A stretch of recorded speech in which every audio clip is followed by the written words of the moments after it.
belongs to we. Not one blue sake, not one rice grain, not one chorus, not a blade of grass.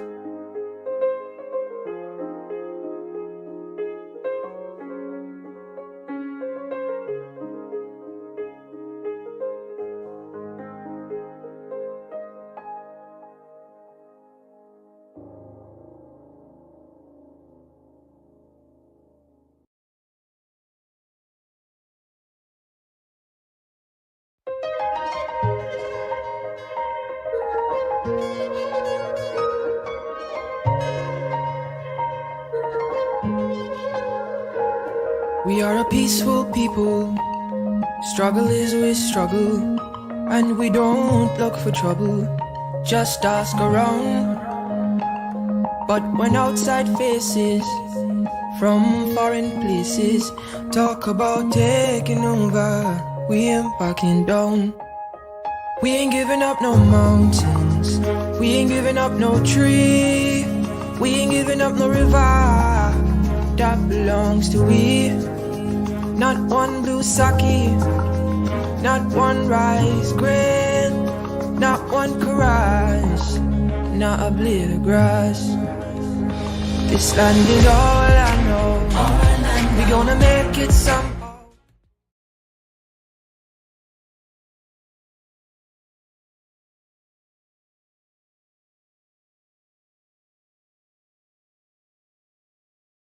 Speaker.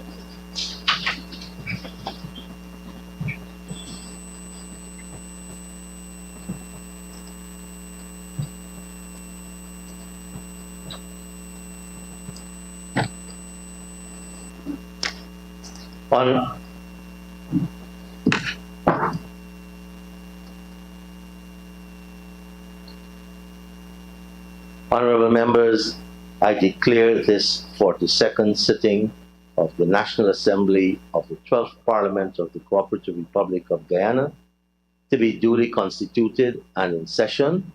The clerk will lead us in prayers. Almighty God, we here gathered together, do most humbly beseech thee to guide us in all our consultations, so that we may together build a land where knowledge is free, where the mind is without fear and the head is high, and where words come from the depth of truth. Grant us, O God, thy need and guidance, so that we may deal justly with the several causes that come before us, laying aside all private interest, prejudices, and personal preferences, so that the result of our counsels may be to the glory of thy blessed name, the maintenance of true religion, the preservation of justice, the safety, honor, and happiness of the President, and the peace and prosperity of Guyana. Grant us, O God, a vision so to lead, that all the people of this fair land may enter in that state of brotherhood and unity, where the mind is led forward by thee into ever-widening thought and action.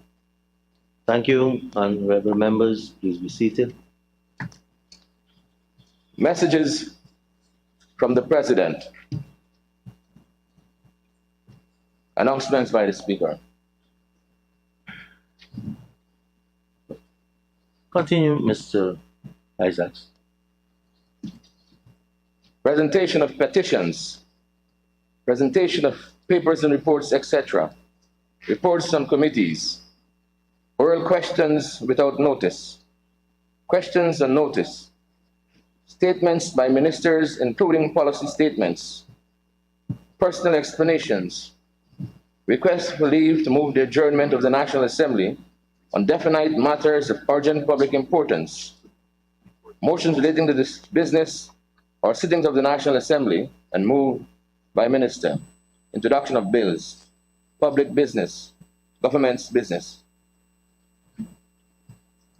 Thank you.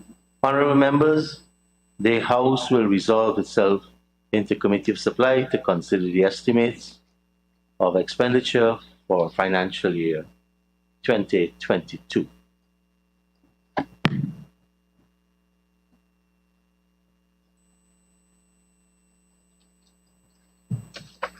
The House is now in committee.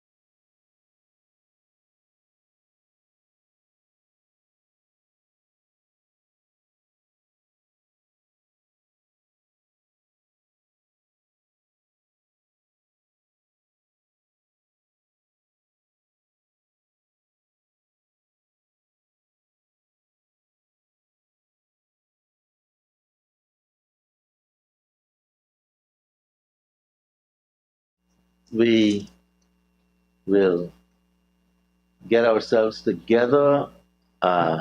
It's going to be meticulous times ahead, and the efficient use of the time is going to be at a premium. So I now would like to draw your attention to the schedule, which was approved last Friday. And today we're supposed to start consideration of the estimates at 10 a.m. We are now at 10:41 and a half. And we will maintain the time schedule allotted for each head. So I now draw your attention to page 132 and 133, as the Minister of Parliamentary Affairs and the Parliament staff are already in place. So we're at page 132 and 133. And I wish now to propose the question that the sum stated for that head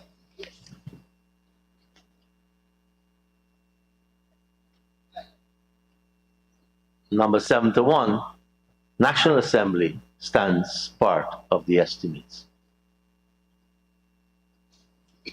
I now put a question, Honourable Member, Mr. Jones. Thank you very much, Mr. Chairman. Mr. Chairman, could the Honourable Minister indicate if indeed $25 million have been allocated to the office of the Leader of the Opposition? And if so, could she provide us with a breakdown? Honourable Minister Teixeira.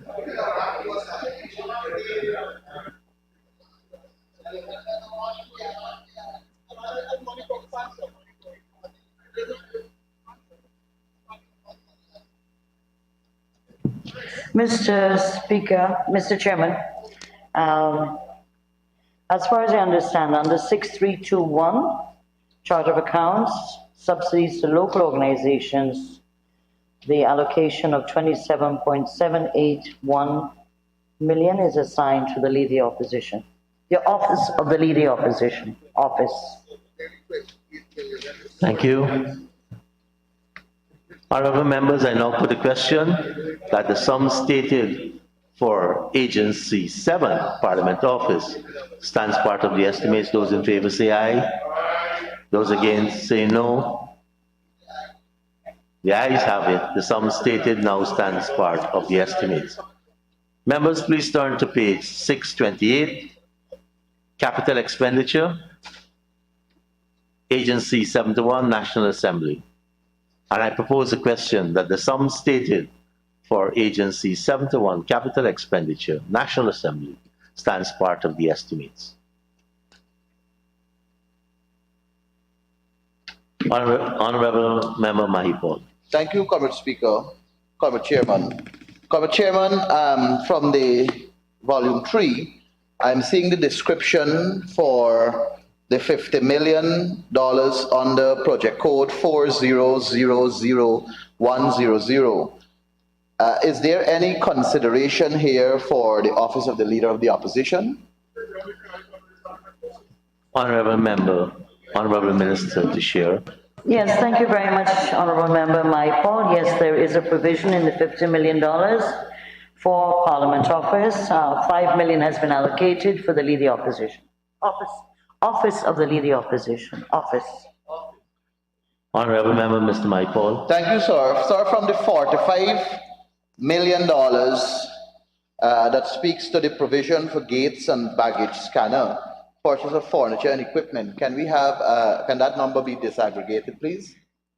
And I will appreciate if it can be laid over. Thank you. Yes.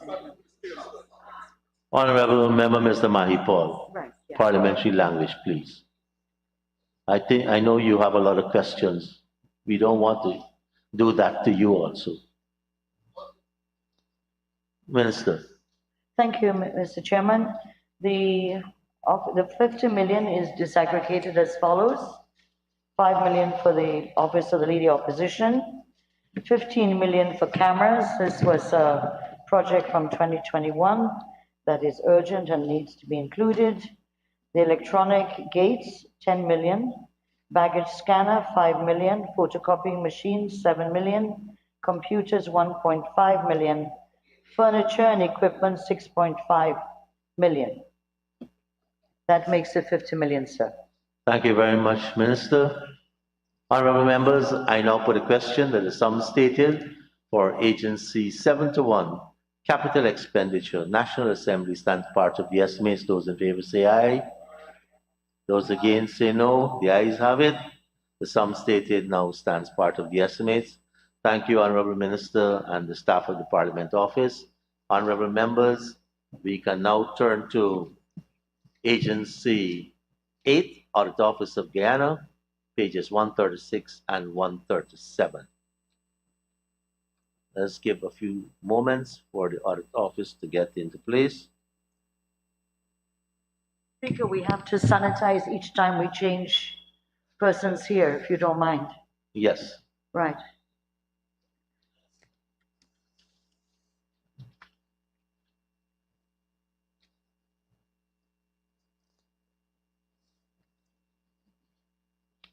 I was just about.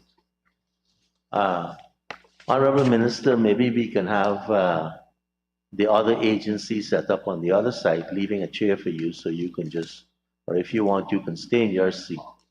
And so if you can get a few more chairs so that the changeover time could be shorter. No problem, sir. My staff is here. They can arrange the next one coming up to be there. Sure. If you don't mind movement going on while we're doing this. Honorable members, I now propose a question that the sum stated for Agency 8, Audit Office of Guyana, current expenditure stands part of the estimates.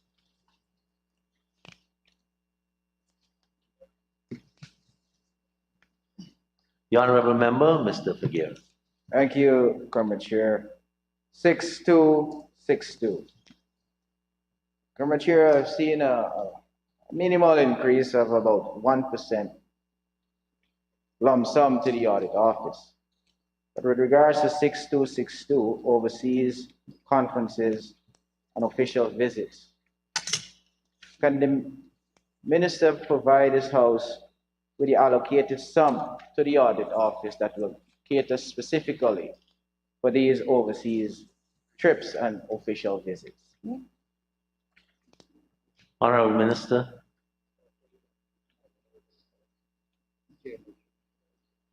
Yeah.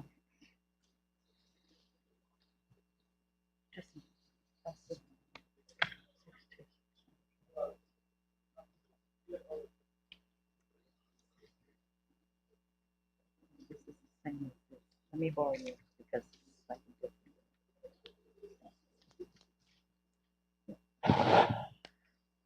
Thank you, Mr. Honorable Member, for the question. The travel for which comes up to 8.819 million. The variance between last year and this year regarding the attendance at the Karosai Congress to be held in Aruba, and that the Auditor General, our Auditor General's tenure of Chairman of Karosai will expire in August 2022. And so it's important for the outgoing Chairman to hand over the gavel to the incoming Chairman. So this is to do with the Karosai Congress in Aruba and costs also associated with audit visits to carry out audits at the Washington and New York missions and Toronto, Ottawa also in 2022.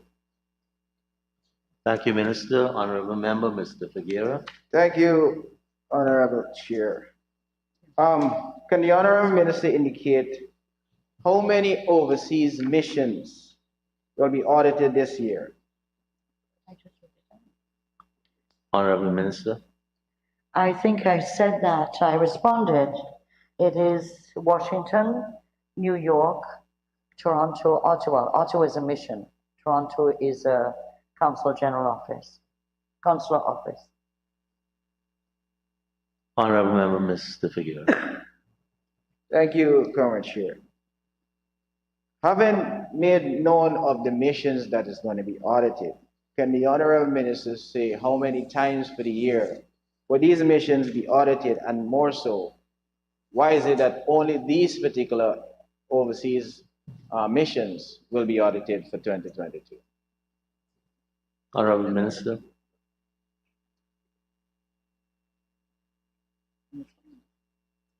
I'm advised, sir, that the audit office audits the larger missions annually and the smaller missions every 2 years.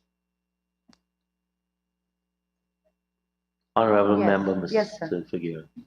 Every 2 years, you said, Madam. For the smaller missions, honorable member. Okay. Well, it is known that all of the missions in the US are audited. Can the minister indicate how many officers are used to audit these missions in the US? Honorable Minister. Honorable member, I am advised that it is one member from the Auditor General staff that audits these larger missions, and it is the Auditor General himself. Thank you. Honorable Member, Mr. Figueroa. The Carousel conference that you would have indicated, Madam to Honorable Minister, will be held in May of 2022. How many officers are likely to attend this conference? Honorable Minister. 7 members of the Auditor General's office will be attending the conference at Carousel. Thank you. Honorable Member. Is there a projected cost for the 7 members who will be attending the conference? And more so, what is the role each of these officers attending this conference will bring to the conference on behalf of the audit office? Honorable Minister. Yeah, the cost will be 4.8 million for the delegation to attend the Congress. Well, what is the function of the respective members of the delegation and the designation of those officers?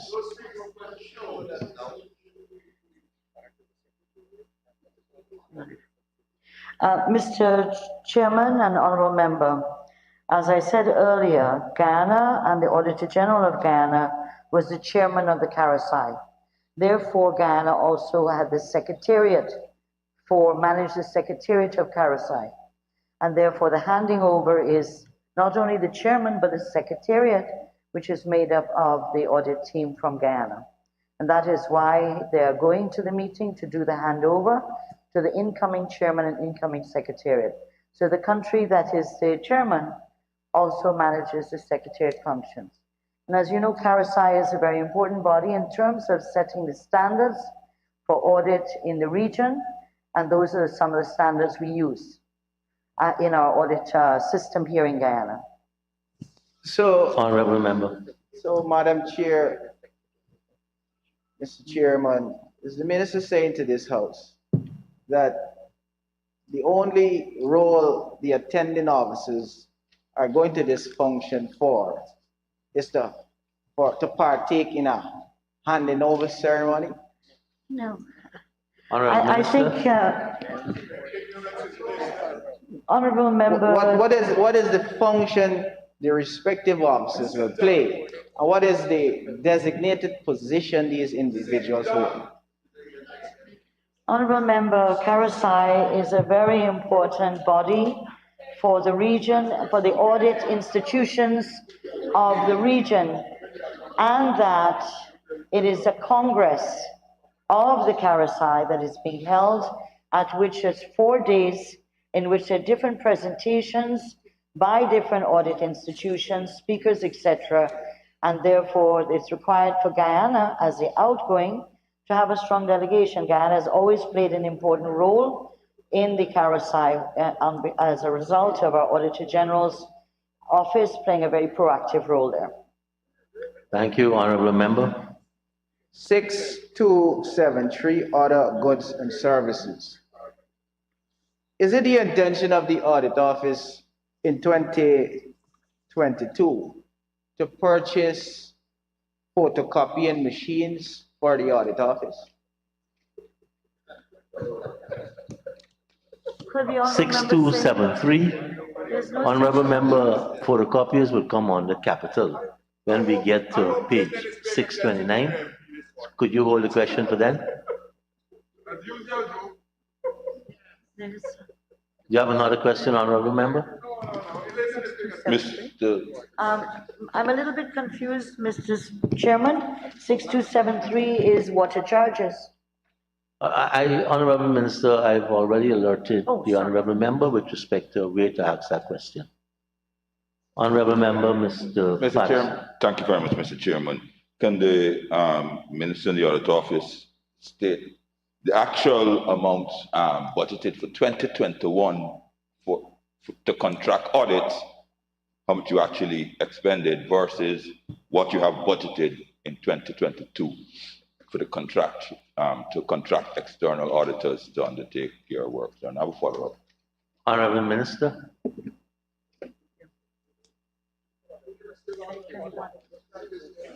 Yeah.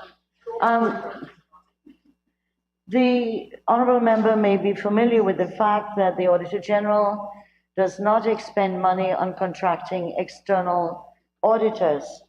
The agencies that are being audited pay for that service, but the Auditor General on the Constitution makes a determination whether he has the capacity to do it or whether he needs additional a contractor to do so.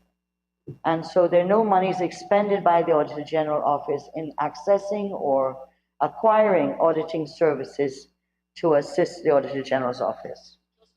Thank you. Honorable member.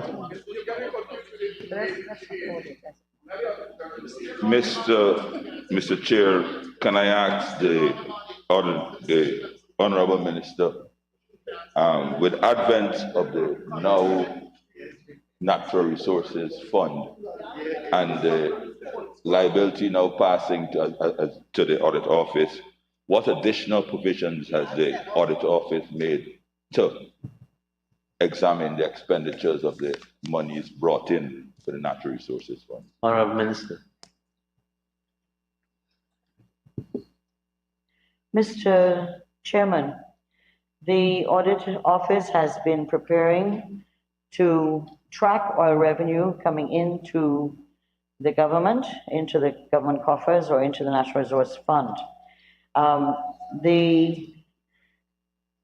The Auditor General under the Act, Natural Resource Fund, has a role to play in terms of Section 31, that an external audit of the accounts, records, and other documents relating to the fund shall be undertaken annually by the Auditor General, who may engage in internationally recognized auditing firms to assist in the discharge of the external audit functions.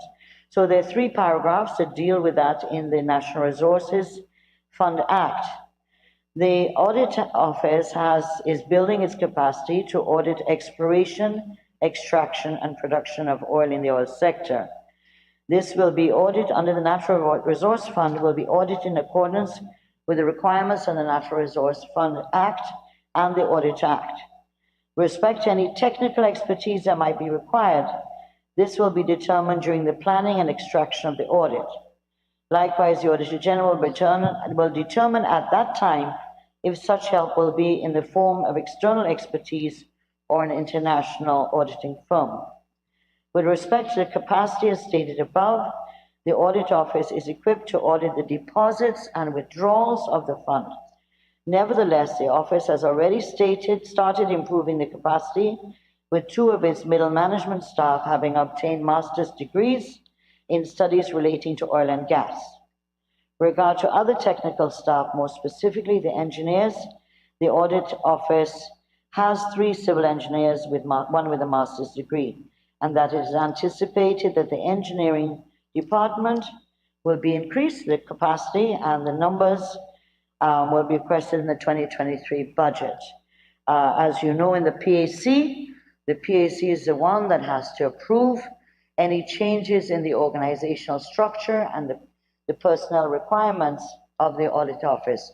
So I assume at that time, as appropriately determined by the Auditor General, he will bring such request to the Public Accounts Committee, and I assume that the Public Accounts Committee will lend their support to such requests.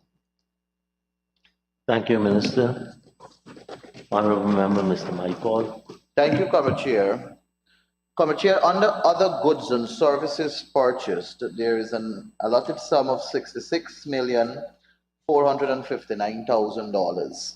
Would the Honorable Minister be kind enough to say if from this sum there is an allocation for the purchasing of software license and the purpose of the software license if they are purchasing?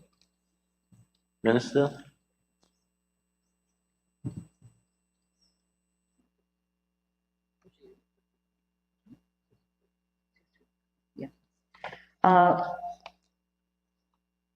Yes, there is under the 28.820 million, there is an allocation to allow for the purchase of softwares as required, as that the Honourable Member raised.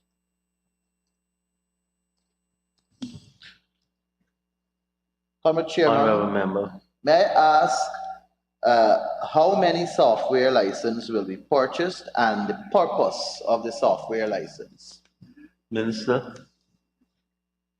I'm advised by the Honourable Auditor General that 30 such licenses will be acquired. Thank you. Honourable Member. Comrade Chairman, would the Honourable Minister be kind enough to say if the license Teammate and IDEA are two such licenses to be purchased? Honourable Minister.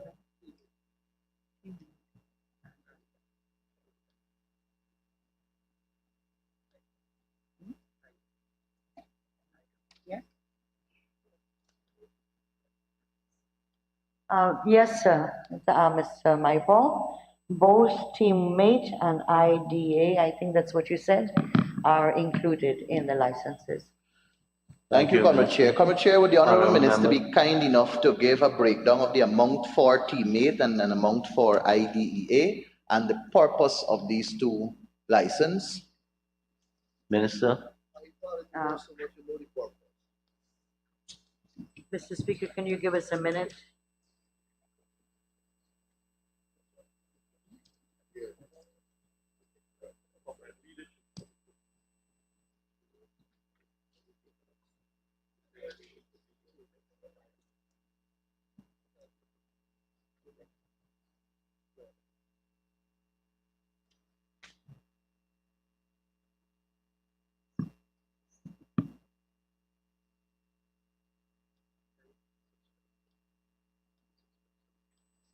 Thank you. Very good.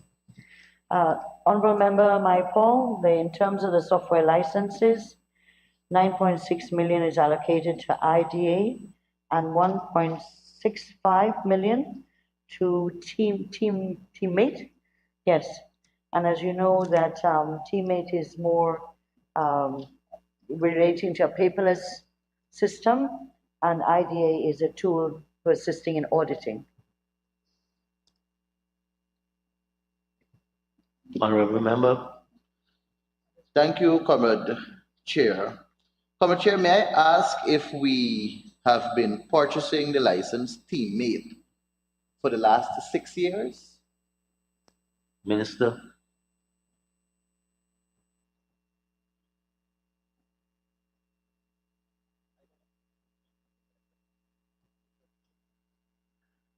We doesn't have the exact information, Honourable Member, but it's probably around 7 years they've been dealing with Teammate.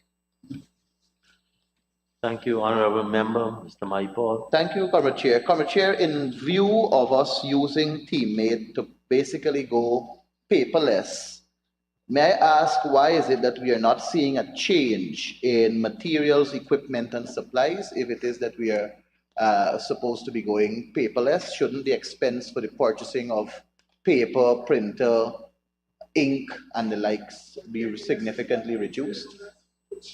Minister?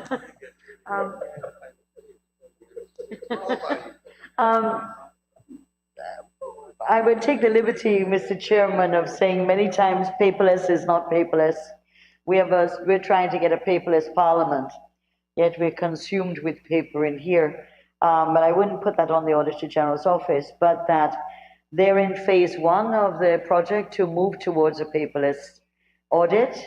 But as you're well aware, that if you move around the country with 80 local authorities, 10 regional democratic councils, state or agencies, government ministries, that you still have to be dealing with quite a volume of paper.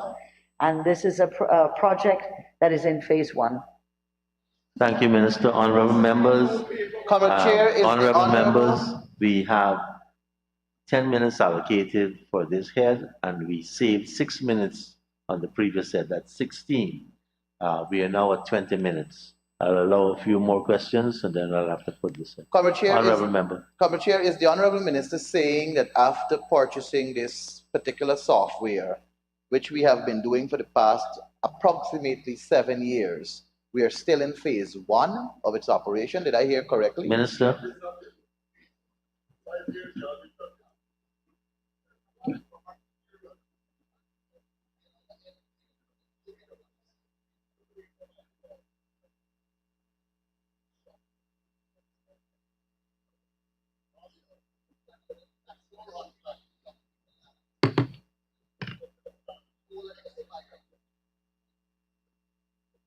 Minister? Microphone? The honourable member, I think, is quite aware as a member of the PAC that processes such as this do take time. And so phase one is still in progress until the various auditors and the various agencies are in sync in relation to the way in which we are carrying out accounting and audit systems. Thank you, Honorable Minister. Honorable members, I'll have to put the question that the sum stated for Agency 8, Audit Office of Guyana, current expenditure stands part of the estimates. Those in favor say aye. Those against say no. The ayes have it. The sum stated stands part of the estimates. Honorable members, I'll turn to page 629, Agency 81, Audit Office of Guyana, Capital Expenditure.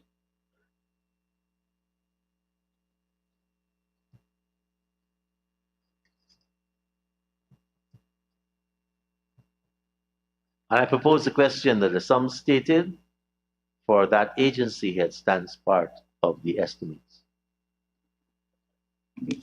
If I answer you, you hear? Honorable Member, Mr. Maipol. Thank you, sir. Sir, from the legend, I see that this project entails provision for water filtration system, bond, furniture, and equipment.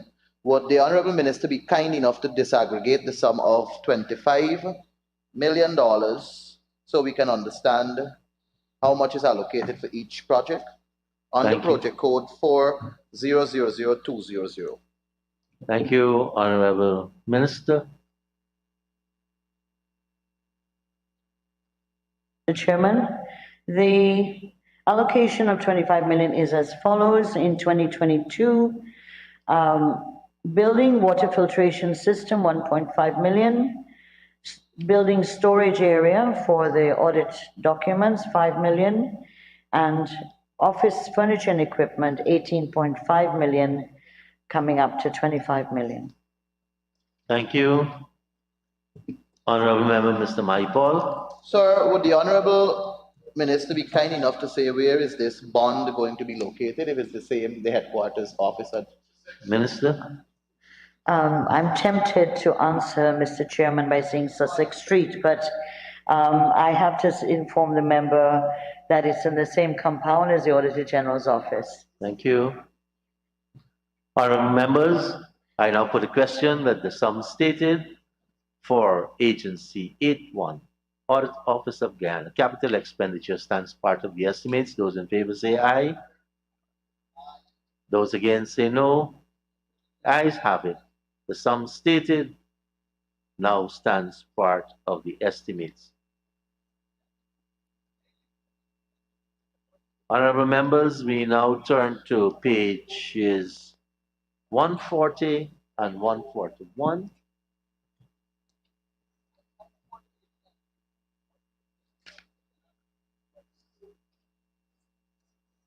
And I propose a question that the sum stated for Agency 9, Public and Police Service Commissions, current expenditure stands part of the estimates.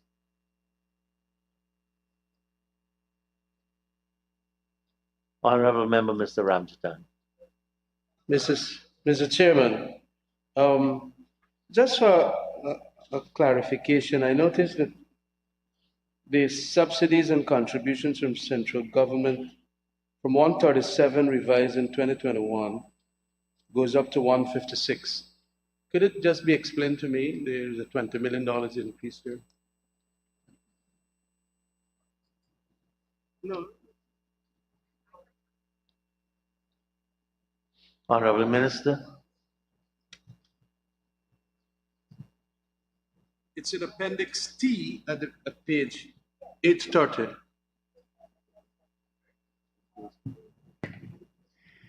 I think the honourable member may have forgotten that the service commissions, both police and public, expired in August 2021. So less money was used for the commission salaries, stipends, and the chairman. So that's why you have a less money used from the allocation of 151.5 million allocation in 2021. So because from August 9th, there was no commission. So these are the savings that led to the decline. And then in 2022, they're given back 1.56, which is basically 4 million, almost 5 million, what they got in 2021. Thank you. Honorable members, I now put the question that the sum stated for Agency 9, Public and Police Service Commission, current expenditure stands part of the estimates. Those in favor say aye. Those against say no. The ayes have it. The sum stated now stands part of the estimates. If we can turn to page 630. The same agency, Agency 9, Public and Police Service Commissions, capital expenditure. And I propose the question that the sum stated stands part of the estimates. Honorable members, I now put the question that the sum stated stands part of the estimates, that is, for Agency 9, Public and Police Service Commissions, capital expenditure. Those in favor say aye. Those against say no. The ayes have it. The sum stated now stands part of the estimates. Let me thank the Minister and staff of the Public and Police Service Commissions for taking us through that head. Honorable members, we now turn to pages 144 and 145, Agency 10, Teaching Service Commission. And I propose the question that the sum stated for Agency 10, Teaching Service Commission, current expenditure stands part of the estimates. Honorable members, I now put a question that the sum stated for Agency 10, Teaching Service Commission, current expenditure stands part of the estimates. Those in favor say aye. Those against say no. The ayes have it. The sum stated now stands part of the estimates. We can turn to page 631, Agency 10, Teaching Service Commission, capital expenditure. And I propose the question that the sum stated stands part of the estimates.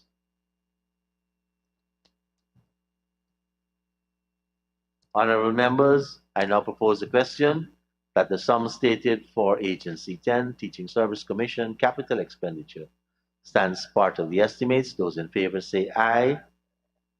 Those against say no. The ayes have it. The sum stated for that agency capital expenditure stands part of the estimates. Thank you, Minister and staff, for taking us through those estimates. Honorable members, we can now turn to the Guyana Elections Commission.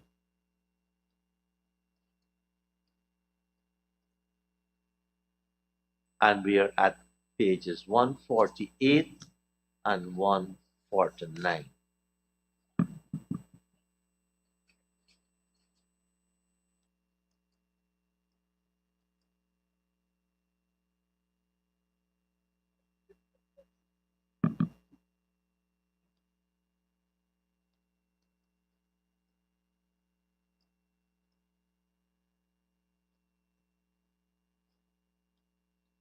Honorable members, it's now 11:16, and I propose the question that the sum stated for Agency 11, Guyana Elections Commission, current expenditure stands part of the estimates. Let me inform you that we've saved 15 minutes on the last two heads, and this will be brought forward. Honorable Member, Mr. Patterson. Thank you, sir. Mr. Chairman, just first question, which is, has a work plan been prepared by GCOM, which is approved by the, sir, this is on the, has a work plan been prepared and approved by the commission for the preparation of this budget? This is a lump sum. Honorable Minister.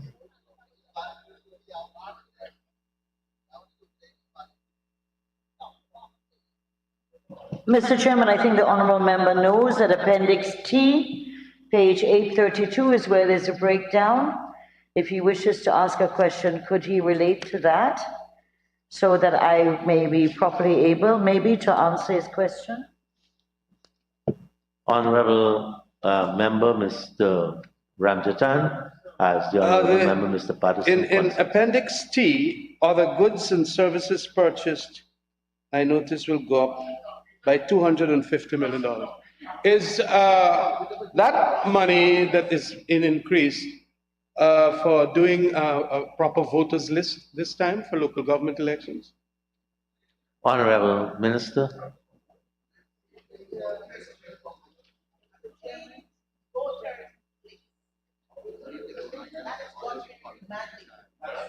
Do you want to hear the answer, honourable member? The issue of other goods and services purchased increasing from 250 million to 575.9 million relates to the preparation of local government elections and the services that would be required for that. However, in regard to the question of a new voters list, that is not a budgetary issue. That is an issue that the Commission and the chairman has to make a decision on, and if they so desire, then budgetary matters will fall into place. However, at this point, there is no decision by the Commission to have, as the opposition is saying, a new voters list, which I'm not sure what that means. So, Honorable Member, Mr. Ramsden. that increase of 250 for other goods and services purchased, I mean, you've been very general there as to its preparation for local government elections. Could you state what it is really that will be disaggregated for us? Minister.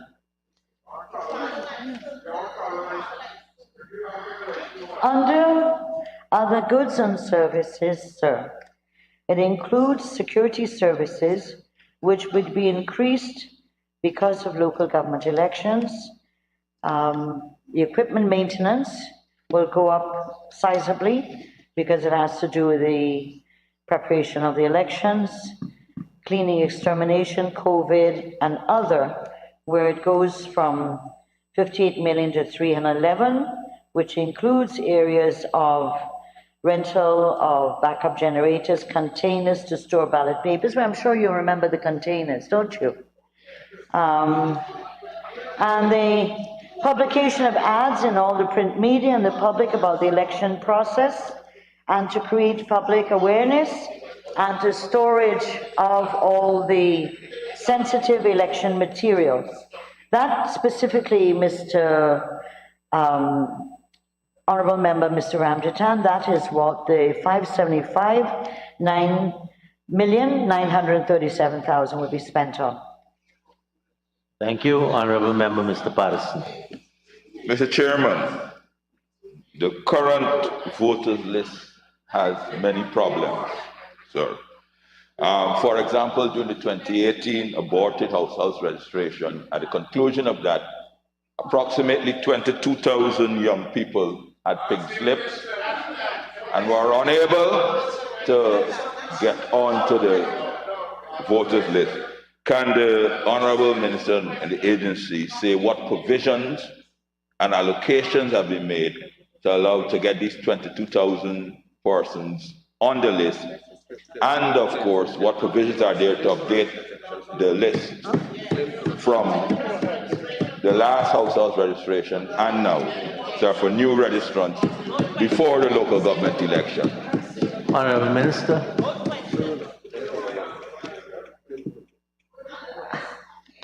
As the honourable member is going into the elections, we would like to remind the honourable member that it took 5 months due to a series of deliberate attempts to steal the votes of the people in order to prevent the legitimate government from being sworn in.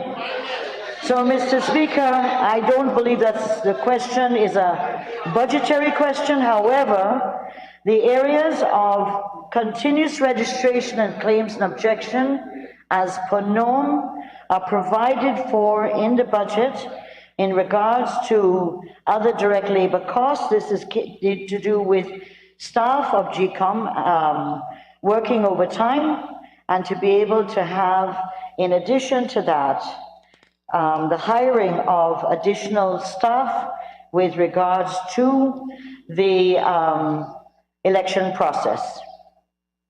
So that in terms of anybody who's been left off or weren't registered, they have the right to go with the continuous registration, claims and objection when that commences.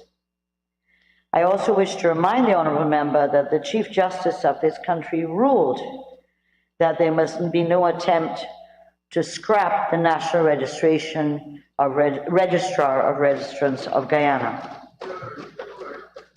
Thank you, Honorable Member. Mr. Chairman, that lengthy explanation, I mean, we are examining the estimates.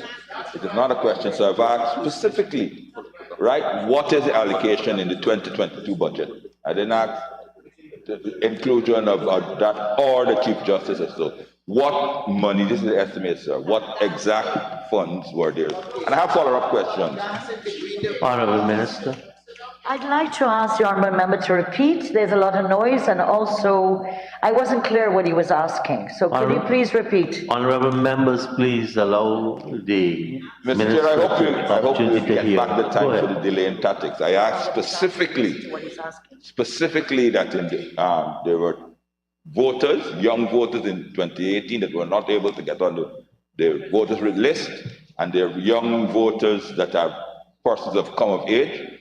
What specifically has been allocated in budget 2022 to allow those who were unable to be registered and the new? What specific amounts have you allocated, Madam Chair, Madam Tashira? I wish I were the one allocating, but I'm not. I'm just a conduit in this house, sir, as you are well aware. I am not the chairman of the GCOM. That is not my speciality, sir. However, in the budgetary provisions, there are provisions for continuous registration and claims and objections, and that, well, I could read it all out to you. There's no lump sum Please for allow the local minister to government answer. elections. It is scattered through the chart of accounts. And therefore, you're well aware of this. The figures of local government elections in terms of the 4 billion. I am not talking about registration, sir. Can you give me the figure for continuous registration?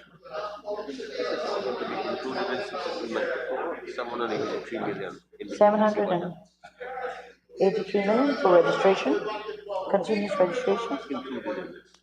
What's the 6294? Okay, can the honorable member look at, what is that coming? Of other. Could you look, sir, at other operating expenses? You see a figure there of 650, 710. That, plus with the other interventions in the budget, will come up to a total of 783 million for local government elections. Mr. Chair, I've asked about registration, and the honorable members pointed me to other expenses. I've asked her to disaggregate it, sir. That's a comfort. Other operational costs. Is the chief, is GCOM saying that entire amount is only for? I mean, we're asking not about local government elections as yet. I'm coming to that. All right, Registration. Minister.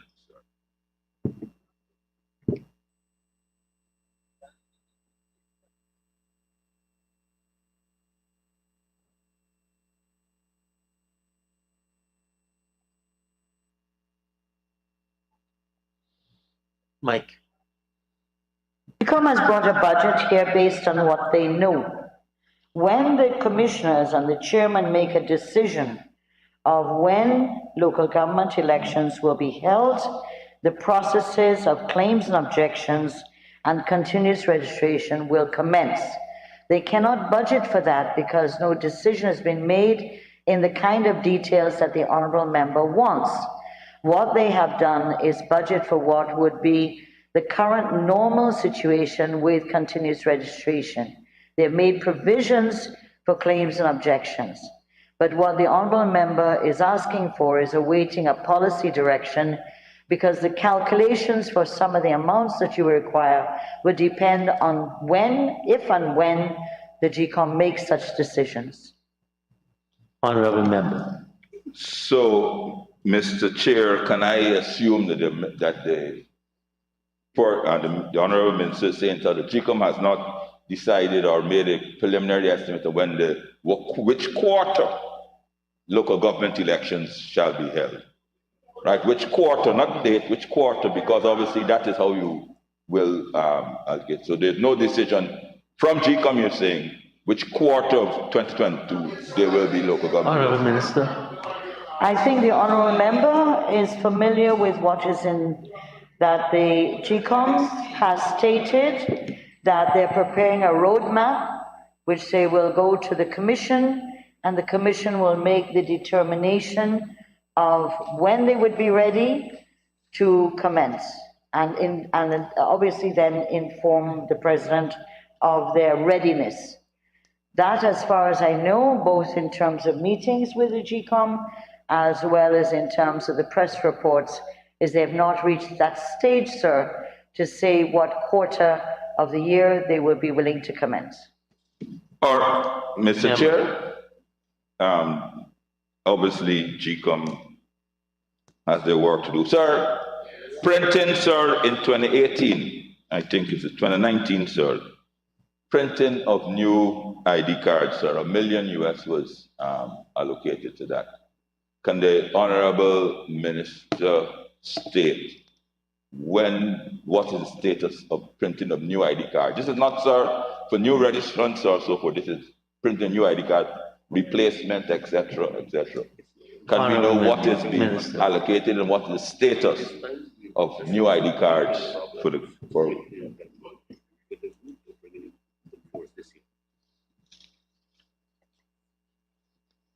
I'm advised, sir, that GCOM has not made provision for a new national ID card.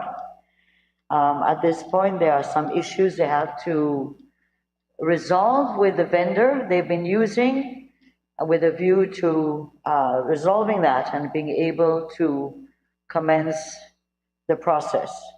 So that at this point in the budget, there is no provisions for a new national ID card, which is what you're asking about.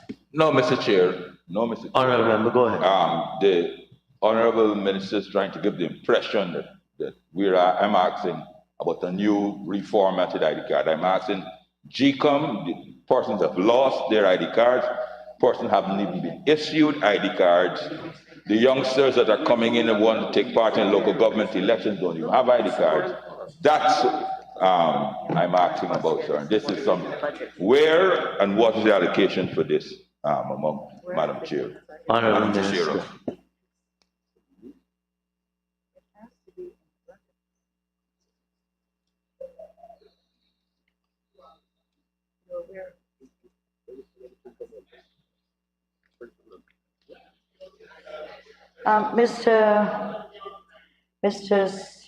Mr. Chairman,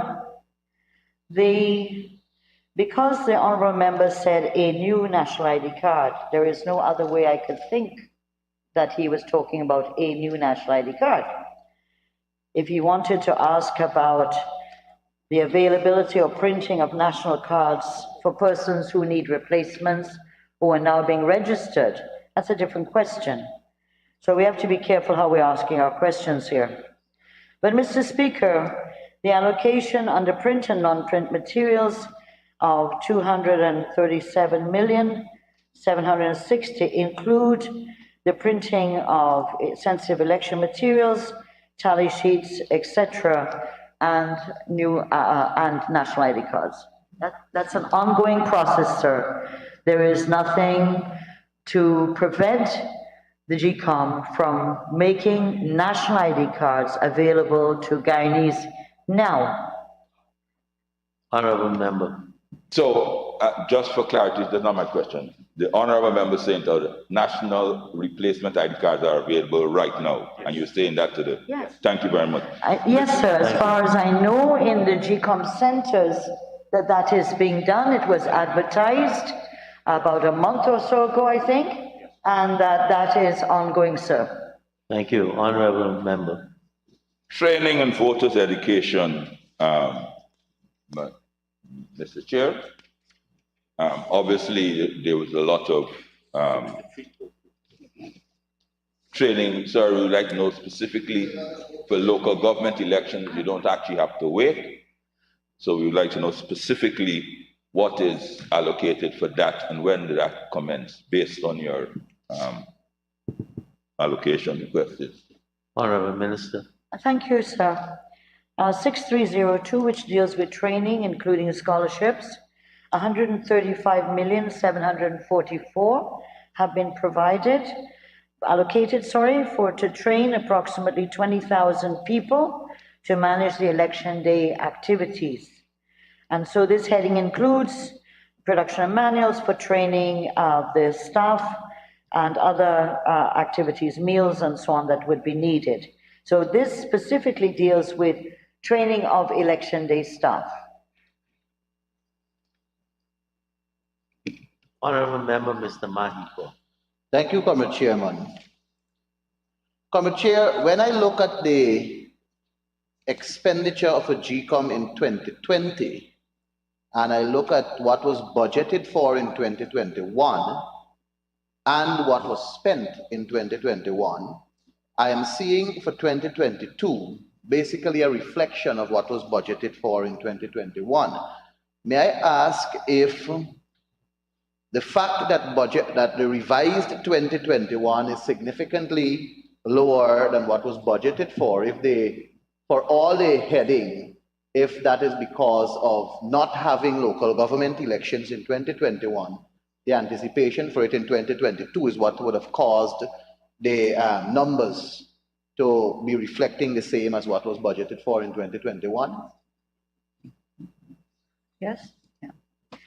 Sir, that is my understanding that the reduction in 2021 related to the that local government elections were not held. So that money was returned, and of course, as you know, there was some budgetary savings by the termination of certain persons in GCOM, and of course, they're now hiring new staff.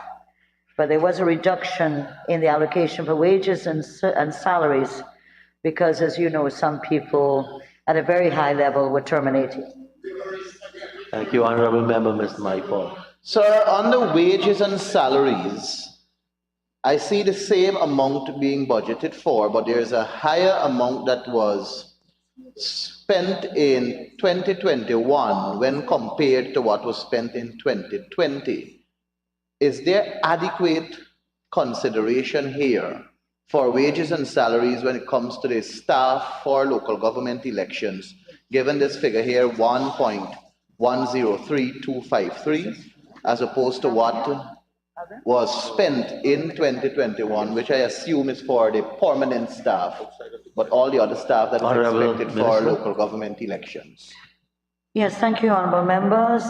There is provision under this heading in relation to 583.590 million for the payment of all categories of staff who will be hired for the elections exercises, approximately 10 to 12,000 people as temporary staff in the period of local government elections.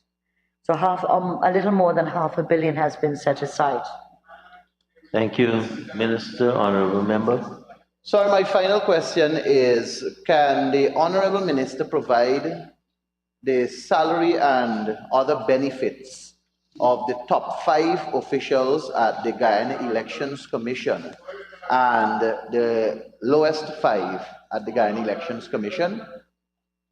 Honorable Minister.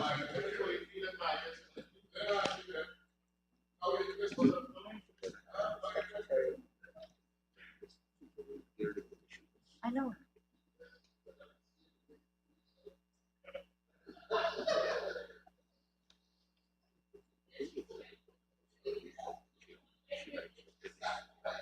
So what is it? I make it decide what is it.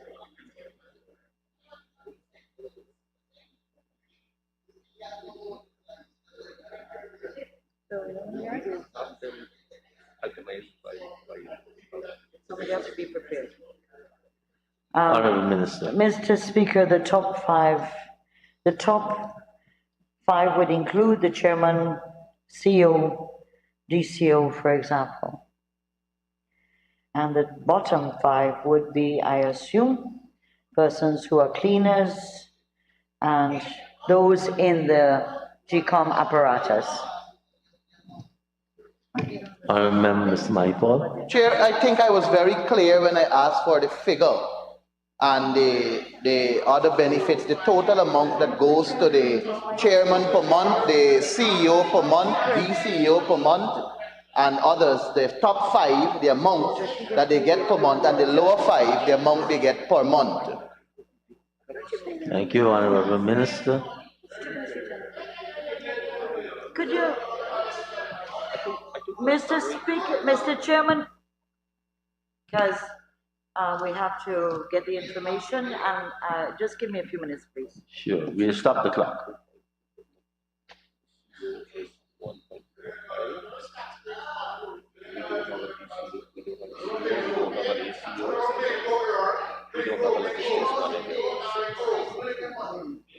Honorable members, be careful.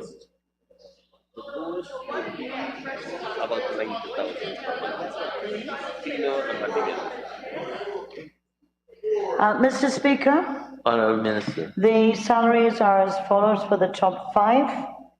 The chairperson, 2 million. The CEO, 1.4 million. There is no DCO, no ACO, no logistics manager. Those are the next 3 in the lineup of the top 5. And the lowest 5 are cleaners and handymen that are paid $90,000 a month. Thank you, Minister.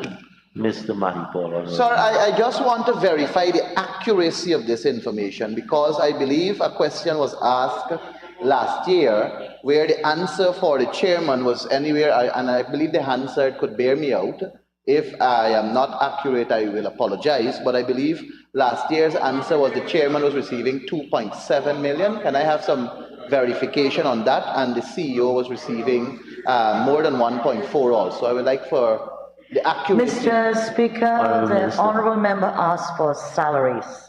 And other benefits. And so the salary is 2.4 million. Whatever allowances she may be entitled, that's additional. And so I don't have those figures here, and the CEO is 1.4 million salary. What about allowances? Thank you, Honorable Minister. The salary allowances. After 1.4 million is the gratuity as per norm in the public sector. Honorable Mr. Mahipod. Sir, I hear the Honorable Minister in terms of not having the other figures. Would the Honorable Minister be kind enough to lay over in writing all the benefits, salary and other benefits for the top 5 and the lower 5 or staffing at GCOM, please? Honorable Minister. Mr. Speaker, I just want the honorable member to note that of the top 5, there are 3 vacancies. Those are advertised, and GCOM will decide not only the selection of the candidate, but also the salaries for those persons, which could vary. So I cannot provide that information on those persons. I can provide the information for the chairman, the CEO, and as you requested, the lowest 5. Yeah, exactly. Sir, Honorable Member Mr. Mahipod. No, you're not asking a question. thank you, sir. Sir, but notwithstanding there not being 3 persons employed for these positions do exist, and I'm sure that they come with an expectation or with an amount, a cap. So would the Honorable Minister be kind enough to tell us what is the benchmark with reference to the salary of the DCO and the other 2, the ACO and the logistics manager, and also what are the benefits that they're likely to get?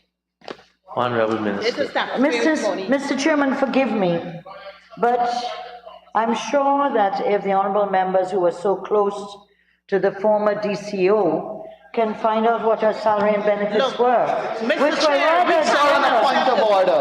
which were rather Sir, on a point of order. Point of order. I can be sarcastic. Honorable Member Mr. Mahipod, I've given the floor to the Honorable Minister. Please allow her to answer, and then I'll come back to you if there is time. Thank you, Mr. Speaker.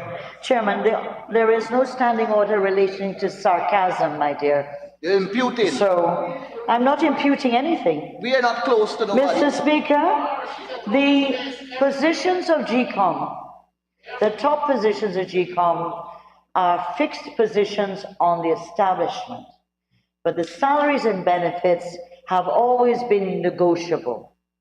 And so their positions are fixed, their jobs are fixed, but in terms of their salary, that is based on the commission making a decision that if they want X candidate to be DCO or CO, then the salary is negotiated and the benefits. So that on a case-by-case basis. So I can't at this point say that unless you're saying I must give you the names, the salaries of the previous DCO and logistics officer and ACO, right? We could provide that. I'm sure the public would be interested in knowing that too. Honorable members, I have added back 3 minutes. It is now 28 minutes that we've been considering this head. I now put the question. Sir, can I have one more? That the sum stated for Agency 11, Guyana Elections Commission, current expenditure stands part of the estimates. Those in favor say aye. Those against say no. The ayes have it. The sum stated for Agency 11, Guyana Elections Commission, current expenditure now stands part of the estimates. Honorable members, I'll give a few minutes also to consider page 632, Agency 11, Guyana Elections Commission, capital expenditure. And I now propose the question that the sum stated for Agency 11 Guyana Elections Commission capital expenditure stands part of the estimates. Sorry, Mr. I thought you were going to Honorable put the question there just now. Sir, I see under project code 4000500, $120 million, and the legend speaks to You said provisions. 120 billion? 120 million. Million. If I said billion, my apologies, but it's If I heard wrong, my 120 apologies. million. I see the legend speaks to provision for buildings, furniture, and equipment. Would the Honorable Minister be kind enough to disaggregate this sum and specify where these buildings will be erected? Thank you. Honorable Minister. Yeah, you got it, business, yeah? Huh? No, it's a statutory benefit. Yeah, I got it, statutory, yeah. Yeah, Mr. Chairman, the 120 million, I can provide that to the honorable member, but I believe the public has a right to hear it too. The construction of Port Kaituma Registration Office, $45 million. The boat docking area at Boathouse Susdike, $3 million. Construction of transportation shed at head office, $4 million. Acquisition of 2 5-drawer offices, Land Cruisers 4 at $44 million. Boats, 1.2 million at 2 boats. ATVs 1 million. Just a second.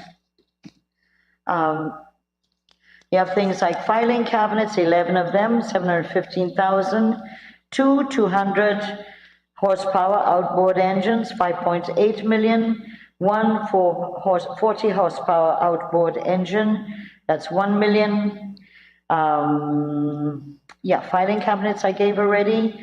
7 2-door filing cabinets, 2 table model printers, 1 money counter, heavy duty binders, shredder, guillotines, not the old time guillotines, Mr. Maypole, the paper guillotines, in case you thought we're going to chop off people's heads.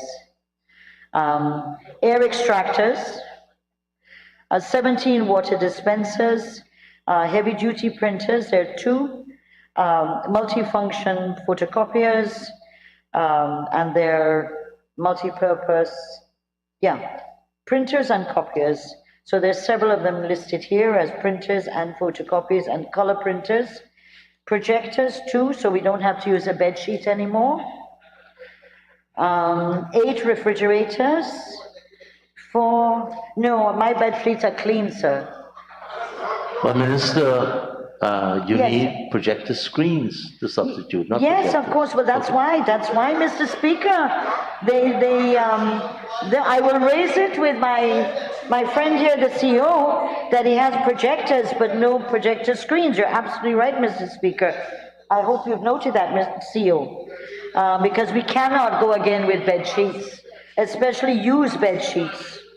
Blackwater tanks, which are to use at various locations, and containers, of course, as you know, Mr. Speaker, we need additional containers. These are 40 foot or 20 foot? Yeah, 220 and 140, just to let our honorable members know that we will have additional containers, just in case there's a recount, that all the containers are properly in order.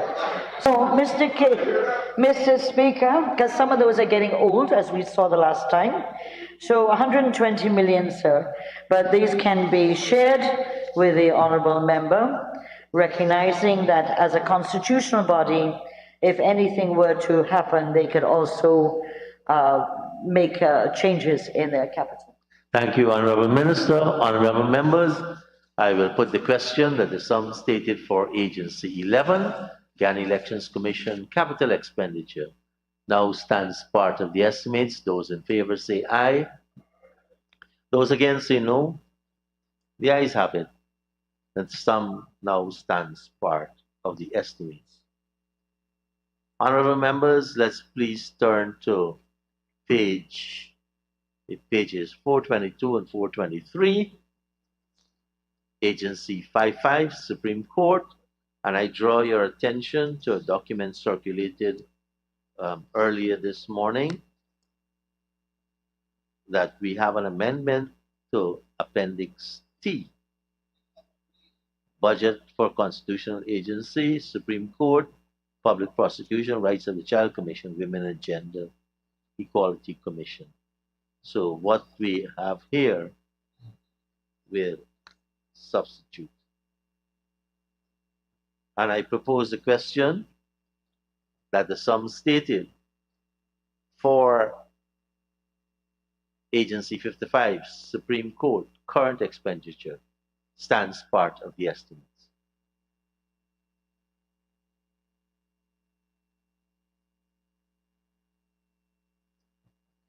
Honorable members, I now put the question that the sum stated for Agency 55, Supreme Court, now stands part of the estimates. Those in favor say aye. Those against say no. The ayes have it. The sum stated now stands part of the estimates. Can we turn to page 670?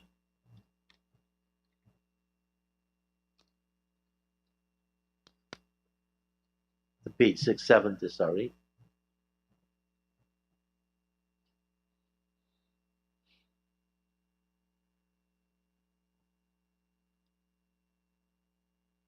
And I now propose a question that the sum stated for Agency 55, Supreme Court, capital expenditure, stands part of the estimates. The honorable member, Mr. Mahikwa.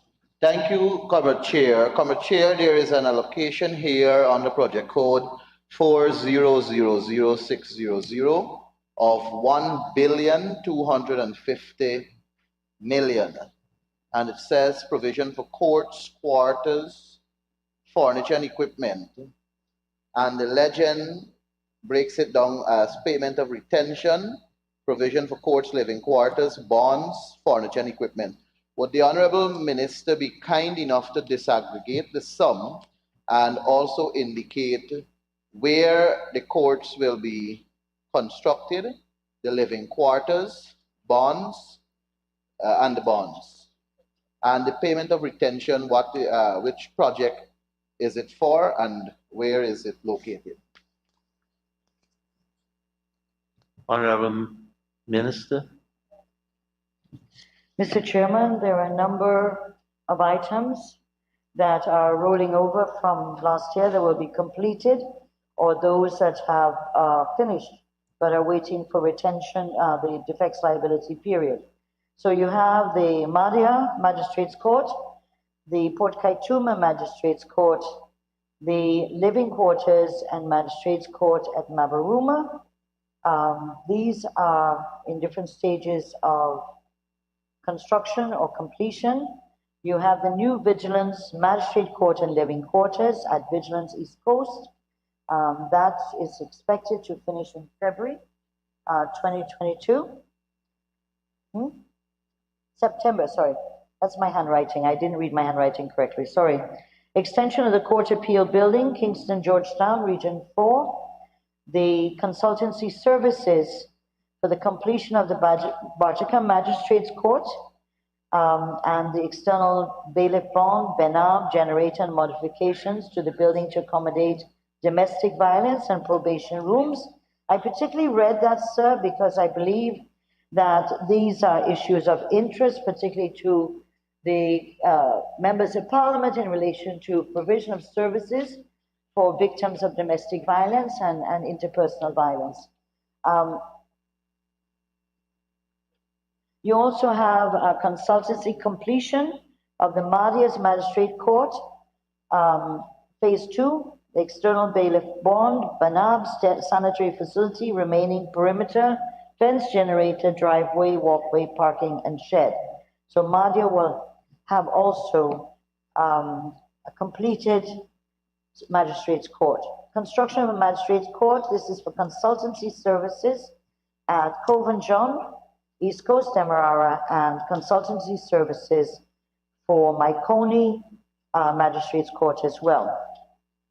There is an inclusion of a clerk of court living quarters at Linden. I think Mr. Figuera might be happy to know that the clerk of court living quarters will be completed and that should be by this month. The honorable member is not in the house, but you can let him know. Construction of a social worker testing observation room and gazebo at the Diamond Grove Magistrates Court as a result of COVID. Construction of parking shed, lunchroom, etc. for the and construction of remaining fence on the western side of the compound at Breedenhoop Magistrates Court. This will also be expected to finish in March 2022, correct? The rewiring of the registry court, the Supreme Court registry in Suddy, that is also catered for, and that should be finished as a six-month program. The new projects, construction phase, Barjakan Magistrates Court, the construction of the Madia Magistrates Court, as I've read before, construction of the Magistrates Court at Coven John, construction of Magistrate Court at Maikoni, the extension of the self-contained living quarters at Letham Magistrate Court. This is the bailiff bond and the two self-contained living quarters for the Letham Magistrate Court, Region 9, and this is both consultancy and construction. So those who are from Region 9 may be happy to hear that. Retrofitting of the old Magistrate Court at Wales to a Magistrates Quarter and Library Research Centre. This is consultancy and construction. Phase 2 of also the completion of the Clerk of Court living quarters at Linden, so that the supply of installation of elevator, I think members of the public may be happy to hear that an elevator is being installed at the Georgetown High Court, yes, and also an elevator at the Essequibo Sub-Registry study, as well as an elevator at the Berbice Sub-Registry as well. The construction of the Magistrate Court and living quarters at Timeri. This is construction and consultancy that has been budgeted for. The construction of the Magistrate Court and living quarters at Friendship. Again, the figures aligned are for construction and consultancy. The construction of the Magistrates Court and living quarters at Anna Regina, Region 2, consultancy and construction. Construction of a storage records bond at Leonora Magistrates Court, construction and supervision. These are funds, and of course that's at Leonora. We also have a range of other items. The installation of 150 kVA diesel generator with automatic transfer switch at the Essequibo Sub-Registry and Magistrates Court. The design, the implementation of e-litigation program for the Supreme Court of Judicature, Region 4. Phase 2, hosting of third-party software and Zoom video conferencing and cloud infrastructure.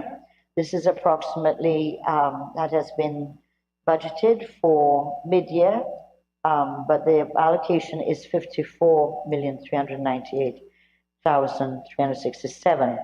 You have some other new projects that are on in terms of, as I said, the living quarters for Vigilant and the extension of the Court of Appeal building in Kingston. We also have a number of furniture equipment, including things such as ACs and kettles and microwaves and typist chairs, etc., executive chairs, electric dust blower, brushless, cordless drill, some of those things that, and so the total comes up to $1.2 billion, $1,250 million. So I think that the Supreme Court has a very healthy capital budget to ensure that we're able to, our people have access to justice and that people across the country are more able to access the courts than before. Thank you, Minister. Someone can correct me if I was wrong. I thought I put the current expenditure just now. So, but let me just, for completeness, put the question that the sum of The sum stated for Agency 55, Supreme Court, current expenditure stands part of the estimates. Those in favor say aye. Those against say no. The ayes have it. The sum stated now stands part of the estimates. And I propose a question which was answered, that the sum stated for Agency 55, Supreme Court, capital expenditure stands part of the estimates, and we will take the question that the Honorable Member, Mr. Mahipal, asked, and the answer given by the Honorable Member. So now put the question. Sir, there are other questions. The Honorable Member, Mr. Jones. Thank you, Mr. Chair. Mr. Chair, just a quick reminder that the government has allocated 600 seconds to the opposition to pose questions to these agencies. Respectfully, sir, we'll ask that the Honorable Minister lay over items rather than reading out, which is burning into our seconds.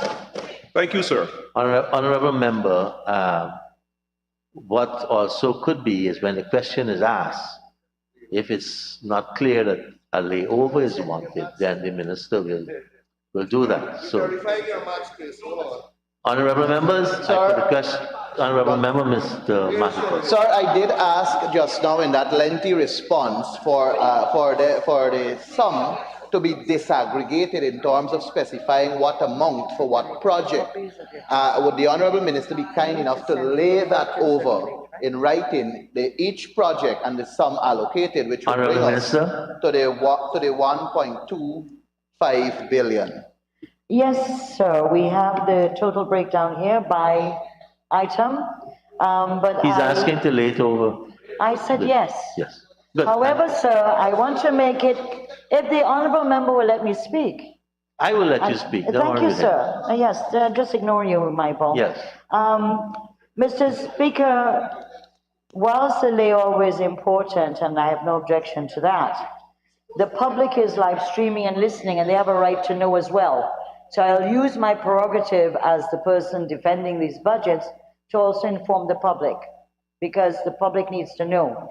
I have no objections laying over, and I had asked the clerk in these cases to share these with all the members of Parliament, not just the member of Parliament who is asking. Thank you, honorable members. Honorable members, I now put a question that the sum stated for Agency 55 Supreme Court capital expenditure stands part of the estimates. Those in favor say aye. Those against say no. The ayes have it. The sum stated now stands part of the estimates. Honorable members, we can now turn to pages 426 and 427. Agency 56, Public Prosecutions. And I now propose the question that the sum stated for Agency 56, Public Prosecutions, current expenditure, stands part of the estimates.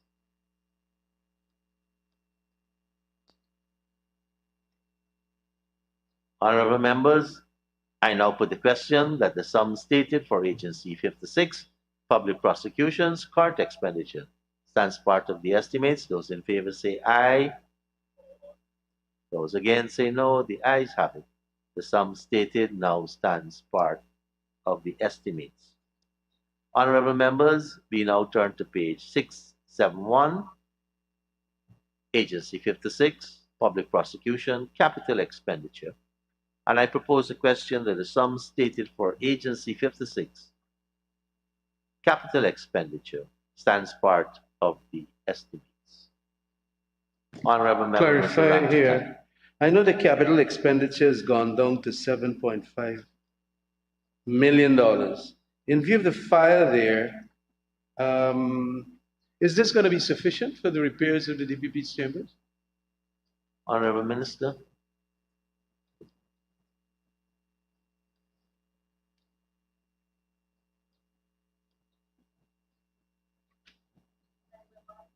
Remember that a supplemental budget was approved earlier that provided for repairs, etc., to the DPP's office as a result of the fire. So that there's no need to put that money in the 2022 budget. In addition, in the review of their work to be done at Capitol, they feel that this is sufficient because of the large expenditure to correct and restore the building. Thank you, Honorable Minister. Honorable members, I now put the question that the sum stated for Agency 56, Public Prosecution Capital Expenditure, stands part of the estimates. Those in favor say aye. Those against say no. The ayes have it. The sum stated now stands part of the estimates. Honorable members, we now turn to page 430 and 431, Office of the Ombudsman. Just drawing your attention to the fact that we did go quite a bit over 90 minutes in terms of the Elections Commission. We saved 6 minutes at Supreme Court, and we saved 8 minutes. So we are now almost back on even keel. And I now propose the question that the sum stated for Agency 57, Office of the Ombudsman, current expenditure stands part of the estimates. And I now put the question that the sum stated for Agency 57, Office of the Ombudsman, current expenditure stands part of the estimates. Those in favor say aye. Those against say no. The ayes have it. The sum stated now stands part of the estimates. Honorable members, we can turn to pages 434 and 435. Let me thank the Minister and the staff for the previous agencies for taking us through their estimates. We're at pages 434 and 435.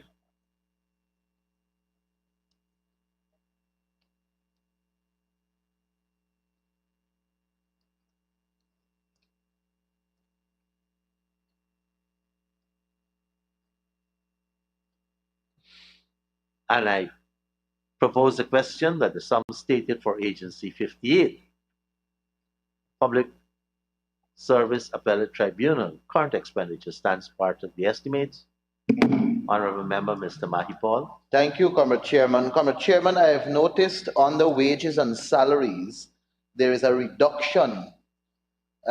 Can the Honorable Minister say if this is due to staff loss or why, or explain why there is a reduction there? Honorable Minister.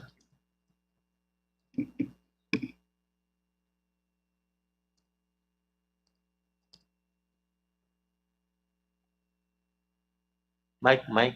Sorry. There's not an actual reduction in the numbers of persons who are working. It is a reduction in the total because they paid last year the 7% increase from their budget. So this year is now regularized. They had savings last year and used that money. So I'm advised that the wages are in accordance with everyone's salaries. There's no reduction in staff, etc. Is that so? Right. Yeah, so they paid retroactive last year. Thank you. Honorable members, I now put a question that the sum stated for Agency 58, Public Service Appellate Tribunal, current expenditure stands part of the estimates. Those in favor say aye. Aye. Thank you. Those against say no. Ayes have it. The sum stated now stands part of the estimates. Honorable members, turn to page 673, and I propose the question that the sum stated for Agency 58, Public Service Appellate Tribunal, capital expenditure, stands part of the estimates. Honorable Member, Mr. Mahipon. Thank you, Comrade Chair. Comrade Chair, the $800,000 here for the provision for equipment, and the legend does not specify the equipment. Would the Honorable Minister be kind enough to provide the list of equipment to this honorable house, please? Honorable Minister. Yes, I will. The 800,000, I will circulate that, but I would also like to inform the public. The creation of the website of $445,000 to ensure there's efficient feedback and updating in regards to appointments, etc., and the work of the PSAT. Installation of CCTV cameras, 200,000 to allow the tribunal to install the cameras in the first quarter 2022 so that they can function more effectively. One TCL remote and also installation of biometric timekeeping in an effort to maintain accurate timekeeping of the staff of the PSAT. Purchase of a steam iron and purchase of a router, $80,000 because the current router is defective and are unable to provide quality internet services to the office in entirety, which affects the efficiency of the PSAT. Thank you, Minister. Honorable members, I now put a question that the sum stated for Agency 58, Public Service Appellate Tribunal, capital expenditure stands part of the estimates. Those in favor say aye. Those against say no. The ayes have it. The sum stated now stands part of the estimates. Thank you, Minister, and your staff for taking us through those estimates.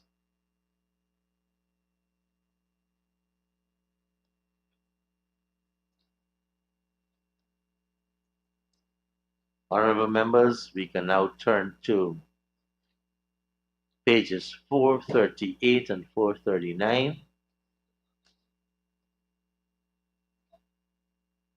And I propose the question that the sum stated for Agency 59, Ethnic Relations Commission, current expenditure stands part of the estimates. The Honorable Member, Mr. Mahipo. Thank you, Comrade Chair. Comrade Chair, on the wages and salaries, I'm also seeing a decrease from 100,280,000 to 97,732,000. Would the Honorable Minister be kind enough to explain this decrease, if it's because of staff loss or the same as what happened before? Honorable Minister. For the reduction, you will notice that, just give me 1 second, the statutory wages were reduced because of the fact that you didn't have a commission in place from April 2021. So that's the statutory wages. Under the, statutory wages and benefits, you also have, sir, that because there was no commission in place and where there were members of staff whose contracts came to an end, there was no commission in place to reappoint them or to hire new staff. So that is the reason why no one was terminated, their contracts came to an end, no commission was in place. However, I wish to advise you that I'm sure you've noticed on the order paper that the Committee of Appointment has brought the list of entities for the ERC, and hopefully after budget we can get the 2/3 majority required so that we can move to the second phase of getting nominees for the ERC. So that I'm encouraging members of Parliament that at the committee appointment we reach unanimity, and we're expecting and hoping that in the Parliament we will get the 2/3 of the support for the list of entities so we can then go to deal with nominations and come back to the House, hopefully before June, with the nominees to have your support. Thank you, Honorable Minister. Mr. Maipol. Yes, sir, thank you. Before I go to the two other questions I have, I did hear, and I stand corrected, the Honorable Member speaking to statutory wages and salary in the decrease. But my book is showing an increase from 5.8 million to 18.8 million. So just to make that observation, as I move to transport, travel, and postage, I see a significant increase from 2.8 million to 10.5 million. Would the Honorable Minister be kind enough to say if this is specifically for transport or to disaggregate it and specify what amount is for transport, what amount for travel, and what amount for postage? Honorable Minister.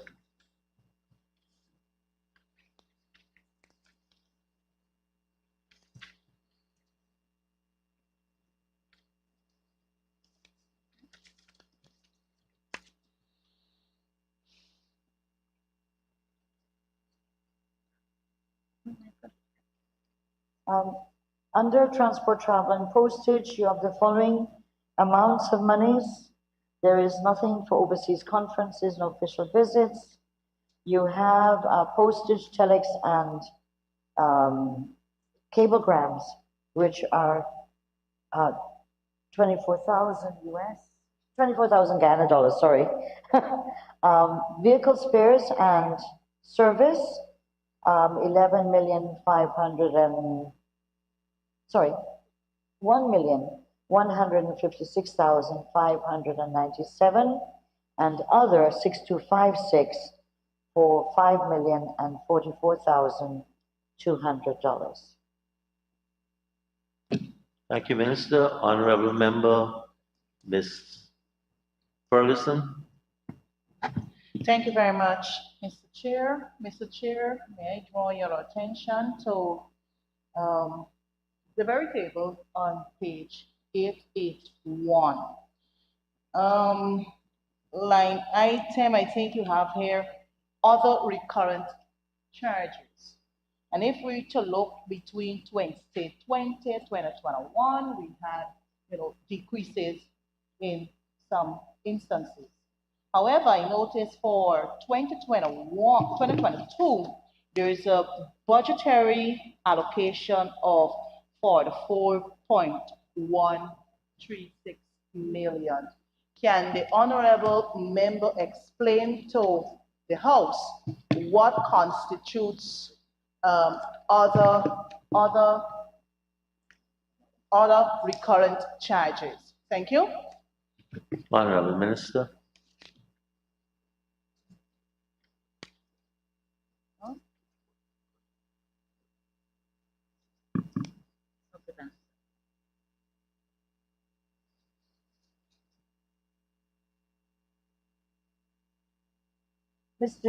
Mr. Chairman, the other recurrent charges include the materials, equipment and supplies, fuel and lubricants, rental of buildings, maintenance of infrastructure. And so, is that correct? Yes. So that this is what the ERC requested as far as I know. There's no deviation from what they asked for in 2022. Part of the reason being, as with all the constitutional bodies, has been the fact that there's COVID and their outreach programs, etc., have all been impacted on. So that there's a reason for the decline in 2021, and there's an increase for 2022 vis-a-vis 2021. But as you can see, in 2021, they were given 80 million, and they only spent 32 million. So the revised 2021, they only spent 32 million for other recurrent charges. And this time in 22, they're given a $12 million increase from the expenditure of the revised 2021. Honorable Member, Ms. Ferguson. Thank you very much, Mr. Chair. Mr. Chair, perhaps the honorable member can shed some clarity here, because in her explanation, listing the other recurrent charges, she did factor in that fuel and lubricant is also catered for in this particular item here. But if you look at, I think, two steps further down, you have fuel and lubricant being catered for. Is it that we're double dipping when it comes to other recurrent charges? So perhaps you can explain, honorable member. Thank you very much. Honorable Minister. Mr. Speaker, can I just clarify the honorable member? In Appendix T, you have other recurrent charges coming up to 44,135,000. That covers all the items below until you reach to capital. So in other words, the 44 million is the total amount for the issues, the items listed below that. Material equipment, fuel, rental of buildings, maintenance infrastructure, transport, travel, postage, utility charges, etc., other services and so on. That comes up to the total of. Honorable Minister, you may have to speak directly into the mic. We're hardly hearing. Oh, sorry, you didn't hear me. No, I can repeat, sorry. If you look at Appendix T, Honorable Member Ferguson, the other recurrent charges, the total you see of 44,135,000 reflects the total of all the items below. So that's grossed up to one total of 44,135,000. So that includes materials, equipment and supplies, fuel and lubricants, rental of buildings and maintenance of infrastructure, transport, travel, postage, utility charges, other goods and services purchased, other operating expenses, education subvention, rates and taxes, subsidies to local and international organizations. So all those items come up to 44. Thank you, Minister. Honorable Member, Mr. Mahipon. Sir, I see under education, subvention and training, an allocation there of 1.320. Can the Honorable Minister say what programs will be dealt with here in terms of the training and who are likely to be trained in what field? Thank you, Honorable Minister. Yes, it is. The amount of money here in this relate to, just a second, 1,320,000, and this is relating to what they are considering. Obviously, they have to also be guided by the new commission when it comes in. The proposal has to do with, in anticipation of local government elections, that the role that the commission plays in terms of ensuring that there is peace and harmony and less conflict. So a lot of the issues to do with monitoring the local government elections, and this would be training persons for that role of monitoring the local government elections and what costs may be involved in relation to developing capacity of staff to be able to deal with that particular issue. Thank you, Minister. Honorable members, I now put the question that the sum stated for Agency 59, Ethnic Relations Commission, current expenditure stands part of the estimates. Those in favor say aye. Those against say no. The ayes have it. The sum stated now stands part of the estimates. Honorable members, we can now turn to pages 442 and 443, Judicial Service Commission. Thank you, members of the Ethnic Relations Commission, for assisting our minister in taking us through those estimates.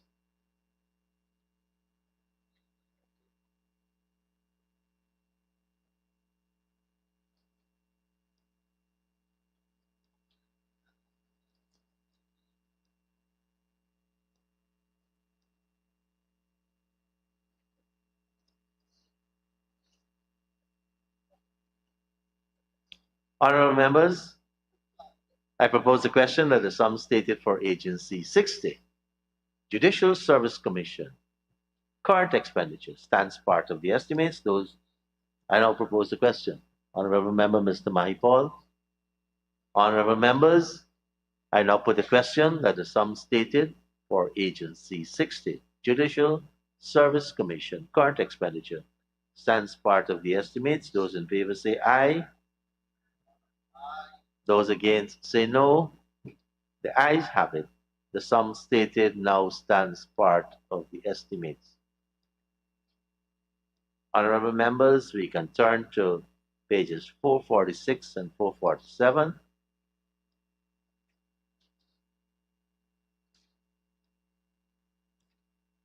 And I propose the question that the sum stated for Agency 61, Rights of the Child Commission of Guyana, the Rights Commissions of Guyana, current expenditure stands part of the estimates. Let's give a few moments so that the staff can get in place to assist the minister. The clock is not running, Mr. Mahipal. Mr. Chairman, could we have some guidance from you?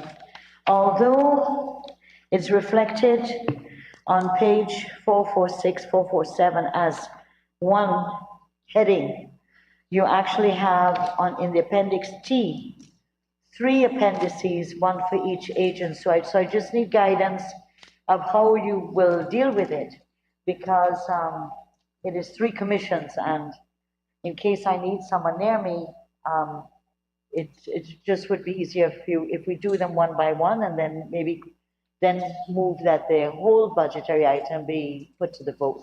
I'm not sure how you want to do it. Yes, I'm putting the whole head, but in considering there are 3 commissions, we're going to take the appendix T as stated.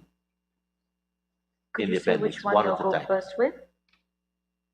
So, honorable members, for those asking the questions, if we could confine the questions to the different commissions, that would be very helpful to all. So, the honorable member, Mr. Mahipal.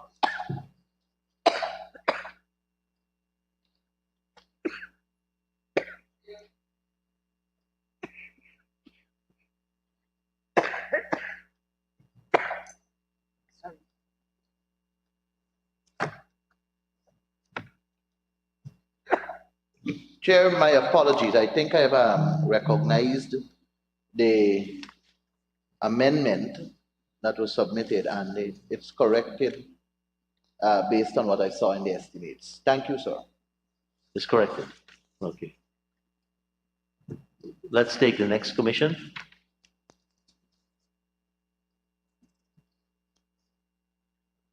Mr. Chairman, I'm not sure which commission we're on. Could you please advise? Rights of the Child? Rights of the Child Commission. The next one, Women and Human Rights Commission, and then the Gender and Women and Gender Equality. And IPC. Honorable Member, Mr. Mahipal.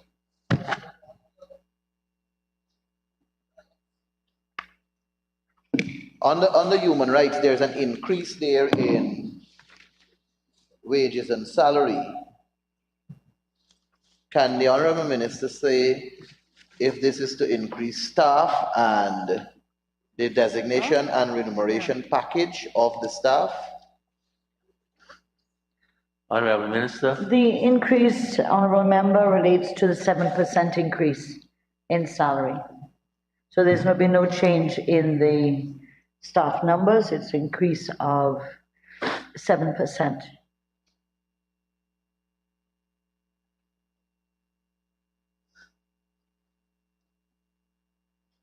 Thank you. The Women and Gender Commission. That's the Human Rights Commission. Honorable Member, Ms. Ferguson. Just give them a few moments to get in place. I don't know who I'm giving.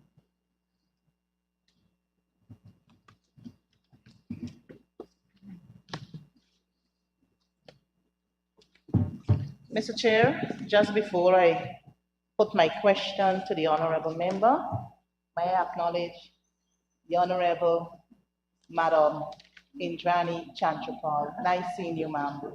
Wish you all the best for 2022.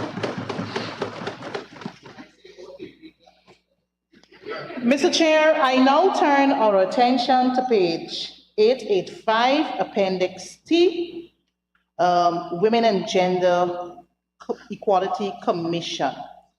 Under wages and salaries, I recognize that there's a decrease between 2021 and that of 2022.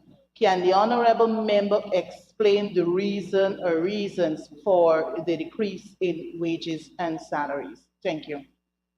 Honorable Minister. The decrease between 2021 and the revised 21 is because that they do not have and did not have or do not have an investigative officer.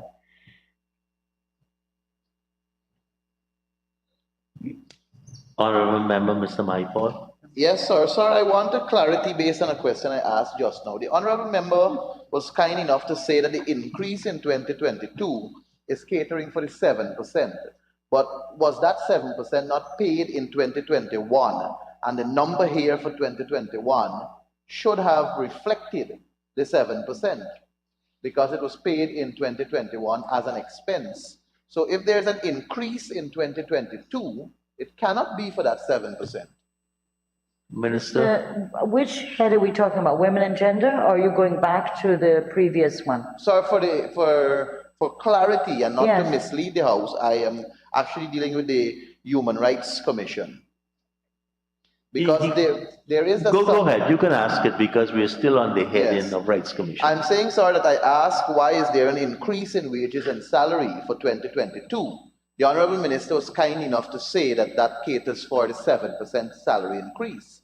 However, my understanding is that that percentage was paid in 2021.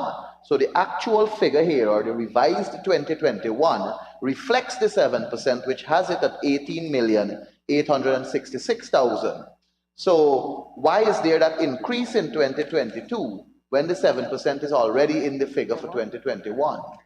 And my question stands, is it because there is staff increase? And if so, what is the salary of the, how many staff, the salary of the staff, and their entire remuneration package, please, and their designation? Honorable Minister. Just a minute.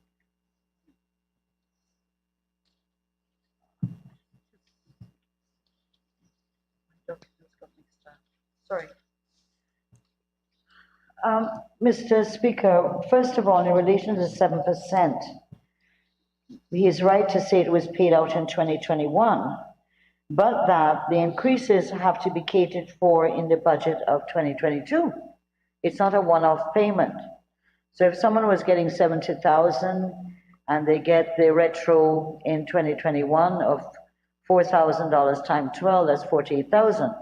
But in 2022, you have to cater for the 74,000, the increase in the salary. So that's one issue. The 7% was not a one-off payment.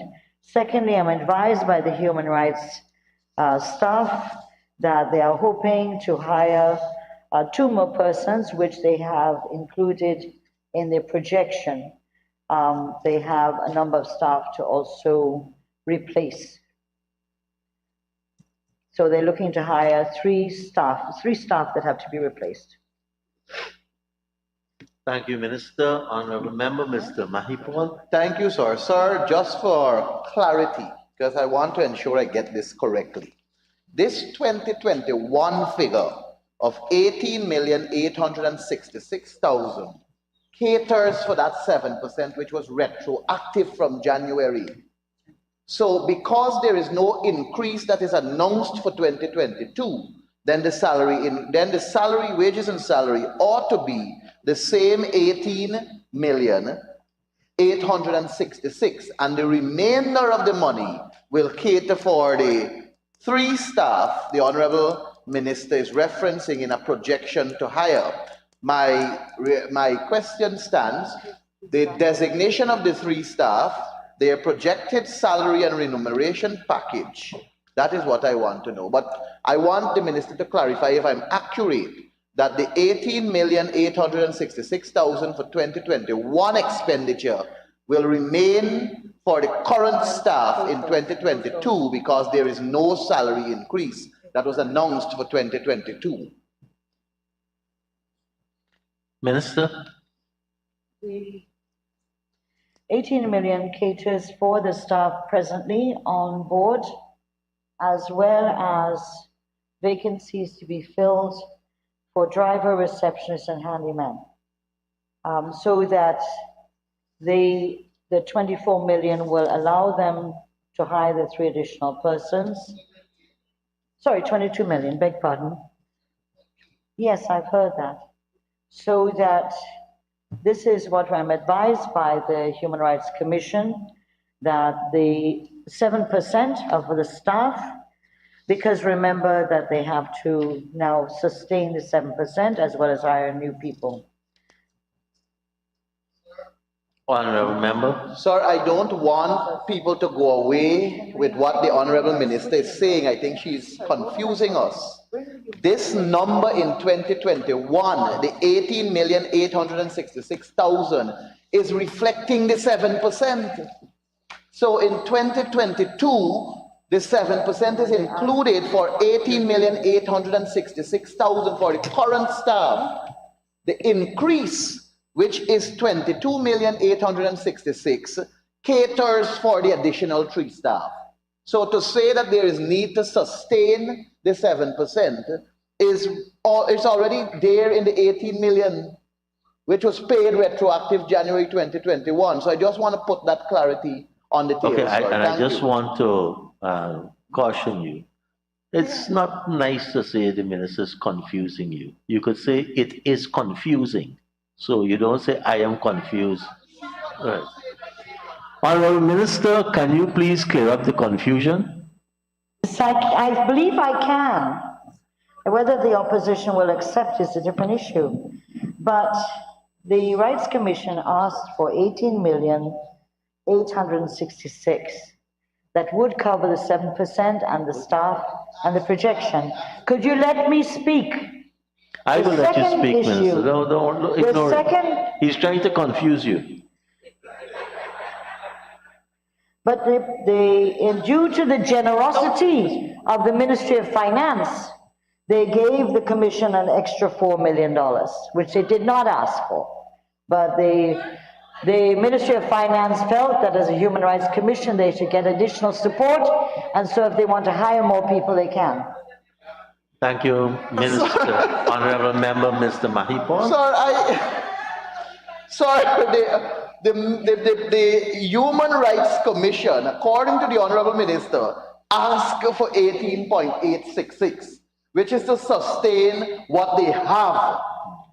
The minister is now saying to us that the Ministry of Finance gave them an additional 4 million and basically say to them, you go and hire more people. Is that what the Honorable Minister is saying to us?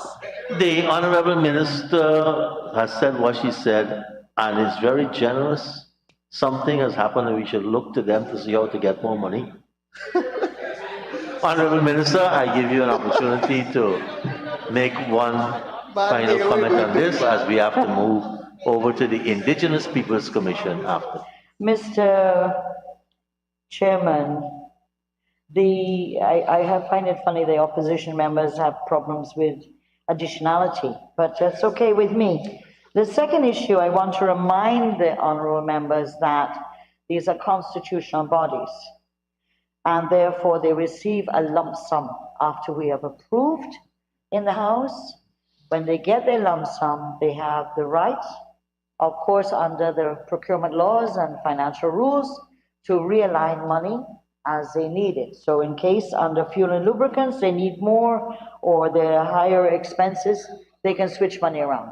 So I would hope this House would not begrudge the Human Rights Commission of an additional $4 million. Would you? Seriously, I don't believe my honorable friends on the other side would begrudge the Human Rights Commission an additional $4 million. Oh, boys. Oh. Thank you very much, Honorable Minister. Honorable members, there is another commission under this head. It's the Indigenous Peoples Commission. Yes. And could we take any comments, questions on? Yeah. Sir, yes. That's Agency 61, Indigenous Peoples Commission. There was no amendment to that. Same wages and salary increase. We're seeing the increase to from 8.749 to 11,261,000. Would the Honorable Minister state whether this is to cater for additional staff, and if so, the remuneration package and designation of those staff? Honorable Minister.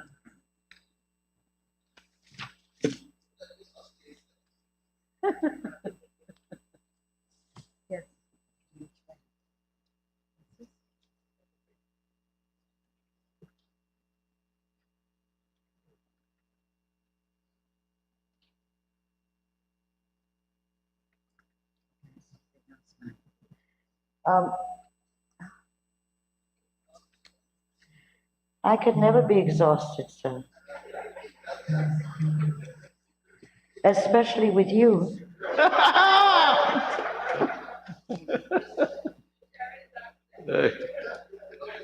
Mr. Chairman, the honorable member always puts his foot in his mouth.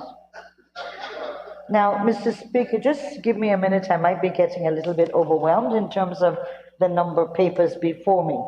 The honorable member asked a question to do with the seeming increase from 8.7 million to 11.26, right? Correct? Is that correct, honorable member? The explanation for the increase relates to that the amount budgeted was 8.749. However, the total expenditure for 2022, based on the 7% increase of salary in 2021, would be 9,333,000, and that the increase of money again in this heading, 2.3 million for salaries, is also seems to be as a result of the generosity of the Ministry of Finance. Thank you, Minister. However, I just one thing, again, I repeat, these bodies can move money around once they get the lump sum, and they would therefore be looking to probably put it under, what's it, 6294? What's that? I can't read that far. Yeah, 6294, which has to do with other and catering for workshops, etc., for the IPC. Thank you. Thank you, Comrade Chair. Sir, I am a bit confused, so I will wish to seek clarity. So the Honorable Minister was kind enough to say that with the 7%, the salaries would go to 9.3 million, which is the number one would have expected to see in the 2021 revised, because the 7% was paid from that year, 2021. So the actual for 2021 or the revised 2021, one would have expected to see the 9.3, but what we're seeing here is 8.7. So I need clarification on that. And I also heard that the Honorable Minister is saying that the increase to 11.2, which is actual increase of 2.3, comes off of the generosity of the Ministry of Finance. I am not sure if I'm out of order, but guide me, sir. What is requested from this agency and the ministry wanting to be generous with the taxpayers' money to give it to this agency, as opposed to being generous perhaps with Region 4 that had a decrease in their 6211, or OLO, which asked for an increase? Is the minister trying to say to us that the generosity is only extended to a few agencies? Honorable Minister. The money that is under this head will also go towards the stipends for the commissioners. The commissioners are still in existence, that they still have a chairperson, and so the additional cost for that will go for the payment of the commissioners. Thank you very much, Comrade Chair. So I'm happy that it wasn't really a generosity as mentioned, but rather the stipend for the commissioners under this head. But I do hope that the Honorable Minister will extend to the Ministry of Finance that they should be generous to the office of the Leader of the Opposition. Thank you, sir. Thank you, honorable members.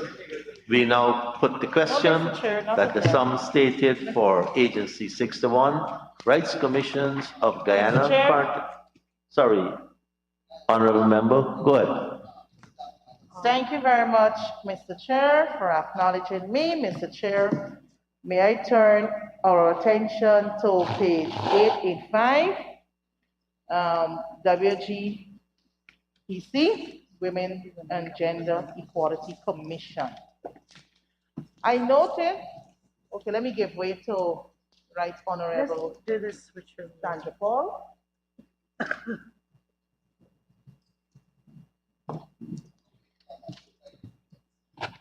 Thank you very much, Mr. Chair. Mr. Chair, through you to the honorable member, fuel and lubricant.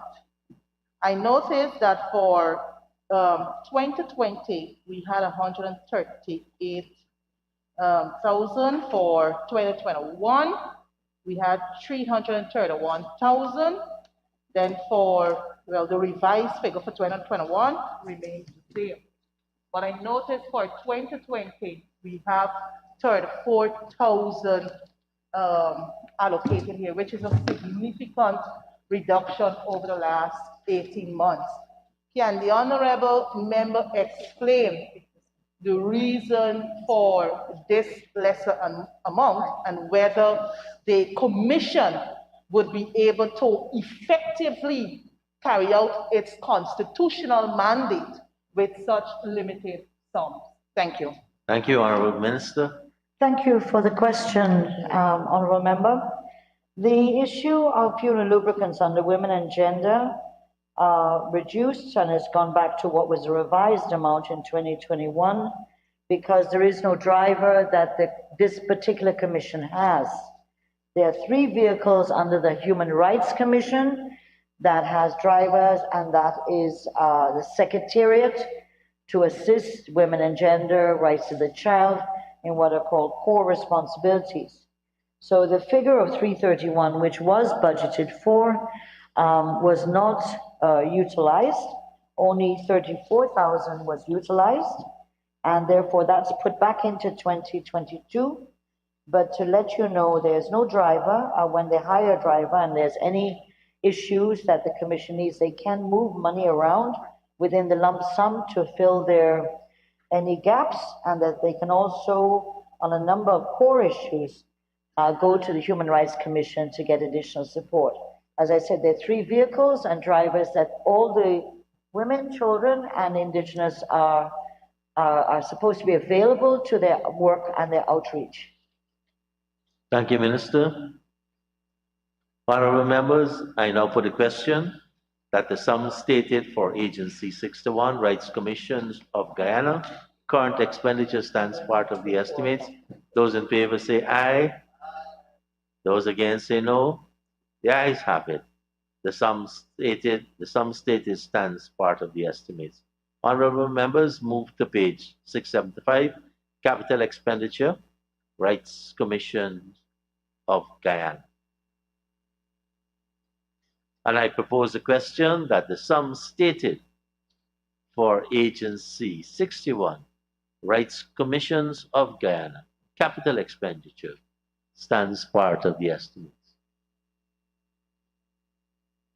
And I now put the question that the sum stated for Agency 61, Rights Commissions of Guyana, Capital Expenditure, stands part of the estimates. Those in favor say aye. Those against say no. The ayes have it. The sum stated now stands part of the estimates. Thank you very much, staff of the Rights Commission and Minister, for taking us through that. We now turn to page 450, 451, and consider Agency 62, the Public Procurement Commission.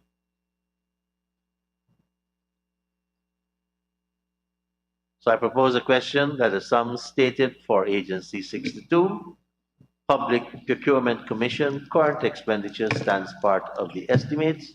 Honorable Member, Mr. Manipur. My good sir, statutory wages and salaries just a clarification, does this amount, does that cater for the commissioners, the chairman, deputy chairman, and other commissioners? Would the honorable minister be kind enough to clarify? Because I see the 35,700,000, nothing was spent there for 2021.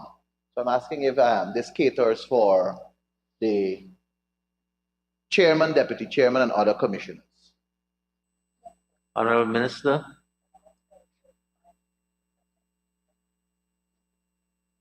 The amount of 35,700,000 relates to allocation put aside for the commission in the anticipation it would have been established, and that includes the chairman and the 4 other members of the commission.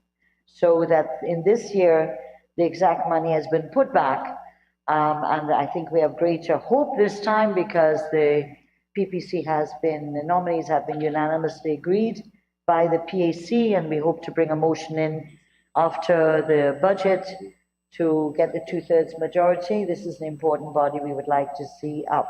So we have catered in the budget for the new commissioners coming on stream. Thank you, Honorable Member, Mr. Maipol. Thank you, sir. I'm happy for that clarification, and I am aware of the work the PAC is doing with reference to constituting that commission. And I am a serving member with the Honorable Minister on that committee, so I'm well aware.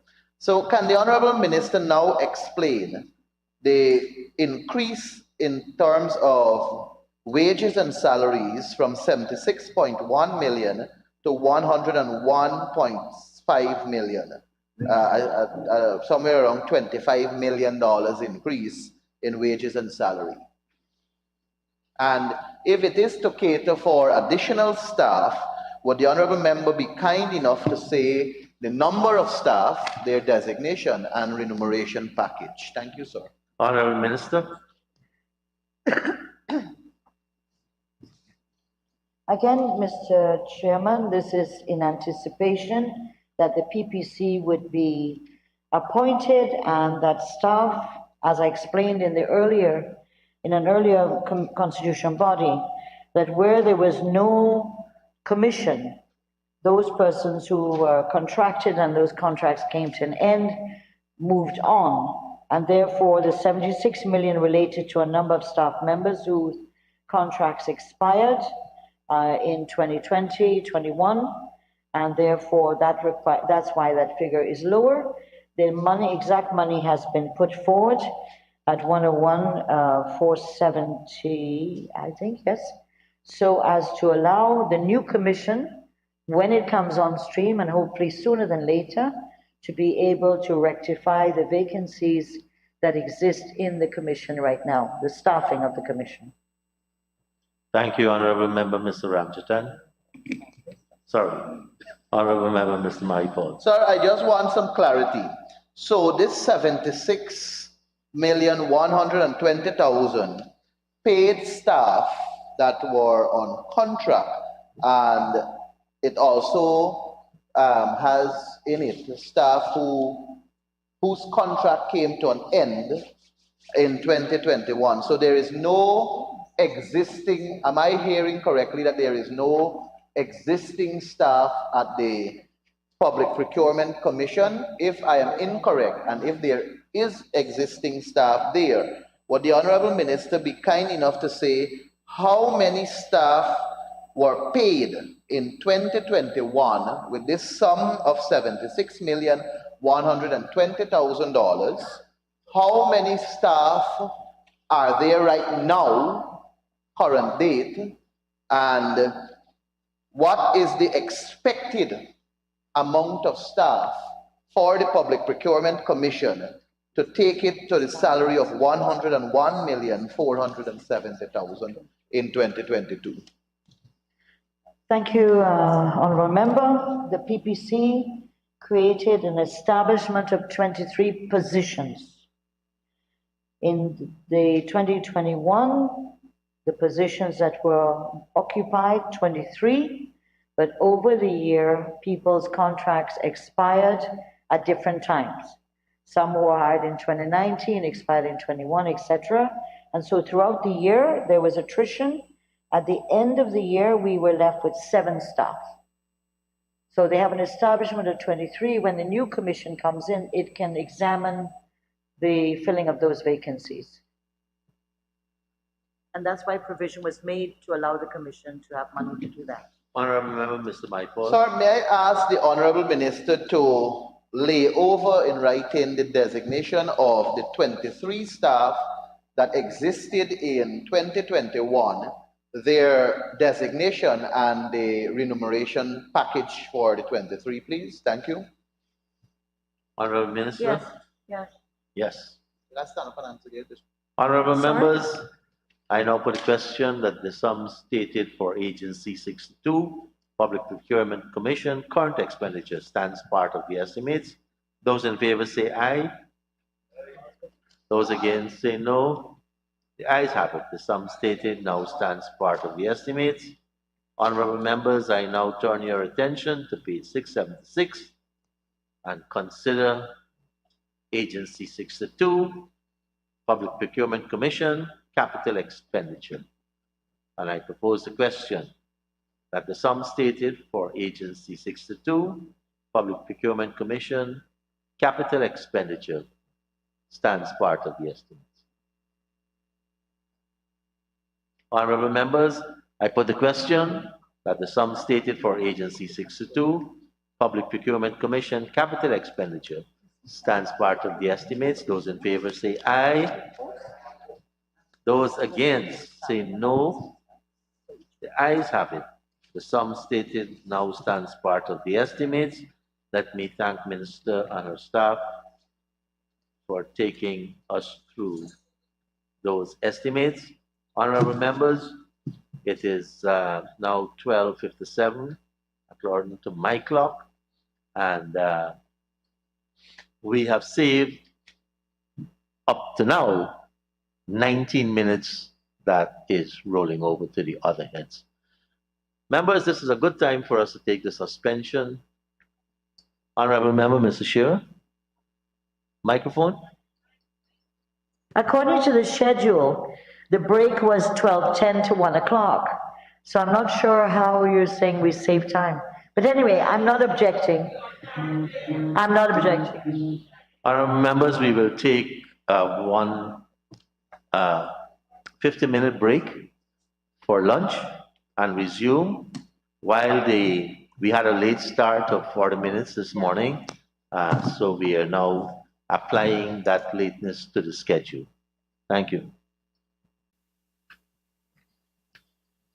Honorable members, we will go into the Committee of Supply to continue consideration of the estimates.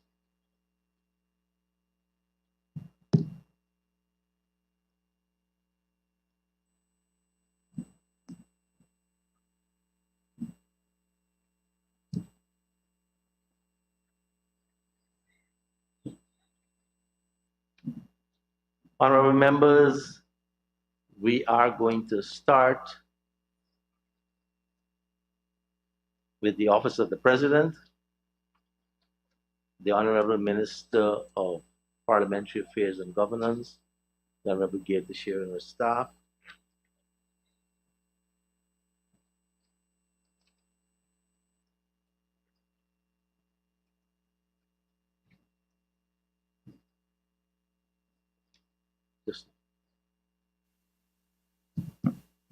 We are at page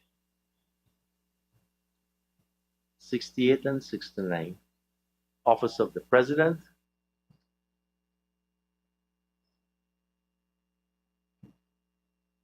And we're starting at 2:30.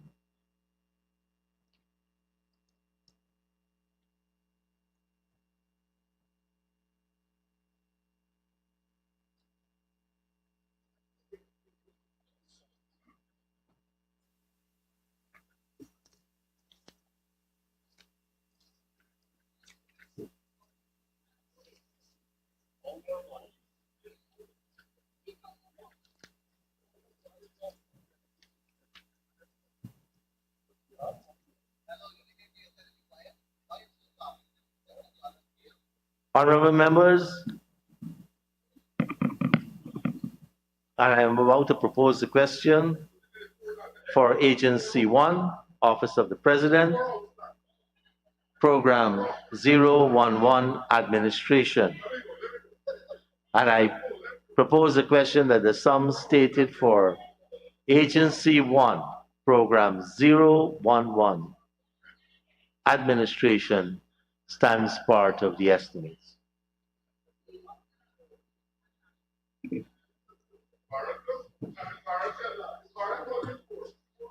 Honorable Member, Mr. Mahipur. Thank you, Comrade Chairman. Comrade Chair, line item 6116, contracted employees. I see the sum has moved from 138,865,000 to 170,098,000, and I see an increase in the staffing from 70 to 75. May I ask the Honorable Minister to tell this House the designation of the 5 additional employees, and their remuneration packages, please? Honorable Minister. Mr. Speaker, 6116 contracted employees. It is 170 million, covering 70 employees that have moved up to 75. There are 3 new staff members, field training manager at $300,000 a month, personal assistant at $200,000 a month, and a PASF at $366,621.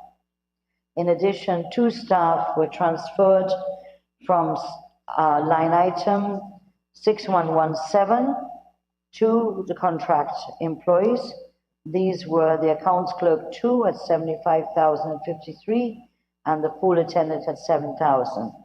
They chose and preferred to stay to become contracted employees. So that's the 5 additional persons, Honorable Member Mahipur. Honorable Member, Mr. Mahipur. Thank you, Chair. Thank you to the Honorable Minister for her explanation in terms of the accounting for the 5. I did hear her saying that 2 moved from 6117. May I ask what is the status of the 1 from 6117? She accounted for 2, but may I ask about the other one? The person resigned, Honorable Member Mahipur.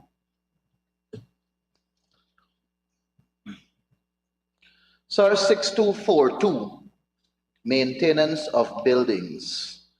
I see a sum there of 90 million. Would the Honorable Minister be kind enough to disaggregate this sum and tell us what kind of work will be done at the respective buildings? Honorable Minister. Thank you, Honorable Member. This is a decrease from 129.7 million to 90 million. Maintenance of buildings, these are not capital works. Payment, this relates to works being done at the OP complex and includes maintenance of 5 buildings. Castellani House compound, so the maintenance at the 5 buildings in the OP complex, 25.8, Castellani compound, 30.7 million, and that includes maintenance of the Castellani villas, the gym, the swimming pool, and the changing areas, the presidential guard offices, and the security uniform section. As well as the 3rd grouping is the maintenance works to the State House, 20.5 million, and to the Special Projects Unit as well. In addition, the Valerie Rodway Building, 7 million, and Stephen Campbell Building, 6 million. This is the disaggregation for the 90 million for 2022. Honorable Member, Mr. Mahipur. Comrade Chair, I heard the Honorable Member saying it is a reduction from 129.738 million. The book that I am looking at shows a reduction from 142.738 million. May I ask if my copy is correct? Yes, you are correct, Honorable Member. It is a typing mistake in the preparation for the document today. Chair 6255, maintenance of other infrastructure. I see also $90 million there, a decrease from 97,100,000, but the 97,100 is actually an increase from what was budgeted in 2021, which was 68,600,000.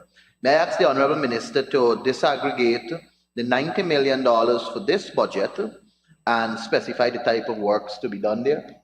Honorable Minister. Well, thank you, Honorable Member. As you know, we are going on a very aggressive campaign to have international and regional visitors, investors, and so on. And so we want the Office of the President to look, and the buildings around it, to look in tip-top condition. We expect a number of VVIP visits this year, high-profile investment meetings, and therefore the maintenance of other infrastructure is a critical component of enhancing the image of the primary institution in terms of the Office of the President.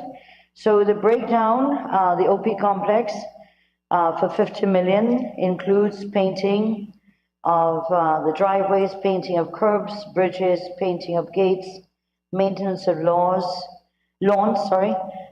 trimming, pruning trees, landscaping, replacement of security lights, maintenance of drainage and maintenance of pavers. Castellani compound, 20 million. Works include cleaning of the tiles around the pool, maintenance of the lawns, trimming, pruning of trees, maintenance of the perimeter fence, rehabilitation of the walkway for flood prevention and replacement of security lights. State House, 20 million. Works include maintenance of the lawns, the rose garden, landscaping, replacement of the security lights, rehabilitation of the pathway, and maintenance of fence and gateways. You're looking for where the money is, not where you're looking. My fault. It's just. Sir, my calculation based on what was said, the minister accounted for $50 million at Office of the President and spoke to painting of the perimeter fence. I know the perimeter fence is painted. I pass there every day, and I don't know if it is if it's necessary to paint it over now. And I also heard the Honorable Minister speaking to $20 million for State House, which will give you $70 million. May I ask where the other $20 million will go? Honorable Minister.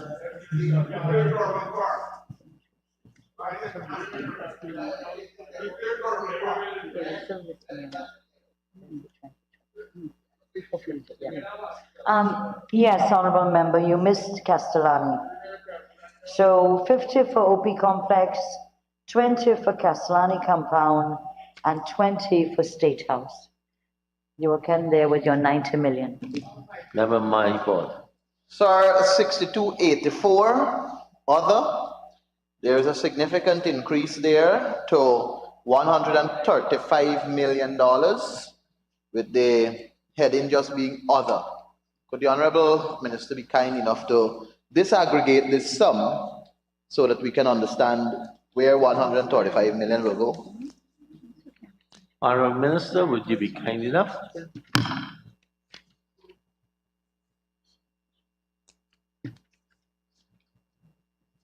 Yeah.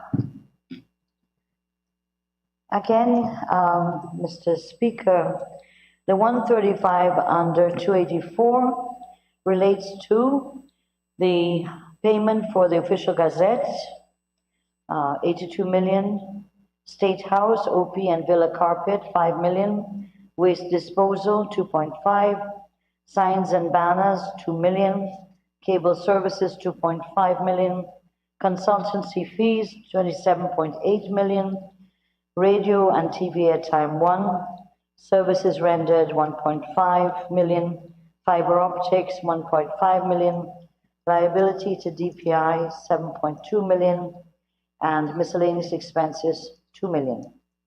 The consultancies that are listed here relate to a number of consultants that we're looking at sector strategy and development plans relating to the government. Thank you, Minister. Member Mahipal. Sir, 6294, would the Honorable Minister be kind enough to disaggregate this sum, 52 million?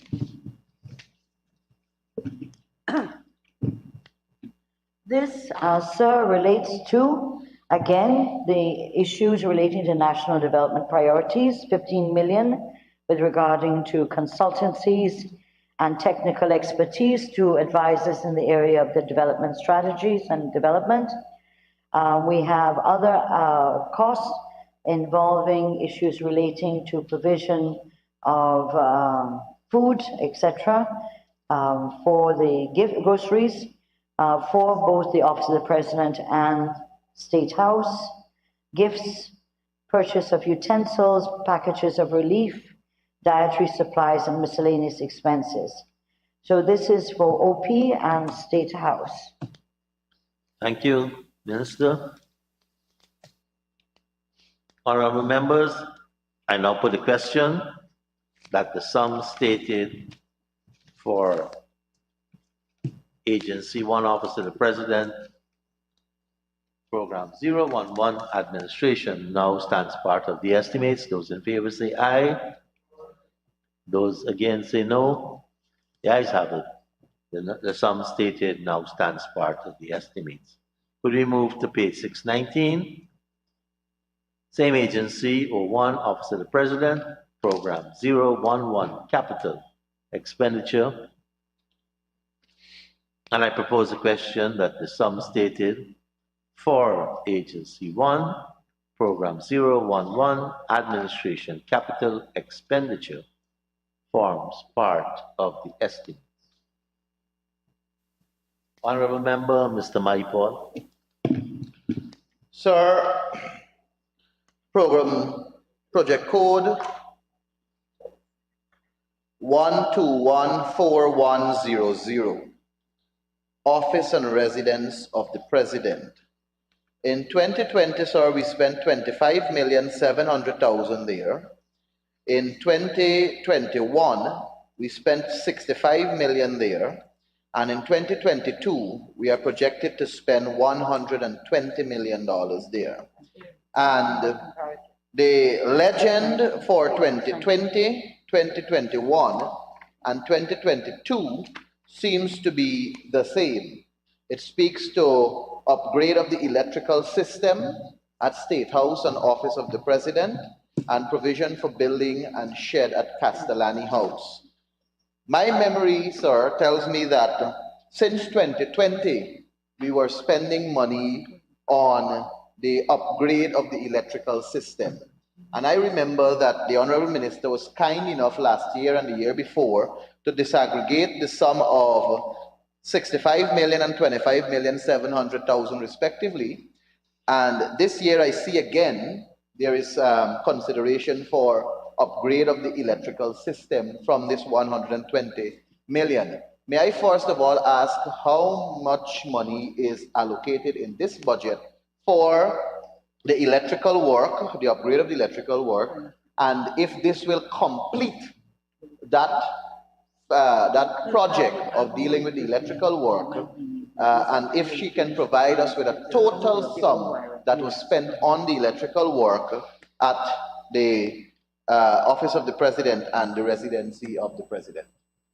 Honorable Minister. Yes, thank you, Honorable Member. The upgrade of the electrical system, we're now in phase 2, and that it is 25 million set aside for this year. This, it is believed, will complete the removal of the old wiring.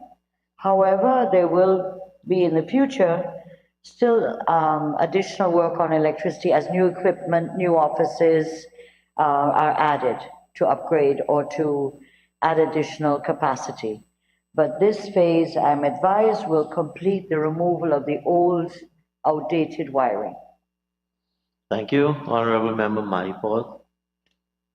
Comrade Chair, would the Honorable Minister be kind enough to say how much money will we be paying for retention, and what is the project, or what are the projects related to this description? And also with reference to provision of building and shed at Castellani House, would the minister be kind enough to state the purpose of this shed and the dimensions of the shed, please? Minister? Mr. Chairman, in regard to the question of the retention, we have a rollover project. And so the retention for construction of the information center in the OP compound is 843,000. The concreting of Stephen Campbell compound opposite State OP is 1,444,000.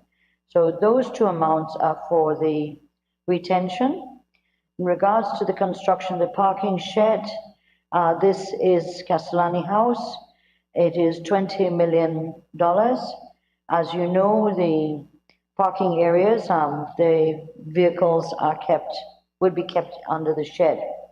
Extension of the building for Presidential Guard Unit, that is $72,713,000, also in the Castellani House compound.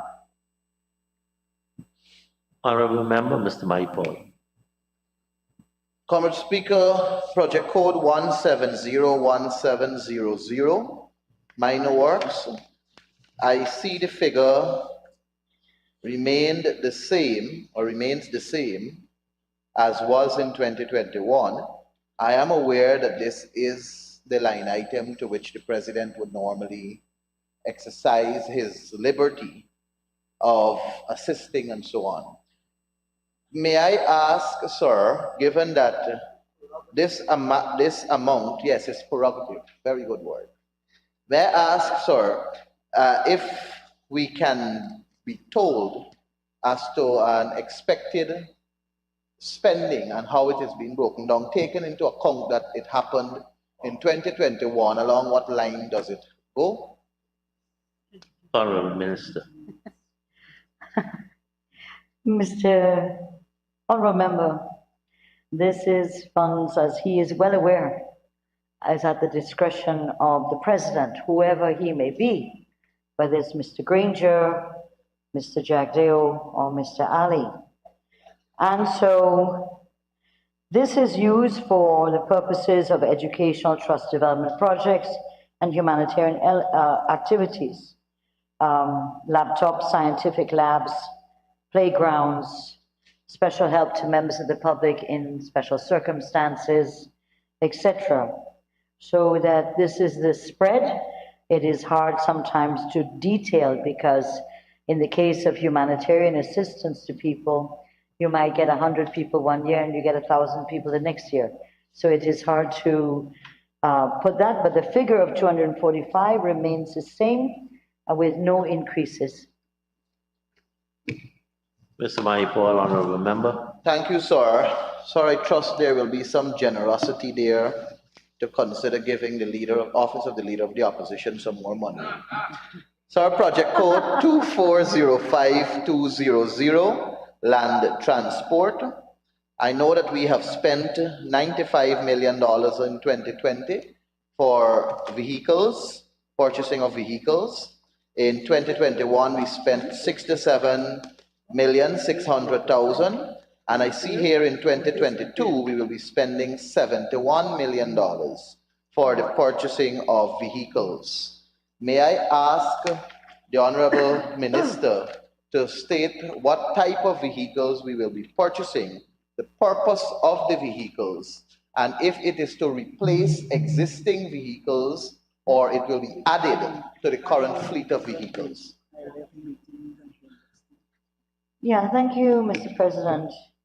There are 8 vehicles, 1 SUV Presidential Guard, 2 vehicles for the Presidential Guard, 1 mobile, 1 pickup Presidential Guard, and 3 vehicles for the Office of the President. Again, Mr. Speaker and Mr. Chairman, in terms of ensuring with the visits of the VVIPs, investors, high-profile meetings, and work that is going on in terms of raising Guyana's international regional profile with visitors here, that we want to make sure that our fleet of vehicles is up to standard and we're able to not embarrass our country with any old and dilapidated vehicles. So this is adding to the fleet. Thank you, Minister. Honorable Member, Mr. Mahipon. Sir, in view of this being added to the fleet, and given that there is no projection based on what I have observed while we were examining the current expenditure in terms of staffing to drive these vehicles, may I ask the Honorable Minister, how do they intend to employ drivers, or will these dignitaries be driving themselves? Honorable Minister. Mr. Chairman, these are vehicles to be used by OP, by the Presidential Guard, and where there are dignitaries, etc., who may be with the vehicles, it would be drivers, may be police. So this doesn't require hiring drivers for these vehicles. They'll either be used by drivers already in the system that are Presidential Guards and or police. Thank you. Honorable members, this is a good time to put a question that the sum stated for Agency 1, Office of the President, Program 011 Administration, Capital Expenditure, forms part of the estimates. Those in favor say aye. Those against say no. The ayes have it. The sum now stands part of the estimates. If we can turn to pages 70 and 71, National Policy Development and Presidential Advisory Services, Program 012. And I propose the question that the sum stated for Agency 1, Office of the President, Program 012, National Policy Development and Presidential Advisory Services, stands part of the estimates.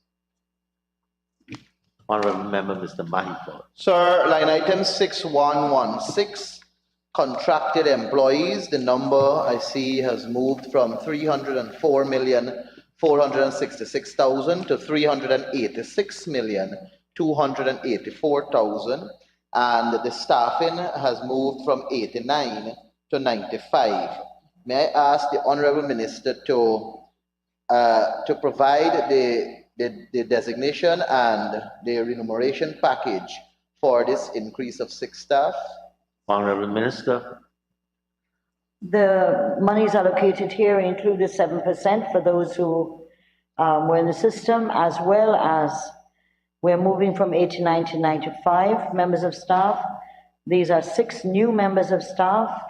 Senior Project Officer at 350,000, Coordinator Youth Advisory at 350,000, Special Project Officer at 350,000, Special Assistant to the President at 650,000, Deputy Commissioner of the Guyana Lands and Surveys Commission at 749,000, Commissioner CEO of the Guyana Lands and Survey Commission of 1,070,000.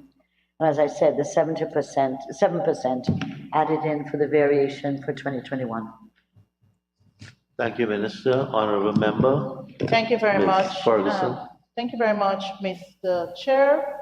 Mr. Chair, to you, to the Honorable Member. It is actually a supplementary question to the one posed by my colleague earlier. Can the Honorable Member state whether these positions that you've alluded to earlier, whether they were publicized, when, and perhaps you can lay over to us the copies of the advertisement for the various positions. Thank you. Thank you, Honorable Minister. No, these have not been advertised as far as I know. These are positions specific in regards to the President. And with the Commissioner and Deputy Commissioner, they have moved over into 6116. Thank you, Minister. Honorable Member, Mr. Mahipon. Comrade Speaker, Comrade Chair, 6284. I see a significant increase there from what was spent last year, which was 69,994,000, and we are now projected to spend $190 million under the heading Other. Would the Honorable Minister be kind enough to give a breakdown of this $190 million? Honorable Minister. Again, Honorable Member, the monies herein are put in regards to consultancies, with regards to sustainable development goals, low carbon development strategy, a number of developmental strategies, local content, medium and long-term economic proposals. As you are well aware, we are on a very aggressive campaign to raise the profile of our country and to make sure that we are prepared and we have the technical support to guide us in policy making and in developing the new strategies and developmental strategy of our country. Thank you, Honorable Minister. Honorable Member, Mr. Mindford. Thank you, sir. Let me assure the Honorable Minister that I am very well aware that cost of living is extremely high. Sir, line item 6294, would the Honorable Minister be kind enough to... for consultancy on that basis? I didn't hear you. Would the Honorable Minister be kind enough to give a breakdown of line item 6294? Honorable Minister.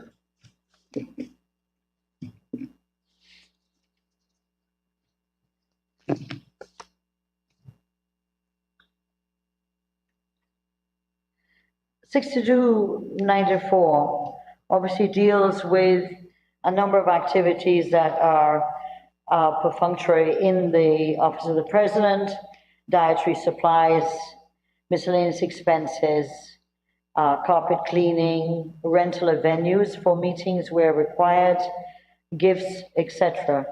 So that these are basically, for example, groceries are for cabinet meetings because we no longer cater. We make our own meals, not we make them, but we have persons who cook for the cabinet meetings, thereby saving quite a bit of money from the Office of the President budget. Thank you, Minister. Honorable Member, Ms. Ferguson. Thank you very much, Mr. Chair. Mr. Chair, through you, I turn our attention to line item 6293, refreshments and meals. Refreshments and meals. You know, Mr. Speaker, we were told that the coalition spent trillions in meals and beverages, you know. But I noticed, Mr. Speaker, Mr. Chair, I noticed, Mr. Chair, for 2022, you have an increase of 10 million, close to probably over close to $3 million. And in 2020, it was 2.4. In 2021, it was $8 million, and they had a revised sum of $7 million. So I noticed that, you know, for 2022, you'll be spending a whole lot in meals and refreshments. So can the honorable member explain to the House and taxpayers what are these refreshments and their meals? Thank you very much. Honorable Minister. I think the honorable member, Mr. Chairman, is getting confused between millions and billions. The amount of money being spent on dietary by our friends on the other side of the house when they were in government is in the billions. This line item is dealing with an increase from 8 million to 10 million, i.e. $2 million. And Mr. Chairman, this involves refreshments and meals for stakeholder engagements and staff meetings, and any other type of meetings the President may have, or cabinet subcommittees and or staff have, senior staff, that would relate to snacks. In fact, this is not dietary, but refreshment and meals. And so the honorable member Don't get billions and millions mixed up. You spent about over 4 billion or 7 Don't let's billion go there, on Honorable. dietary and Don't let's go there. You introduced it, comrade. You started it. I didn't. And the Honorable Mr. Mai Paul, if you're fishing for a consultancy, apply. Thank you, Honorable Minister. Honorable Member Ms. Halley. Thank you, Mr. Chair. I didn't raise it. She did. 6321, subsidies and contributions to local organizations. Can the Honorable Minister please lay over the work program for the Youth Advisory Council? Honorable Minister. Mr. Chairman, 60 million has been allocated for the Youth Advisory Council, which the President will be launching by the end of the first quarter, and that the Secretariat was established, a technical coordinating committee had been established in 2021, and they have completed the terms of reference, and as I'm advised, the Youth Advisory Council will be established in the first quarter of 2022, and the President will be meeting with the youth arms and youth of the various political parties to encourage them to be participating in the Youth Advisory Council. Honorable Member Ms. Halley. Mr. Chair, just clarification. Is it that the Honorable Minister is saying that the Youth Advisory Council is yet to be established?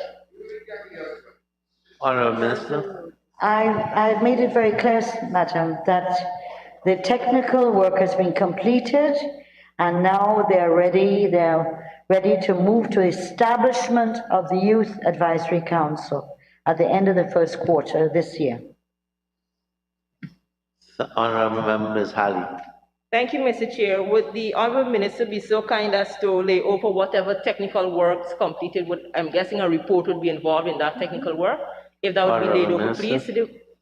No, I would not promise to do that, Madam. This is the President's Youth Advisory Council, and I believe when that is launched, all that information and how it will function and what its mandate will be exposed. You can't have a work plan before the council is established.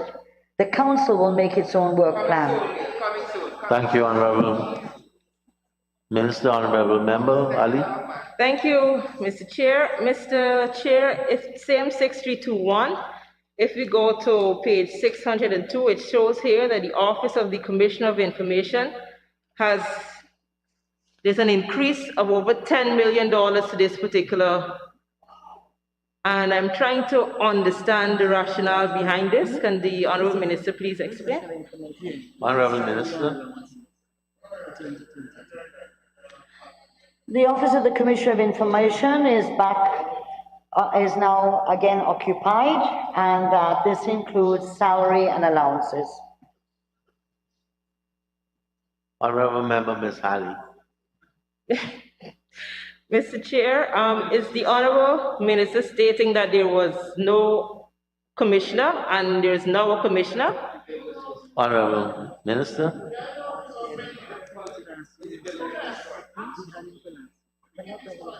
No. As you may recall, that the former Commissioner of Information in the 2015 period was unceremoniously declared terminated in the House in the November 2018 budget reading. And so the Honorable Commissioner of Information has been re-ensconced into the office of the Commissioner last year, not for the entire period of the whole year, so that there were costs for last year, partly for the period that he was appointed, and that continues to now. You will recall that there was an acting Commissioner of Information that was there after the Commissioner was terminated, and that person also was receiving the same salary and benefits as the present. That person concluded their engagement with the present government in November 2020. Thank you, Minister. Honorable Member Ms. Ali. Thank you, Mr. Chair. Um, Can the Honorable Minister please confirm that there is a new Commissioner of Information and whether or not there was an advertisement for that position? And we get it. Honorable Minister. The Commission of Information is covered by the Access to Information Act. He is appointed at the pleasure of His Excellency the President. Yes, it's obviously I said that. If you're not listening, instead of heckling, you should listen, Mr. Duncan. I said that he was appointed last year and that he continues this year. If you wish to know the name, why don't you ask the name? The name of the person is the senior retired judge, Mr. Ramson. Thank you, Honorable Minister. Honorable Member I don't Mizali. understand what reinsconce So, means. Mr. Chair, thank you very much. So the Honorable Minister has indicated that the senior Mr. Ramson has been rehired as Commissioner of Information. Can the Honorable Minister please give the emoluments and salaries, lay over the emoluments and salaries for this particular commissioner? Honorable Minister. Salary and benefits and allowances. Divide that by 12. Divide by 12. Can't you divide by 12? Divide by 12. 40 million divided by 12 months comes up with the salary and benefits. The total, your maths is not good at all. Mr. Chair, I'm not sure if you're hearing the Honorable Minister, but I'm certainly not hearing. Honorable Minister. Mr. Speaker, this layover. Just be quiet. 40 million for the Office of the Commissioner of Information.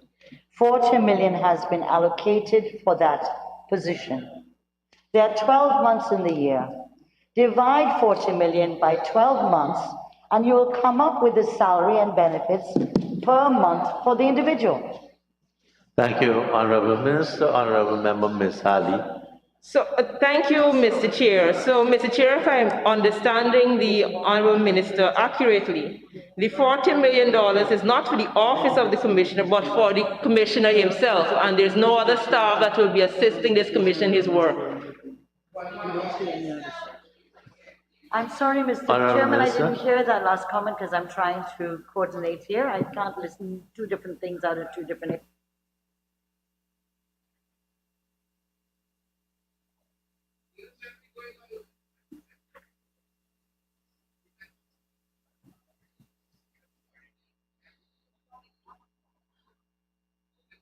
Honorable Minister.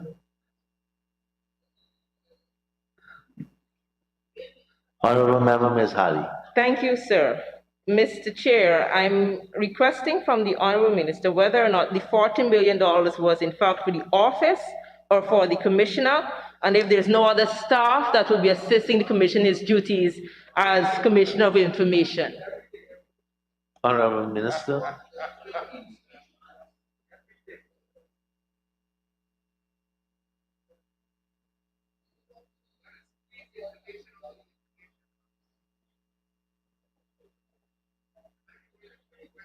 Microphone. Sorry, the 40 million is provided as follows, allocated as follows.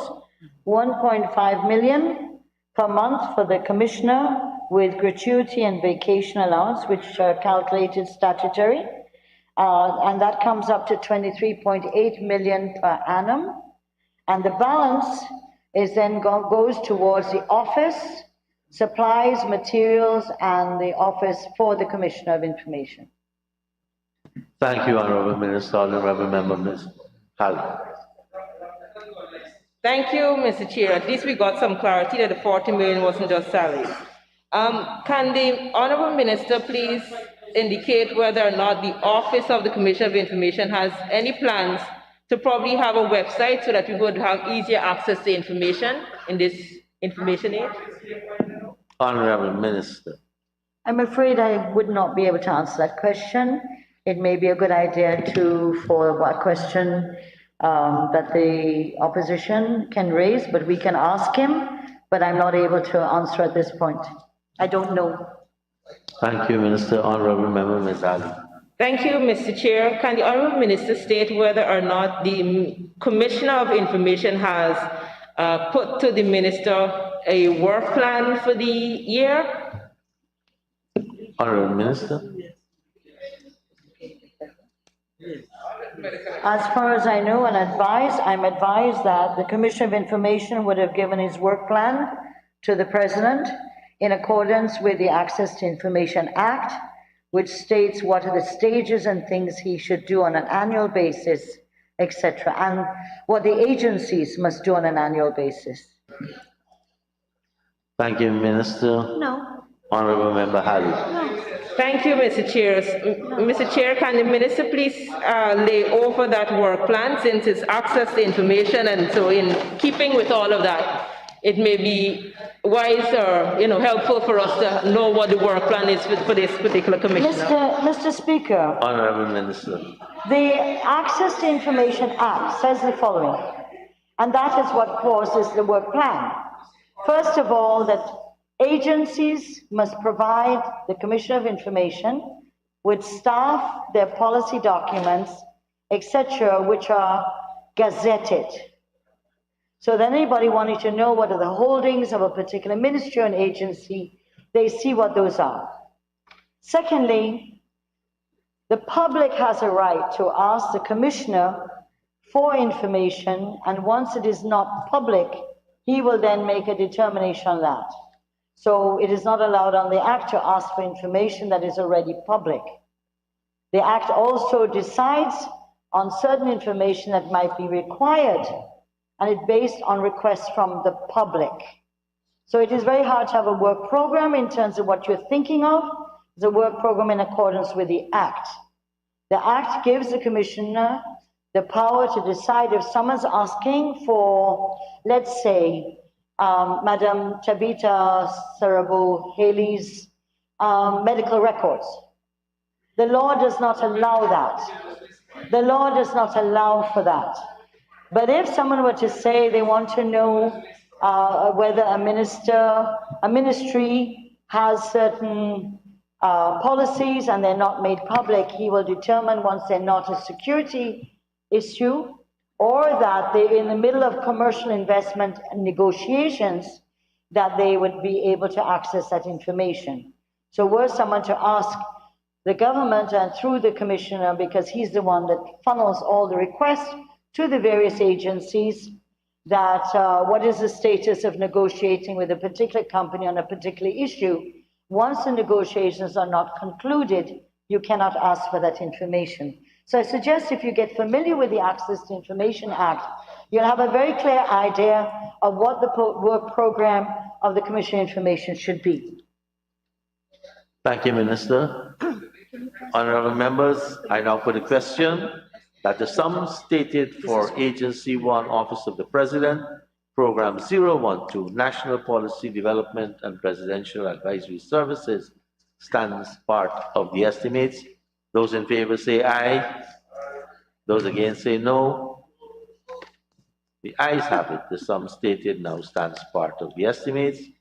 Members, please turn to page 619. Same agency, 01, Office of the President. The program is Program 12, National Policy Development and Presidential Advisory Services, Capital Expenditure. And I propose the question that the sum stated for this program, capital expenditure, stands part of the estimates. Honorable Member, Mr. Mahi Paul. Fine, I can start. Chair, project code 3301100, lands and surveys. I see an allocation there of $100 million, and the legend is directing me that this is for opening of new lands for agricultural, industrial, housing, and other developmental purposes and land regularization. May I ask the Honorable Minister, where are these lands for agriculture that will be open, industrial, housing, and if we can have a definition of other developmental purposes and land regularization where? And if the sum can be disaggregated for the benefit of the rabble rousers on that side of the house.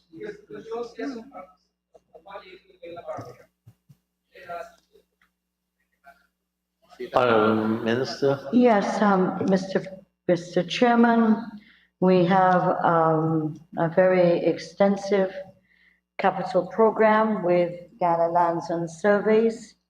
There is 68 million to do with land. This is geotechnical surveys and so on, and I'll give a breakdown of that, cadastral surveys, and 31.7 million for things like furniture, software, cybersecurity, software, etc. So that the breakdown is as follows. The land registration survey in that is, sorry, $14.9 million at Monrepo, West Coast Berbice, West Coast Demerara, Montchauzy, West Coast Berbice, in Region 5, creating GEOID, sorry if I get it wrong, GEOID, GEOID, model for Guyana and geodetic reference framework preparatory survey. They have the occupational and cadastral survey for Kairuni Highway and cadastral survey for second depth Hogstye Berbice, state land southeast of West Indian Housing Scheme to be subdivided into residential lots, approximately 11 acres. This is to do with the Bartica. So my friend on the other side might be happy to hear that. This is to do with regularization of land. You have the cadastral survey of approximately 50 acres at Aranaputa Valley, commercial area and layout of 120 half-acre commercial business lots in Letham. Land administration exercise, Laddersville, Berbice River, cadastral survey subdivision of 626 acres at High Level Canal, that's in Region 3. Cadastral survey Chanasu Estate, Mabaruma, Region 1. Update inspection monitoring, georeferencing of government land, Somerset and Berks, Region 2. Occupation and cadastral survey of state land adjoining Dr. Charles Estate Plantation, Cobden. That comes up to the 68 million, and that this is other works may not be reflected here, but in the work program of the agency has to do with the regularization of lands, etc. In regards to the 31.7, as I said, these are a number of items such as ACs, tablets, biometric devices, network switches, those kind of things to do with capacity by the Lands and Surveys Commission. Thank you, Minister. Honorable members, it's a good time to put the question that the sum stated for Agency 1, Office of the President, Program 12, Capital Expenditure, stands part of the estimates. Those in favor say aye. Those against say no. The ayes have it. The sum stated now stands part of the estimates. If we can go now to pages 72 and 73.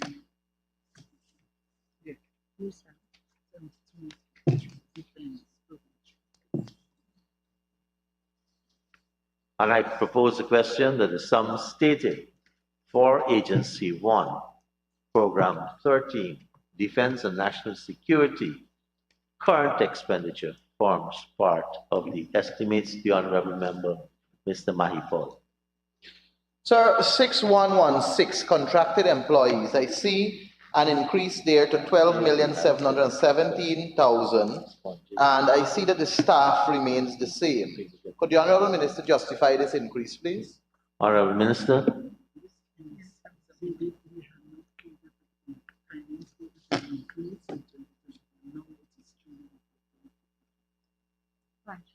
The Ministry of Finance had not catered for the 7% in the 2021 budget, so this has been rectified in the 2022 budget.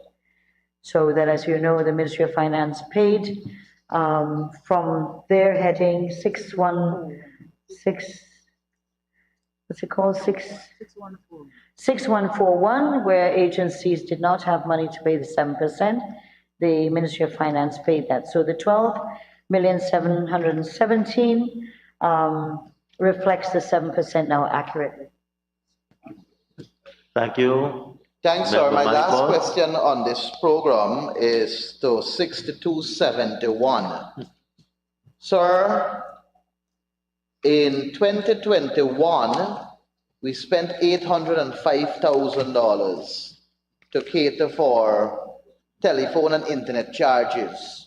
The figure now that is budgeted here is $35,978,000. Could the Honorable Minister be kind enough to explain that big increase? Honorable Minister. That's petty from 805,000 to 35 Can you million. explain that big increase? Divided by short.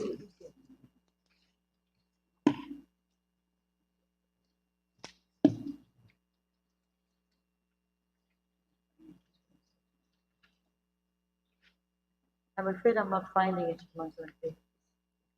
6271.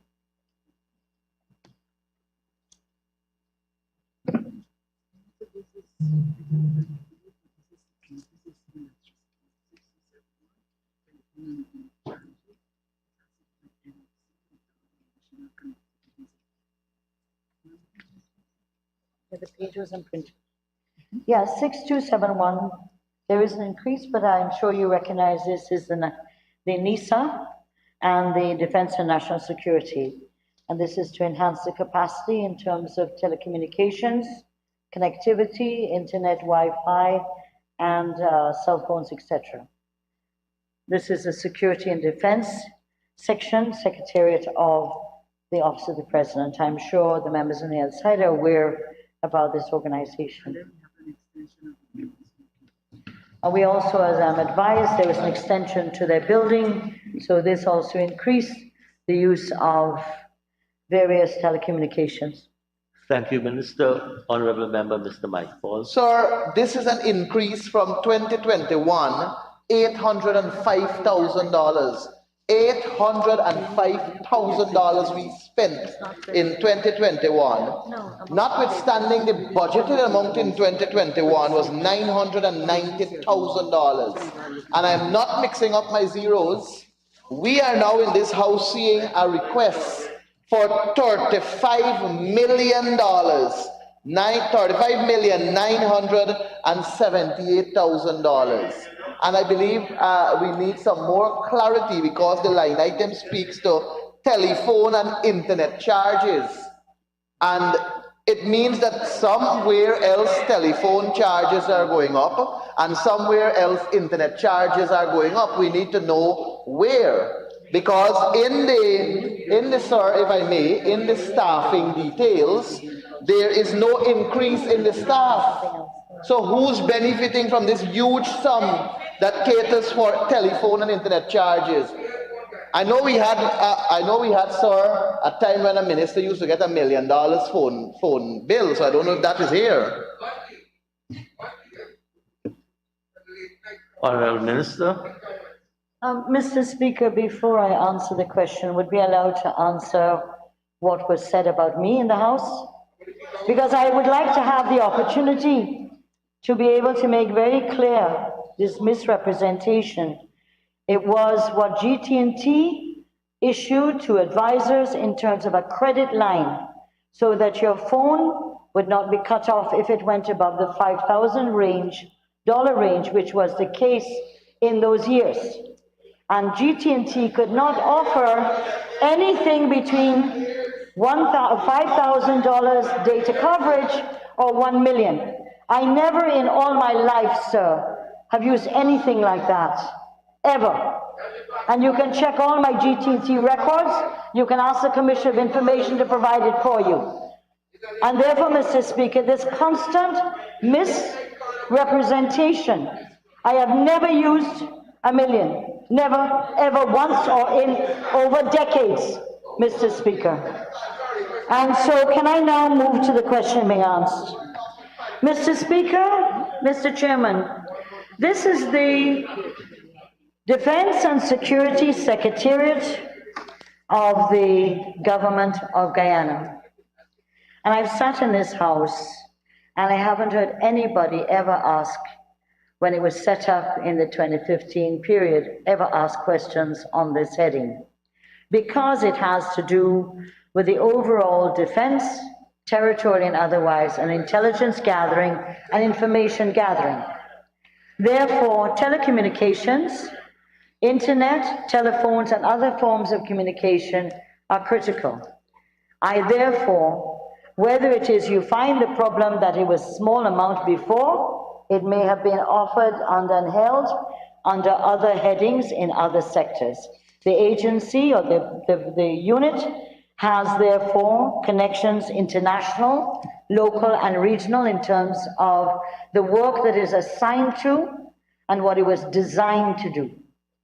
And therefore I cannot accept the criticism that this is extravagant. If we wish our security forces in this country to do their jobs properly, they need to be able to access each other, they need to be able to access overseas and various intelligence agencies and partnering agencies globally. And therefore this amount of money, sir, is adequate and appropriate to this particular agency. Thank you, Honourable Minister. Honourable Member Current Chairman, the nation needs to know what really is the intention of telephone and internet charges under this line item that caters for this steep jump. We want to know as taxpayers' money if they're going to tap our cell phones, if they're going to mine our business, because that is going to be against the Constitution that speaks to this freedom that we're enjoying. So we need to know if they're going down the road of purchasing Pegasus, for example, or other spyware that can basically invade the privacy of the people of this country. Can we ask for that guidance at least, if it is a manner of getting into the business, personal business of the people of this country? Like Honorable Annette Ferguson is saying. Mr. Speaker, Mr. Chairman, I understand the paranoia of our friends on the other side, as they know what they did when they were in government. So I understand their paranoia of thinking that people are spying on them. We don't have time with you. They're bigger fish to fry. However, Mr. Speaker, this has to do with telephone, internet, etc. And so just to remind the honourable member, the laws of this country called, and one of them called the Interception of Communication Act, were any security entity in Guyana wishing to tap anybody's phone or intercept it, they have to go to the court, and the court gives permission. And so the issue is that the laws of Guyana provide for interception, for crime fighting, etc. And by the way, who brought in the sedition laws again? It's you. The sedition laws were removed in this country in 1997, and it was brought back into the Cybercrime Act, a retrogressive act, and it will be removed, sir, at the appropriate time. Thank you. Thank you, Honourable Minister. Before you ask the next question, Honourable Member Mahipal, we've just exhausted the hour for this head, but we have 90 minutes saved from the earlier. Thank you, Chair. Mr. Mahipal. Chair, I just want you to note that this is a current expenditure and it caters for 5 staff of which it is to pay telephone bills and internet charges. And to know that it has jumped from 805,000 to 35 million is worrying. And on that note, sir, I reserve my for other Honorable questions. Minister. Mr. Chairman, the staff of this body Mina, have 5 paid staff. This is national security. This is 5 staff that are civilian. The rest come from the security forces of our country, and they're paid through those agencies. So this is not about 5 people, and I would assume that you wouldn't conceive that the Security and Defense Secretariat of this country would be manned by 5 people alone. How ludicrous. This is to do with our territorial sovereignty, crime fighting, intelligence gathering, and therefore certainly there are 5 staff that are civilian, the rest come from the disciplined forces of Guyana. Thank you. Thank you, Minister. Honorable members, I now put a question that is some stated for Agency 1, Office of the President, Program 14, Public Policy, Program 13, National Defense and Security stands part of the estimates. Those in favor say aye. Those against say no. No! Ayes have it. The sum now stands part of the estimates. Honorable members, we can turn to page 619. Brother James.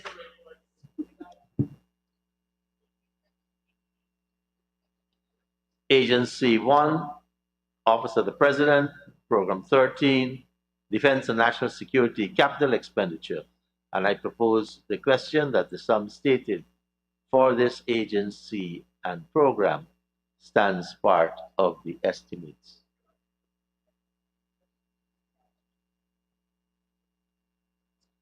And I now put a question, honorable members, that the sum stated for Agency 1, Program 13, Defense and National Security Capital Program stands part of the estimates. Those in favor say aye. Those against say no. Ayes have it. The sum now stands part of the estimates. Honorable members, pages 76 and 77.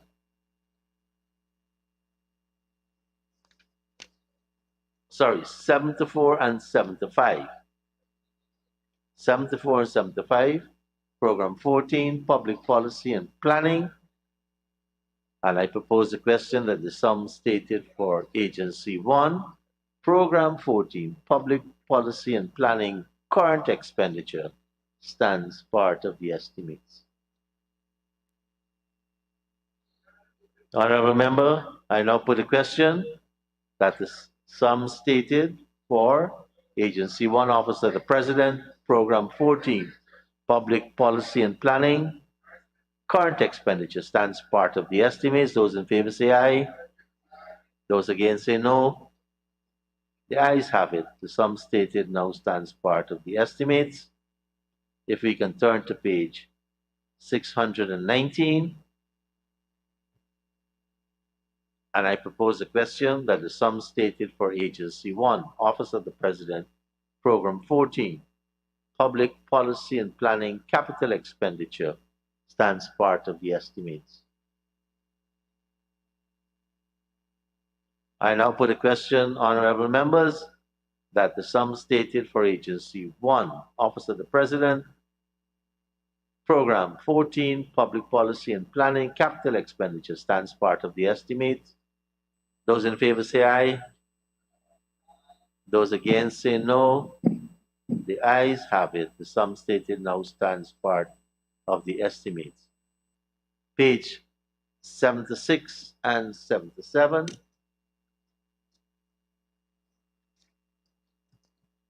And I propose a question that the sum stated for Agency 1, Office of the President, Program 15, Environmental Management and Compliance, Current Expenditure, stands part of the estimates.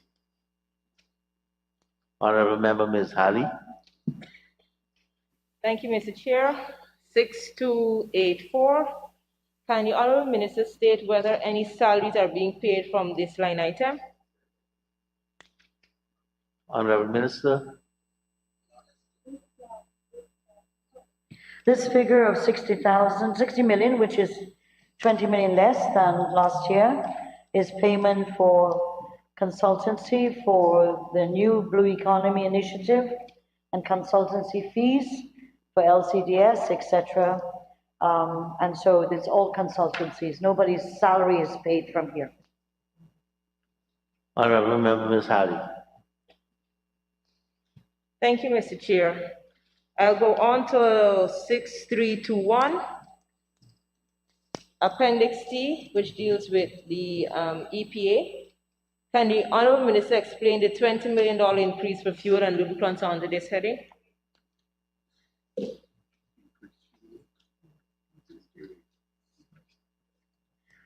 The increase in the, for the fuel, etc., for EPA is increased field work.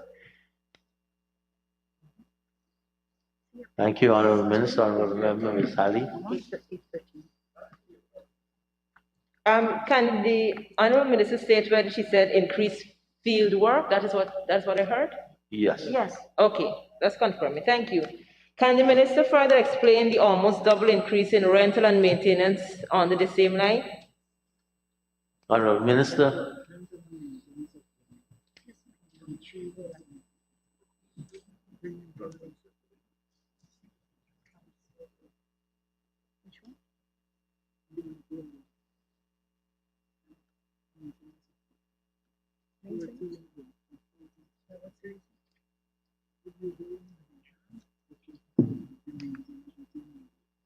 The increase has to do with a new building and the maintenance of the other facilities. Honorable Member Ms. Halley. If I heard the Minister, she said a new building. Can the Honorable Minister state what is the purpose of this new building that is being rented? And where it's being rented?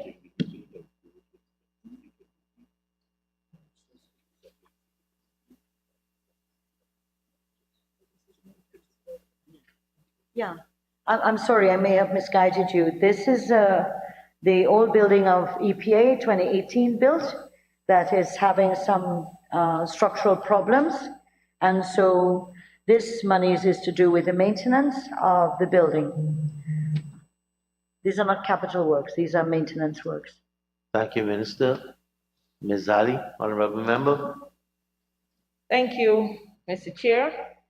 Mr. Chair, this $48 million has been set aside for training under this agency. Can the Minister inform the House what training will be undertaken this year? Honorable Minister.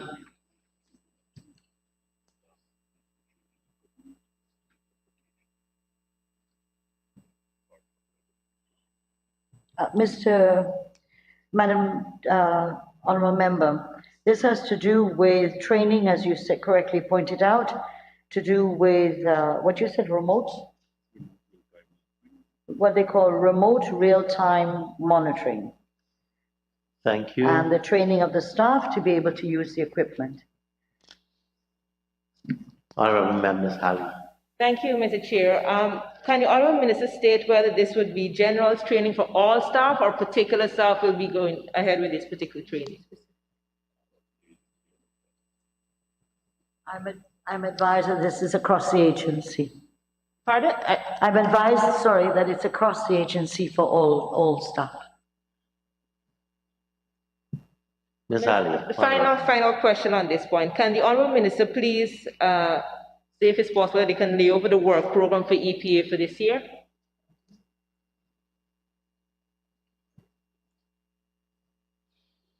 Honourable Minister. I believe that would be a decision of the EPA board, which has been established in October. I cannot make a decision for a board. The EPA has a board that's established, and that board would decide whether it wishes to lay over. It has not, it's recently been reestablished, I believe, and therefore they would have to determine that. I cannot commit a board to release its work plan, sorry. Thank you, Honourable Minister. Before Honorable Member Ms. Halley, Honorable Members, please look at the use of unparliamentary language. One member repeatedly used one 3 times. You have a problem, Honorable Member Henry? I see you are raising your hands to the heavens. Mr. Speaker, I just was wondering if you would have chided over there also. Thank you. I tried everyone. Honorable Member Ms. Halley. Thank you, Mr. Chair. Can the Honourable Minister say whether I need to go to the Commission of Information to get the information from EPA? Would that be the best route to take? Honorable Minister. Mr. Chairman, that's not for me to advise the honourable member. If she's familiar with the Access to Information Act, she can utilize it. Or as I said, the board and EPA has been putting out their reports in this house, so you can see what they have done. And you can, if the board agrees that it should make its work plan available, then it can to the public and put on their website, which is what everybody wants to do. But I don't think that the work program, I can commit in this house for the work program of a statutory body without the approval of that board. Thank you, Honorable Minister. Honorable Member Mr. Ramjatan. Is it a precondition for the public's money going to them that they do a work program? Honorable Minister.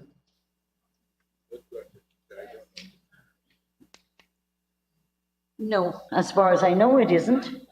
What I do know is that the statutory bodies, constitutional bodies, prepare their budgets with a justification for what they want and what they need. So I'm not aware of a work program or work plan going to Ministry of Finance when the budget is being dealt with. I know that there's a justification. Why do they need more money? Under what heads? And what will they do in the year with it? So it's not a work plan, it is the justifications under the chart of accounts. Thank you, Honorable Minister. Sir, just Ramjatan. Yeah. Is it not true, Madam Chair, that the minister has to get what they will do for the entire year before they can get the amount of monies? I think we're quibbling over words. I said their submission has to include justification for their request. That is different than a work plan or work program. A work plan or program would have 12 months of the year and what you're doing by quarter, what you're doing by each month. That is not what they're required to submit. They're required to submit the justification on the financial requests they're making. And if it is they're going to do training, what kind of training, how many people they're going to train within that year, and the justification for it. So that is not a work program, my dear. That's not a work program. If you think that's a work program, you really need to think again. Thank you, Honorable Minister. Honorable members, it's a good time to put a question. That the sum stated for Agency 1, Office of the President, Program 15, Environmental Management and Compliance, stands part of the estimates. Those in favor say aye. Those against say no. Ayes have it. The sum stated now stands part of the estimates. If we can turn to pages 619 and 620. And I propose a question that the sum stated for Agency 1, Office of the President, Program 15, Environmental Management and Compliance Capital Expenditure, stands part of the estimates. Honorable Member Ms. Halley.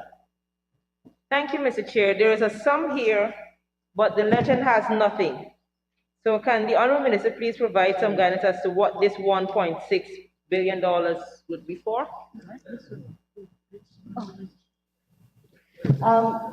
Mr. Chairman, this is under the Guyana-China agreement, where they will be building the recreational center, recreational park at Jovera, what is we call Jovera Park. This is a major intervention with a Guyana-China partnership to build 1.2, this is a 1.2 billion project Why is it that you have to bring us down to minutiae? This is a grand design that will utilize a large portion of land to beautify, and the idea is to keep doing that in other regions as well. But this one has come on stream because of the Guyana-China friendship and the way in which we have worked with each other for decades. So this is the contribution of China. This is a grant of $1.2 billion. If you can find someone else with another grant to do Rheinveld or whatever, tell us. But we're dealing with this one that is money available. The government will be providing what you call the cost for the land clearing and the paperwork and stuff like that, and the Chinese and GPL in terms of lighting, water, and the Chinese in terms of the design, layout, construction. Thank you, Honorable Minister, honorable members. I now put a question. Not as yet, Honorable Mr. Member, Speaker. Ms. Ferguson. Thank you very much, Mr. Speaker. Mr. Speaker, through you, I turn the honorable member attention to Project Code 3401500, Environmental Protection Agency. I notice here we have $100 million set aside here for the provision for furniture, equipment, and payment of retention. So in volume 3, on the profile 13, it doesn't say much. So can the honorable member explain to us what this 100 million will cater for? And at the same time, I will request that you hand over or lay over the document to cover the $100 million. This is taxpayers' money, and we must be held accountable for it. It must be accounted for. Thank you, honorable member. The 100 million, the largest percentage, the largest portion of it will be spent. 74.9 million will be spent on digital environmental monitoring, reporting and verification and framework for offshore petroleum, mining, and forestry activities. There will be two main functional areas: geographic information system and remote monitoring sensors, instruments, and dashboards. And there are details in relation to this coming up to 74,976,000. So it won't be only exclusively dealing with oil and gas in terms of looking at surveillance and the quality, looking at the FPSOs, but also and tracking the flares, etc. But this is not exclusively to be used just for oil and gas. So that's 74 million out of 100 million. The balance have to do with some scientific equipment and lab equipment that would be needed by the EPA, as well as furniture, printers, and materials like that. So, but I thought the most important, the largest section has to do with the areas regarding geographic information systems and remote monitoring sensors. Thank you, Honorable Minister. Honorable members, I will now put a question that the sum stated for Agency 1, Office of the President, Program 15, Environmental Management and Compliance, Capital Expenditure, stands part of the estimates. Those in favor say aye. Those against say no. Ayes have it. Sum stated now stands part of the estimates. And we turn to pages 78 and 79.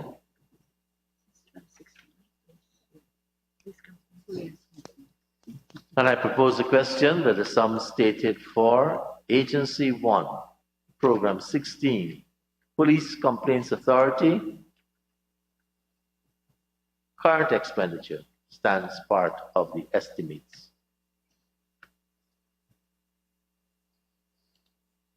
Honorable members, I now put the question that the sum stated for Agency 1, Office of the President, Program 16, Police Complaints Authority stands part of the estimates. Those in favor say aye. Those against say no. Ayes have it. The sum stated now stands part of the estimates. Page 620.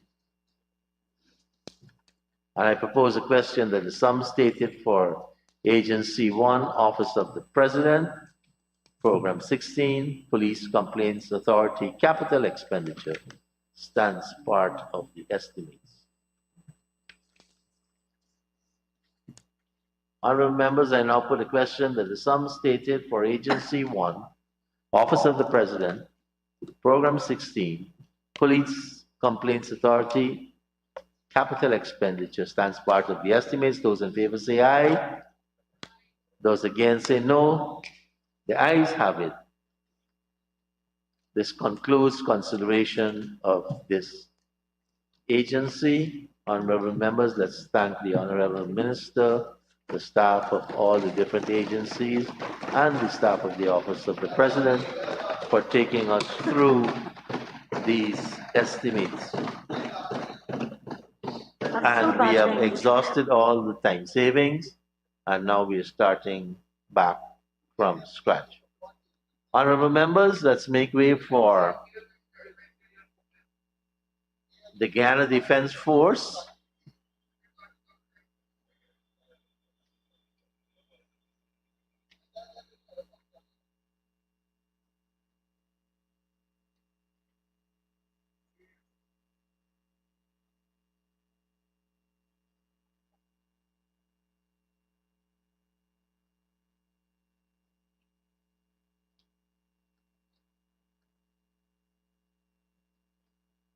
Guyana Defense Force, pages 418 and 419.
Honorable members, I propose a question that the sum stated for Agency 53, Guyana Defense Force, Program 531, Current Expenditure, Defense and Security Support, stands part of the estimates.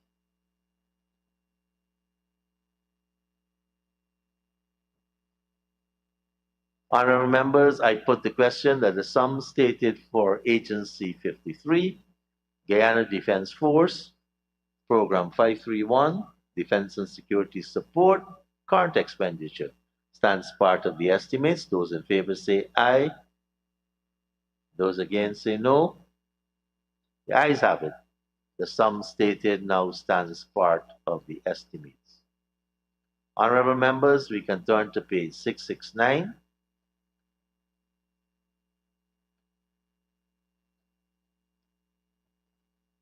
And I propose a question that the sum stated for Agency 53, Guyana Defense Force, Program 531, Defense and Security Support, Capital Expenditure, stands part of the estimates. Honorable members, I now put the question. Honorable Member Mr. Mahipon. Thank you, sir. Sir, project code 1200100. May I ask, and I understand that this is the Guyana Defense Force, so I will just like to know if this project code covers work in the main branch, the Guyana Defense Force Camp in Ghana. Honorable Minister. Well, did you start out? Honorable Minister Darmlao, the use of that unparliamentary language, out of order.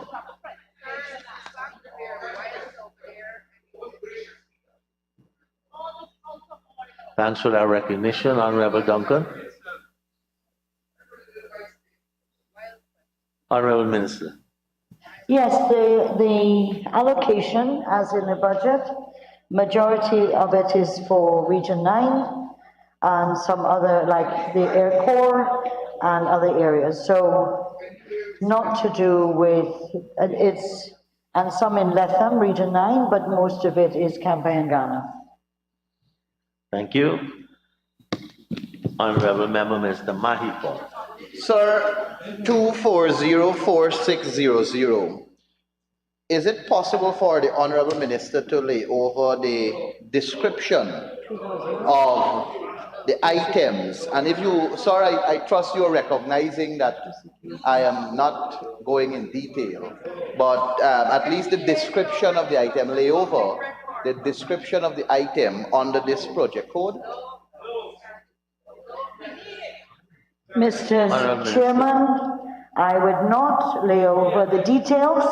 I, however, will advise the honourable member it includes a number of land, air and water transportation, like an ambulance, areas of, as you know, the final payment on the OPV that was approved, Land Cruisers, double cabs, smart cabs, outboard engines, and three-wheel bikes, etc.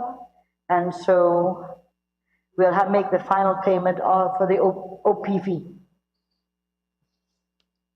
Thank you, Honorable Minister. Honorable Member Mr. Mahipon. Sir, I hear the Honorable Minister. I understand the sensitivity here, but I also understand that this is taxpayers' money.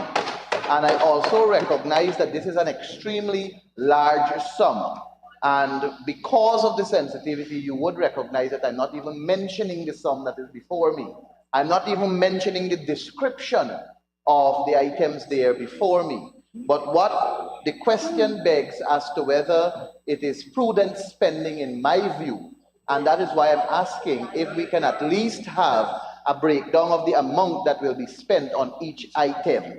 Because it specifies here the items, which I will not go into detail with, but just to know the amount that is associated with each item.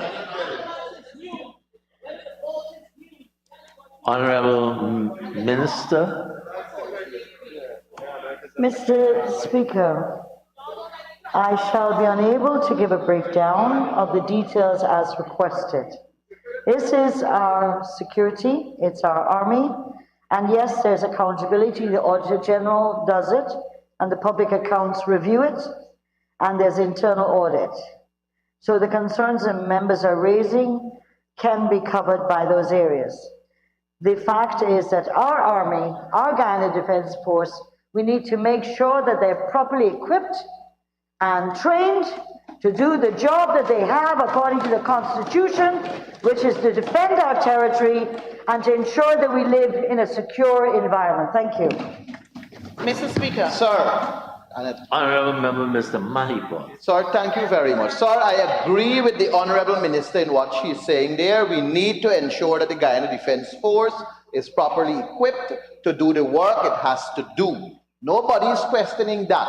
What we on this side of the house would like to know is if these equipment that will be purchased will be new equipment, for second hand, third hand, fourth hand, or fifth hand. And I don't think that the country can not know if it's new equipment or used equipment. So at least that can be clarified. Honorable The Minister. response, Honourable Member, is that they are all new. Thank you, Honorable. Thank you very much, Comrade Chair. Thank you very much, Honorable Minister. Honorable members, I now put a question. Sir, That is Mr. Jones, the Honorable Member. Protocol 2800-200, agricultural development. We see it state here provision for a processing plant and equipment. Could the Honorable Minister indicate if this equipment is to be used by the Guyana Defense Force agriculture farm at Garden of Eden? If not, where? And could she state the sum for the processing plant and what are the other equipment that are going to be purchased? Honorable Minister. The Honourable Member, yes, it is at the Garden of Eden. It is the development of a 28-acre plot of land for permanent crops, as well as a processing plant and equipment, shade house, and poultry rearing. So these funds relate to the provision of construction of the processing plant and equipment that's in, I think, the second and final phase. Honorable Member, Mr. Mahipol. Thank you, sir. Sir, project code 2800100. In 2020, we spent $12 million there. 2021, we spent $29,950,000. And in 2022, we have a budgeted sum of $20 million. Is this to complete what was started in terms of provision for water supply, or is this, and where is this? Where are we improving the water supply? Honorable Minister. Sorry, Honourable Member, the allocation for this is part of an ongoing process, and I believe it may have to be done next year as well, is to bring the water tanks, pumps, installation of water filtration systems at various locations for the Guyana Defense Force in every region of Guyana. So this is for this year allocation. They had one previously, and I am sure that this will continue until we've been able to bring the systems across the country to a good standard. Thank you, Honorable Minister. Honorable members. Miss Honorable Member, Ms. Ferguson. Yeah, thank you very much, Mr. Chairman. Through you, Mr. Chairman. On this very line item, 2800100, water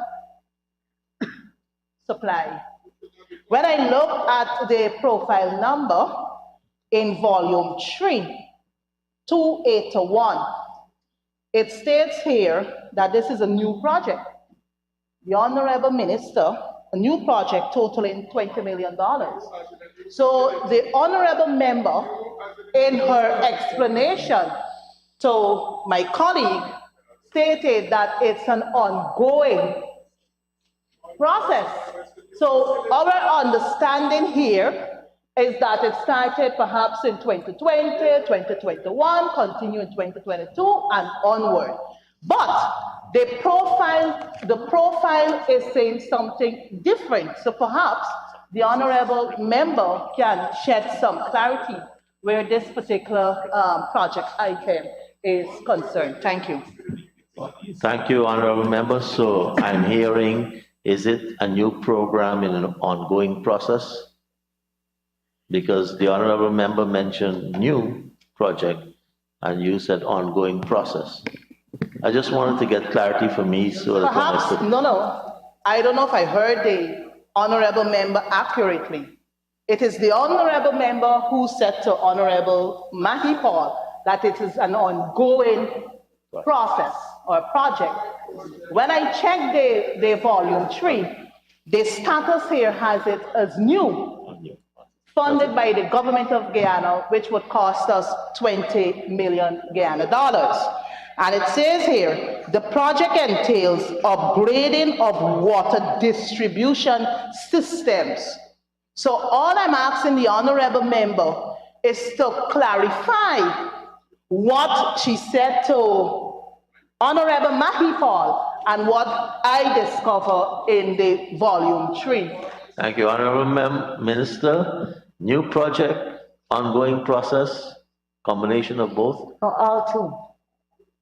Mr. Speaker, at the various locations of the GDF, there are different quality of water distribution. In some cases, they're using from the creek. Some cases they're using from water tanks. Some cases they're more developed with filtration systems. So the project is an ongoing project in the sense that new areas are added as you complete other areas. So that it is ongoing, but those areas that are completed are now finished, and you're moving to new areas which have not had the same attention to do with water distribution, clean water, and access to clean water for the different locations of the Guyana Defense Force. So it is both. It is that you finish certain areas in 2021, you finish certain areas in 2022, and in 2023, there may be other areas you haven't reached as yet, and you have to continue this process. Thank you very much, Honorable Minister. Honorable members, I now put a question that the sum stated for Agency 5.3, Guyana Defense Force, Program 531, Defense and Security Support, Capital Expenditure stands part of the estimates. Those in favor say aye. Those against say no. The ayes have it. The sum stated now stands part of the estimates. Thank you very much, Minister, and the members of the Guyana Defense Force and staff for taking us through that item. Thank you very much. Thank you. And now it's the turn of the Honorable Minister of Parliamentary Affairs and Governance in our own right.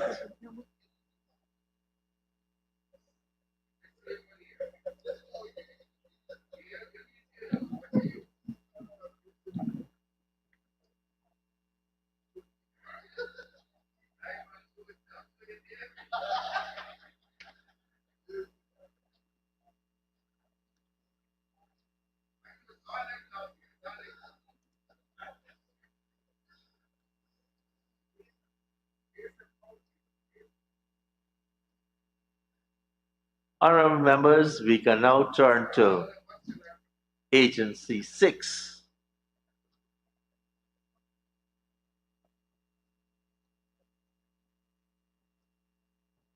And we're at pages 124 and 125.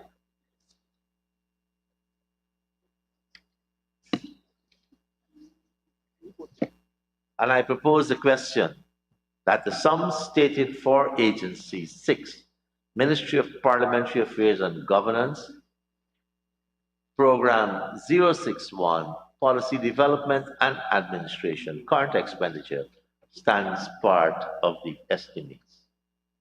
The Honourable Member, Mr. Jones. Thank you, my good sir. Agency Code 6284. Could the Honourable Minister explain? The revised budget speaks to 3.905, and we see a request now for $100 million. Honourable Minister.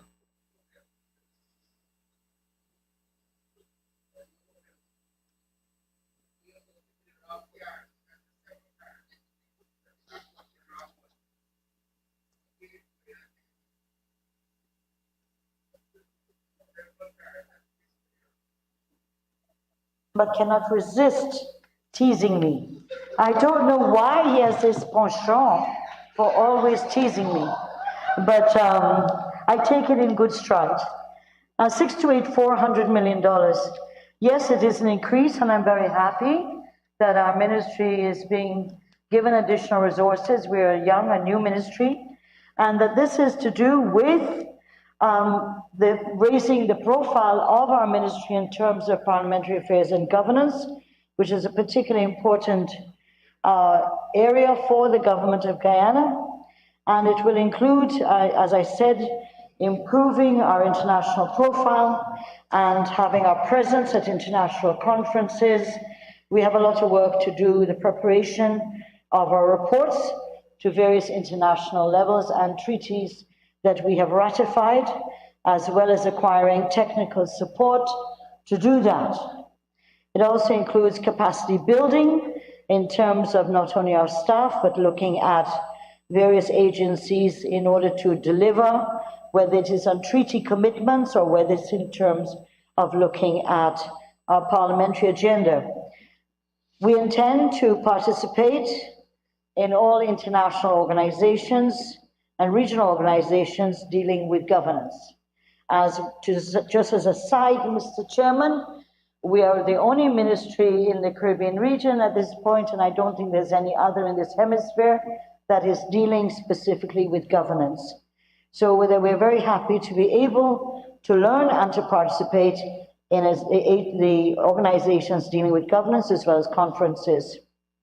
Part of the 100 million too, in terms of a bilateral and international agenda, in terms of being able to lend support to the president and the government, in terms of these areas that we've already said that would be active, but we'd have an aggressive campaign to raise the image of our country and to ensure that we are taking positions that are strong at climate change, oil and gas, environment, etc., to make sure that these fall in line with the government's agenda and strategy. So we have also, Mr. Speaker, the issue of Guyana's regional integration in terms of commitments it has made to do with food security and climate change. We will be part of that process to ensure that Guyana is, that we're monitoring and making sure Guyana is keeping to commitments made and playing a vital role in integration. So we will work closely with other ministries, in particular ministries such as Ministry of Foreign Affairs, Ministry of the Office of the President, and agencies related. The whole intention, sir, is to ensure that Guyana will take up its leadership role at these forums of governance in particular, and human rights and anti-corruption, where this is a particular area of speciality of the ministry, anti-corruption. Thank you, Minister. Honourable Member, Mr. Mahipal. Sir, let me thank the Honourable Minister for her detailed explanation as it relates to this huge increase from $3.9 million to $100 million. But what I did not hear is the sum being disaggregated to specify how much money is for whichever item she elaborated on. So could the Honourable Minister be kind enough to now tell us the amount of money that is associated to each one of the items she just provided to us? Honourable Minister. Now that we have been allocated these funds, we will then, once the budget is passed, sit down and work out the allocation of the funds.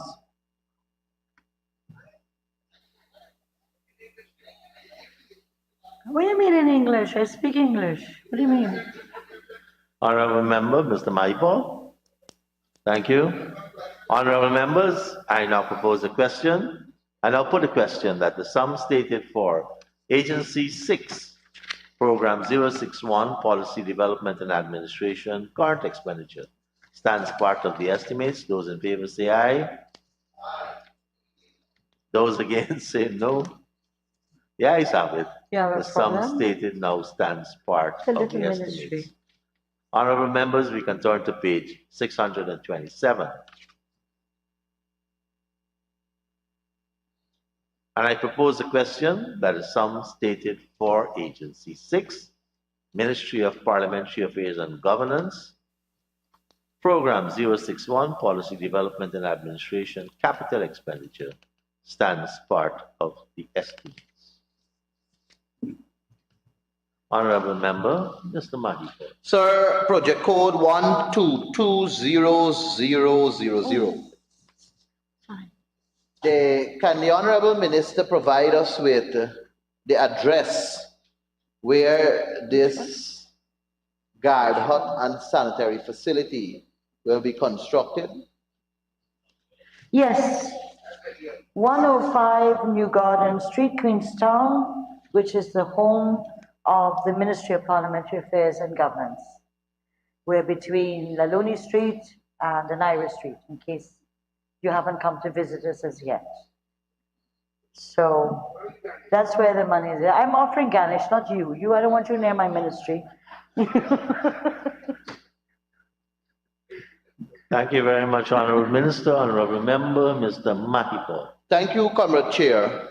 Comrade Chair, when I look at the current expenditure in terms of staffing details, I see that we have purchased furniture and equipment in 2020 for this ministry at 6.486 million in 2020 and 9 million in 2021. And mind you, for those years, only one program had staff, and that was the Policy Development and Administration had 7 staff. I see now that there is 5 staff added, 6, 7, 8 staff added, and we did purchase equipment before and furniture. May I ask if this $6 million now is to purchase additional equipment and furniture for the existing staff, or is it for other purpose? Honorable Minister.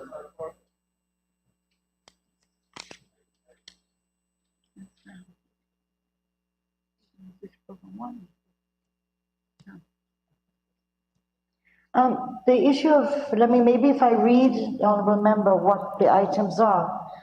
It says, rollover project of the solar batteries and inverter. We have tried to make the ministry building be solar powered and backup instead of a generator. So we started the project last year, and the rollover now is in terms of the inverter and the installation, high power PC, security cameras, UPS, high power UPS backup, AC unit, fire extinguishers, small conference table, and laptop. So it's not the furniture like what we bought last year, which was desk and tables and shelves and cabinets and stuff like this. This is more relating to the energy backup system for us, security, and including, as I said, fire extinguishers, a laptop, there's 1 laptop and a small conference table and chairs. So it is not furniture in that sense, as you may be thinking. Thank you, Honorable Minister. Honorable members, I now put the question that the sum stated for Agency 6, Program 061, Policy Development and Administration, capital expenditure stands part of the estimates. Those in favor say aye. Those against say no. Ayes have it. The sum stated now stands part of the estimates. Honorable members, turn to pages 126 and 127.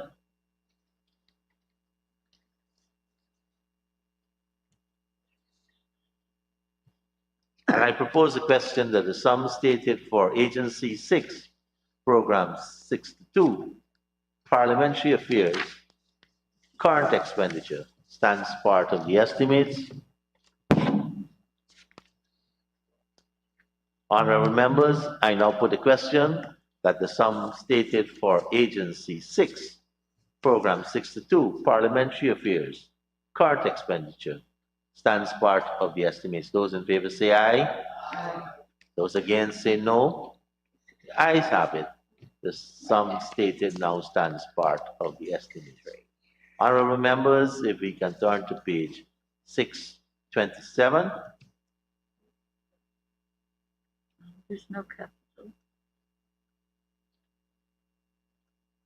Honorable members, I propose a question that the sum stated for Agency 6, Program 62, Parliamentary Affairs Capital Expenditure, stands part of the estimates. It's zero. Honorable members, I put the question that the sum stated for Agency 6, Parliamentary Affairs, Program 62, Parliamentary Affairs, Capital Expenditure stands part of the estimates. Those in favor say aye. Those against say no. The ayes have it. The sum stated now stands part of the estimates.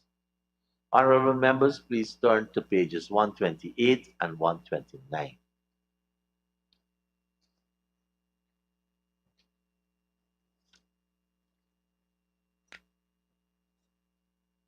And I propose a question that the sum stated for Agency 6, Program 63, Governance, Current Expenditure, stands part of the estimates.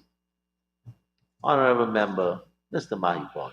Thank you, Comrade Chairman. Comrade Chairman, this line item 6116 has an allocation of $20,954,000. And I see from the legend, the staff legend, it caters for 4 staff, 4 new staff. May I ask the Honorable Minister to provide us with the designation of the 4 new staff and their respective remuneration packages, please? Yes, Mr. Chairman and Honorable Member, these persons were hired during 2021 and were paid from the Ministry of Finance. They've now been included in our budget.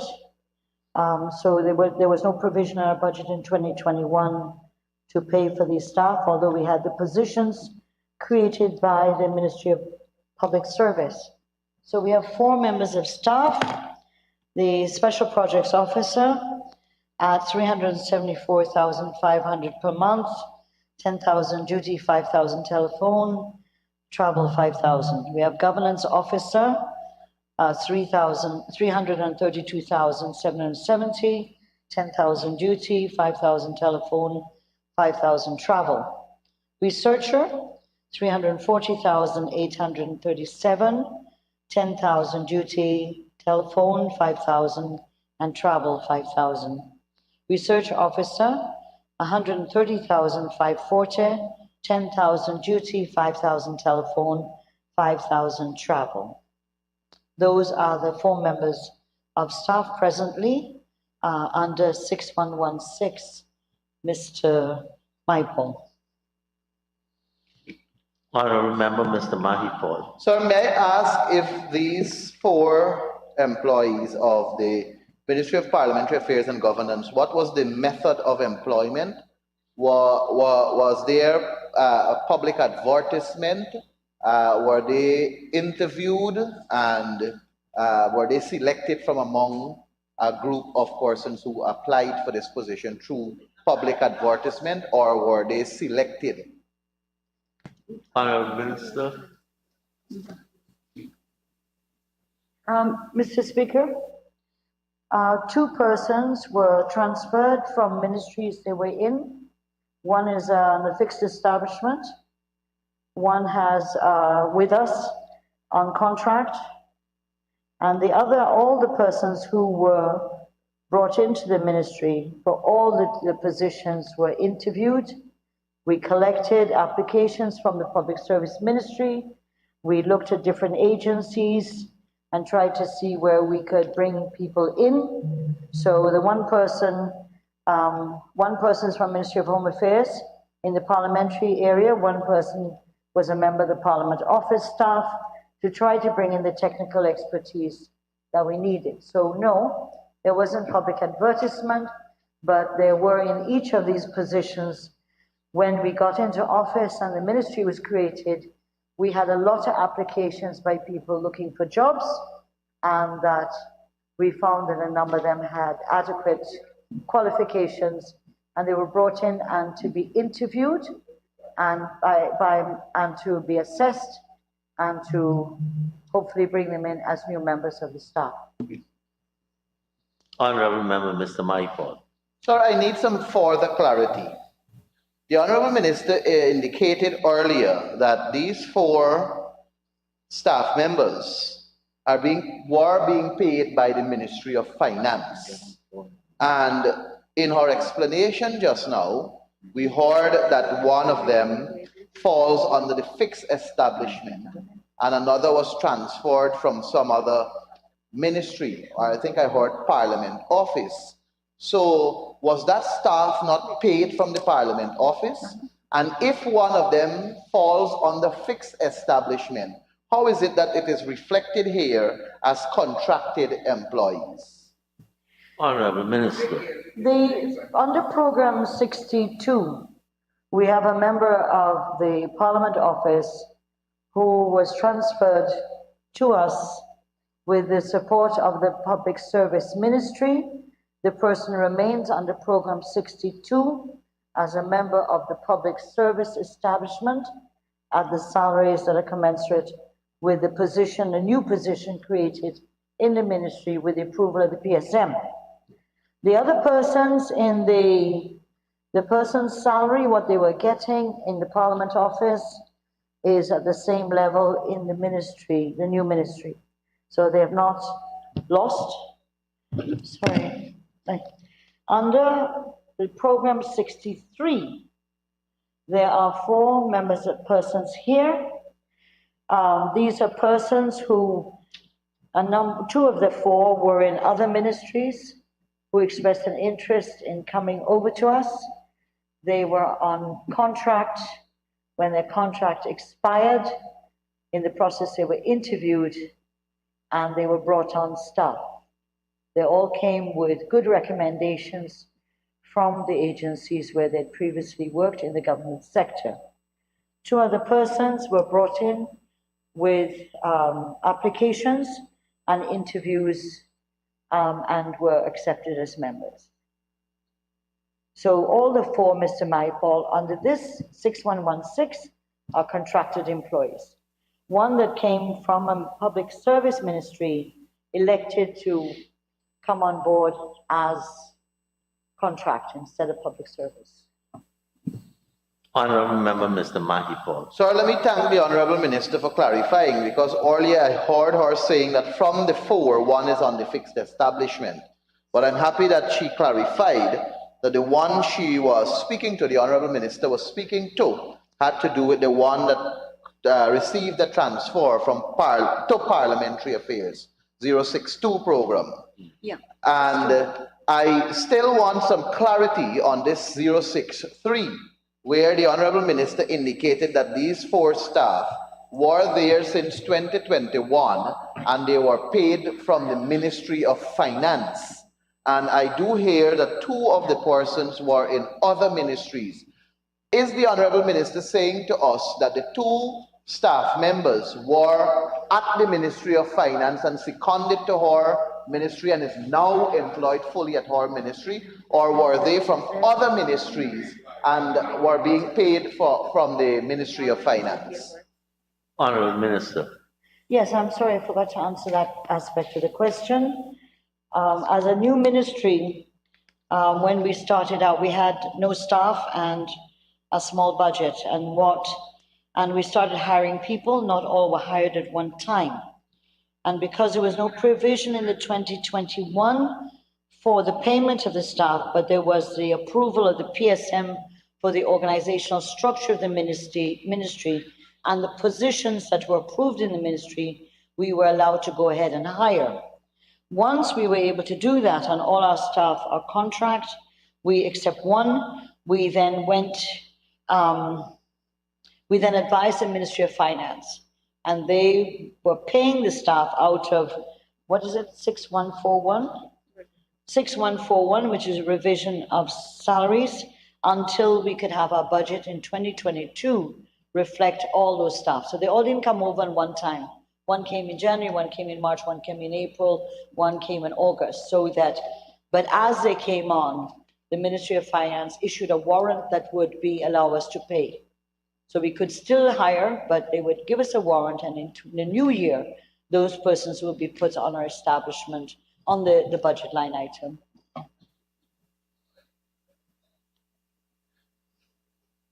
Honorable members, I now put the question that the sum stated for Agency 6, Ministry of Parliamentary Affairs and Governance, Program 63, Governance, now stands part of the estimates. Those in favor say aye. Those against say no. The ayes have it. The sum stated now stands part of the estimates. We now turn to page 627.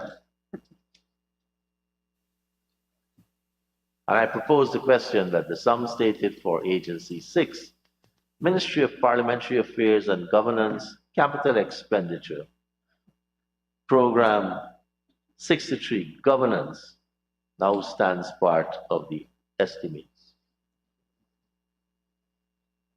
Honorable Member, Mr. Henry. Thank you, Mr. Speaker. 2512200, furniture and equipment. And the money is small, but I just want to ask where, if it's not this one, where can we find monies that will be able to provide internet equipment to the 1, 7, and 8 parliamentarians who have to make contact with your office? Thank you. Honorable Member, that was a question which would have been best directed when Parliament office came up.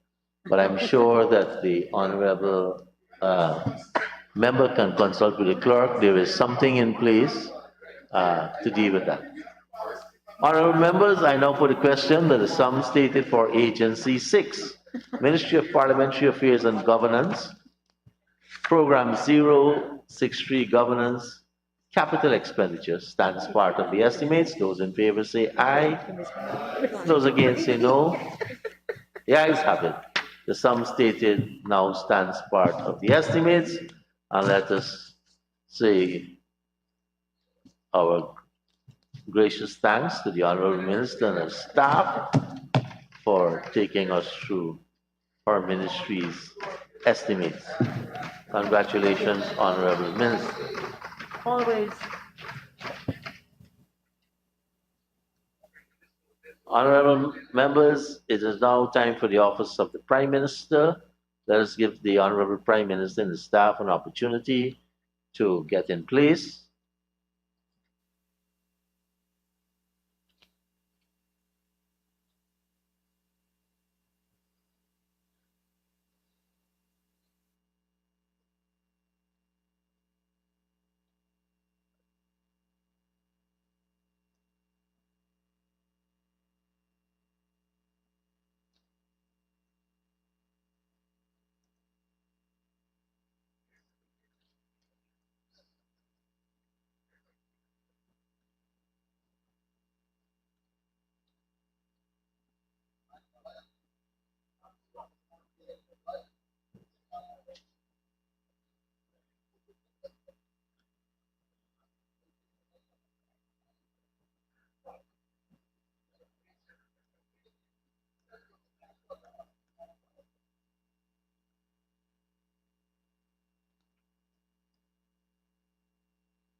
Honorable members, since we had a very extended lunch break, I wouldn't take this afternoon break that is scheduled. I will go through.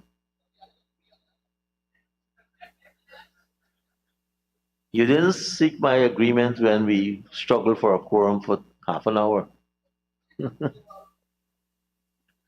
But I understand the bell is now ringing in some parts of the auditorium or the convention center. So we're going to take a break, but not now. Okay, we're starting at 4:18. Thank you very much, sir. Godfatherly like to.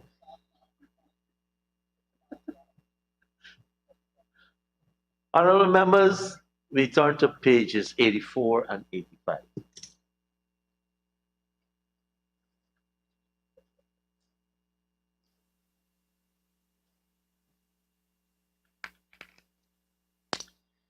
And I propose the question that the sum stated for Agency 2, Office of the Prime Minister, Program 21, Prime Minister's Secretariat, current expenditure forms part of the estimates. Honorable Member, Mr. Mahipol.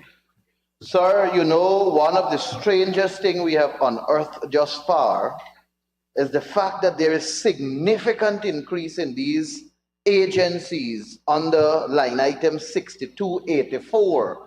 And the description there is simply other, nothing else.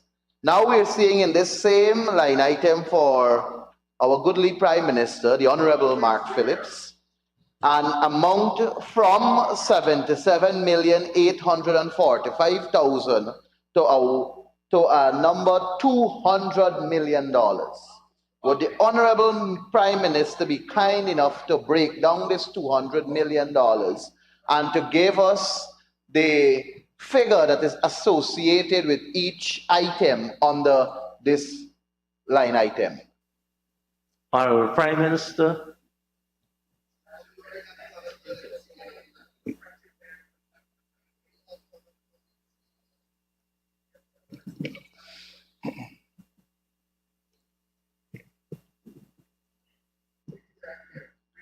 Mr. Speaker, I'll take the advice of the members of the opposition and take my time.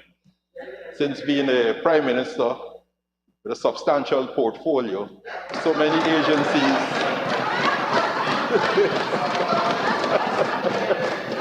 and in an attempt to answer the question from the Honorable Member, this is the year of the commencement of many mega projects in Guyana that fall under the Office of the Prime Minister. So the increase in the money from 77 million to 200 million is to cover the payment for consultancies. I'm sorry, you cannot hear me? You're very popular, Prime Minister. Okay, so I will quickly read it over quickly for you. The payment for consultants for the mega projects that fall under the Office of the Prime Minister, beginning in 2022. And you know some of these projects will be concluded 2024, and some will go on beyond 2025. So if I can quickly, procurement of the services of consultant, the Prime Minister provides oversight to several sectors that require great technical skills. As a result, consultants in this sector are highly skilled and remuneration is commensurate. And the force amount is $39,600,000. Procurement of services for advisors, because of the weight and highly technical areas given policy oversight by the Prime Minister, there is a need for sufficient advisors, $26.4 million. Provision of sums to cater for Amelia Falls Hydro Project, consultancy, advisors, advertisements, etc. The project will cater for Guyana moving towards clean, reliable, affordable power supply. This will cater for more cheap and reliable electricity, $130.296 million. Stipend for ministerial tender board members, to provide monthly stipend for ministerial tender board members, as so approved by MPTA board for payment. We have $504,000 there.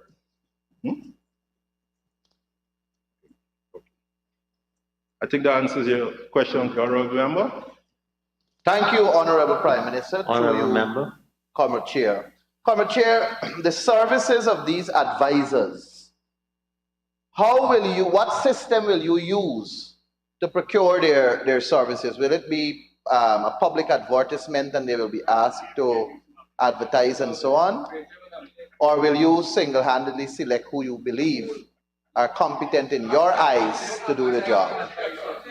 Honorable Prime And sir, if I may add, how many advisors are we looking at to be catered for under this? Honorable Prime Minister.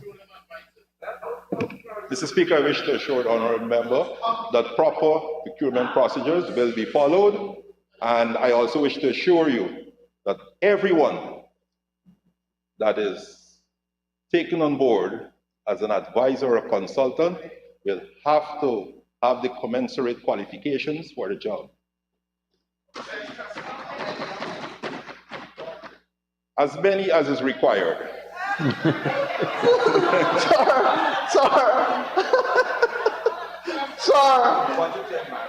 the Honourable Prime Minister has an allocated and allotted amount that caters for advisors. So there must be an amount that he's looking at, not as many as possible. In the first instance, Honourable Member, Mr. Speaker, we have budgeted for 5 such advisors and consultants. Thank you very much, Comrade Speaker. 5. Sir, I want to turn the Prime Minister's attention to line item 6116. And I'm trying to comprehend how is there a reduction in the sum allocated there from 84.2 million to 82.5 million when there is an increase in the contracted employees. Would the Honourable Prime Minister be kind enough to explain the reduction notwithstanding an increase in the staffing? Honourable Prime Minister.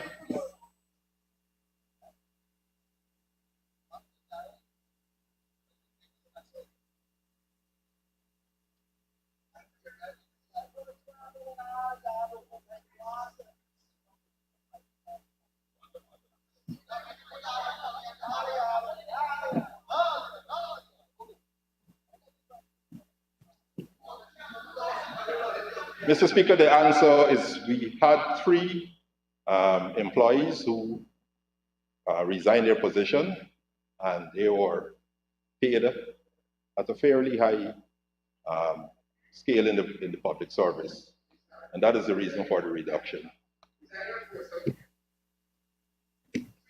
Honourable Member, Mr. Mahipol. Sir, so from the 29, 3 resigned. That took it to 26. And the 3 that resigned were paid, according to the Prime Minister, a fairly high salary, which means, in my view, that those 3 had to be replaced. And additionally, another one was added. Would the Prime Minister be kind enough to say the designation and the remuneration package of the 3 that replaced the 3 that resigned, and the additional one, that person's designation and remuneration package, please? Honourable Prime Minister.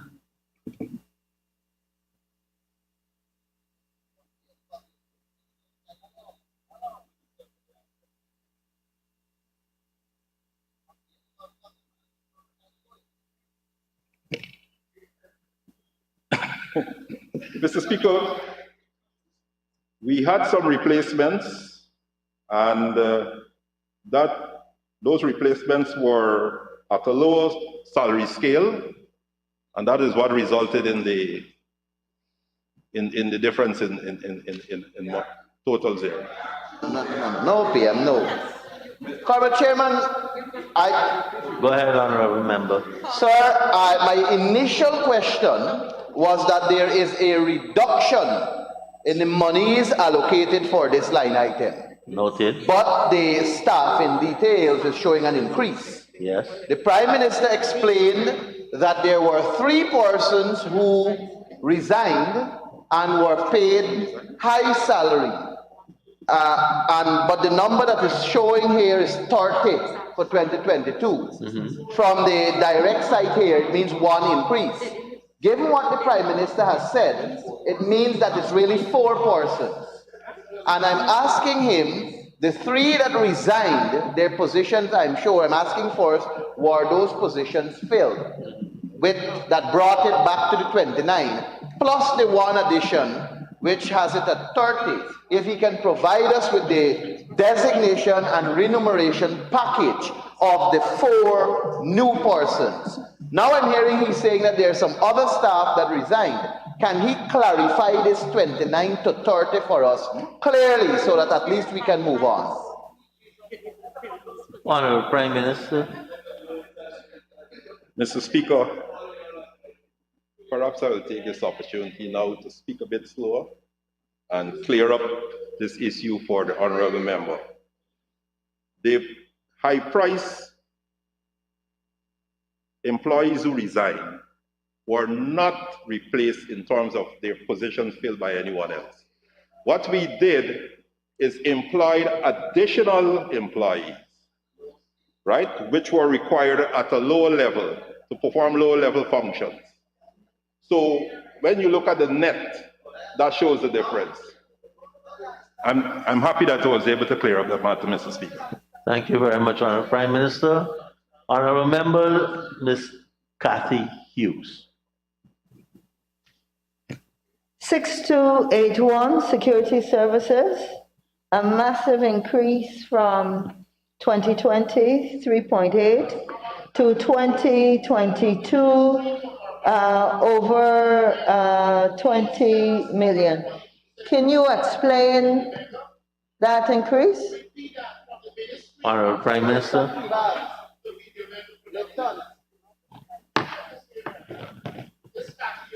Cost of living is inflated like your lips. You like me, no? So you don't like girls? It's true. That's why it's called Nigel name so much. Attacking Kathy. I don't know what Kathy did to you.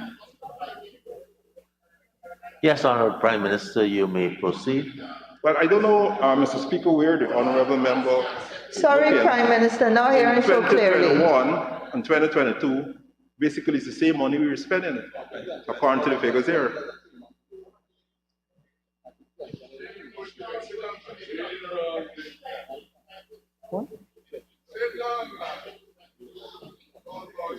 Honorable Member. No, but from 2021. Perhaps I may have to volunteer some information for clarity, honorable member. I can't hear you, sorry. Do you need me to volunteer some additional information for clarity? Do we need that?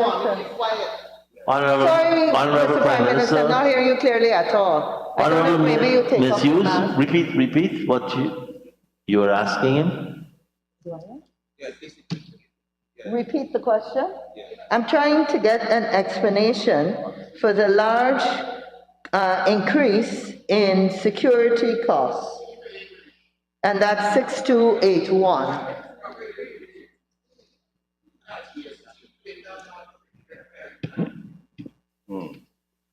Six to 8:01 p.m. It's increased, yes. The figures 6281, the amount of money that we spent in 2021 is similar to what we will be spending in 2022. In 2020, you see a $3.8 million, which basically represents a 3-month period. Have you increased the locations that this security monies is being placed at? Or rather, what are the locations that these, this year's allocation will cover? There's no increase in the locations. That's why the figure remains the same. I also asked what were the locations? Sure. What is the location? offices and the PM residence are the places that have security. Okay, thank you. Thank you. 6321, subsidies and contributions to local organizations.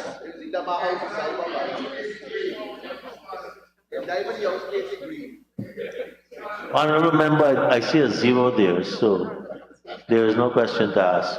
Could you, 6321.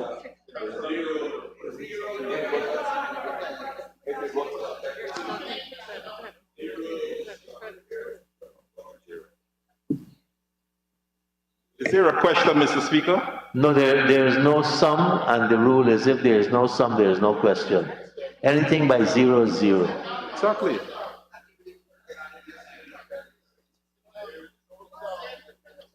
Honorable Member Ms. Hughes, It's there's no sum. listed, it's in Appendix T. There's no sum there. So there's nothing to approve. We have to approve zero. Prime Minister keeping the money from. Now we find it. Mr. Mahipal on parliamentary language, please. You're accusing the Prime Minister of thieving. Honorable Mr. Mahipal. I was just about. Honorable Member Ms. Mr. Speaker, I Honorable just Prime Minister. advise the Honorable Member that there is no requirement for this Prime Minister to steal from the. Thank you, Honorable Prime Minister. Honorable Member Ms. Ferguson. Thank you very much, Mr. Chair. Mr. Chair, through you, if I can take the honorable member back to line item 6284. Other. Earlier in his explanation, he did lay out who are the persons under this particular item. Can the honorable minister confirm to this house whether advisors are catered for under this particular line item, other, whether they're being paid from this line item? Are they currently being paid from this particular line item, the 200 million? Honorable Prime Minister. Can you repeat the question, Honorable Member?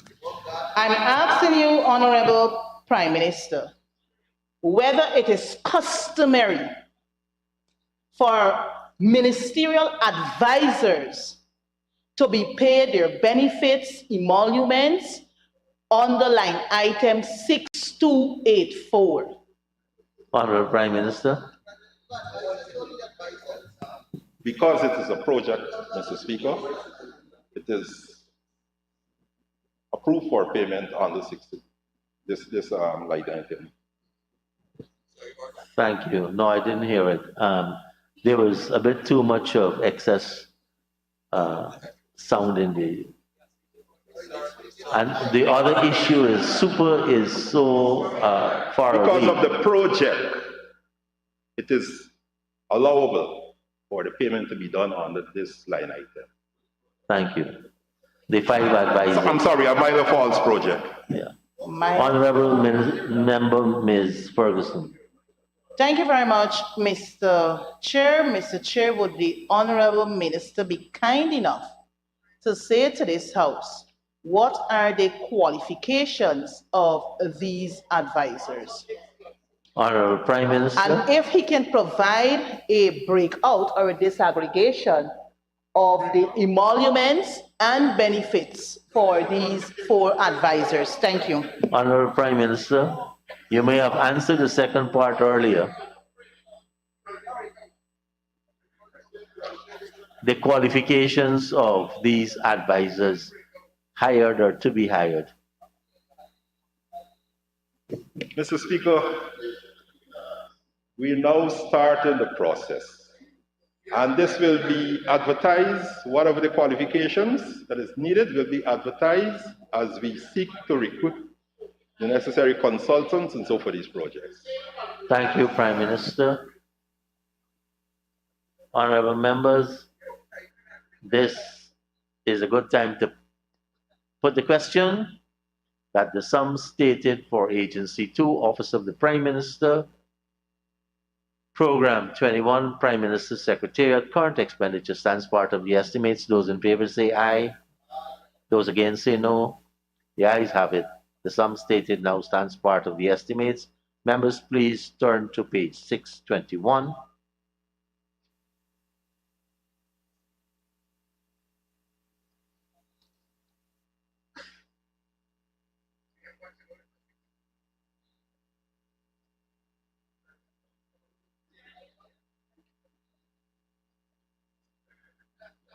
Honorable members, I now propose the question that the sum stated for Agency 2, Office of the Prime Minister, Program 21, Prime Minister's Secretariat, Capital Expenditure, stands part of the estimates.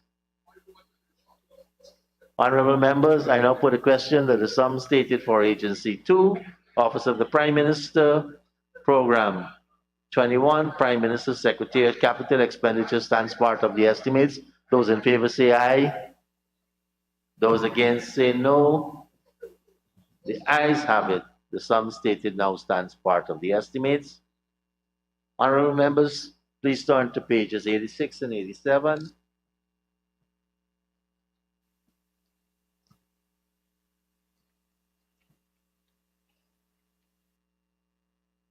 And I propose a question that the sum stated for Agency 2, Office of the Prime Minister, Program 22, Disaster Preparedness, Response and Management, current expenditure, stands part of the estimates.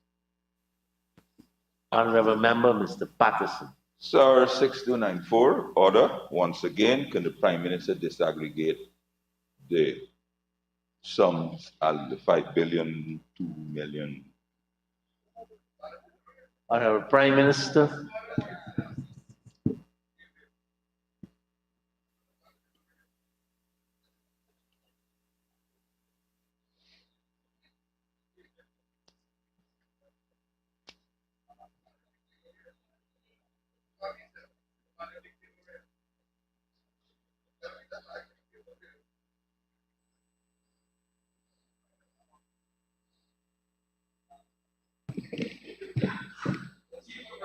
Mr. Speaker, there's no need for concern with the $5.002061 billion there. If you can recall, in his budget speech, the Minister of Finance did mention that there's requirement for other cost of living measures in his budget speech. So that is money there for ministerial intervention after consultation to help ease the impact on the most vulnerable in our society. And Mr. Speaker, I wish to read the exact part of the budget speech. Mr. Chair, sorry. Mr. Speaker, our government Honorable Prime regards... Minister, please continue. Mr. Speaker, our government regards the issue of cost of living as a matter of pressing concern, as already discussed. It is the direct result of global factors such as COVID-19 and the attendant disruption to the supply chain, as well as domestic factors such as the flood, which caused a temporary disruption to production. We have already implemented a number of measures to try to mitigate the effects of these shocks. Given the complexity of the factors driving price increases and the limited policy instruments available to mitigate these increases, we intend to engage in further consultations with the communities most affected, both on the coast and in the hinterland, on possible interventions to help ease the impact on the most vulnerable in our society. To this end, we have allocated a sum of $5 billion to meet the costs of the intervention to be implemented following these measures. Thank Mr. you. Speaker, I thought it necessary that I read this Thank part you, of the Honorable Prime budget. Minister. Honorable Member, Mr. Patterson. Mr. Chair, I don't want to have an order. Can I ask the Prime Minister to lay over the disaggregation of this $5 billion? Sir, it's not, sir, it has to be computed somehow. Can I ask the Prime Minister to lay that over, sir, before you... Honorable Prime Minister. Be kind enough and do the honorable thing for once. Mr. Speaker, I wish to submit that there's no need for us to lay over. I think I've already answered the question. The $5 billion is for the intervention that was explained. Thank you. Honorable Member, Mr. Ramjitan. Mr. Speaker, this is obviously something that ought to be a contingency, and you await that when you have what is called whatever the contingency. You are now taking on the other something that is normally under the FMAA Act for purposes. What is this? What is this? That's the question. What is this? And you don't have anything that you're going to make purchases with, a recurrent expense? How could you arrive? Why not 25 billion? This is wrong. Totally wrong. Unacceptable. What is this? Thank you, Honorable Prime Minister. Pilfering from the taxpayers. High class filth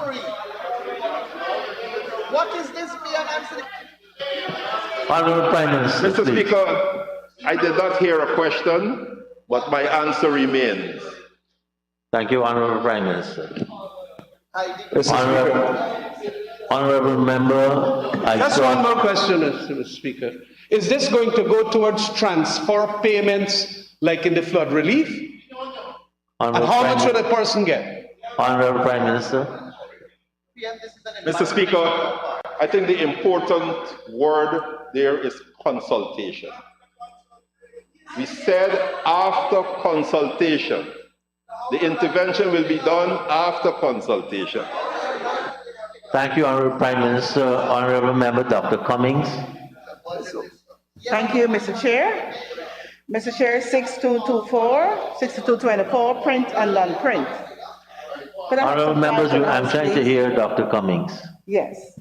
6224, print and non-print. I noticed in the actual was spent in 2020 under this line item was 28,883. In 2021, there was an increase of 30 million, but it was revised in 2021 to 12,966. I notice now it's dropped even further to 7 million. So what's the reason for the drop? Is it that you're going paperless? And in 2021, which we've just finished, you had 30 million, but you spent 12 million. Was it wired to some other area? Or do you have enough now that you only need 7 million to under this line item to be used? Honorable Prime Minister. Thank you, Mr. Speaker. Quite an interesting question by Honorable Member there. And it reflects the signs of the time that we're living in. It's a combination of we have in stock some items from previous purchases. Secondly, we're going more paperless in the world today. And thirdly, many of the things that we're doing, activities are virtual, like meetings and so virtual. So there's no need for preparing a lot of hard copies or anything. Virtual meeting, and we throw up the PowerPoint or whatever presentations, and that led to the savings there. Honorable Member, Mr. Holder. Mr. Speaker, I want to go back to 6294 and ask the Prime Minister a direct question. Is this sum the 5 billion? Is it catering for cash, direct cash transfers and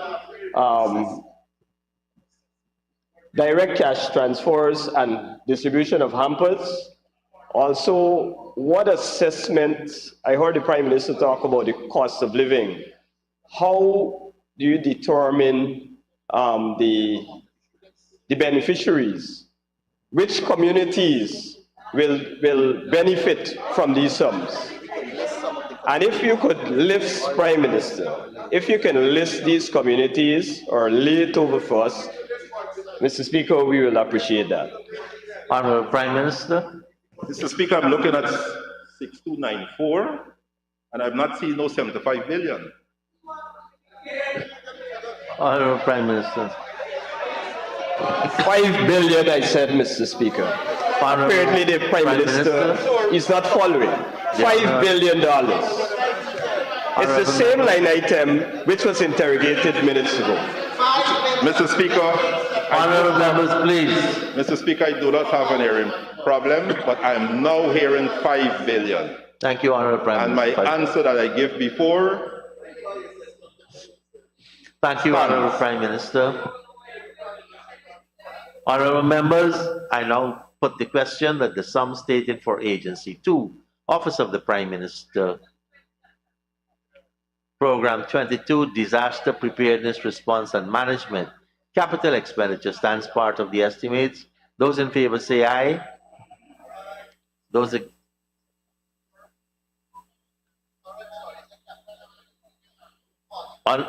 honorable members,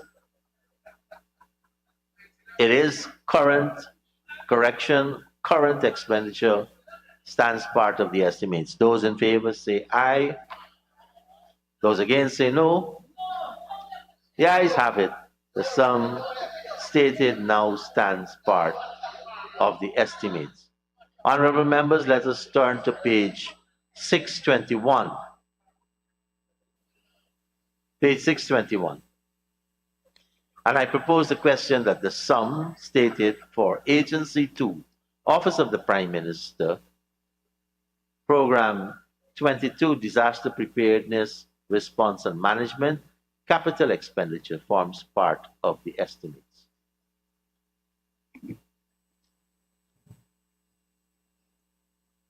Honorable Member, Mr. Mahipon. Chairman, thank you very much. I see that this is the page, am I? Oh, Civil Defense Commission, $100 million, provision for building, furniture, equipment, and payment of retention. And I would like to know the construction of the multipurpose building and bond at Thomas Land, and the payment of retention. What is the payment of retention for? And can the Honorable Prime Minister disaggregate this $100 million so I can understand how much for payment of retention, how much for construction of multipurpose building and bond, and how much for the provision for furniture and equipment? Honorable Prime Minister. In that,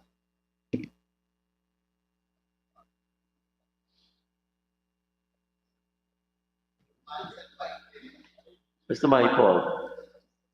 Mr. Mahipol.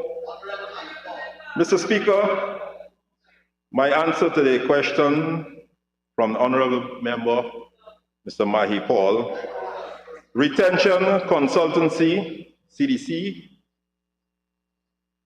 575,000, final payment, 575,000, final payment and retention, contractor for CDC headquarters building,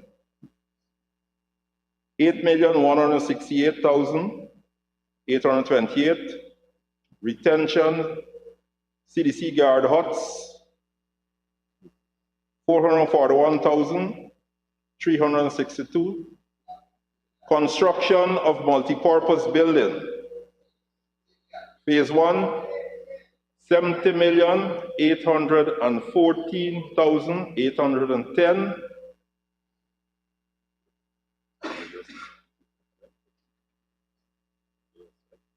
and the remainder is the equipment for the Emergency Operations Center. Thank you, Honorable Prime Minister. Honorable members, I now put a question that the sum stated for Agency 2, Office of the Prime Minister, Program 22, Disaster Preparedness, Response and Management, Capital Expenditure stands part of the estimates. Those in favor say aye. Those against say no. Ayes have it. The sum stated now stands part of the estimates. Honorable members, we can turn to pages 88 and 89.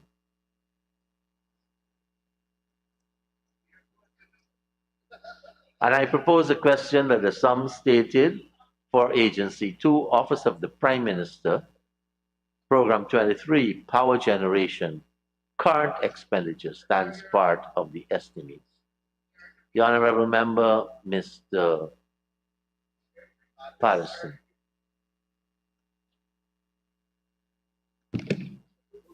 Thank you very much, Mr. Chairman. Sir, under this line item, there's only one line item, sir. It's redundant calling the name, the line item. I particularly want to ask the Honorable Prime Minister about Lynn Mine Community Power. I see there is an increase of, what, $7 million.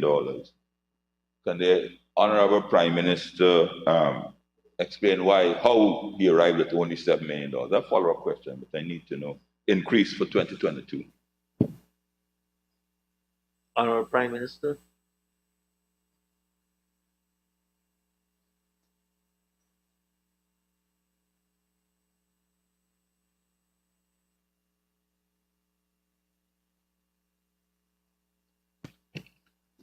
Mr. Speaker, when we look at the increase in consumption, 2020, 2021, there was a 6% increase. So in planning for 2022, we utilize the same percentage to increase the requirements, the allocation for 2022. Honorable Member, Mr. Patterson.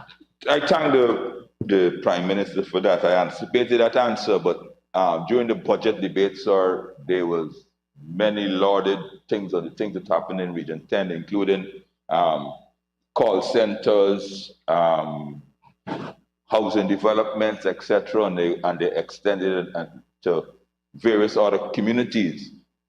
So I'm asking the Prime Minister, how come, there seems to be something strange disparity between the work they said they did and the consumption, only 6%, for all the great work you were claiming you've done in Region 10. Honorable Prime Minister. Well, Mr. Speaker, I think the honorable member is taking me to a medium-term approach to planning for Linden. The fact is, many of the housing projects, and those other projects that he mentioned, will come on stream at a time when all the energy efficiency measures that we put in place will start showing positive impact on the society in Region 10. And secondly, if the honorable member recall, we have renewable energy projects planned for Linden. And those projects will come on stream to cater for all the concerns pertaining to energy increase in demand raised by Thank you, honorable member. So I thank the Prime Minister for, so is the Prime Minister confirming that in 2022 that none of these projects, the housing and those things like that, will be coming on stream? So therefore, is that what the Prime Minister is informing this House? Honorable Prime Minister.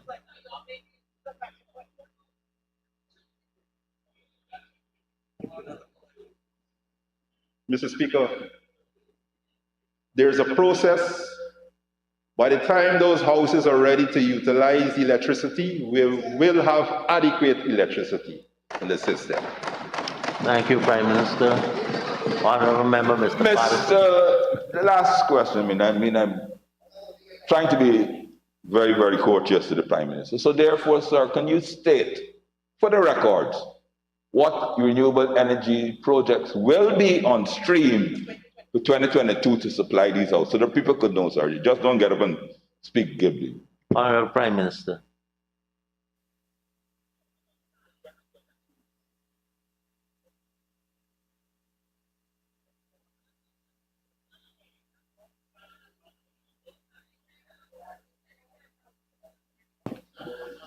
Mr. Speaker, the 10 megawatt project for Linden will come on stream in 2023.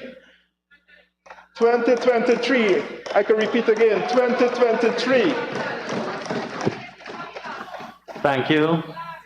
Honorable members, I now put the question that the sum stated for Agency 2, Office of the Prime Minister, Program 23, Power Generation, current expenditure now stands part of the estimates. Those in favor say aye.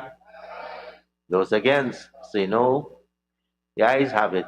The sum stated now stands part of the estimates. Honorable members, turn to pages 621 and 622.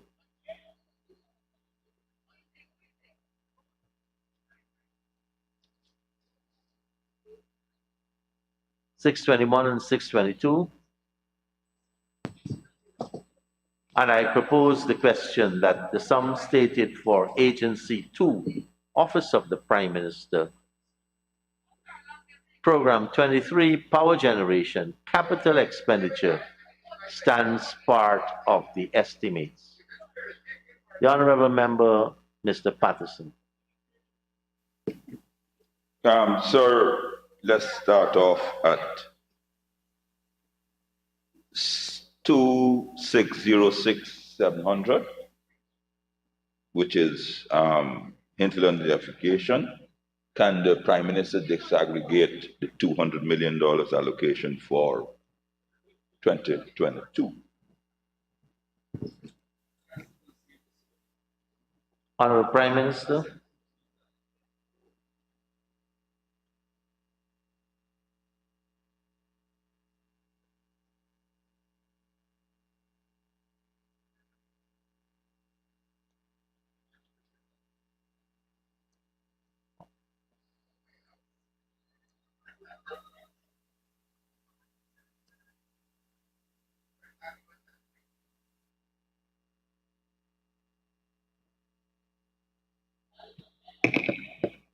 Mr. Speaker, I should start with the disaggregation.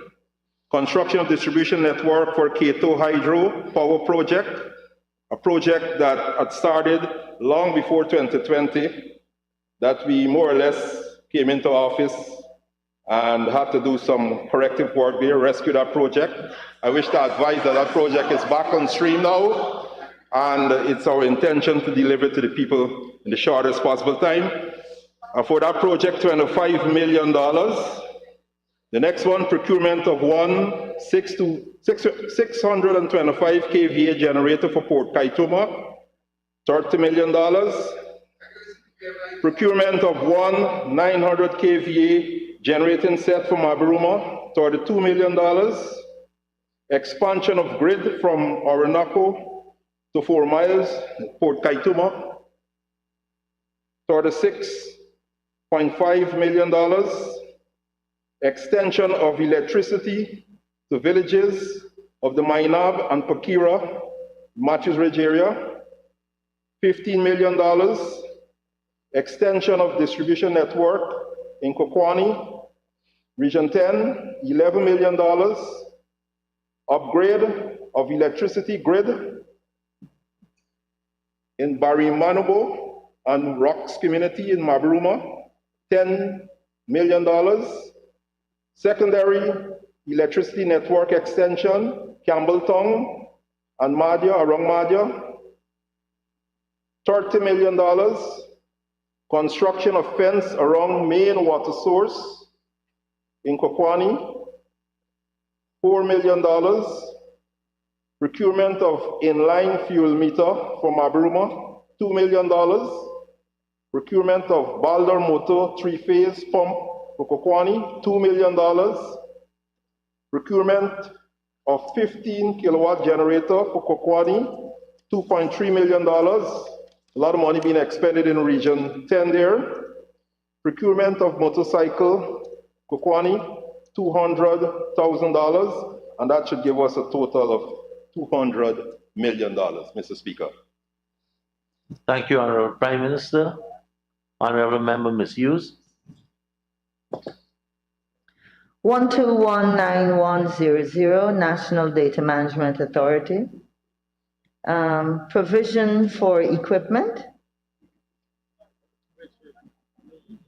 I don't think we've reached there as yet. Oh, my apologies, sir. Honorable Member Mr. Patterson. 2610-600, gas to power project, sir. Can the Honorable Prime Minister disaggregate the 20 points? Honorable Prime Minister.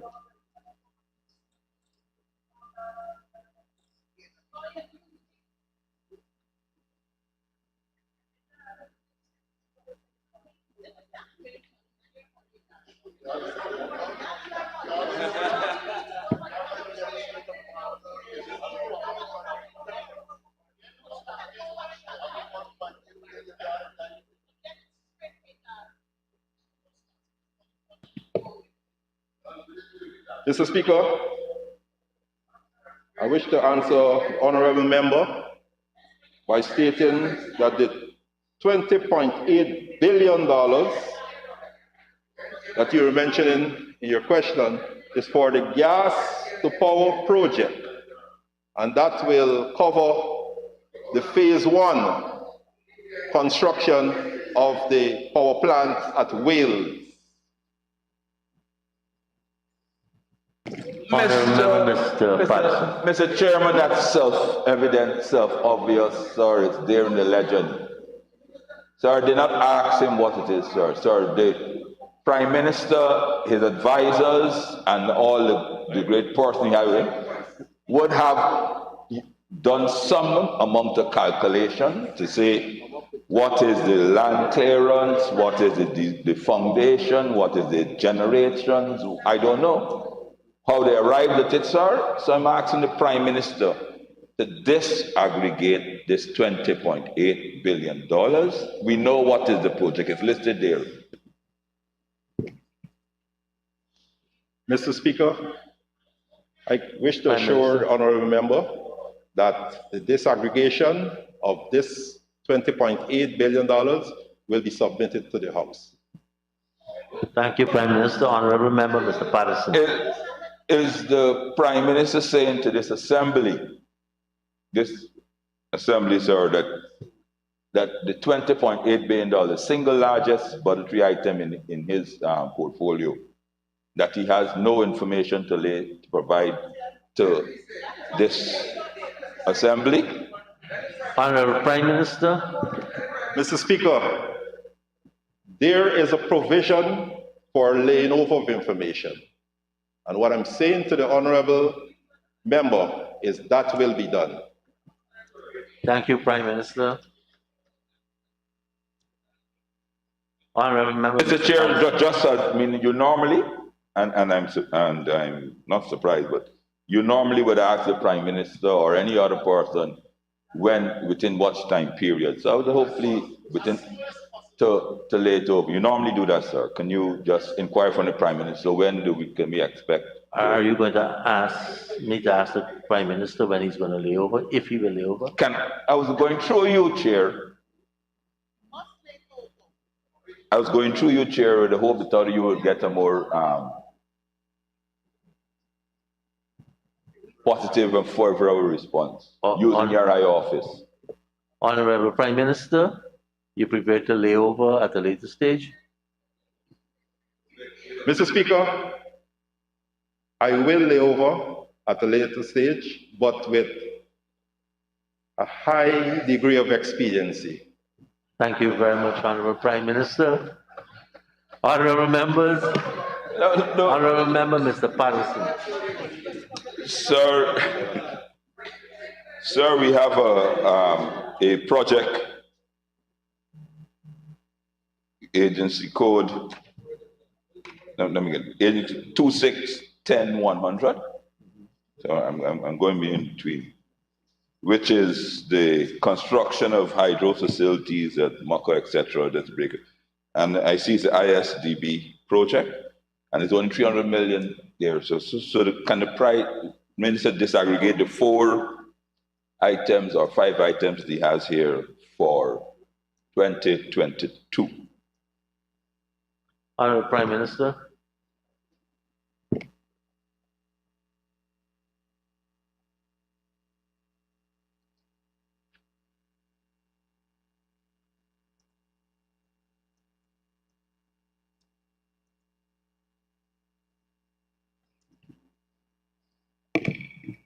Mr. Speaker, to the honorable member, I wish to inform that the $300 million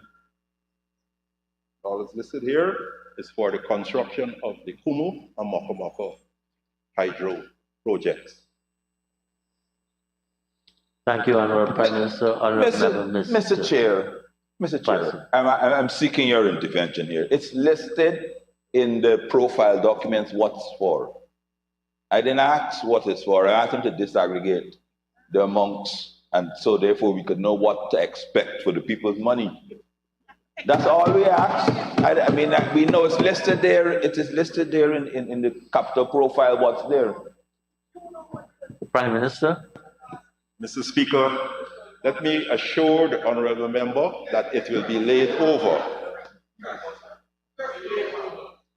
Thank you, Honorable Prime Minister. Mr. Speaker, it is quite obvious the Prime Minister is wholly unprepared for any of these questions here. You know what I mean? But he has a staff here, but never mind, sir. So I move on. And if, sir, you, can I ask, sir, if under this 2610-100, if this is the same funding, ISDB funding that was procured under AP and AFC's tenure that you are now executing? Honorable Prime Minister, there are 2 questions there. Honorable Prime Minister, there are 2 questions. The first was if you were wholly unprepared, and the second was the issue of the amount. Mr. Speaker, I wish to assure the House that I'm always prepared, always ready. The second question, the answer to the second question is Islamic Development Bank. Thank you. Yeah. Honorable Member Mr. Patterson. Sorry, Mr. Chair, but it is listed here. It is the ISDB, Islamic Development Bank. I asked the question, is it the same loan and projects that were put up by the AP and UAFC that he is now executing? So we know it's listed here, provision of hydroelectric intervention, ISDB. So why, that's all I'm asking. Honorable Prime Minister.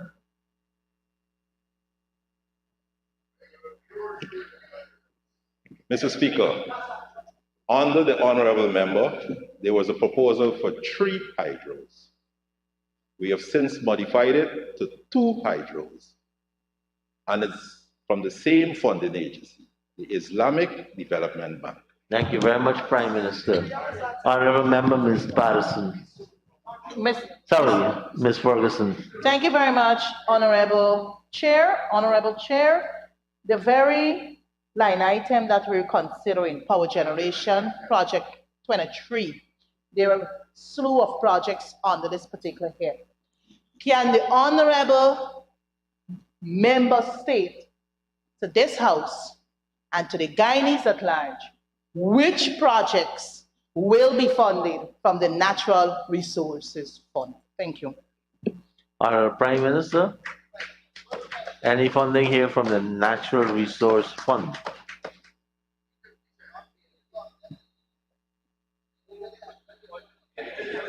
Mr. Speaker, that is not a question for the Honorable Prime Minister. Thank you, Honorable Prime Minister. Honorable Member, Ms. Ferguson. Thank you very much, Mr. Chair. Mr. Chair, you know, I must support the point alluded to by my colleague, the Honorable David Patterson. It seems to me that the Honorable Member is not fully prepared. Can the Honorable Member state for this House and for the Guyanese populace which projects under this particular line item here is actually foreign funded projects?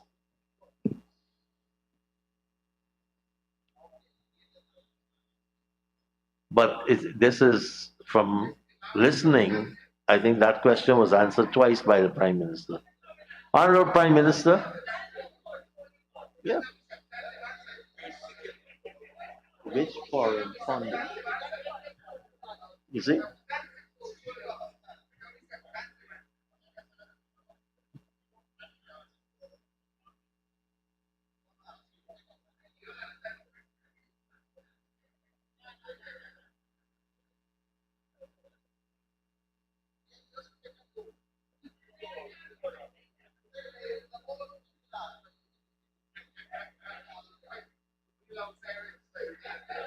Honorable Prime Minister. Mr. Speaker, to answer the question posed by the Honorable Member, Annette Ferguson, the foreign funded programs are 260-6800. The next one, 260-6900. Next one, 260-9500. Renewable Energy Improvement Power System Project. 260-9800. Energy Matrix Diversification Project. 261-0000 Solar System Project. 261-0100 Small Hydro Projects. 1, 2, 3, 4, 5, 6. Thank you, Honorable Prime Minister. Honorable Member, Mr. Patterson. Mr. Chairman, during the budget debate and publicly, the government side is saying that when we examine the estimates, we will be able to ascertain which particular projects are funded via the NRF, right? So I ask again on behalf of the people, they actually said that, sir, and there's a quote and I could pull it back out right now, I just did. is the gas to shore project being funded from the NRF? Honorable Prime Minister. Be quiet. Mr. Speaker, I already answered that any question pertaining to the NRF, I, as Prime Minister, is not prepared to answer those questions. Thank you. Honorable Member, Mr. Patterson. Mr. Speaker, all right.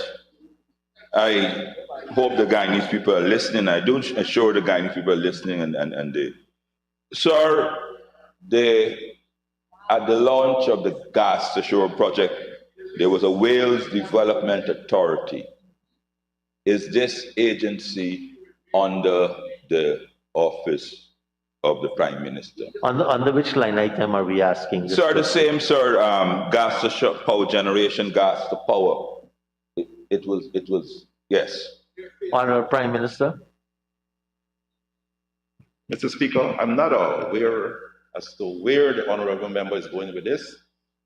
However, the budget states clearly, gas to power project, $20.8 billion is allocated under the office of the Prime Minister. Thank you very much, Prime Minister. Honorable Member, Mr. Patterson. Mr. Speaker, this is on the same line item, gas to power, sir. Can the Honorable Prime Minister state whether this project will be executed by any Wales Development Authority or exclusively by the Office of the Prime Minister?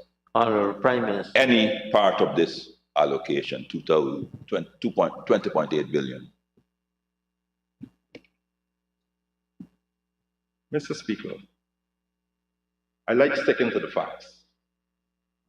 In the budget, there is $20.8 billion that is under the office of the Prime Minister for the gas to shore project.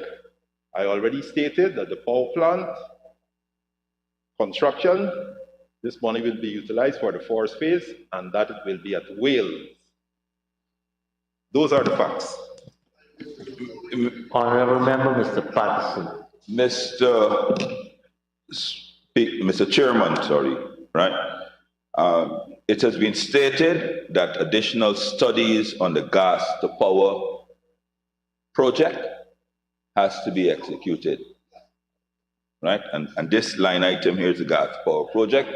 So can I ask the Prime Minister, one, if these studies have been completed, two, if they have, if he's willing to lay them over to the Parliament, or three, is any monies included within this $20.8 billion, sir, for studies? Honorable Prime Minister.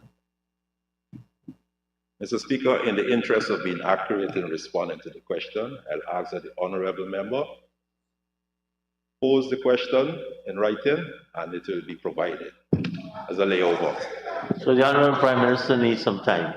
Honorable Member. Mr. Speaker. Honorable Mr. Member, Chair. Ms. Ferguson. Honorable Member, Mr. Patterson. Sorry, colleague, comrade. I've asked the Prime Minister a question, and the Prime Minister responds that I have to put it in writing, but this is the area where you ask questions. If the Prime Minister doesn't have the answer, he can volunteer, like he done before, to lay it over. Exactly. Why, sir, and I seek your guidance. I seek your guidance on this, sir, because you have to guide us and the Prime Minister on the procedures in the estimate. Thank you, Honorable Member. Honorable Prime Minister. Mr. Speaker, layover is the proper term, and I will confirm. Thank you very much, Prime Minister. Honorable Member, Ms. Layover. Layover. Honorable Member, Ms. Ferguson. Thank you very much, Mr. Chair. Mr. Chair, I must say how surprised I am with the responses being provided by the Prime Minister of this nation. Prime Minister, this is your budget. Honorable member, And please by ask the right you question. should come Come, here. please ask the question. Don't lecture the Prime Minister. Well, the question that I would pose to the Honorable Prime Minister, sir, will you agree, I'm putting to you, that you, Prime Minister, Honorable Member, you are in contravention of the National Resource Fund by not providing this National Assembly and the people of Guyana with the requisite Honorable Prime information we're Minister. seeking. You've been accused of being in contravention of the NRF. Well, Mr. Speaker, I think to be decent in answering, I will ask the honorable member to have a second reading of the Natural Resources Fund Act. Thank you very much, Honorable Prime Minister. Thank you very much. Honorable Member, Mr. Patterson, before you ask that question, I'm going to have to caution the Honorable Member, Mr. Mahipal, about all of the unparliamentary language he's using today. And you're testing my patience at this time. Honorable Member, Mr. Patterson. You finished with Mr. Mahipal, sir? A long time. Yes. Sir, okay. Sir, it is obvious, sir, that the Prime Minister, aka Superman, can't fly here today. But that's okay. So I'll ask an easy, simple question on the same line item, the gas to power project, which is $20.8 billion. Can the Prime Minister say what is the method of procurement that he's going to use? What is the time frame that I'm sure he should have that he has to spend the procurement time frame, as well as the execution time frame, that the $20.8 billion will be expended in 2022. Honorable Prime Minister. Mr. Speaker, I wish to assure the honorable member at the opportune time, the House will be informed as to the procurement and all the necessary procedures.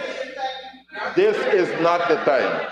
Thank you, Honorable Prime Minister. Honorable Member, Mr. Speaker, I would not detain the committee any longer. Just to confirm that the Prime Minister is here defending his estimates and not only unprepared, is unwilling to say, well, listen to me, there are $20.8 billion which we're going to approve.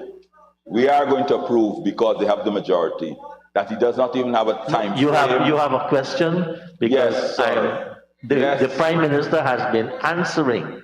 You can't say he has been unwilling. I never Whether said you unwilling. like the answer or not is a different question. Sir, I said unprepared. I never said unwilling. But even to that, he's been answering. I don't know. Unprepared is a relative term, right? So the Prime Minister has given us the answers so far to all of your questions. All right. Can I ask then, on behalf of the Guyanese public that are waiting to bated breath, if the Prime Minister can put a time frame as to when he will lay over all the outstanding issues, sir? Thank you very much, sir. Honorable Prime Minister, any time frame for when you will lay over what you had said you will? Mr. Speaker, I wish to assure the House that with the highest degree of expediency, all the information will be compiled and presented to the House. I wish to also assure the House, Mr. Speaker, that all public procurement procedures will be followed by my government, Mr. Speaker. Thank you very much, Prime Minister. Honorable Member, Mr. Patterson. Mr. Chairman, I have a question. I have heard during the Prime Minister's speech, during the Minister of Finance, during the Minister of Public Works, the Minister of Home Security, they all made reference to Milo Falls, sir. Sir, can I ask the Prime Minister, where is it budgeted? Milo Falls, that they all reference, sir. I want to believe I heard the Prime Minister mention Milo Falls when he was giving a breakdown before this head. But sir, let me ask the Prime Minister. Yes, sir, where is Milo Falls mentioned, Honorable Prime Minister? Right, sorry, give the breakdown of consultancies and those things like that, and from the capital projects, advisory. Where is Speaker, Amila Falls mentioned? I wish to be advised by the honorable member if Amila Falls is mentioned on the page here. If it's not mentioned on the page, I don't feel that I should be dealing with here, Mr. Speaker. I should be dealing with what is here, Mr. Speaker. Thank you very much. Honorable members, I now, Mr. Speaker. Honorable Member, Mr. Holder. Mr. Speaker, I don't believe the answers that were provided by the Prime Minister are acceptable to the Guyanese people. Mr. Speaker, this line item, 2610-600 gas to shore project, this is the largest tax-funded project in the history of this country. It is the largest, and the people of this country deserves answers. Now, when you look at the said project, in volume 3, you see the total project cost as $104 billion. Now, my question to the Prime Minister is this the final cost for the project, for the gas to shore project? Honorable Prime Is Minister. this the total cost as stated here, $104 billion? Honorable Prime Minister.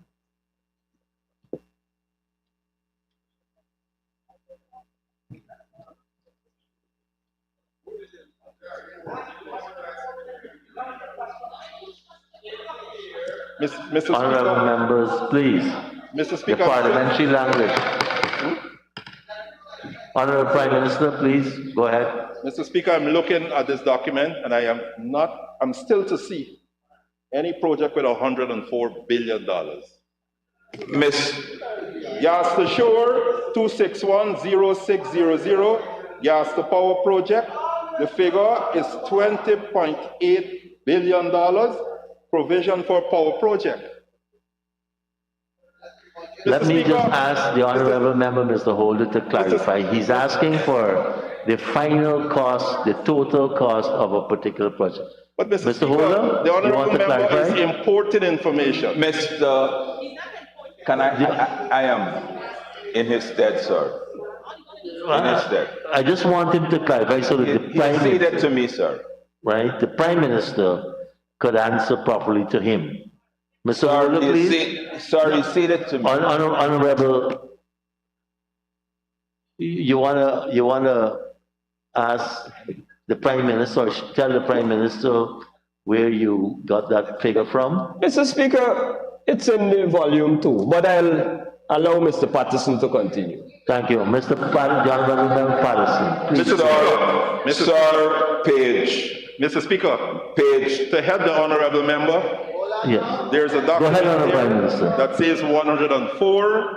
What I already mentioned at the 20.8 billion is for the first phase of a multi-year project. Thank you very much, Prime Minister. Honorable Member, Mr. Patterson. Sir, I'm referring to reference 2 agency code 2, sector code 05, sir, in capital project, sir, volume 3, sir, 9.1 total project cost, and there is a definitive sum of $104 billion. And for 2022, sir, 2022, there is $20.8 billion. Can the Prime Minister say what is the full scope of this project? Because he would have included it, his ministry would have included. What is the full scope of this project for the $104 billion? Thank you. Honorable Prime Minister. Mr. Speaker, the answer will be laid over on this project. Thank you, Honorable Prime Minister. Honorable Member, Mr. Ramchatan. Just one final question for me. In relation to the volume 3, all those projects that are new, like the Gasta project, you indicated, I do not see any new project here for Amila Falls. Does that mean that there is no monies for Amila Falls 2022? Honorable Prime Minister. Capital.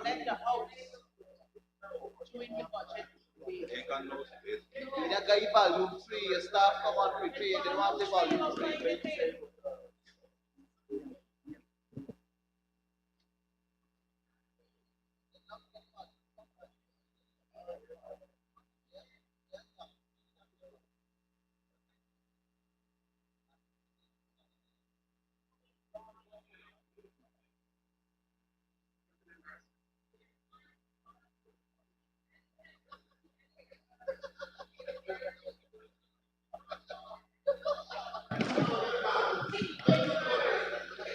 Honorable Prime Minister.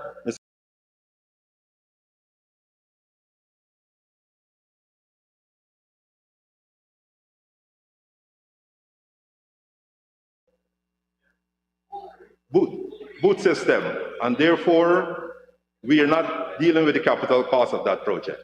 Thank you very much, Prime Minister.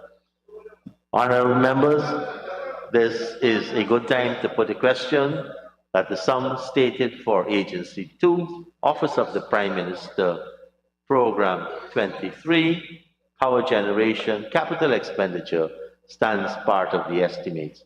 Those in favor say aye. Those against say no. The ayes have it. The sum stated now.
whether there are any private sector companies that are going to be contracted to promote this training, the ICT training. Honorable Prime Minister. Unfortunately and disappointingly to the honorable member, at this stage we wouldn't have any private sector companies contracted for the training. Thank you, Mr. Prime Speaker. Minister.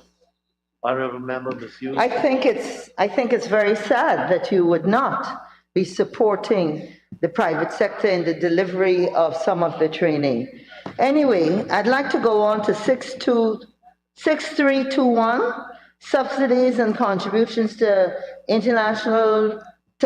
local organizations. We see movement from 460 to 1.9 billion. If you could give us an explanation and breakdown of that category.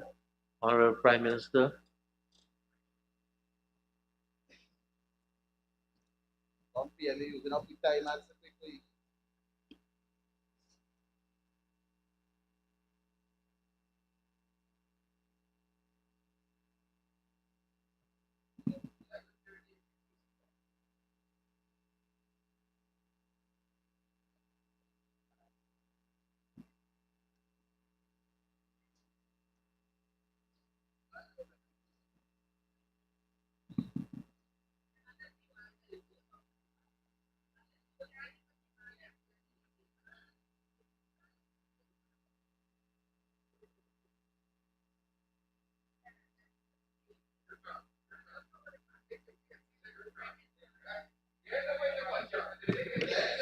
Mr. Speaker, Go ahead, Prime the Minister.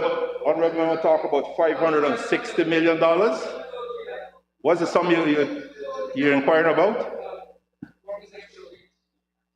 Honorable Prime Minister, 6321.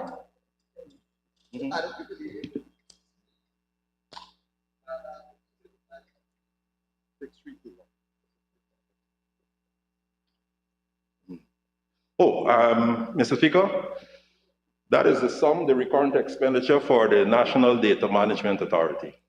Thank you, Prime Minister. Honorable Member, Ms. Hughes. Yes, can I have a breakdown of exactly what it will be included in that? Honorable Prime Minister.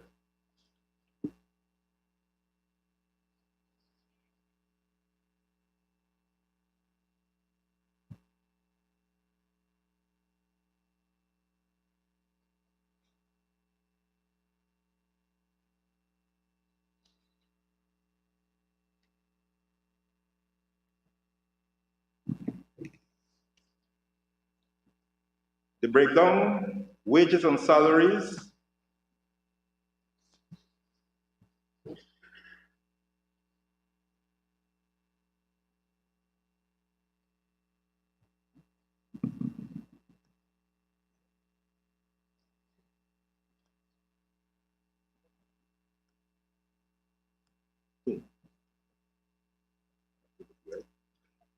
$928,866 million for employment costs, and $1,221,134 for recurrent charges. That's Appendix T. Honorable Member, Ms. Hughes. Thank you, Honorable Prime Minister. Appendix T. Could you explain the movement in employment costs from 870,057 to 928,866? Maybe the number of staff or salary increases, whatever. Honorable Prime Minister. Mr. Speaker, the sum represents the 7% salary increase to employees. Thank you. Could you state how many employees currently are employed? Mr. Speaker, the number of employees at the NDMA is 187 in total. Thank you, PM. Thank you. Could you give me the salaries of the highest paid and the position and the lowest paid and the position? Thank you. Honorable Prime Minister.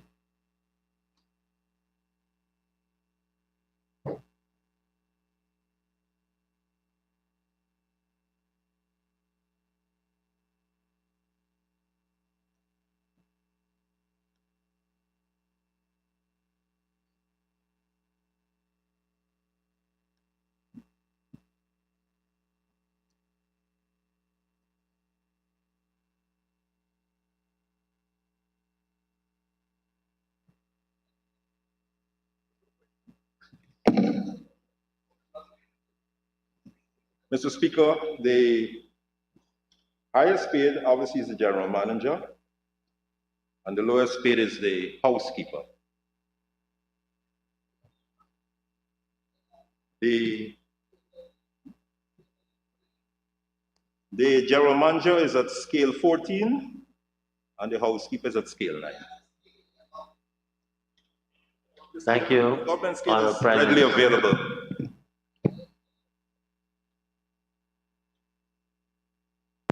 Appendix T, other goods and services. Could you give us an explanation of the expenditures associated with the other goods and services? We see it currently at 871843. Honorable Prime Minister.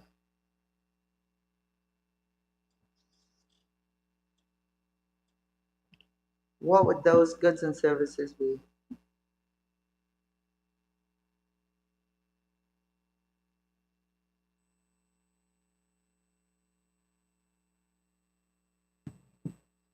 Mr. Speaker, the Honorable, kindly repeat the line item.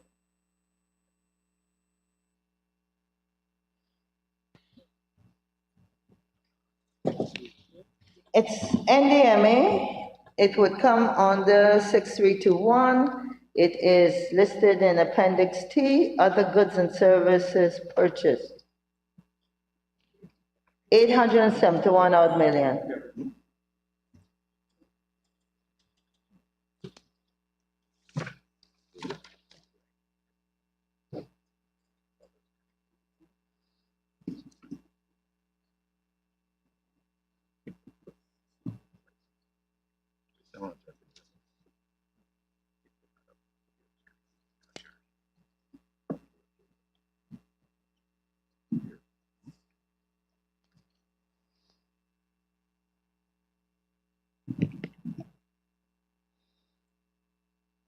Connectivity charges,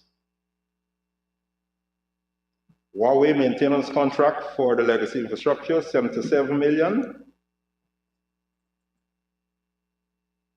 Data services, Digicel, 66,600,000. AB satellite space segment, 197,160,000. Fiber optic infrastructure connecting NDMA sites in the East Bank and West Coast of Demerara. The 100 clients, including cameras, etc., from NISA and education facilities, $23 million. E-networks, dedicated internet access, 149. GTT, dedicated internet access, 149 million. GTT service for Orialo, 1.4 million. And licensing charges, 2,280,000. Another license fee, 220,000.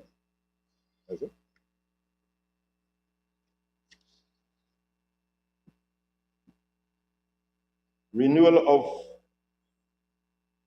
off-premises cloud infrastructure, 21 million.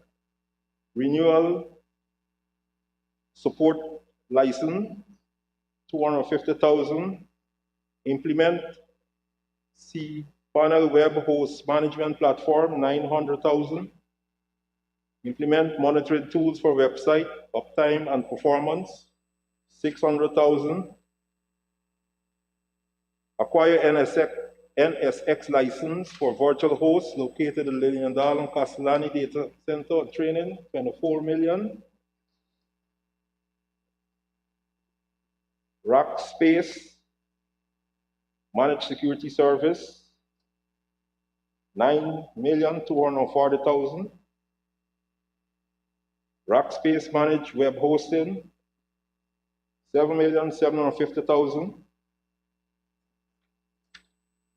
Renewal of Fort Gate, Fort Guard, Fort Care support contracts, 9,600,000.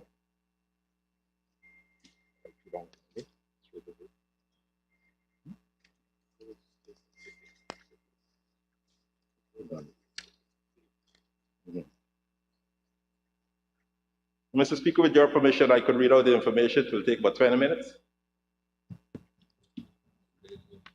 Can I just ask you to lay it over in the interest of time? Thank you very much. You can lay over, Honorable Prime Minister.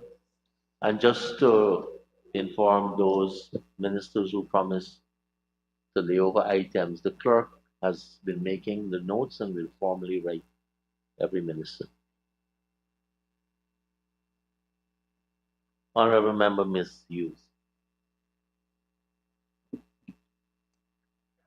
Thank you. Thank you, Honorable Prime Minister. Prime Minister, I'm wondering whether you could advise me subsidies and contributions to international organizations. Could you tell me what provisions you might have made for payment of membership dues, subscriptions to various international and regional organizations, and what those might be that you are have a relationship with currently? Honorable Prime Minister.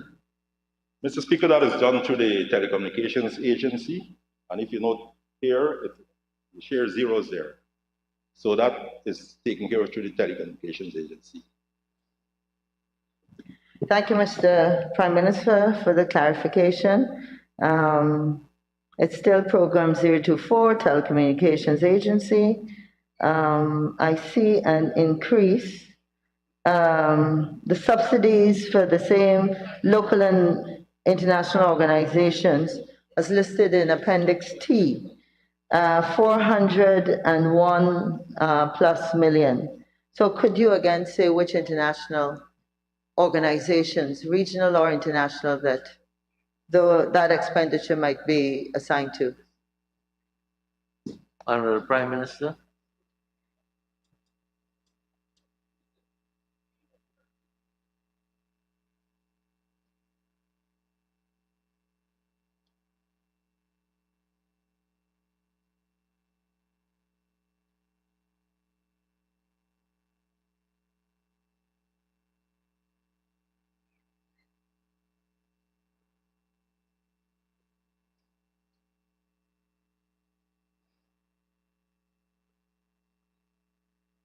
Mr. Speaker, I'm advised the 400 million were transferred to the Universality Fund. Honorable Member, Ms. Hughes. Can I ask the Honorable Prime Minister to clarify then? Have you not budgeted any funds for the payment of your membership and subscriptions to the regional and some of your international organizations, such as the Caribbean Telecommunications Union, the ITU, and the other ones? Honorable Prime Minister. Mr. Speaker, such payments will have to go through a process which entails us getting cabinet approval to effect such payments. So in fact, you're saying you haven't budgeted it? Just for clarification. The payments will be done through the Telecommunications Agency. and the ministry and with the Ministry of Finance, approval from Cabinet. Thank you, Honorable Prime Minister. Honorable Member Ms. Hughes. Thank you. Continuing with the Telecommunications Agency, I see a 100% increase in your rental and maintenance of buildings. Could you explain it? It goes to 24 million from 12. Honorable Prime Minister.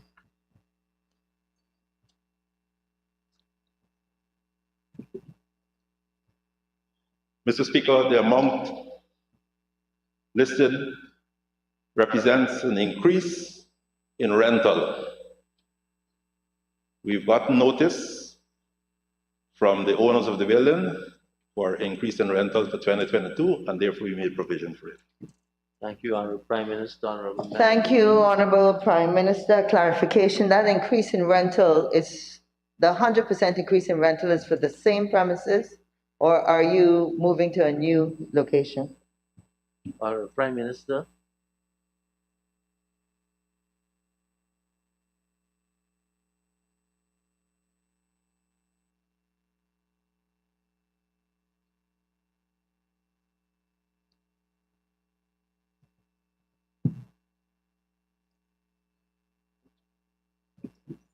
Mr. Speaker, because of the nature of the contract, the sum will represent the payment for the increase in rental, and the rest will be a contingency in case the owner of the building decide to further increase the rent, and therefore we may have to make a decision to seek alternate location for that agency. Thank you, Mr. Prime Minister. I was simply asking if it was the same location too. Honorable Member Ms. Hughes, please let me recognize you. Apologies, Mr. Speaker. Thank you. Mr. Speaker, to answer, yes, it's the same location. Thank you. Honorable Member Ms. Hughes. Employment costs, Guyana Telecommunications Agency. Could you explain the budget for 2022? We've moved from 128,912 to 188,973.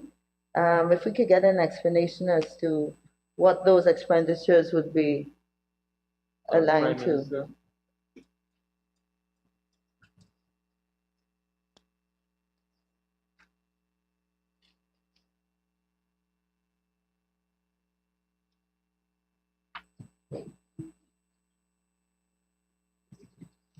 The increase in employment cost, Mr. Speaker, that is reflected, is to cover an increase in employment for 19 new staff that will be employed in 2022 in the course of this year.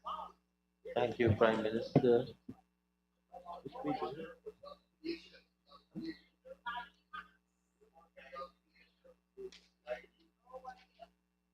Honorable Member Ms. Hughes. Thank you. So could you give me a breakdown of the 19 staff, the positions, and an idea of the breakdown of the emolument? Honorable Prime Minister. Mr. Speaker, I will have to lay over the breakdown as requested by the Honourable Member. Thank you, Prime Minister. Honorable Member Ms. Hughes. Not a problem laying over, Honorable Prime Minister.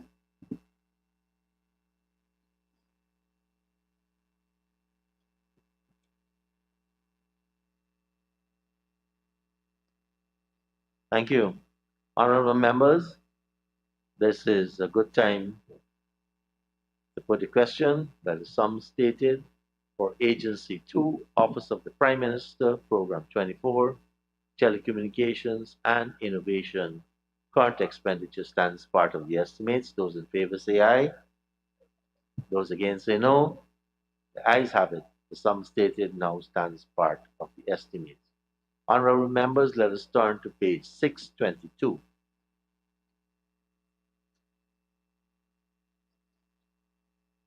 And I propose a question that the sum stated for Agency 2, Office of the Prime Minister, Program 24, Telecommunications and Innovation. capital expenditure stands part of the estimates.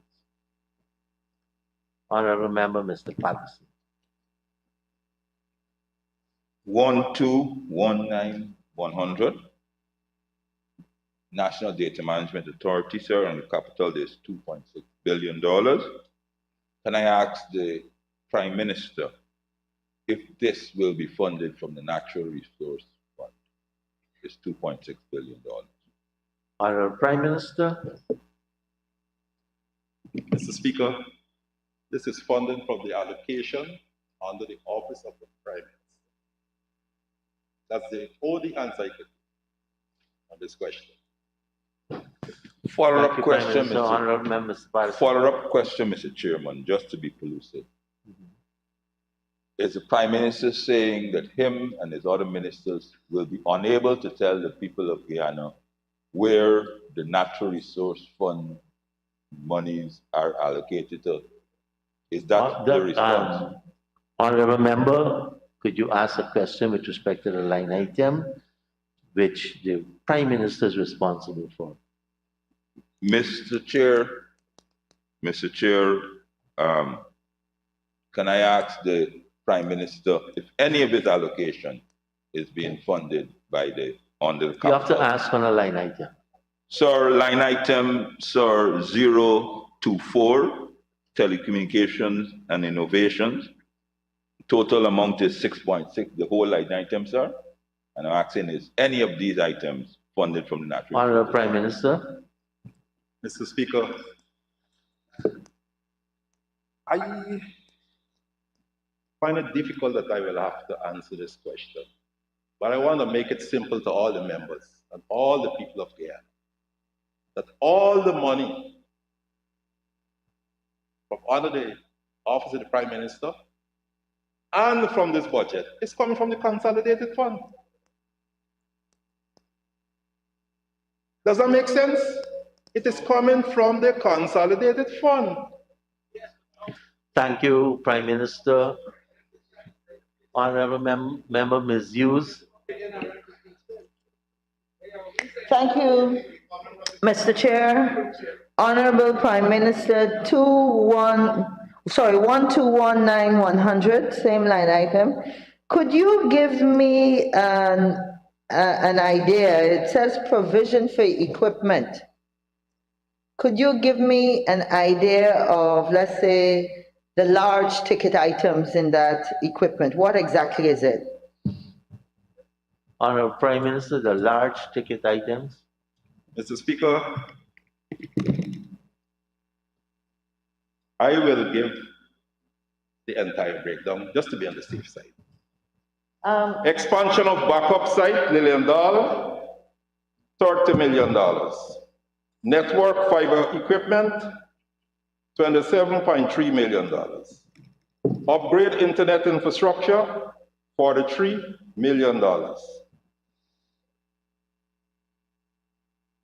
Safe City expansion request frequency, spectrum integration, $23,598,500. $23,598,500. Integration of Safe City, $37,021,500. LTE tower upgrade, $573,725,000. Procure additional safety handsets. Procurement of additional safety handsets, $411,350,000. Additional network coverage provision, $1,501,361,000. And that gives us a grand total of $2,647,356,000. Thank you, Prime Minister. Honorable Member, Ms. Hughes.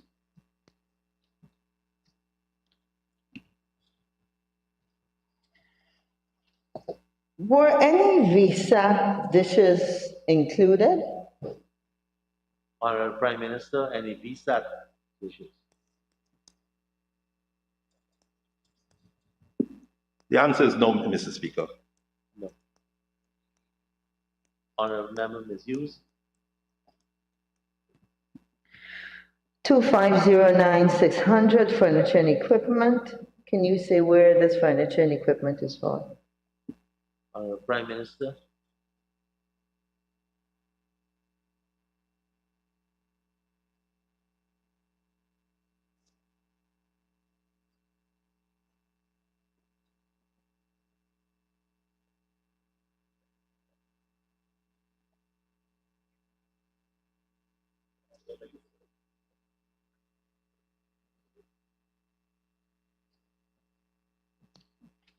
Can you repeat the question? Honorable Member? Honorable Member, please repeat.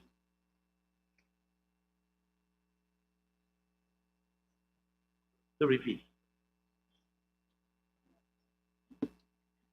Honorable Prime Minister, you asked me to repeat? Yes. Yes? Okay. So it's 2509-600, furniture and equipment. Where is the furniture for? Where is it for? Where is it being located? I speak properly, unlike you. Are you, Mr. Speaker, is the honorable member asking where are we purchasing the furniture from? No, I said where is it going to be located? Which location? This is under 024 Telecommunications and Innovation. So I know you have a few physical locations. Which physical location is this furniture going to be located in? Prime Minister. Mr. Speaker, the furniture purchase will be located in the offices occupied by the staff of the Industry and Innovation Department that falls under the Office of the Prime Minister. Thank you. Honorable Member Ms. Hughes. Thank you.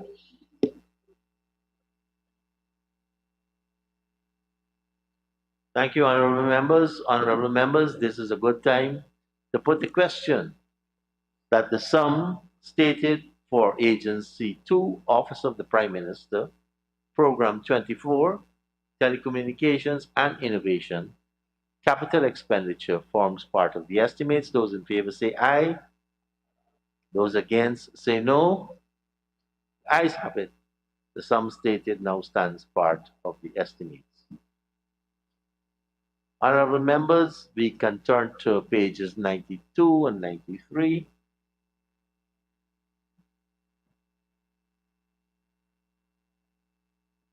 Honorable members, and I propose the question that the sum stated for Agency 2, Office of the Prime Minister, Program 25, Government Information and Communication Services, current expenditure, stands part of the estimates.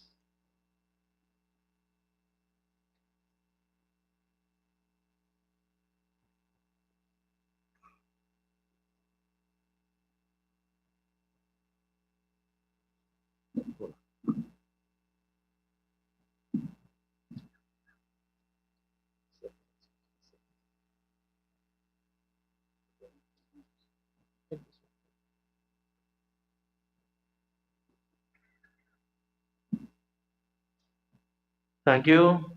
Honorable members, I propose the question that the sum stated for Agency 2, Program 25, Government Information and Communication Services, stands part of the estimates. Honorable Member, Ms. Hughes. Thank you, Mr. Chair. 6116, contracted employees. I see an increase from 55743 to 67801. We see an increase in 2 members of staff. Can you tell us the 2 positions and the emoluments that go with those 2, the 2 additional employees? Honorable Prime Minister. The contracted employees.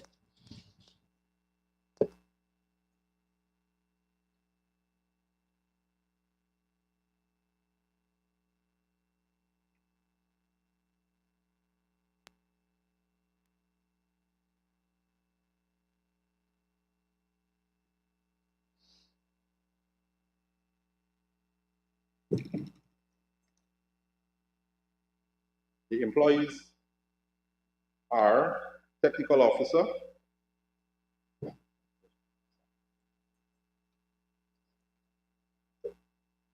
at a salary of 301,212 with a duty allowance, $40,000, telephone allowance, $10,000, transportation allowance, $20,000. Next, communication office information technology officer, salary $208,971, the duty allowance of $15,000. Community engagement officer, salary of $203,300. Office assistant, salary of $74,900 and a duty allowance of $10,000. Thank you, Honorable Prime Minister. Honorable members, let me just bring to your attention that we started consideration of this agency at 4:18. It had 1 hour allocated for it. That would have taken it to 5:18. And there were 52 minutes of savings in the previous head. So we will conclude the consideration of this head at 6:10, according to my computer time, which is what I've been keeping. It's now 6:07. Honorable Minister, Honorable Member Ms. Hughes. Rental of building 6241. Can you explain the increase? Honorable Prime Minister.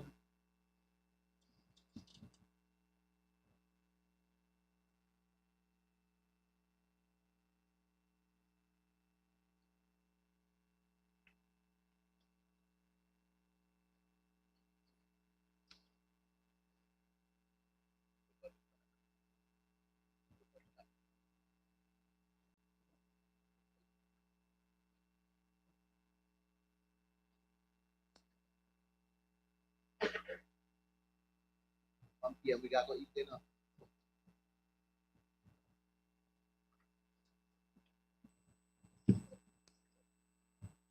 Anil, you next?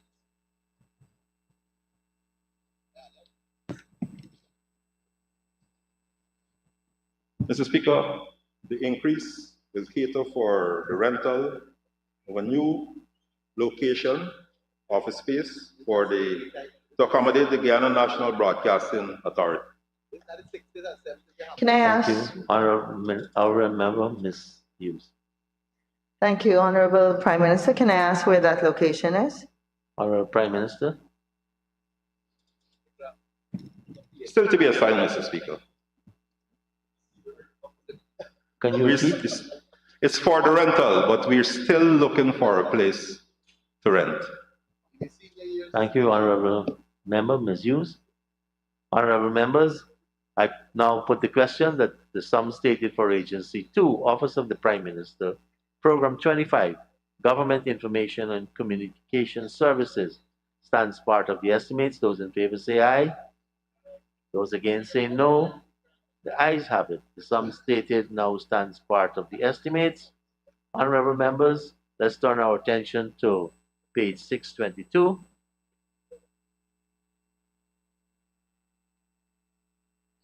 And I propose a question that the sum stated for Agency 2, Office of the Prime Minister, Program 25, Government Information and Communication Services, Capital Expenditure, forms part of the estimates.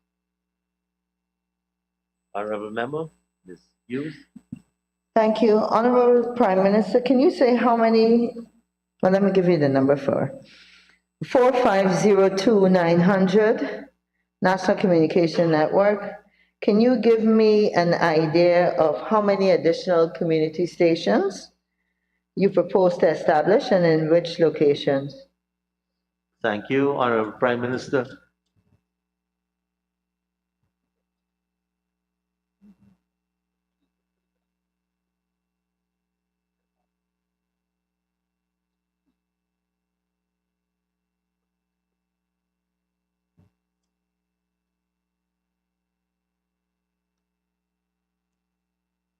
Mr. Speaker, we have 4 relay stations planned to come on board. during the course of 2022 at the following locations: Cato, Kokwani, Port Kaituma, and Yamsterdam.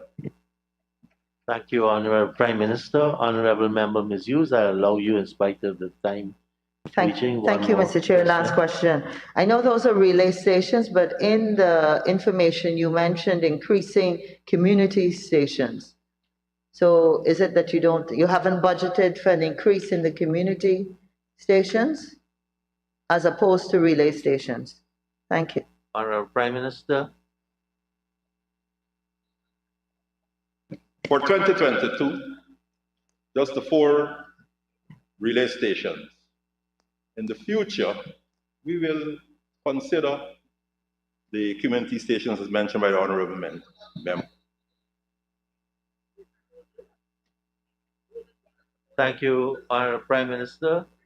Honorable members, I now put a question that the sum stated for Agency 2, Office of the Prime Minister, Program 25, Government Information and Communication Services, capital expenditure forms part of the estimates. Those in favor say aye.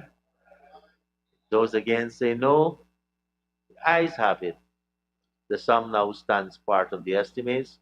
Honorable members, we will take the Attorney General chambers now, and then we'll take a short 30 minutes break after that.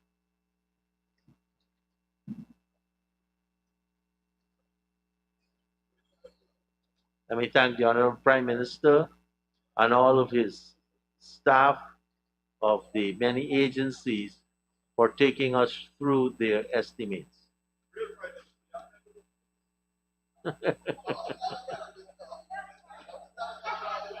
A super Prime Minister.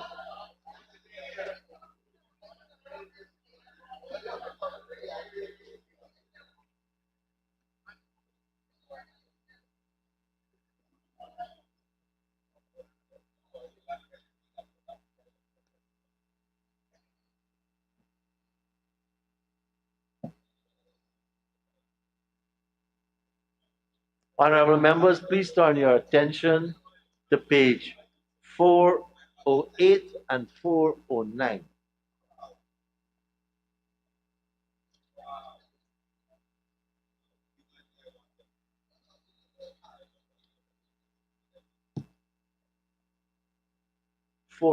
And 4, yes, your agency 52.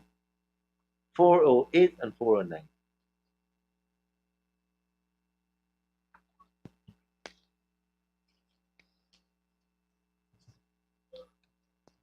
Very Honorable AG.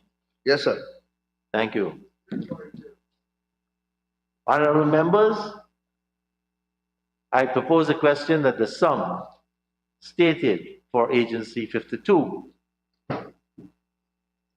Program 521, Policy Development and Administration, current expenditure stands part of the estimates. The Honorable, excuse me, the Honorable Member, Mr. Ford, Senior Counsel. Thank you very much, Mr. Chairman.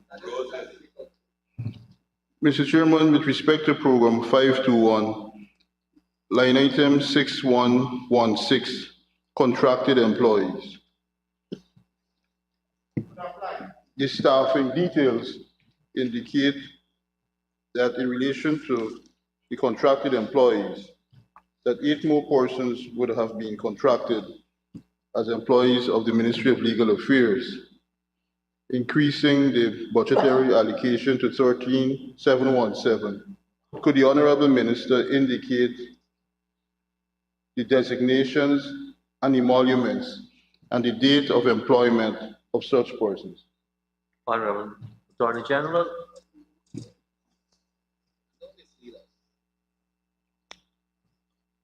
Sir, 6116, contracted employees. You have this answer, sorry. 1 telephonist, 1 support system officer, 2 cleaners, 1 driver, 1 procurement officer, 2 handymen, 2 office assistants. I don't have the dates when they were hired. I can produce that subsequently. You want the emoluments too? The telephonist is 74,900. One support system officer, 128,400. Two cleaners, 74,900 each. One driver, 74,900. One procurement officer, 118,484. Two handymen, 74,900 each. Two office assistants, 74,900. Thank you, AG. Honorable Member, Mr. Ford. Actually, I have the dates. So I'll pass it over to you. I don't think the dates are important.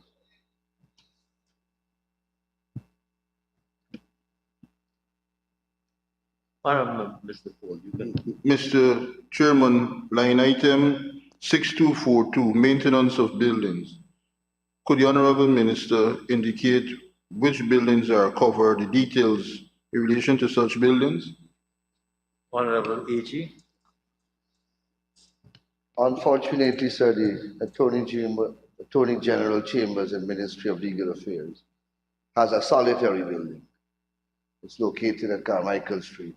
My friend is aware of the location and address.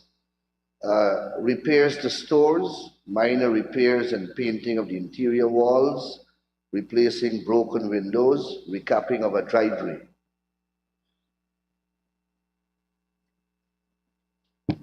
Thank you, AG. Honorable Member, Mr. Ford. Thank you, Mr. Chairman. Line item 6284. Could the Honorable Minister disaggregate the items covered under this line item?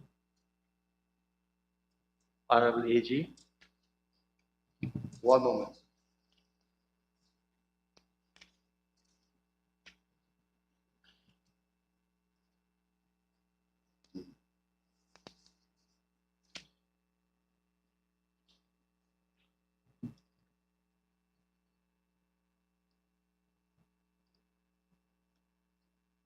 The provision of a firewall to monitor and protect network against malware, ransomware, and other threats. Multi-van load balancer to combine 3 internet services. Cat6 cable to improve operational efficiency.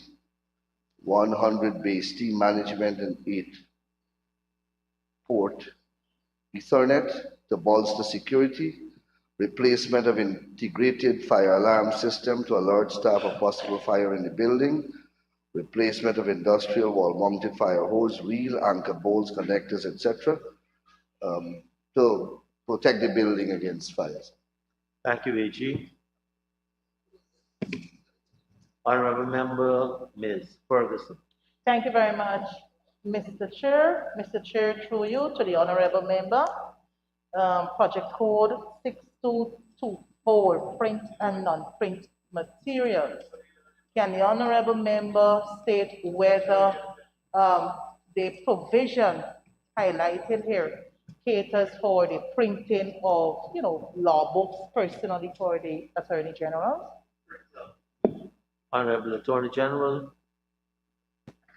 No, honorable member. That is budgeted under a different program. This deals with issues like newspapers and that type of periodicals. Thank you. Honorable members, I now put the question that the sum stated for Agency 52, Ministry of Legal Affairs, Program 521, Policy Development and Administration, current expenditure stands part of the estimates. Those in favor say aye. Those against say no. The ayes have it. The sum stated now stands part of the estimates. Members, please turn to page 668.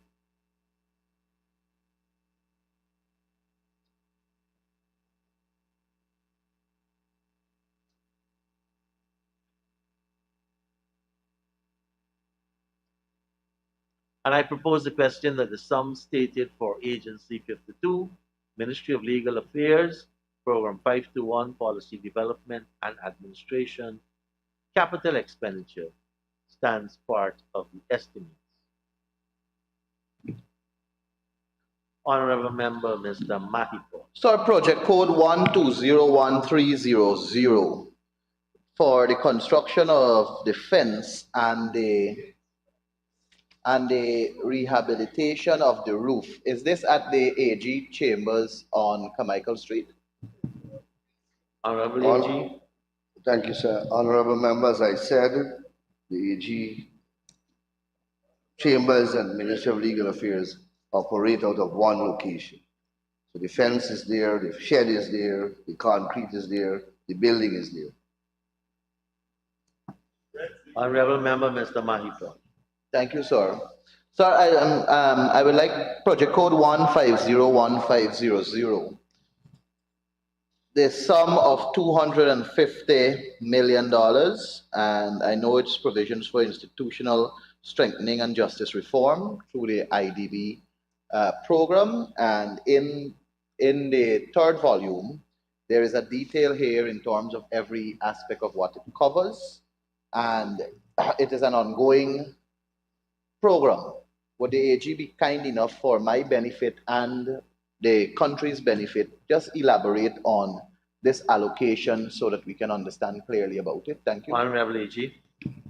In my speech, sir, I would have detailed a series of activities, but I want to thank the honorable member for affording me another opportunity.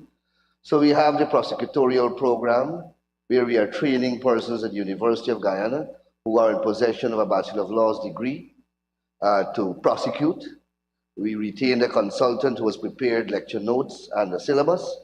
And in the newspapers now, there ought to be an advertisement inviting suitably qualified persons to apply. When that program is complete, 35 persons will be paid for under this head to attend that program, and then another 35 before the year is out. When they graduate out of that program, they will then be inducted into the state prosecutorial program and will be prosecuting in the magistrate's court. So that's one initiative.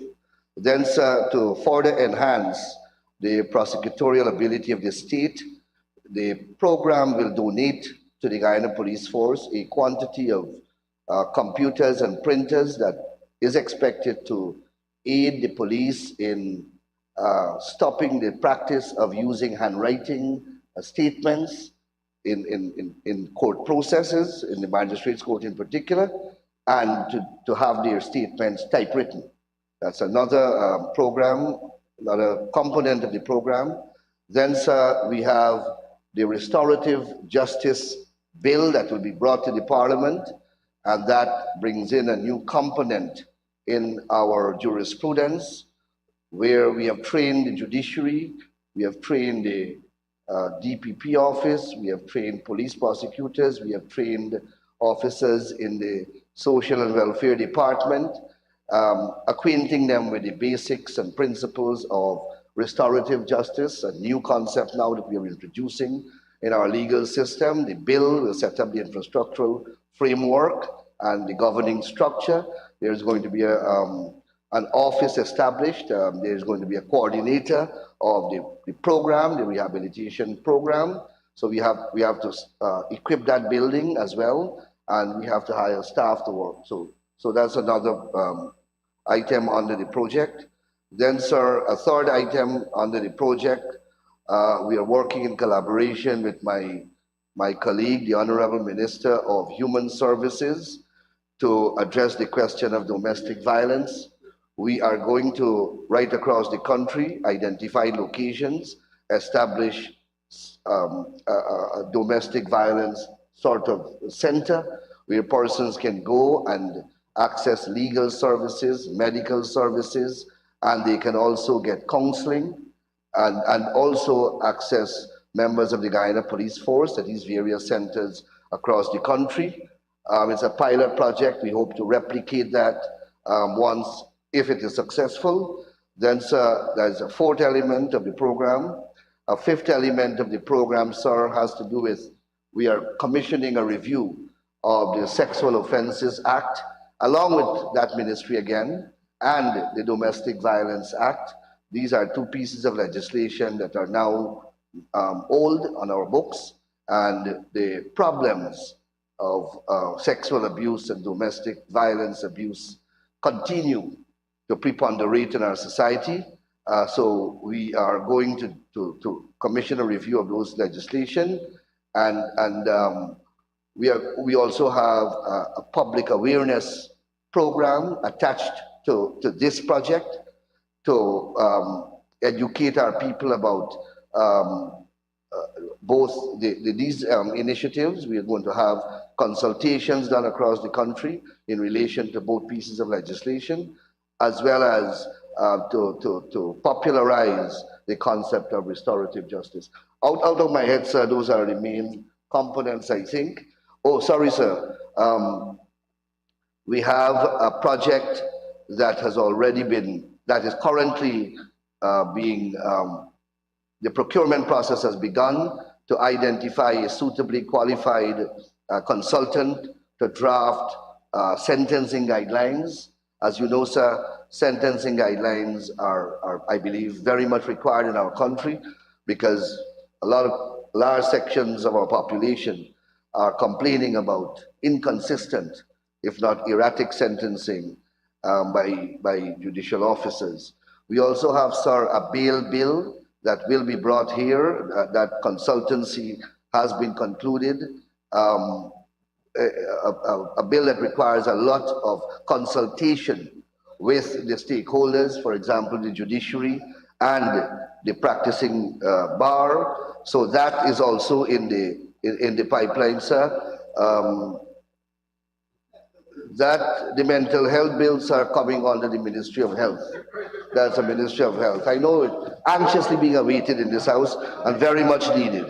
So, sir, in a nutshell, sir, those are the main items that this monetary allocation will be spent for. Thank you, Honorable AG. Honorable Member. Thank you, sir. I want to thank the Honorable AG for his work and continuing to progress from where the former Attorney General, the Honorable Basil Williams, would have left off. Very much so, Mr. Ganesh. Very much so. Sir, may I ask under 2401100 land transport, what kind of vehicles will be purchased and for what purpose? Honorable AG. Not a Range Rover, Mr. Ramchatan. Thank you, Mr. Chairman. These are two vehicles, sir, that will be added to the fleet of the Attorney General Chambers and Ministry of Legal Affairs. Sir, last year, the Minister of Finance can confirm that we requested and obtained permission from the Accountant General to sell two vehicles, and the monies were transferred to the Ministry of Finance. And we are replacing those two vehicles now, sir, with two other vehicles. We believe that once the vehicles reach a certain age, they should be disposed of and get vehicles so that the work of the ministry can be carried out in a more effective and efficient manner. And the state can save a lot of money because a lot of money is spent on repairing old vehicles. Thank you, AG. Honorable members, I now put the question that the sum stated for Agency 52, Ministry of Legal Affairs, Program 521, Policy Development and Administration, Capital Expenditure forms part of the estimates. Those in favor say aye. Those against say no. Ayes have it. The sum stated now stands part of the estimates. Honorable members, please turn to pages 410 and 411.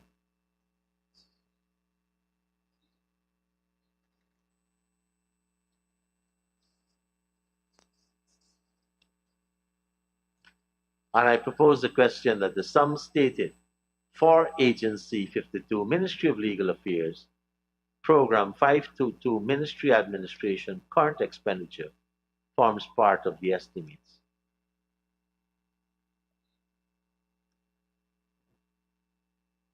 Thank you. I now put a question. Nothing is there? 523, sir.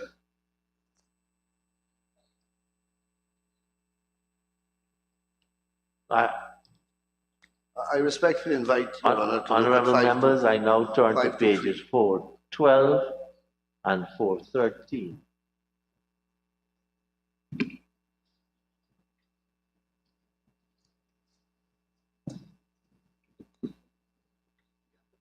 Yes, you propose it. And I propose a question that the sum stated for Agency 52, Ministry of Legal Affairs, Program 523, Attorney General's Chambers, current expenditure stands part of the estimates. Honorable Member, Mr. Ford. Thank you, Mr. Chairman. Mr. Chairman, I draw attention to line item 6116, contracted employees. Could the Honorable Minister provide us with the designation and emoluments for the additional 2 contracted employees? Honorable Attorney General.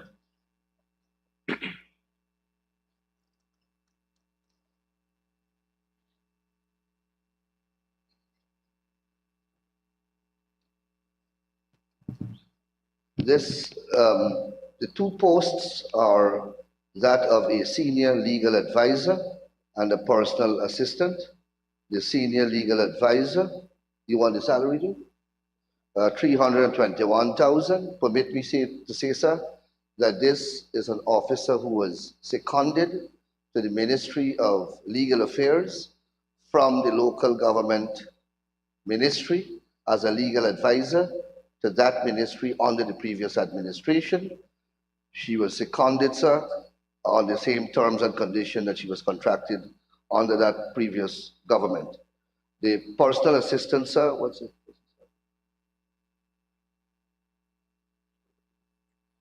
Her salary, sir, is 430, and the personal assistant is 321. Thank you very much, Honorable AG. Honorable members, I know Honorable Member Ms. Ferguson. Thank you very much, Mr. Chair. Mr. Chair, through you, can I turn the honorable member's attention to account number 6224, print and non-print materials. Can the honorable member confirm whether law books will be printed here? If yes, whether these books will be personal to the Attorney General, and what will be the cost for printing these books? Thank you. Honorable Attorney General. The honorable member is obviously not acquainted with the cost of printing books. Obviously, sir, when you look at this budgetary sum, it can't be for printing books. It's for procurement of books. The Attorney General Chambers is proud to say that it purchases regularly law books. That's the way we are able to discharge our functions competently. And this is an allocation, sir, for books that will be used by lawyers at the Office of the Attorney General. Thank you. Honorable Member, Mr. Ramjatan. Just, I noticed an explanation for contracted employees at about 440 and then another sum. But I see contracted employees here, actual salaries increased to 178 when it was 146. That is line item 6116. That is almost a $30 million increase. But what was explained was just about $6 million. Honorable AG. Thank you, sir. I have already given the information in relation to the additional persons and their remuneration package or packages. I'm told, sir, that one should add to that the increases that were granted to public servants that these contracted employees benefit from. They were granted to public sector employees. That captures contract employees in the public sector as well. Thank you, AG. Honorable Member. Thank you very Ms. much. Ferguson. Yes, thank you very much, Mr. Chair. Let me just take the honorable member back to 6224. I heard you. You said books will be procured for the staff to use at the Attorney General office there. But my question to the honorable member is whether any books, any law books will be purchased personally for the Attorney General from this particular line item. Honorable Attorney General. Sir, I take my time and I put my words together very carefully. I have answered that question comprehensively, sir. Thank you very much, Honorable Member. Honorable Member, Mr. Ramjatan. 6284 other. I notice with the revised and the previous actual of 2020 being about 100, but we have 122 now $1 million. Could the Honorable Attorney General state what might have been the cause for that increase? Other. Sir, thank you very much, sir. Under that line item, the following activities are budgeted to be funded: electoral and constitutional reforms, public outreach and sensitization programs, legal fees. We subscribe to an online library, advertisements, costs that are normally awarded in the courts against the Attorney General whenever we lose, which is a rarity. Consultation on new arbitration bill. Sir, I have spoken a lot about the new arbitration bill. We are going to engage a consultant of preeminence from the Caribbean to guide us in this process. It's a new bill, a model bill produced by CARICOM, but it carries with it the establishment of certain infrastructural structures because it deals with arbitration both intra the judicial process as well as extra the judicial process. So a litigant under the new system, if he doesn't want to go to the courts, can go to arbitration without litigation. So that's the kind of model that we are pursuing. Then, sir, we have within the ministry anti-money laundering and countering the financing of terrorism unit, and that unit advises us and works with us in relation to our obligation under this regime. So the funding, Mr. Ramjatan, are for those activities. Thank you, Honorable Member. Mr. Ford, you wanted to ask something just now? Thank you. Honorable members, I will now put the question that the sum stated for Agency 52, Ministry of Legal Affairs, Program 523, Attorney General Chambers, current expenditure stands part of the estimates. Those in favor say aye.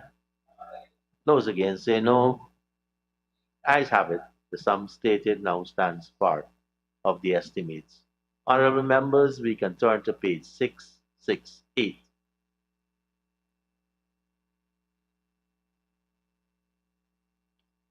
And I propose a question that the sum stated for Agency 52, Program 523, Attorney General's Chambers, capital expenditure stands part of the estimates. Honorable members, I now put a question that the sum stated for Agency 52, Ministry of Legal Affairs, Program 523, Attorney General's Chambers, capital expenditure stands part of the estimates. Those in favor say aye. Those against say no. The ayes have it. The sum stated now stands part of the estimates. Honorable members, we can turn to pages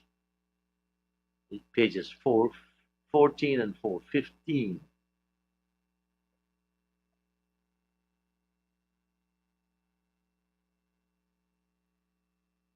And I propose a question that the sum stated for Agency 52, Ministry of Legal Affairs, Program 524, State Solicitor, current expenditure stands part of the estimates. Honorable Member, Mr. Matipo. Sir, 6111 administrative. I see a sum of 15,397,000. I see a sum of 9,452,000 being spent, but in the legend 2021, zero is reflected there. So I want to know if that's a typo, first of all, because if money was spent for salaries there, then of course it had to reflect who you were paying. And 2021 is not reflecting anybody, that's one. And two, what is the designation of the person being paid here on the administrative for 2022, and the entire remuneration package per month of that individual? Honorable Attorney General. Thank you very much, sir. Sir, this officer was once on contract and requested that she be transferred to the permanent establishment. So you had a vacation of office. Historically, sir, we had three offices. One, the state solicitor, the public trustee, and the official receiver. Some years ago, we merged the three functional responsibilities into one, and one person is performing those three functional responsibilities, and that person is paid this salary. Thank you, Honorable Attorney General. Honorable Member Mahi Paul. Sir, I still need some clarity because on the contracted employees, 6116, there is a sum that was spent in 2021, 7,307,000. And in the legend for staff in details, you are seeing that one being reflected there. So that accounts for that 7,307,000. But I'm seeing 9,452 on the 452,000 on the administrative at 6111, but a zero reflected there on the administration in 2021. So I want to know where this money, this 9 million and something, went, if there's zero staff there for the year. Honorable Attorney General. So it's the same explanation. The person transitioned about June, mid-year of 2021. This was a person who had litigation against the former Attorney General for unlawful and wrongful dismissal. And that when she transitioned in, she requested to be moved to the permanent establishment. So you have a hybrid here. Half-year contract, half-year under the permanent establishment. Thank you very much. Honorable members, I now put the question that the sum stated for Agency 52, Ministry of Legal Affairs, Program 524, State Solicitor, current expenditures forms part of the estimates. Those in favor say aye. Those against say no. The ayes have it. The sum stated now stands part of the estimates. If we can turn to page 668.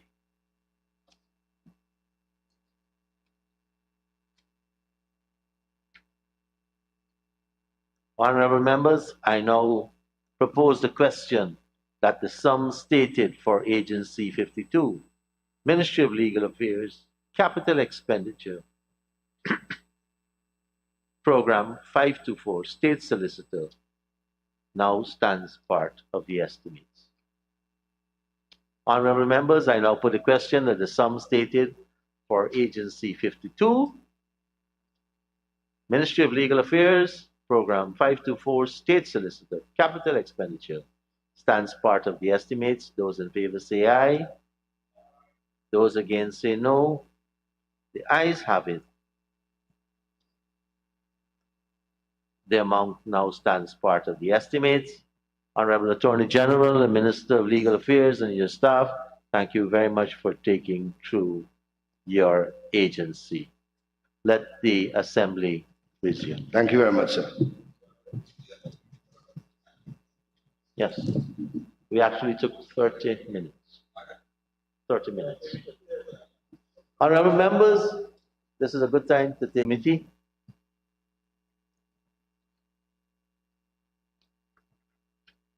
Thank you, honorable members. Honorable members, I call now on the Honorable Minister of Foreign Affairs and International Cooperation and his staff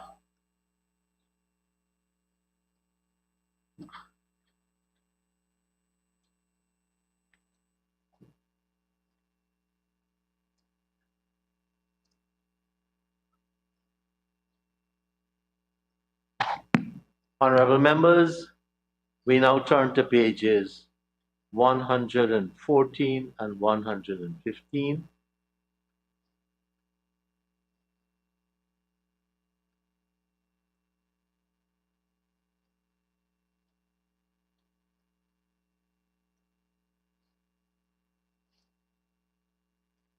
And I propose a question that for Agency 12, Ministry of Foreign Affairs and International Cooperation, Program 121, Development of Foreign Policy, current expenditure stands part of the estimates. Honorable Member, Ms. Amanda Desir Walton. Thank you, Mr. Chair. Mr. Chair, I just have a few questions to the Honorable Minister. I want to draw his attention to line item 6284, Other. And I noticed that there is almost a doubling of the allocation. It has increased by some 403 million thereabout. Could the Honorable Minister indicate what are the activities that are to be undertaken that would occasion this doubling, and could he indicate the cost of each activity? Thank you, Honorable Member. Honorable Minister. Thank you, Mr. Speaker. The increase caters for payment of legal fees, consultancy services on border issues, public relations activities, diaspora outreaches and engagements, digitalization of the ministry's records and the preservation of easy retrieval of documents, payments of bank charges, remittances for Program 2, and translation services, software applications, advertisements, antiviral firewall, Adobe and client access licenses. There will also be an upgrade of the information technology system within the ministry. And the breakdown would be as follows. Legal fees, 660 million. Public relations activities, 25 million. And diaspora, 50 million. To digitalize the ministry records will be 10 million. Remittances, bank charges, 40 million. Software applications, 24 million. Translation, interpretation services, 900,000. And advertisements, 100,000. Take it to a total of $810 million, Mr. Speaker. Thank you, Honorable Minister. Honorable Member, Ms. Desir Walton. Walton Desir. Walton Desir. Line item 6116, Mr. Chair. Through you, Honorable Minister, I know that there is an increase in staff, contracted employees from 30 to 34. I'd be grateful if you could advise as to the designation of the persons contracted and their emoluments.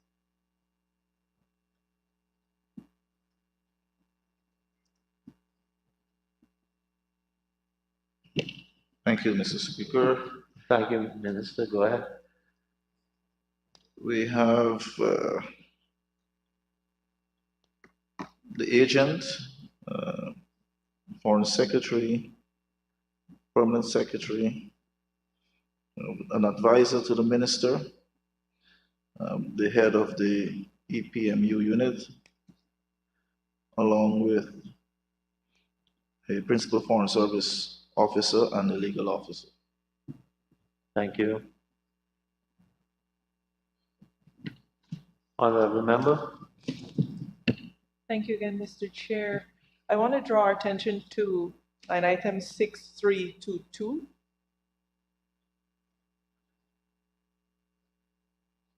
Subsidies and contributions to international organizations. I am particularly interested in the line item that relates to the CARICOM Reparations Committee. I noted that in 2021, we budgeted for 4 million something. That was not paid, however, because there's a zero value there. And I noticed that we have again budgeted for 4,500,000 and something thousand. I'm curious as to why we did not make that payment that we budgeted for to the committee. Honorable Minister.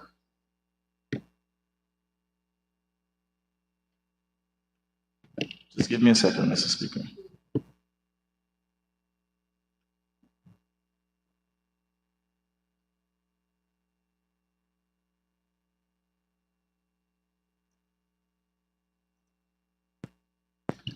Mr. Speaker, we don't have any outstanding payment. We usually wait on the committee to tell us what the budget is, and then we'll make payments. But we budgeted for this year. Thank you, Honorable Minister. Honorable Member. Mr. Chair, I'm not satisfied with the answer provided. Is it that they did not request payment for 2021? I'm unclear. And what assurances do we have that this will not happen again and we will not pay? It seems to be a little bit of an ad hoc arrangement. Could you clarify? Honorable Minister. Thank you, Mr. Speaker. There was no request, and we don't have any control over the reparation committee. We have to be guided by them, and we're not in an arrears. Thank you, Honorable Minister. Thank you, Honorable Minister, for that. The other issue that I wanted to touch on was the issue of training. I note line item 6302, training including scholarships, and there is a $3 million allocation under that item. Could you disaggregate that sum for me? Thank you. Honorable Minister. Thank you, Mr. Speaker. I can disaggregate it according to the programs we've identified. There's training in the principle of non-intervention in the 21st century, diplomatic training, the 4 modules. There's a training module that we're going to, training modules, and this is at the Diplo Foundation in Malta. There's a diploma in administrative principles and practices. This is at the Guyana Technical Institute. Advanced certificate in procurement. This is at Nations University. Translator, interpreter. This is online. The University in Colombia. French. Alliance Français. Guyana. Spanish. This is a Government of Colombia and Chile. Portuguese. This is through Brazil. The Cultural Institute. We have 6 lectures, which will be in-house. Discussion, information, briefing sessions in-house as well. Speech briefs and writing skills, note-taking, which will be done in-house as well. And then we also have public speaking, which will be done by the Georgetown Toastmasters. Honorable Member.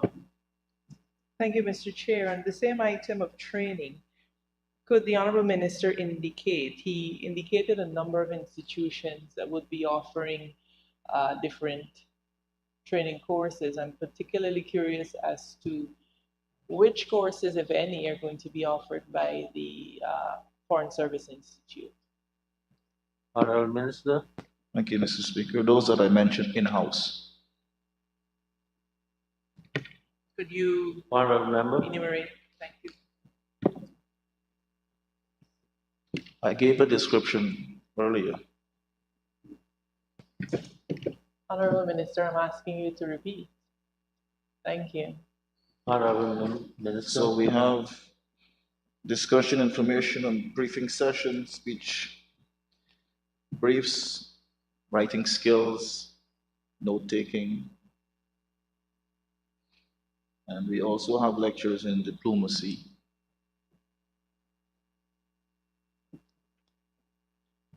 Honorable Member.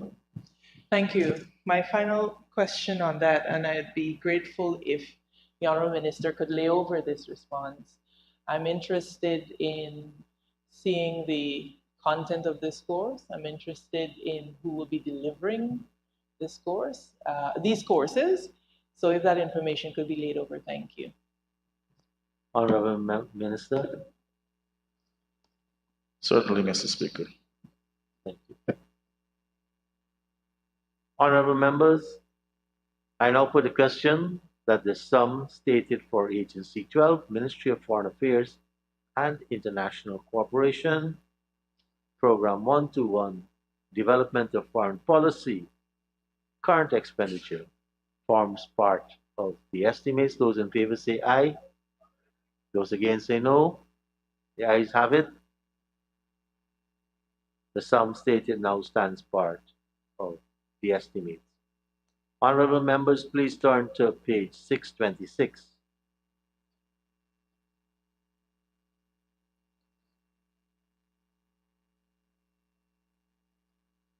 And I propose the question that the sum stated for Agency 12, Ministry of Foreign Affairs and International Cooperation, Program 121, Development of Foreign Policy, Capital Expenditure, stands part of the estimates.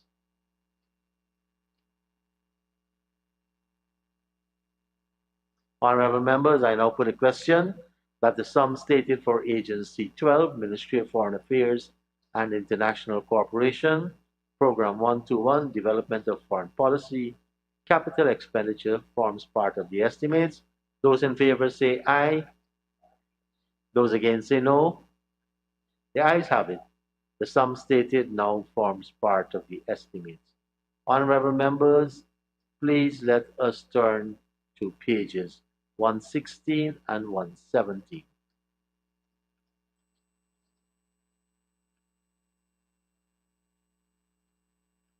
And I propose a question that the sum stated for Agency 12, Ministry of Foreign Affairs and International Cooperation, Program 122, Foreign Policy Promotion, current expenditure, forms part of the estimates. Honorable Member, Ms. Amanza Desir Walton. Mr. Speaker, I find you keep allocating these surnames in the wrong order. Mr. Speaker, Mr. Chair, rather, line item 6241, rental of buildings. I note that there is an approximate 288 million increase over the last budgeted sum. Could the Honorable Minister indicate what is responsible for this increase? Honorable Minister. Thank you, Mr. Chairman. The increase is basically caters for the new mission in Doha, Qatar. The ministry also has budgeted for the establishment of the diplomatic mission in the United Arab Emirates, Abu Dhabi.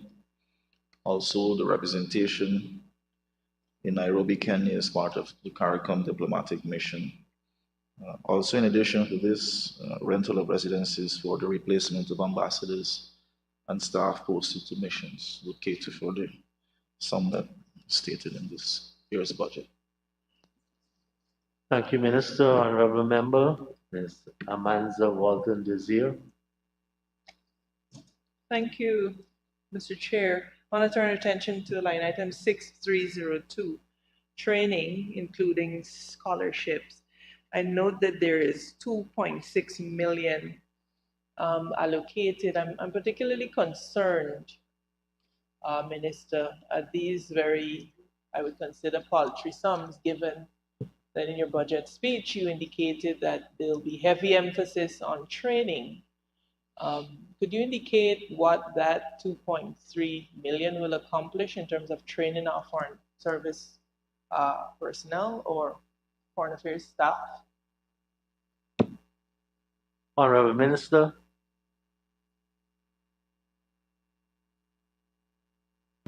Thank you, Mr. Chair. This sum allocated would take care of training of our staff at the overseas missions. Could you repeat the question, honorable member?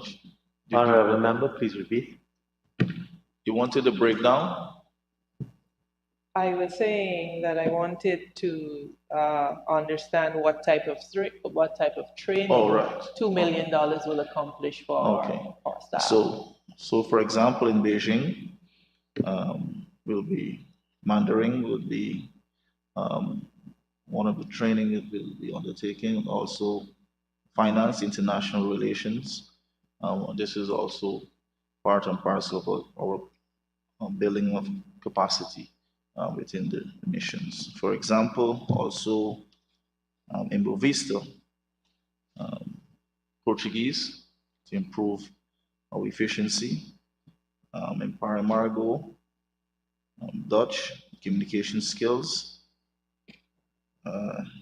In New York, the consulate, training in customer service, also diaspora issues. Moving to India, a lot of public speaking, negotiation skills, presentation skills, and training in computer training as well. In Switzerland, we want to be able to do training in people and culture. This is at the certificate level. Thank you. Thank you, Minister. Honorable member, Mr. Manzo Walton Desir. Mr. Chair, I'll just ask the similar courtesy that I asked earlier, that the minister would be kind enough to lay over the curricula so that we can have a better idea as to the courses, who will be delivering the courses, etc. Honorable Minister, would you lay over the curricula of the courses? Certainly, Mr. Chairman. Thank you. Honorable member, Mr. Manzo Walton Desir. Mr. Chair, I want to turn our attention to line item 6111. And particularly administrative staffing. I note that the staff there has been reduced by 8. And I'm curious, Minister, as to the positions that were terminated. And yeah, just the positions that were terminated at this point. Honorable Minister. Thank you, Mr. Chair. This would be posting of our staff from one program to another. That is why it seems as if there's a reduction. Honorable member, Mr. Manzo.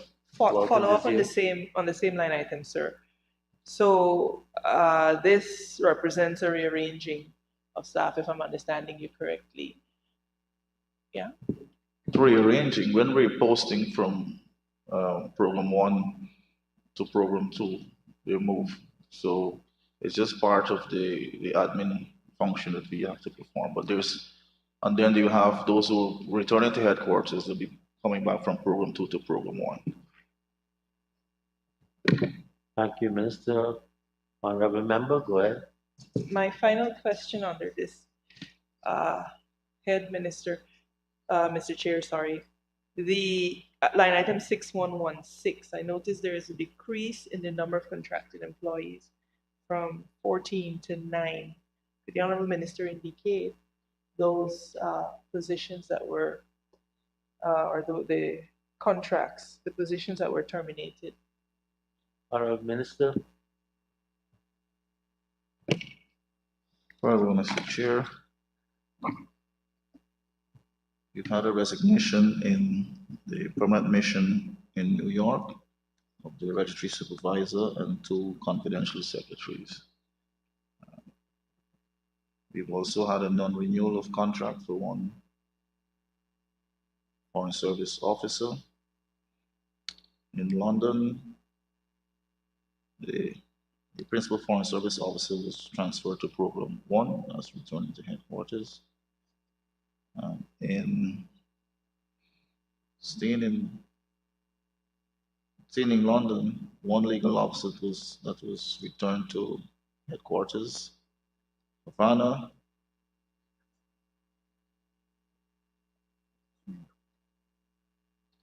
Director of Trade, Investment and Agriculture, and Minister Consular.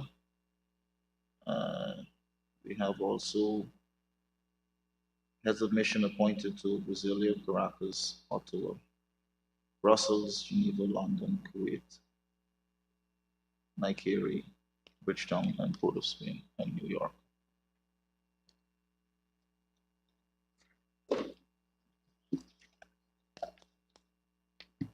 Honorable members, I now put the question that the sum stated for Agency 12, Ministry of Foreign Affairs and International Cooperation, Program 122, Foreign Policy Promotion, current expenditure stands part of the estimates. Those in favor say aye. Those against say no. Ayes have it. The sum stated now stands part of the estimates. Honorable members, let us turn our attention to page 626.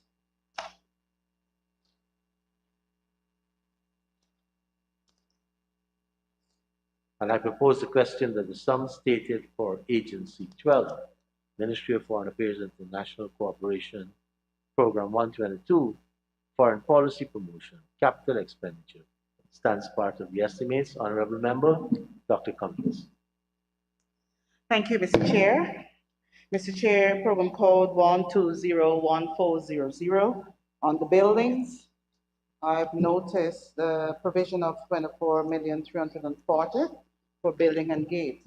Of course, the capital project profile speaks to completion of building in the Guyana Embassy in Brazil, and also the provision for gate, I think, is the building in Havana, Cuba. I just want to know, I think the Guyana Embassy, that's a rollover program, I think about 2 years ago. What percentage has been completed? We noticed that the entire project is 957,231. Up to last year, 407,316 would have been spent. So I just want to know what's the percentage of the Brazilian embassy have been completed and when's the due date for completion, and also for the gate in Havana, Cuba. Thank you.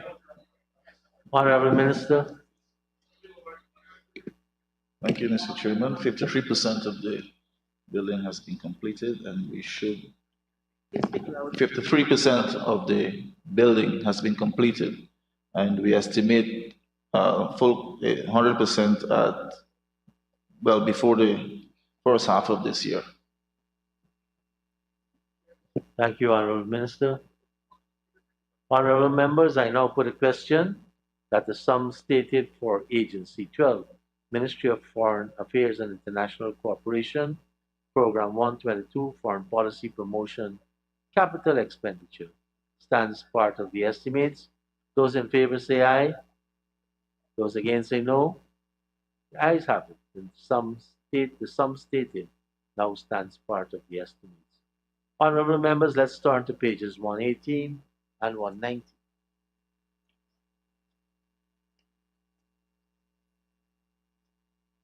And I propose the question that the sum stated for Agency 12, Ministry of Foreign Affairs and International Cooperation, Program 123, Development of Foreign Trade Policy, current expenditure, stands part of the estimates.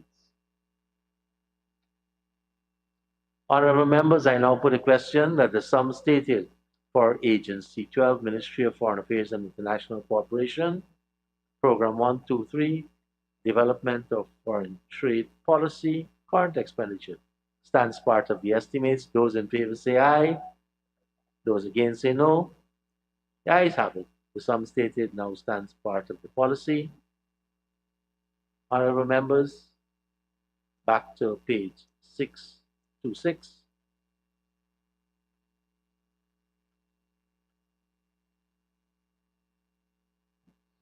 And I propose the question that the sum stated for Agency 12, Ministry of Foreign Affairs and International Cooperation, Program 123, Development of Foreign Trade Policy, Capital Expenditure, stands part of the estimates. Honorable members, I now put a question that the sum stated for Agency 12, Ministry of Foreign Affairs and International Cooperation, Program 123, Development of Foreign Trade Policy, capital expenditure stands part of the estimates. Those in favor say aye. Those against say no. Ayes have it. The sum stated now stands part of the estimates. Honorable members, on their behalf, I thank the Honorable Minister and the staff of the ministry for taking us through their agency.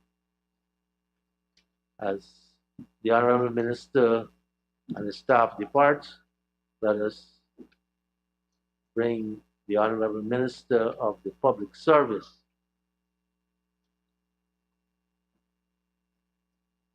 to the mic.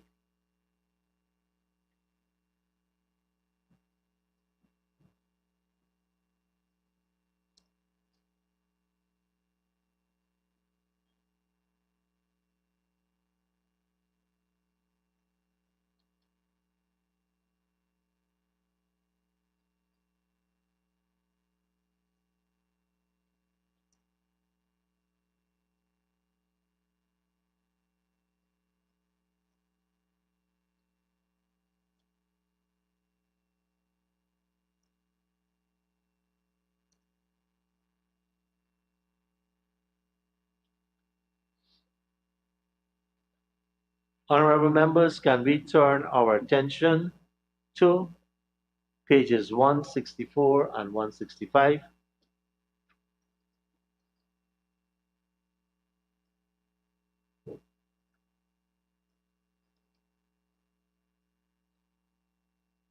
And I propose a question that the sum stated for Agency 14, Ministry of Public Service, Program 141, Policy Development and Administration, current expenditure stands part of the estimates.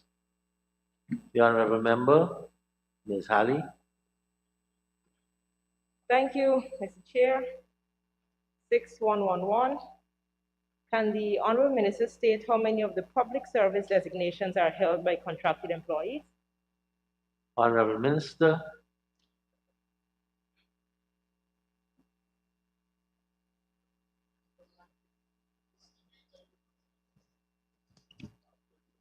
Mr. Chair, 2 of those persons are contracted employees. The others are pensioners. Thank you, Minister. Honorable Member Ms. Ali. Thank you. Can the Honorable Minister please state the designations of those 2 persons? Honorable Minister.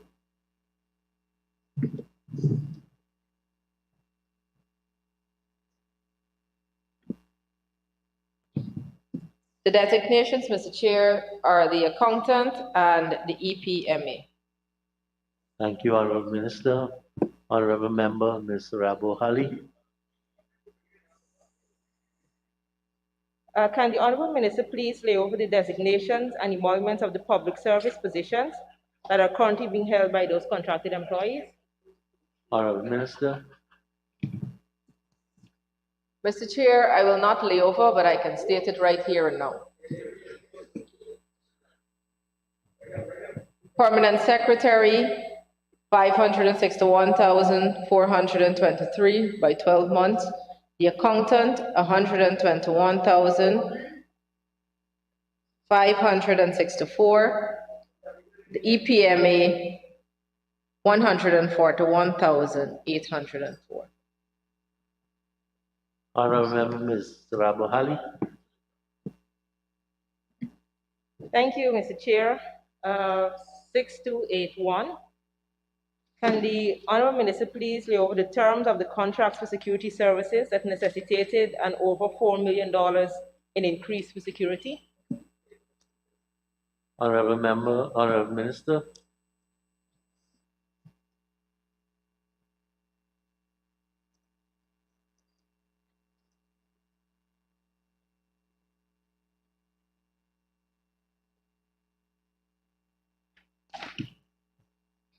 Mr. Chair, I'm not going to lay over the contract, but the contract has been given payment of security services for 3 locations: Ministry of Public Service, Head Office, Waterloo Street, the Permanent Secretary's residence, and the Ministerial Advisor to the Minister's residence. Honorable Member Ms. Rabo Hali. Can the honorable minister please state why there's a $4 million increase in the services, the security service? Honorable Minister.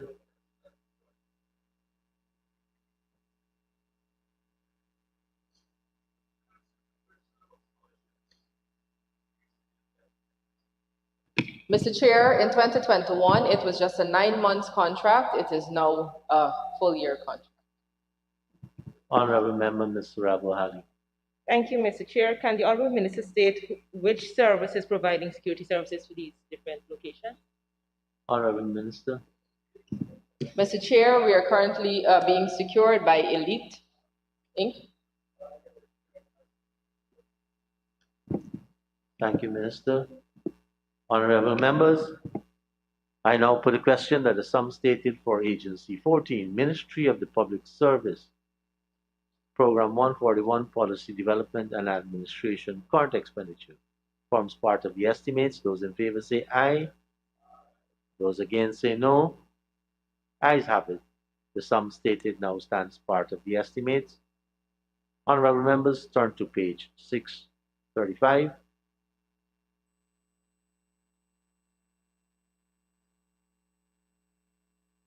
Honorable members, I propose a question that the sum stated for Agency 14, Ministry of Public Service, Program 141, Policy Development and Administration, capital expenditure, forms part of the estimates.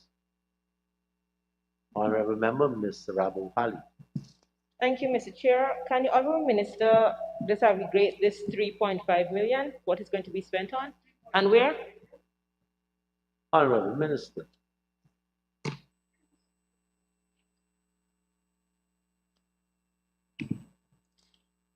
Mr. Chair, can I ask the honorable member to just repeat for me, please? Honorable Member, please repeat. Can the honorable minister state or disaggregate the 3.5 that will be utilized under this particular line item? Honorable Minister.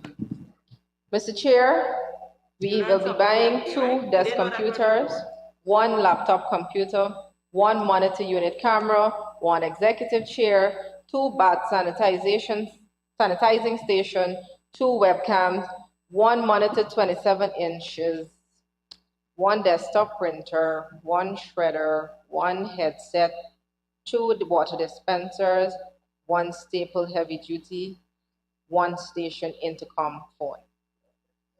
Thank you, Minister.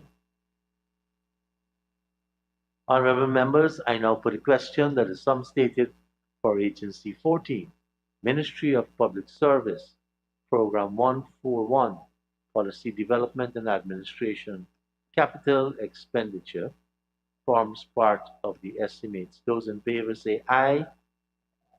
Those against say no.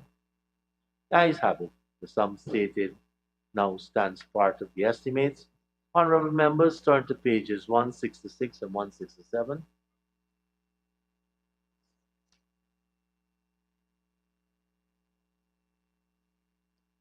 And I propose a question that the sum stated for Agency 14, Ministry of Public Service, Program 142, Human Resource Development, current expenditure, stands part of the estimates.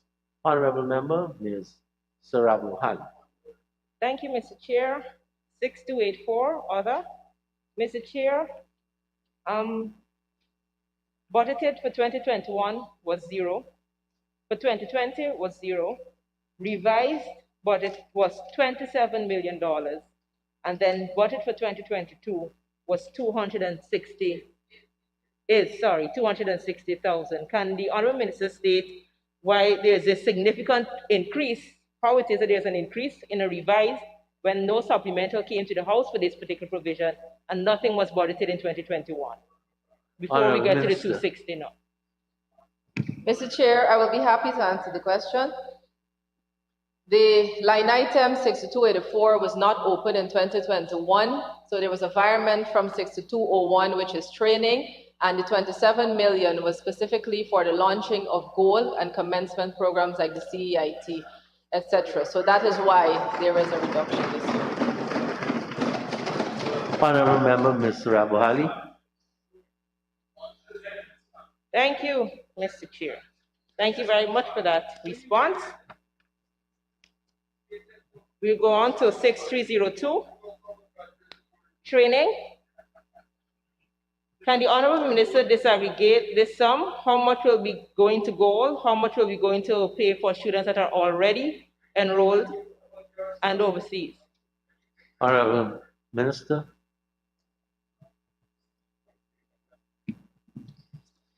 Mr. Chair, provision of training programs and scholarships sponsored by the Government of Guyana. The Center of Excellence for Information Technology training programs in the sum of $15 million.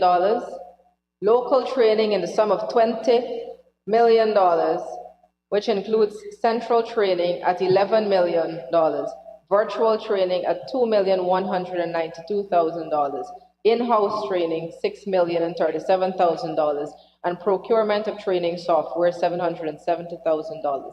Government of Guyana scholarships in the sum of $1.5 billion, which includes local continuing scholarships at $298,348,806, local new scholarships $175,799,000, continuing international scholarships $407,843,000, new international scholarships $567,547,000, and other costs such as ads, care packages for students, stipend, and meals for interview panels in the sum of $50,462,000. Goal is in the sum of $1.3 billion. Thank you, Minister. Honorable Member, Ms. Sarabo Ali. Thank you, Mr. Chair. Can the Honorable Minister indicate whether the sum of goal includes monies for the administrative cost of running the program? Honorable Minister.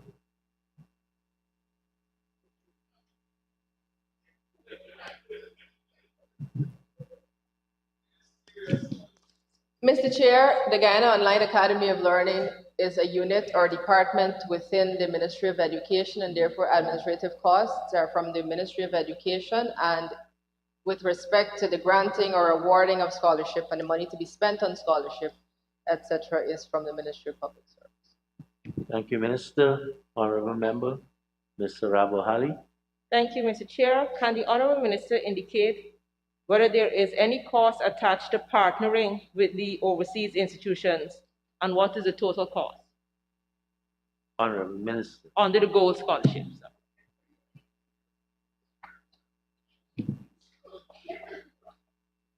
All collaboration with any institution outside of Guyana is the budget from the $1.3 billion will cover that. Honorable Member, Ms. Sarabo Ali.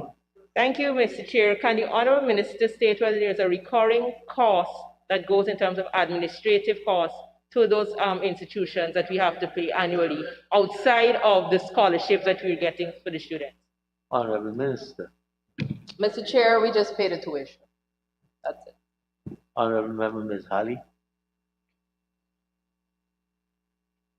Can the Honorable Minister state whether any efforts were made to first determine the level of accreditation of the universities that are being used for the gold scholarships? Honorable Minister.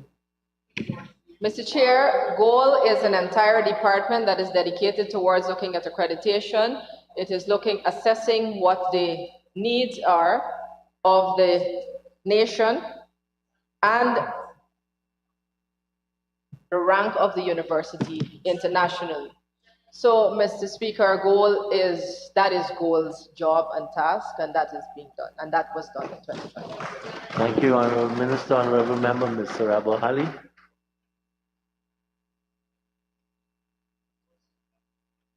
I heard the Minister state that the GOAL program is at Ministry of Education. You just deal with training. Is that accurate? Honorable Minister. Mr. Chair, for the honorable member's comprehension, the Ministry of Education and the Ministry of Public Service has collaborated. The unit comes administratively under the Ministry of Education, and just like the University of Guyana, that deals with their own administration in terms of admission of a student into an institution. That is what GOAL does through education. Ministry of Public Service determines who is selected for the scholarship. Honorable Member, Ms. Sarabo Ali. Thank you, Mr. Chair. Can the minister please inform the House the process that persons go through to be chosen for the Gold Scholarship? Honorable Minister.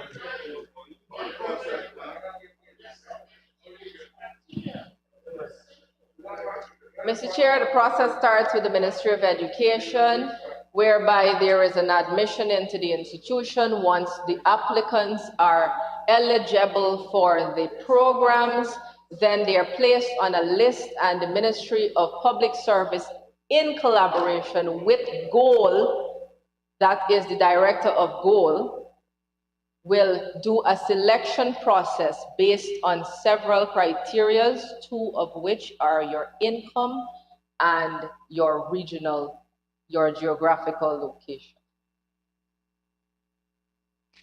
and your GPA. So that's 3. Thank you, Honorable Member, Ms. Sarabo Ali. Thank you, Mr. Chair. Just for clarification, is the Honorable Minister saying that the director of GOAL is the one that determines who gets the Gold Scholarship? Honorable Minister. Mr. Chair, it is not only the director of GOAL, it is also a panel of 4 persons. There was, Mr. Speaker, just also for clarification, there was a question that was asked by an order paper by the honorable member in 2021, and that question was also answered publicly. Honorable Member, Ms. Sarabo Ali. Thank you, Mr. Chair. Can the Honorable Minister please inform the House whether any monitoring and evaluation mechanism has been put in place to show whether the upskilling that is taking place through GOAL is positively impacting the employment numbers and standard of living of the recipients? Mr. Chairman, the program has started only in 2021. We have only had certain programs with certificates. So the other courses are ongoing. I would say that it's a bit early, but if the honorable member asks again next year, she'll have probably a different answer. Thank you.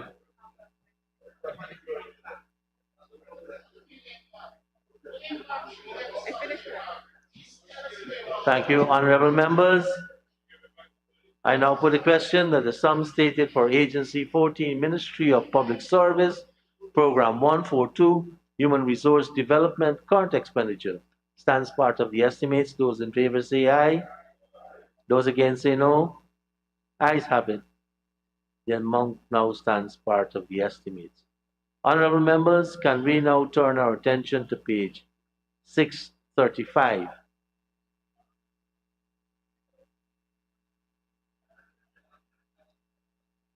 And I propose the question that the sum stated for Agency 14, Ministry of Public Service, Program 142, Human Resource Development, capital expenditure, forms part of the estimates. Honorable members, I now put a question that the sum stated for Agency 14, Ministry of Public Service, Program 142, Human Resource Development, capital expenditure, forms part of the estimates. Those in favor say aye. Those against say no. Ayes have it. The sum stated now stands part of the estimates. Honorable members, can we turn our attention to pages 168 and 169?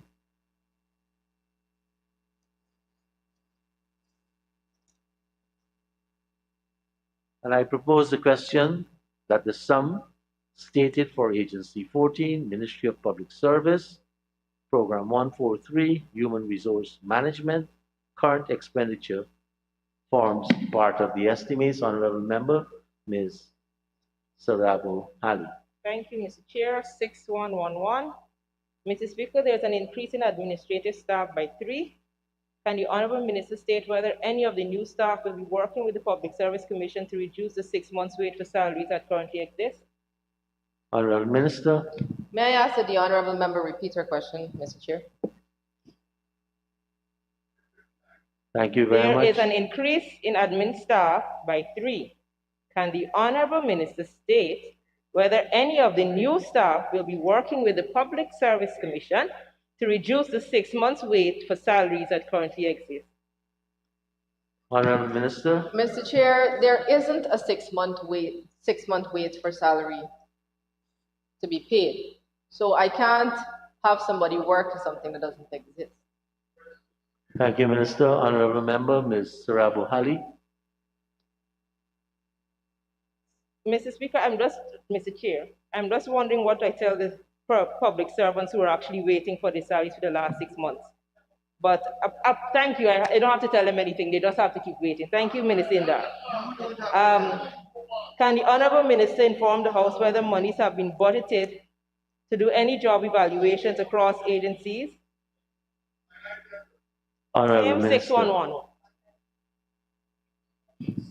Mr. Chair, there isn't, first of all, I am the Minister of Public Service, so I should be saying if there is an issue with salary.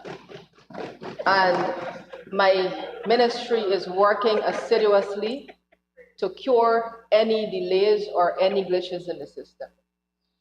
That aside, Mr. Chair, I think the other question was, the other part of the question, I'll ask to repeat the other part of the question. Thank you, Honorable Member, Ms. Sarabu Hali.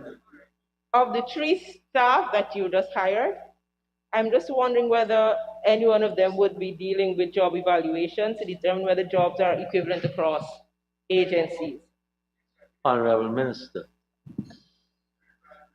Mr. Chair, since 2021, we have had a team from the Personnel Department in the Ministry of Public Service working along with ministries. We've already been working with Ministry of Foreign Affairs and other Ministry of Labor. We are moving on to other ministries this year to be able to do continue the job evaluation or the JD evaluation. That there is no line item that was specifically stated by the honorable member, but I believe that is more of a, that is not a money or a financial task.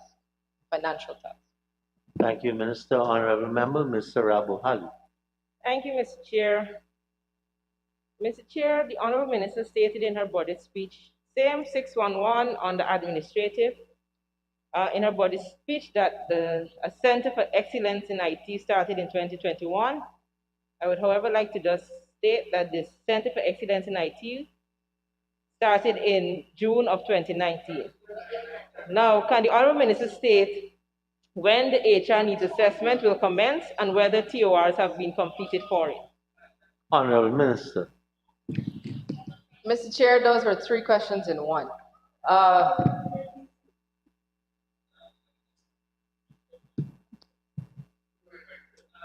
Mr. Chair, in terms of the CEIT was, there was a collaboration in 2019, but if I may inform the honorable member, and I can reliably inform the honorable member since I'm now sitting in her seat, yes, that what used to be her seat, that the CEIT only trained master trainers that went to India. They have not done any particular training for the public service or elsewhere, and that has taken off. That was taken off in 2021, sir. So that is under the Ministry of Public Service and under my mandate that the CEIT took off. Honorable Member, Mr. Abu Hali. Minister, Honorable Chair, she didn't answer the other 2 questions. Well, I can the Honorable Minister state whether the HR needs assessment, thank you that you're actually starting it, will commence and whether TORs have been completed for that? Honorable Minister. The needs assessment is slated to start shortly after the budget has been completed, and Mr. Chair, the TORs have been prepared and sent for review. Thank you, Honorable Minister. Honorable Member, Mr. Abu Hali. Thank you, Mr. Chair. Can the Honorable Minister please share with us the TORs for the needs assessment? Is that something that you would be willing to do? Mr. Chair, the Ministry of Public Service has nothing to hide. As soon as the evaluation is finished, I would be happy to share with the honorable member. It may not be tomorrow, it may not be next week, but I'm happy to share. Thank you, Minister. Thank you, Minister. Honorable Member. Mr. Can the Honorable Raghahari. Minister state whether the Ministry of Public Service will await the results of the need assessment before it starts courses for the private sector? Because that's something else that you mentioned in your budget speech. Honorable Minister. Mr. Chair, I'd kindly like to ask the honorable member to indicate what line item she's referring to. 6111, administrative is human resource management, so we're dealing with human resource Thank you, management Honorable issues. Member. Honorable Minister. That particular line item comes with the employment of administrative under the human resource management. However, I am also happy to answer the honorable member to say that we have always been looking at the priority and relevant needs of the public service, and therefore training that has commenced under my purview in the Ministry of Public Service since 2020 has been in keeping with the relevant needs of the public sector, and we are going beyond in terms of training within the public sector as well as, training division, as well as scholarships to extend to the private sector. It is still a bit too early because we are still in talks with the private sector, but I'm also happy to give next year, but at next year's estimate, I can have that information. Thank you, Honorable Minister. Honorable Member, Mr. Thank you, Mr. Raghahari. Chair. Can the Honorable Minister state how different the training for the private sector would be from what pertains to the GOAL program, as the GOAL does not benefit the public service? Honorable Minister, go ahead. Mr. Chair, I'd kindly like to ask the honorable member what line item again she's referring to. Mr. Chair, as I understand it, we're dealing with line item 611, administrative, because we're looking at human resource management, and this is human resource issues. So it is under... Go ahead, Honorable Member. Yes, sir. So I am of the view that I can ask questions that relates to human resource management of the public service under this particular heading. And if that is not the case, well then so I'm guided. But it says human resource management, it says administrative. These persons who are in this particular section will be dealing with the management of the human resources in the public service, and so they will have to deal with these particular questions that I'm asking. So I'm kindly asking the minister to state how different the training from the private sector would be from what currently pertains with the GOAL, as GOAL does not currently benefit the public service. Honorable Member, you're asking these questions on the 6111, right? Am I wrong? Yes, sir. Am I wrong? Pardon? No, so I'm correct. I said yes, sir. 611. Yes, sir. Now, what you're asking pertains to training policies for GOAL, if I understand it. Under this item is to ask questions with respect to the salaries, the working conditions, the staffing details. Mr. Speaker, Mr. Chair, I understand what you're saying, but the staff that will be in this particular thing are dealing Honorable with members, human give resources. the honorable member an opportunity to be heard. Yes, sir. As far as I understand it, I may be wrong. The staff under this heading will be dealing with human resource management issues. And so it was under that I'm now asking human resource management questions. No, I So won't. that is not how it works. No. So how Under the training subventions that appears, you can ask this. But on the staffing, you can ask the the personnel issues for the staff members. Mr. Chair. Honorable Member, Mr. Patterson. I am not asking a question, I'm just asking a clarification. Sure, go ahead if I can. Are you saying that in this area you can't ask the actual duties on the 61? Allow me, sir. On the 6111 to 6116. Yes. That you can't ask the actual duties and administrative. I never said that. You heard me wrongly. I was advising the honorable member with respect to the line of questioning that she was asking deviates from that which pertains to staffing details.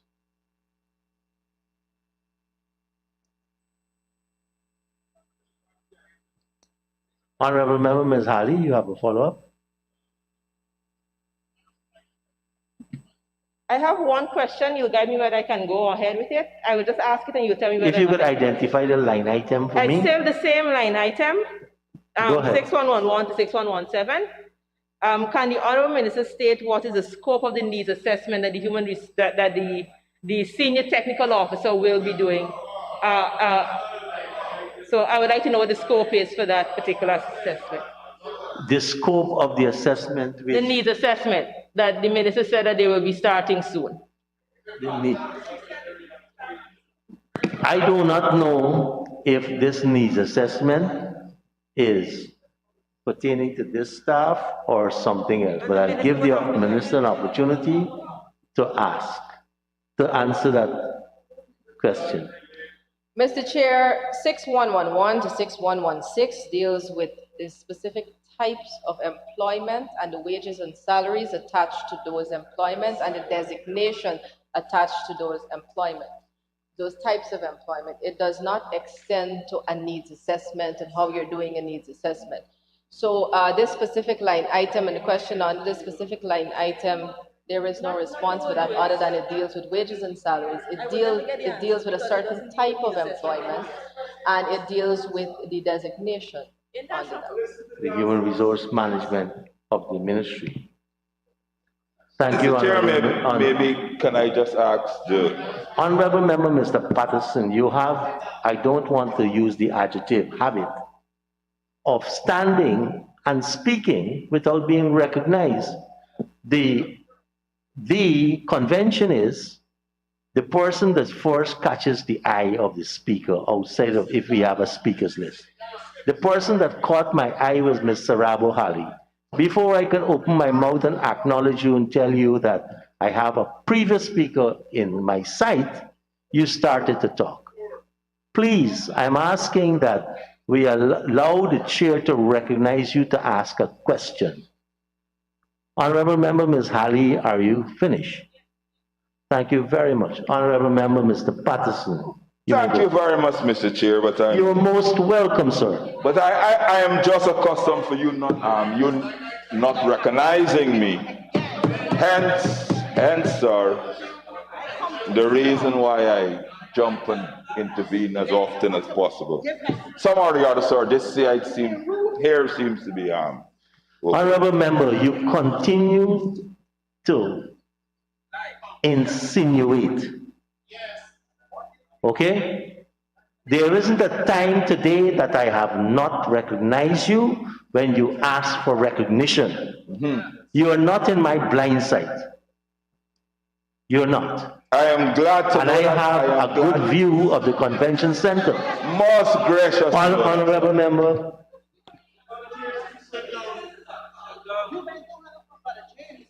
You have to take your seat when speakers start. Honorable members, we have been going well. We have been going well. And the kind of exchange that I just had, I wouldn't tolerate again. Honorable Member Mr. Patterson, you can ask your question. Thank you very much again. You're welcome again, sir. There you go. Glad to be recognized. Sir, can I ask the Honorable Minister? That's why you have the floor. That's what. Thank you very much. Very enlightening, sir. Between 6 to 6111 to 6117. Are any of these employees tasked with completing a needs assessment? Thank you very much. Honorable Minister. Again, Mr. Chair, those line items deals with types of employment such as temporary, such as contracted. Yes. And also, Mr. Speaker, it deals with the designation. Honorable member, if they come on the human resource management, they are part of personnel and therefore, yes, they can deal with assessment. Thank you, Minister.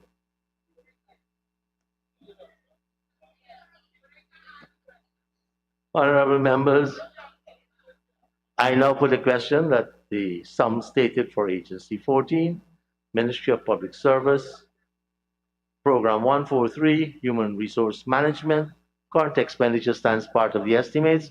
Those in favor say aye. Those against say no. Ayes have it. The sum stated now stands part of the estimates. Honorable members, please turn to page 635.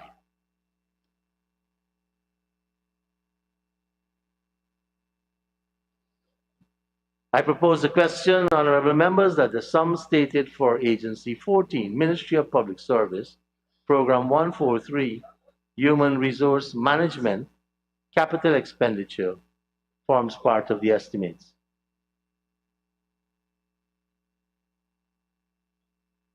Honorable members, I now put a question that the sum stated for Agency 14, Ministry of Public Service, Program 143, Human Resource Management, Capital Expenditure, forms part of the estimates. Those in favor say aye.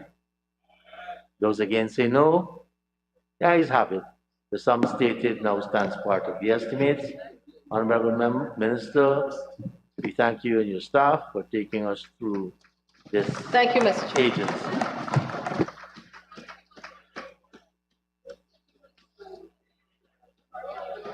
Honorable members, can we turn to pages 176 and 177?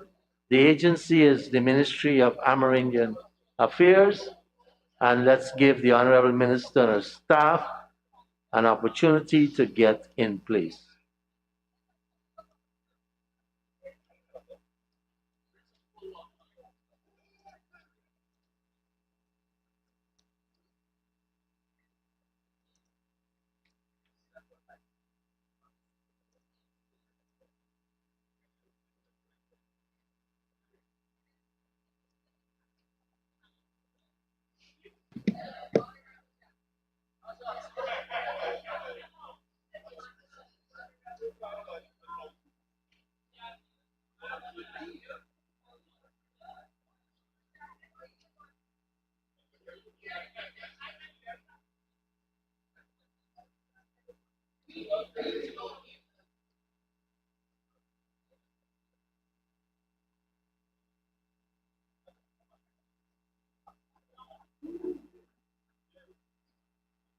Thank you, honorable members. Honorable members, I propose a question that the sum stated for Agency 16, Ministry of Amerindian Affairs, Program 161, Policy Development and Administration, current expenditure, stands part of the estimates. Honorable member, Ms. Dawn Hastings. Thank you, Chair. Can the Honorable Minister tell this House on the line item 6302 to the tune of 40.8 million? Can she be kind enough to give us the details of this expenditure that she intends to spend? Thank you. Honorable Minister.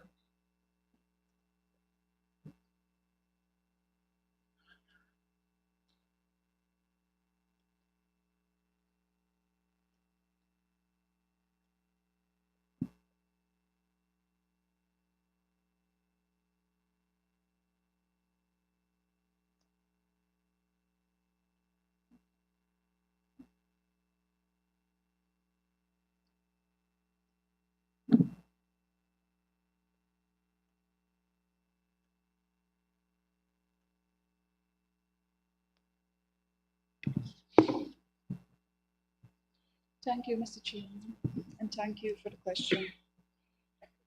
Mr. Chairman, 6302 caters for training for community development officers.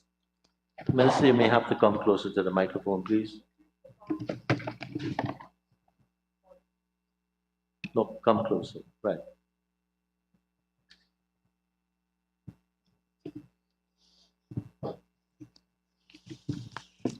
Thank you, Mr. Chair.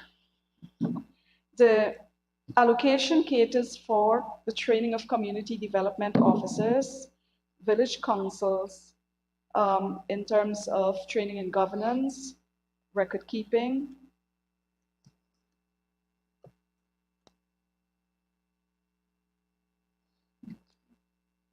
Thank you, Chair.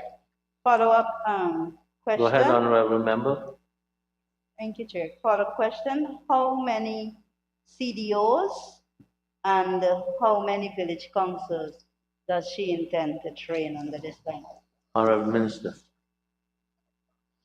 Mr. Chair, 24 CDOs across the hinterland regions will be afforded training. And of course, we've just completed close to a couple of months now, the training, the elections for village councils. So we have quite a number of new Tushas and councillors, and we are targeting to train 220 such leaders. Thank you, honorable Minister. Honorable member, Ms. Dawn Hastings Williams. Thank you, Chair. Line item 6284 other and 6294 other, 17.6 million and 15 million.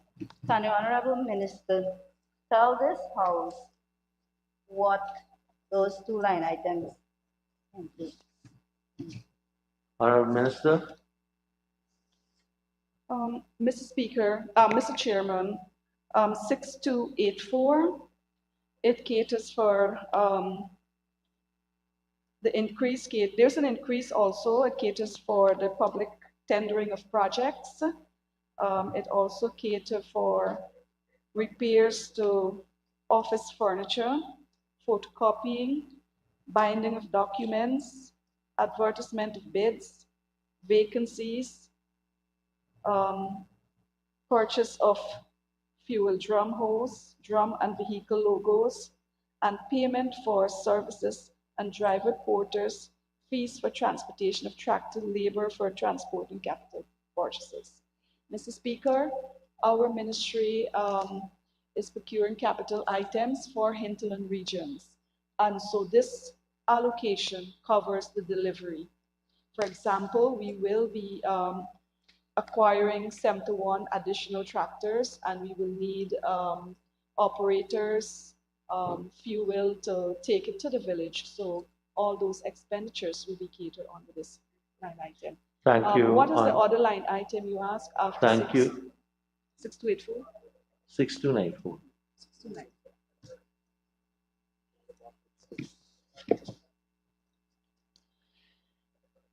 Mr. Speaker, 6294 other.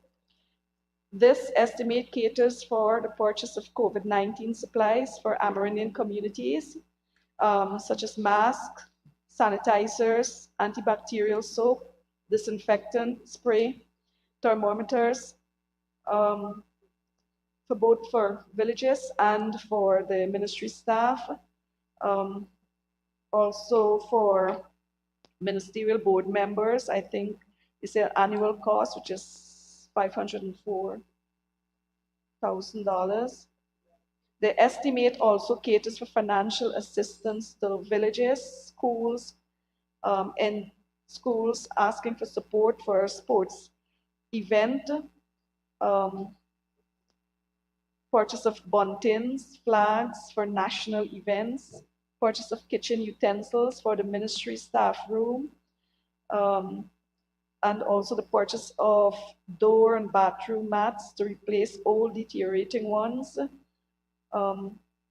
It will also cater for annual cloud storage, licensed Microsoft Suite, annual subscriptions, licensed antivirus, and upgrade of the ministry website.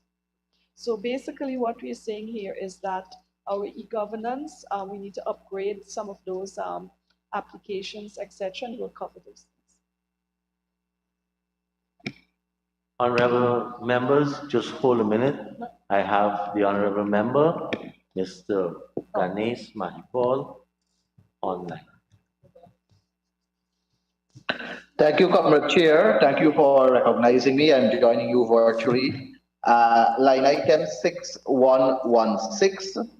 I see that there is an increase from 60.6 million to 128.5 million, and an increase in the staff complement to 27 for this line item.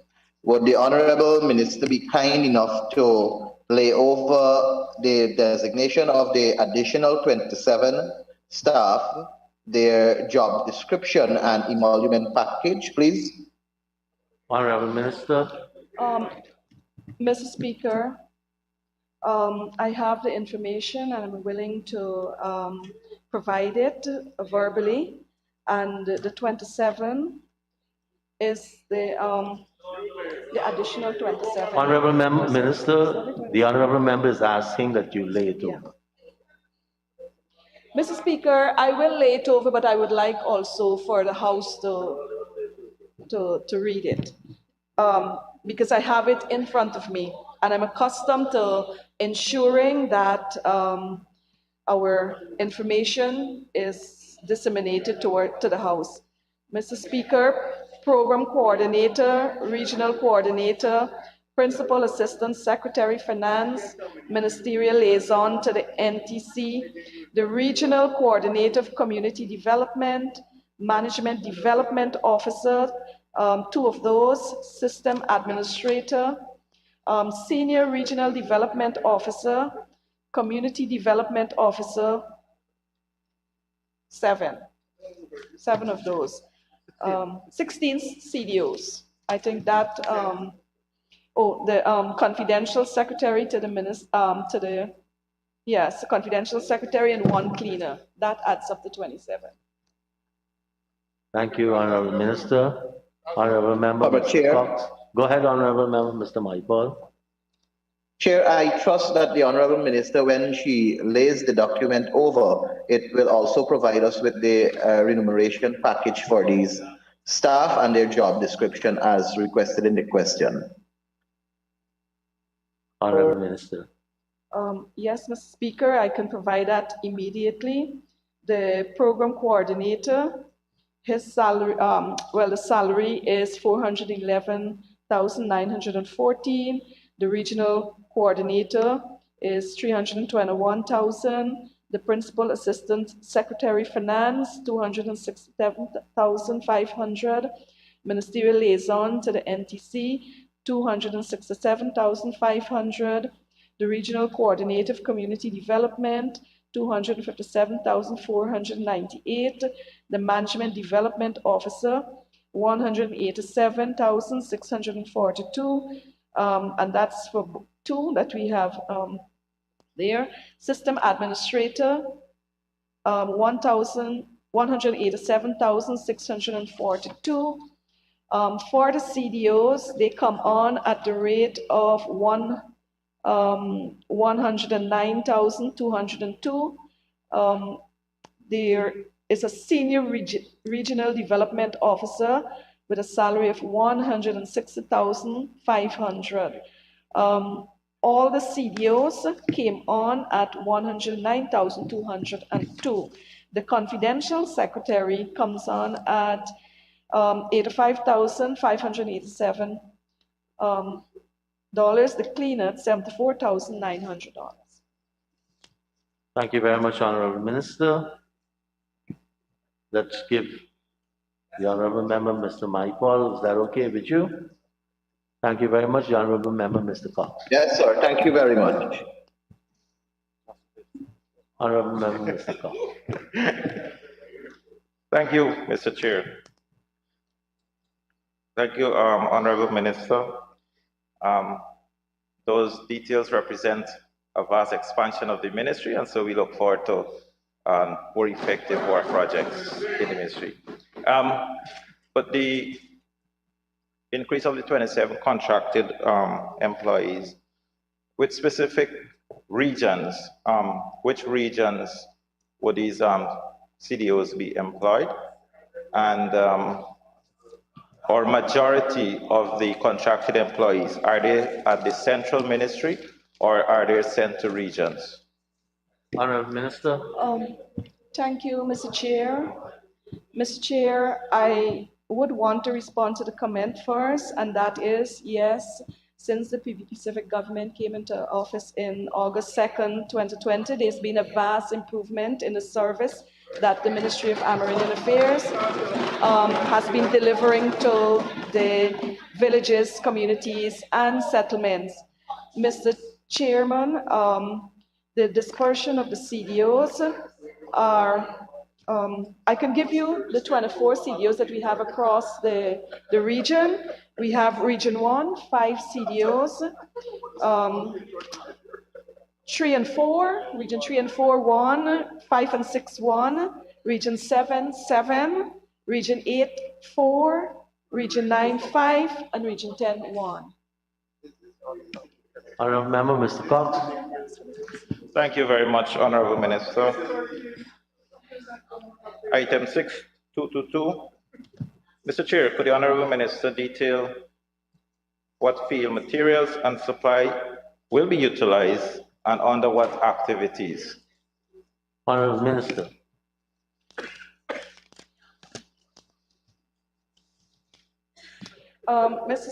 Mr. Chairman, 6222, field materials and supplies.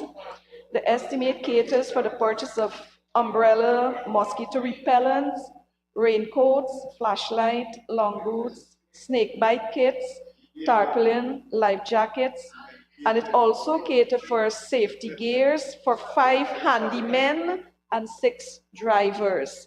It's all in keeping with occupational health and safety for the ministry. Thank you. Thank you, Minister. Honorable Member, Mr. Cox. Thank you, Honorable Minister. I'm happy that occupational health and safety is a priority of the ministry. Let's move to item 6281 with reference to security services. What security services are hired and where are these services really occupied? Is it only at the central ministry or are they at other buildings across the country like Amerindian hostels and so on? Honorable Minister. Mr. Speaker, the security service that is contracted is Modern Security Service, and they are located at the head office, the Amerindian residence, the dormitories. We have the tertiary and we have the scholarship dormitories. And also at the Deputy Permanent Secretary, no, Amerindian Admin Village. The Amerindian Village is in Sophia. Thank you. Exhibition. Sorry. Honorable Member, Mr. Cox. Thank you, Honorable Minister. Mr. Chair, item 6202, training and scholarship. Could the Honorable Minister provide some details on what scholarship will be offered here, how many, and the beneficiaries likely to engage in this scholarship? Honorable Minister. Mr. Speaker, I have responded to that question on the training. It's scholarship and training, and we said we're going to train 24 or 25 CDOs and 220 leaders. Thank you. Honorable Member, Mr. Cox. Thank you, Honorable Minister.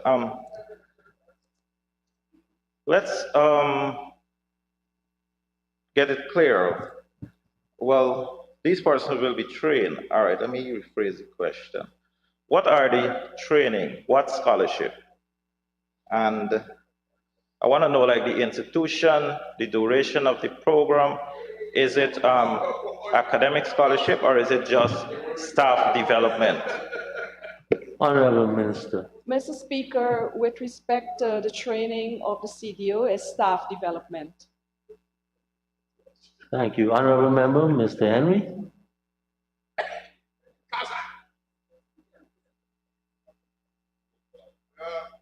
It's a spirit in you, Kazakh. That's what you're Okay, thank you. Mr. Chairman, 6111, administrators. First question, and I have a follow-up. Is this the line item that covers the stipends of 2 showers? Honorable Minister. Mr. Speaker, no, it doesn't cater for that. Honorable Member, Mr. Henry. Oh, thank you very much. Thank you very much. Mr. Speaker, Chairman, we notice maintenance of building. Is this a building that could be maintained and house officers of the Ministry of Army Affairs? The reason why I ask because I notice many of them are not at a desk at any time, but are roaming let them. Thank you. Honorable Minister.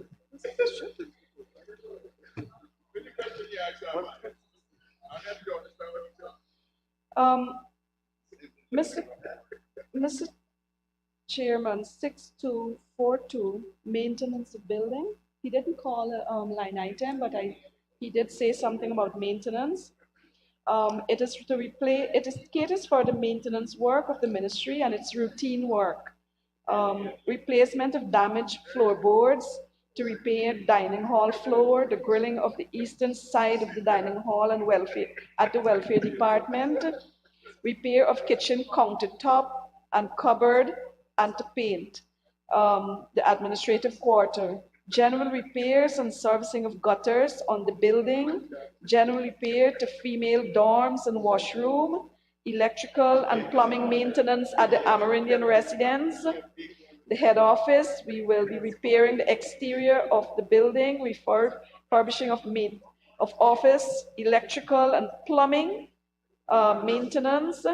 At Sophia, the Amerindian village, we'll be dealing with electrical and plumbing maintenance. At the tertiary dorm, we'll be dealing with electrical and plumbing maintenance. At the scholarship student dorm, we'll be repainting the male and the female rooms, and the painting of the library, the dining hall, the kitchen. The house parents quarter, we'll repaint the laundry room and washrooms. Electrical and plumbing maintenance will also be done at that institution. Mr. Speaker, we want to ensure that our facilities is taken care of and they need these minor routine repairs. Thank you, Minister. Honorable Member, Ms. Henry. 6291, national and other events. Is this heading catering for a National Teachers Council's conference by any chance? Thank you. Honorable Minister.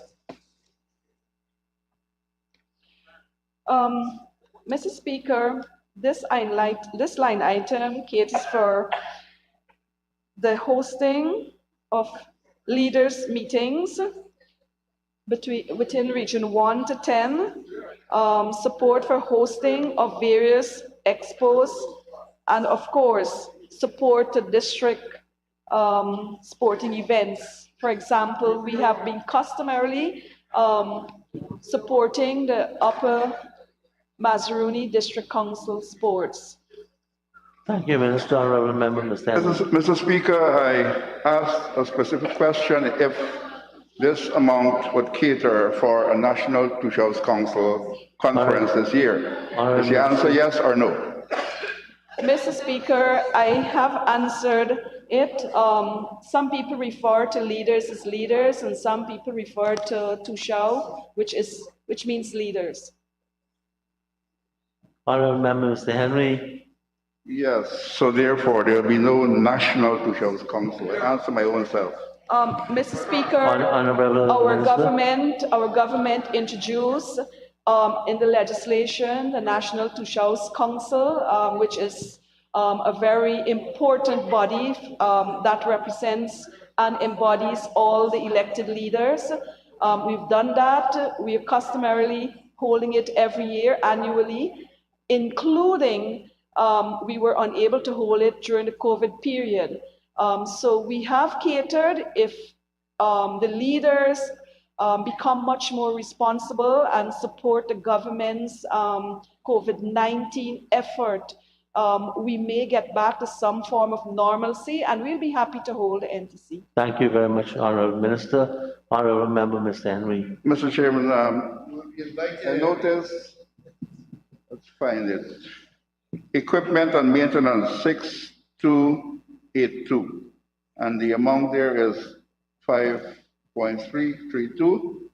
I also heard that there are a number of CDOs right across the country, and many of them have ATVs. Some of them have their marine vehicles, boats, and things like that. An ATV is a very expensive equipment to maintain. So the question is, why so small amount if you want to have a very good output by the CDOs and other workers? Honorable Minister. Mr. Speaker, 6282 caters for the maintenance of equipment such as air conditioning units, desktop computers and laptops, radio sets, gas stoves, which are at the dormitory, photocopier, scanner, fax machine, refrigerators, and freezers for storing food items for our scholarship students. Thank you, Minister. Honorable Member, Ms. Ferguson. Thank you very much, Mr. Chair. Mr. Chair, through you, can I turn the honorable member's attention to line item 6265? Yes, 6265, other transport, travel, and postage.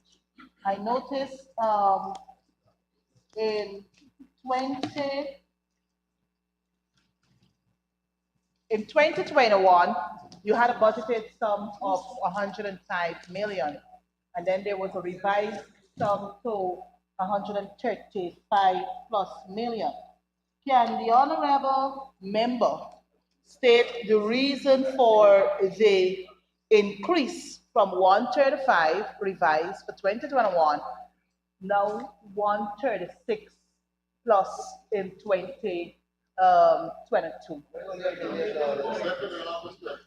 Never mind, every cent, the taxpayers gotta know what's happening.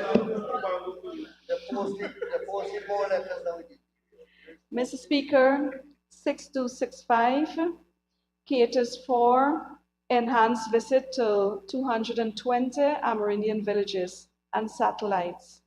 Mr. Speaker, our government came in the latter part of 2020, and we had to be up to speed and ready to provide a level of engagement, delivery of service, etc. And to do that, our staff from various departments are expected to do outreaches, including the minister. And so this headline item caters for the project department, management development officers, to do monitoring and implementation of projects. The governance department, we've had many issues as it relates to governance, and they have to go out into the fields to deal with the issues as they occur.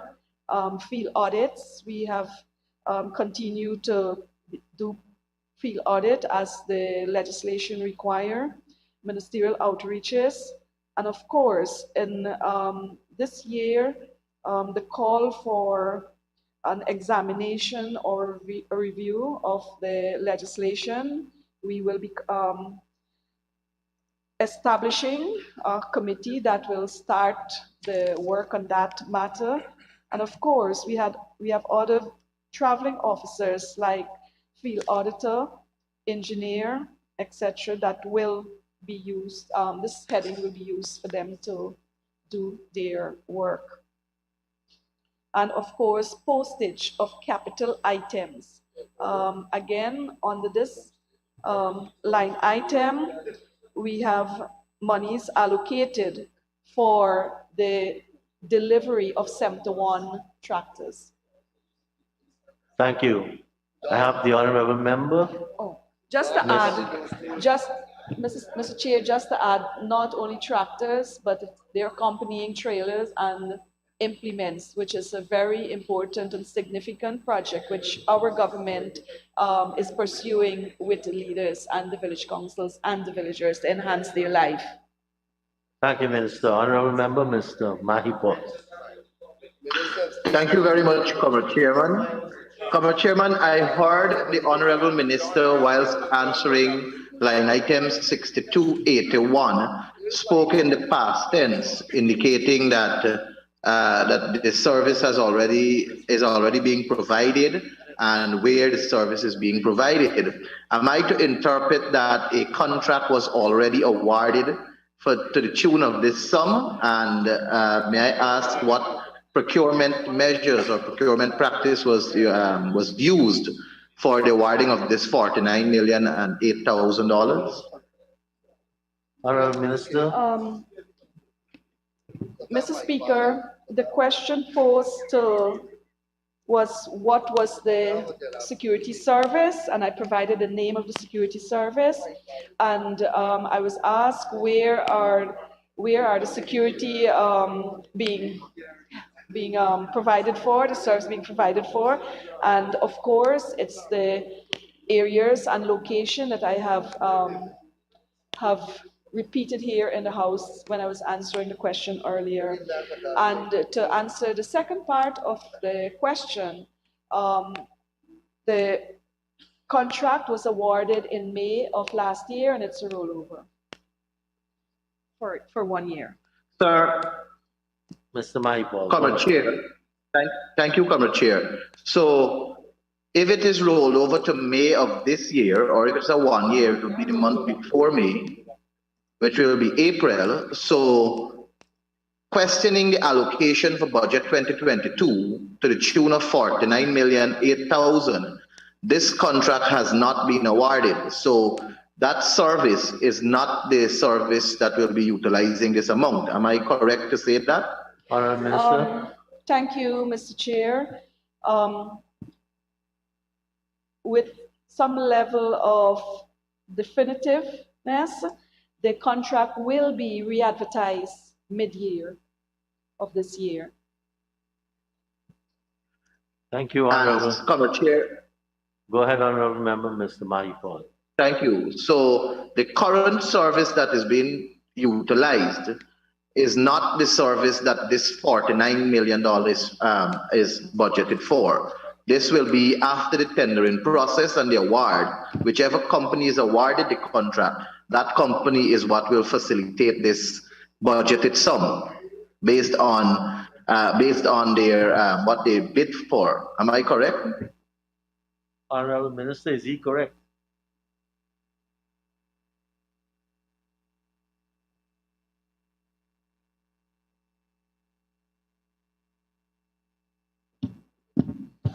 I'm being advised that this total sum is part for this year and for the new contract, whichever service may be successful after the tendering process.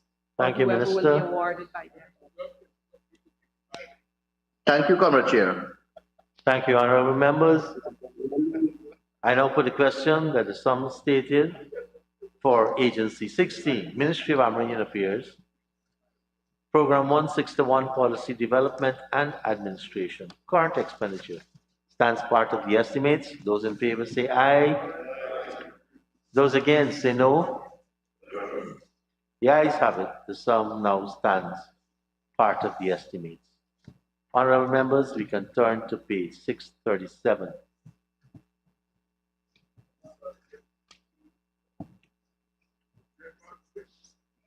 And I propose a question that the sum stated for Agency 16, Ministry of Amerindian Affairs, Program 161, Policy Development and Administration, Capital Expenditure, forms part of the estimates.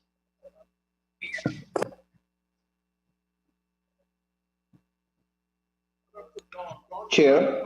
The Honourable Member, Mr. Mahipal. Sir, can the Honourable Minister please disaggregate the sum of $17,825,000 under project code 1214500 and say how much money is for payment of retention, how much for the completion of the sanitary facility, and where the sanitary facility is located, and the upgrade of facilities at head office and dormitories. Would the Honourable Minister be kind enough to say how many dormitories and where are they located and the amount for each dormitories? Thank you, sir. Thank you, Honourable Minister. Thank you, Mr. Chair. Mr. Chair, the construction to Santa facility retention is $2,272,776, and the retention for the rewiring work at the Amerindian residence is $711,458.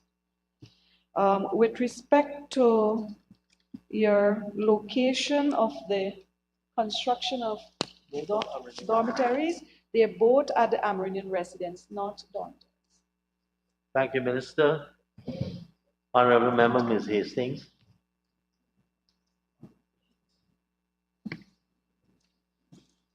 Thank you, Comrade Chair. Just a clarification.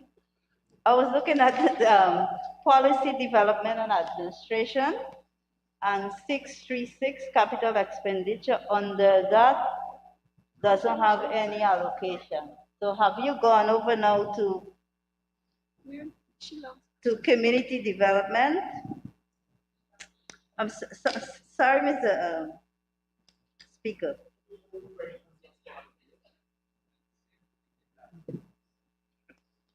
So can we take Honorable Member Ms. Ferguson as you sort yourself out?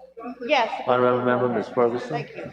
No, it is a very observation my colleague made, Mr. Chairman, because we've just concluded the current on the policy and administration. So if we were to go to the capital, there's no sums there, zero sums. There's no sum, I didn't check. Exactly.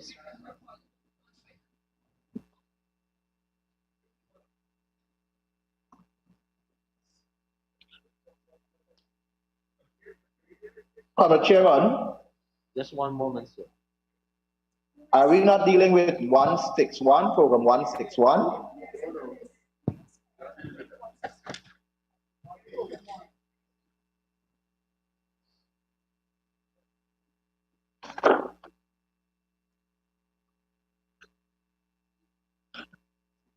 Program 161, Policy Development and Administration. Honorable members, what I proposed was 161, Policy Development and Administration. And that has, I think, 1,917. No, sir, 37,325,000. Sorry, 37 million. There are allocations there. There are. Yes, 161, there are allocations there. Capital, Policy Development, and Administration. Sir, may I proceed? Yes, you may proceed. Sir, project code 2406700, land and water transport, a total of 9,500,000 provision of for vehicles. May I ask how many vehicles are likely to be purchased? How many ATVs are likely to be purchased with this budgeted sum, and where will they be placed for operation? Honorable Minister. Utilized by whom? Thank you, Mr. Chairman. Mr. Chairman, we will be purchasing 5 ATVs, and the ATVs will be allocated in this manner. Region 1, 2 ATVs.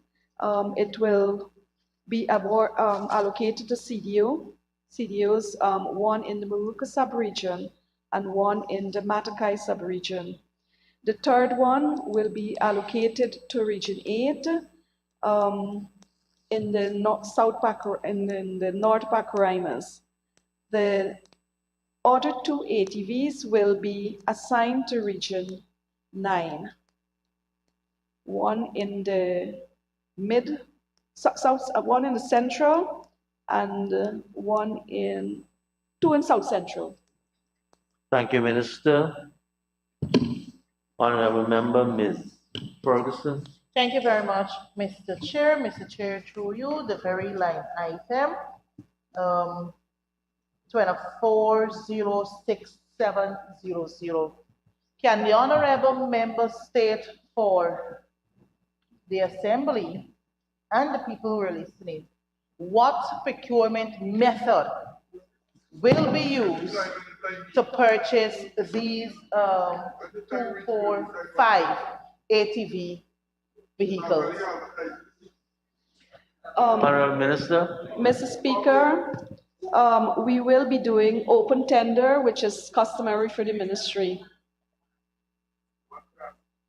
Thank you. Honorable Member Ms. Hastings, you're okay now? Yes. Honorable members, I now put a question that the sum stated for Agency 16, Ministry of American Affairs, Program 161, Policy Development and Administration, Capital Expenditure forms part of the estimates. Those in favor say aye. Those against say no. The ayes have it. The sum stated now forms part of the estimates. Honorable members can return to pages 178 and 179.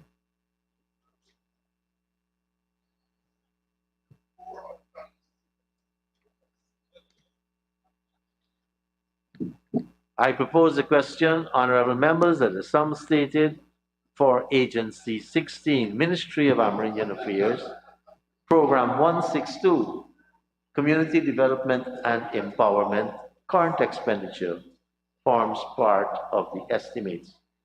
Honorable members, just give me 1 second because I think the internet went down and the feed went down also. So I can't see if members who might be online would be raising their hands. Honorable member. Sir, I am hearing you loud and clear. Honorable member, Ms. Dawn Hastings Williams. Thank you, Chair. Line item 6302, training and scholarship. It would do well if our young Amerindian Tushals would have been granted a scholarship under this line item, but maybe the minister can take that recommendation. My question is, it was mentioned that 805 students stand to benefit from this line item. Can the Honorable Minister tell the House or give us a breakdown of the number of students as per regions and the institutions, the learning institutions they are expected to attend? She can lay it over if she does. How many?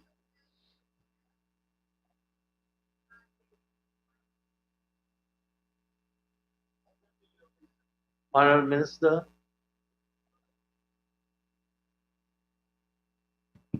Thank you, Mr. Chair. Mr. Chair, just to bring some clarity to this to this line item, this line item is, Mr. Chair, caters for allowances, fees, and supplies for hinterland scholarship students.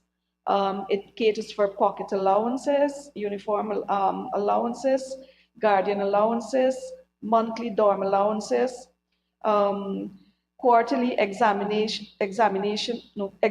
fees, purchase of any textbook that may not come from the public system, assistance for SBA projects at President's College.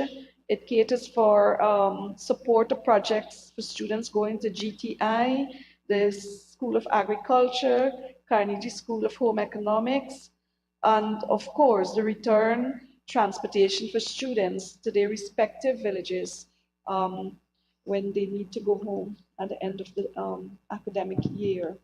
With respect to the number by regions, Region 1, 57, Region 2, 73, Region 3, 8, Region 4, 212, Region 5, Region 6, 19, Region 7, 53, Region 8, 9, Region 9, 193, Region 10, 43, and there might be some shortfall, but in the month of September, there's always an increase, so we cater for that too. Thank you, Minister. Honorable Member. Increase in terms of student population. Go ahead, Honorable Minister. Honorable Member. Thank you, Minister, for that answer. Line item 6291. There is an increase from 10.2 million, that is 6116, sorry, contracted employees. There is an increase from 10.2 to 23.2. Can the Honorable Minister be kind enough to say what is responsible for the increase and give us the top 5 of the contracted employees and their emoluments? Honorable Minister. Thank you, Mr. Chairman. Mr. Chairman, the increase caters for a number of things. It caters for the staffing details, which we've moved from 7 to 15 staff, and it also caters for the 7% salary increase. And the top five will be senior social worker. The salary is $153,857. Social worker, $275,000. A welfare officer at the salary of $95,702. Another welfare officer at the same salary, monthly salary.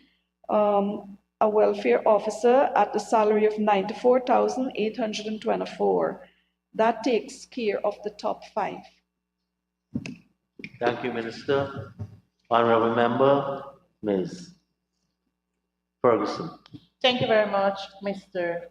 Chairman. Mr. Chairman, the very line item 6116. To the Honorable Member, you've just shared with us the top 5 and their emoluments.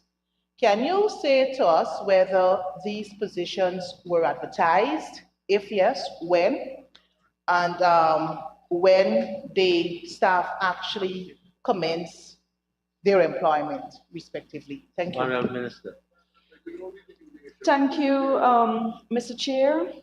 I am informed that application and files were used by the Personnel Department, and the applicants were invited for interviews. Thank you. Honorable Member, Ms. Ferguson. Thank you very much, Mr. Just to add, and Honorable Minister, you can add when you're going to answer the next one. Because thank you very much, Mr. Go ahead, Honorable Chair. A follow-up to the question and the answer given. Can the Honorable Minister state whether that was the appropriate method to use? Why is it that, an open advertisement wasn't made so that at least persons externally could have been given the opportunity to file an application rather than having it done closed door? Honorable Minister, you can add an answer. Thank you, Mr. Chair. Mr. Chair, I am told that it was not all that were are new, that there were some transfers and movement within the structure in terms of, they moved from temporary employees to contract, a full contract. Thank you. I have, after Ms. Ferguson. Thank you very much. Hold on a second. I have the Honorable Member Cox, and Mahi Paul still has a hand. Go ahead. Just a follow-up, sir. Yes, go ahead. Because based on the explanation just given by the Honorable Member, she said that persons were actually moved from one category to another category, and reference was made to that of temporary employees. But if you look at the staffing details for last year, you had 3 persons. 3 persons. So you got a reduction of 2. So that is now 1. And then when you look at the contracted employee, you had 7. So If you add the 2 to the 7 that you had, you can get 15. So perhaps you need to, explain a little Thank bit you, more, Honorable Honorable Member. Minister. Thank you. Can you give a further explanation with respect to the movement within the staffing establishment? Thank you, Mr. Chair. The prior year had 7, and it has moved to 15. The total movement is 8 that we have. So 8 and 7 is 15. And I'm told that in looking at the sheet, 1 senior social worker was new. The others have moved, 7 has moved from temporary into full contract. Thank you. Honorable Member, Mr. Cox. Thank you, Mr. Chair. Line item 6112. I know previously the Honorable Minister mentioned that she is engaging in a vast expansion of her ministry, which is commendable. Could the Honorable Minister provide details of the portfolio with emoluments of the 1 newly added senior technical staff? And could the Honorable Member also state what procedure was used for the hiring of this technical staff? Thank you. Thank you, Honorable Minister.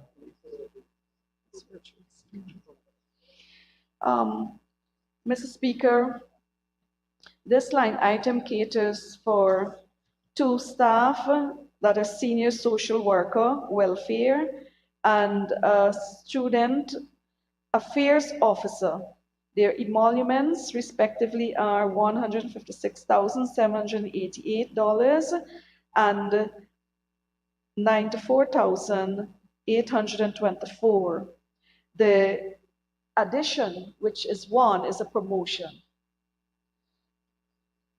Thank you, Minister. Honorable Member, Mr. Maipol. Thank you, Comrade Chairman. Comrade Chairman, line item 6321.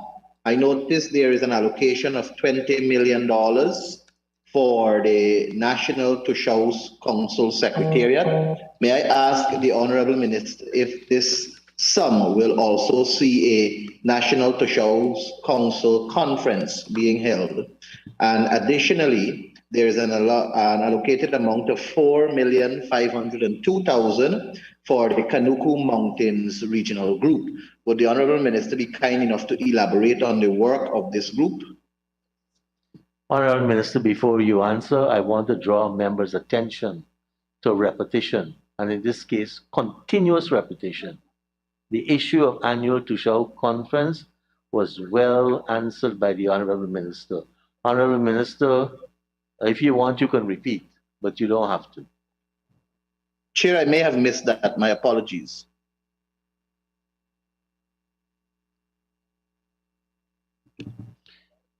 Under this line item 6321, the allocation of 20 million goes for the administrative expenditure of the National Tushaus Secretariat. Oh, the question with respect to this. Sorry, put on the microphone. The allocation for KMCRG, Mr. Speaker, again, administratively, that group supports the Kanuku Mountain Community Organization or group, and we have inherited this allocation from the previous government, and we have seen that we have approved for it to go on. Thank you very much, Honorable Minister.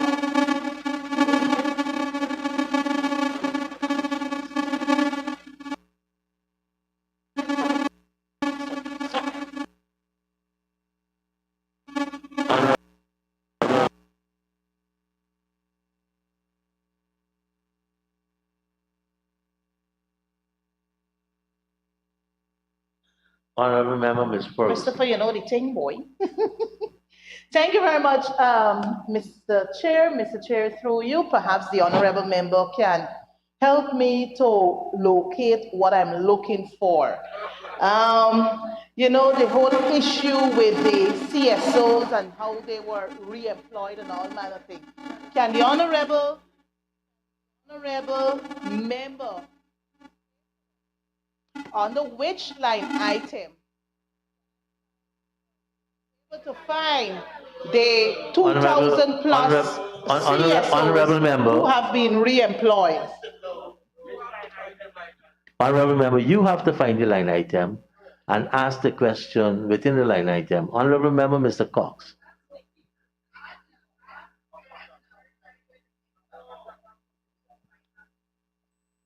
Do you need an extra 30 seconds, honorable member, to find a line item? Honorable members, I think this is a good time to put a question. That the sum stated for Agency 16, Ministry of Amerindian Affairs, Program 162, Community Development and Empowerment, current expenditure stands part of the estimates. Those in favor say aye. Those against say no. The ayes have it. The sum stated now stands part of the estimates. Honorable members, let's turn to page 637.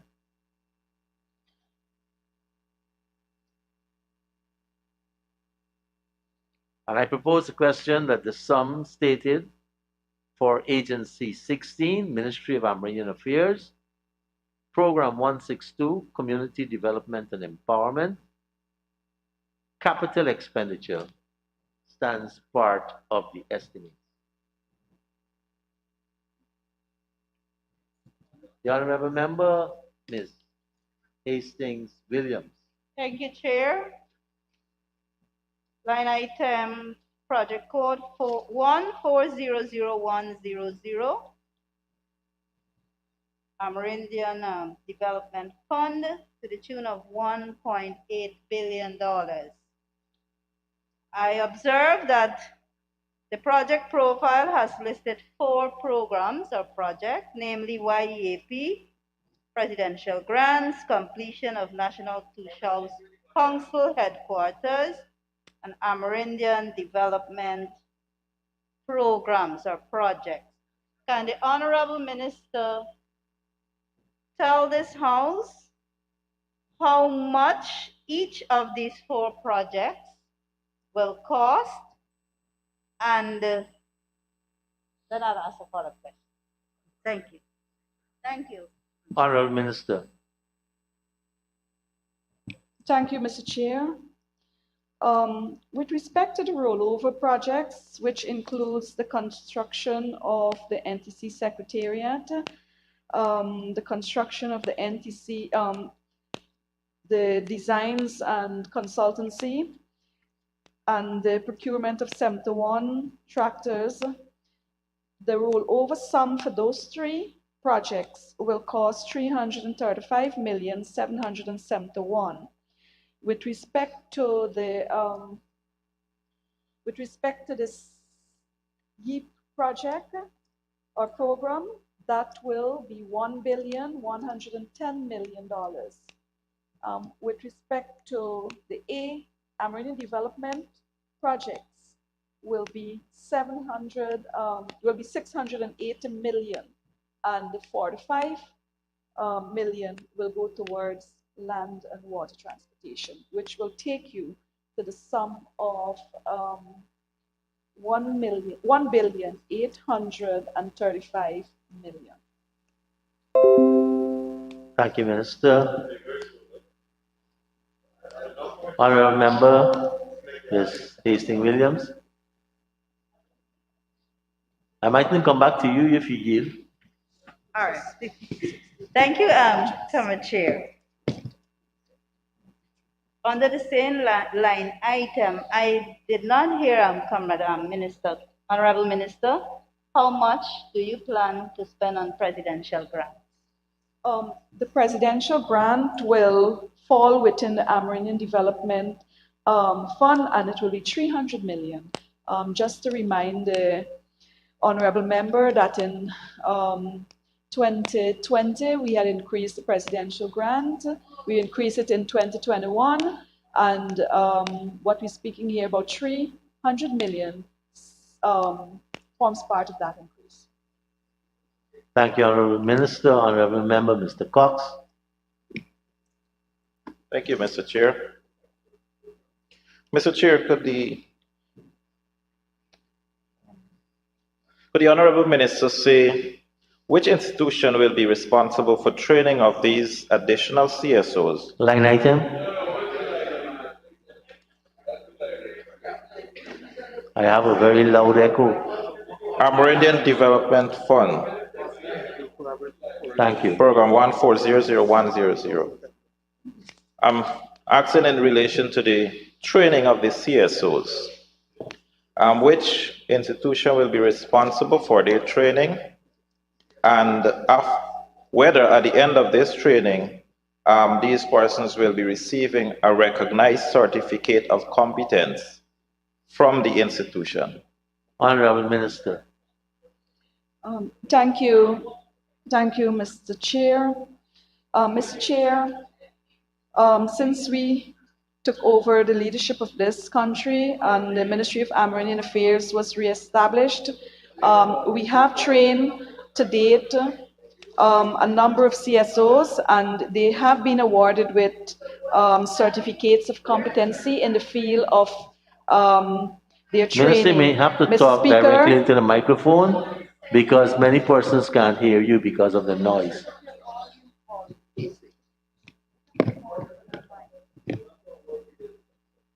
Go ahead, Minister. Thank you, Mr. Chairman. Mr. Chairman, with respect to training, our ministry will be collaborating with respect to the training in tourism and hospitality with the Ministry of Tourism. With respect to the business plan development, good manufacturing practices and quality management, and the training in ATV and small engine repairs, we will tender out for those. Thank you, Minister. Honorable Member, Ms. Hastings Williams. Thank you, Common Chair. Same line item, 1400100. I'm looking at the budget at a glance. It says 60 million to train 650 CSOs to serve in 220 communities. And I heard the minister said that she's going to collaborate with other ministries to do the training for these CSOs. And could she lay over to this house exactly what area of training for the CDOs? I know she has also committed to add 500 more CSOs. Now, would you be kind enough, Minister, to lay over to this house how many of those 2,500 CSOs will be trained during this year, and in what area of training? You did mention like small engine repairs. Could you please lay that over to the House, please? Thank you. Honorable Minister. Mr. Speaker, we would lay it over, but I have it before me. In training and tourism, 31 villages, business plan development, including good manufacturing practices and other quality management principles. We'll be training 100 from 100 villages. The training in ATV and the small engine repairs, we'll be training from 75 villages. Training in garment construction from 65 villages. In total, we will be training 650 CSOs. Thank you, Minister. The Honorable Member, Ms. Ferguson. Thank you very much, Mr. Chair. Through the Honorable Member, the same line item, 1,400 Amerindian Development Fund.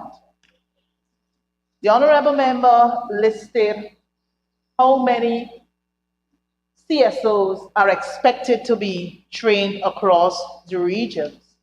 Can the Honorable Members state whether the list before her has the various villages from which the beneficiaries are expected to come from. So can you also provide those, that kind of information to us? Because we got to go into the villages and let the people know that, well, look, so much will be trained from their particular area. Thank you very much. Go ahead, Honorable.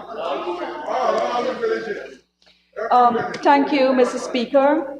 Mr. Speaker, for training in tourism and hospitality, 100 CSOs for Region 1.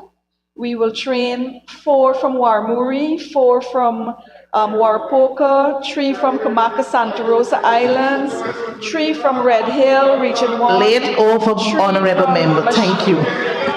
Mr. Speaker, I prefer that we share this information with the House for the benefit of all the members.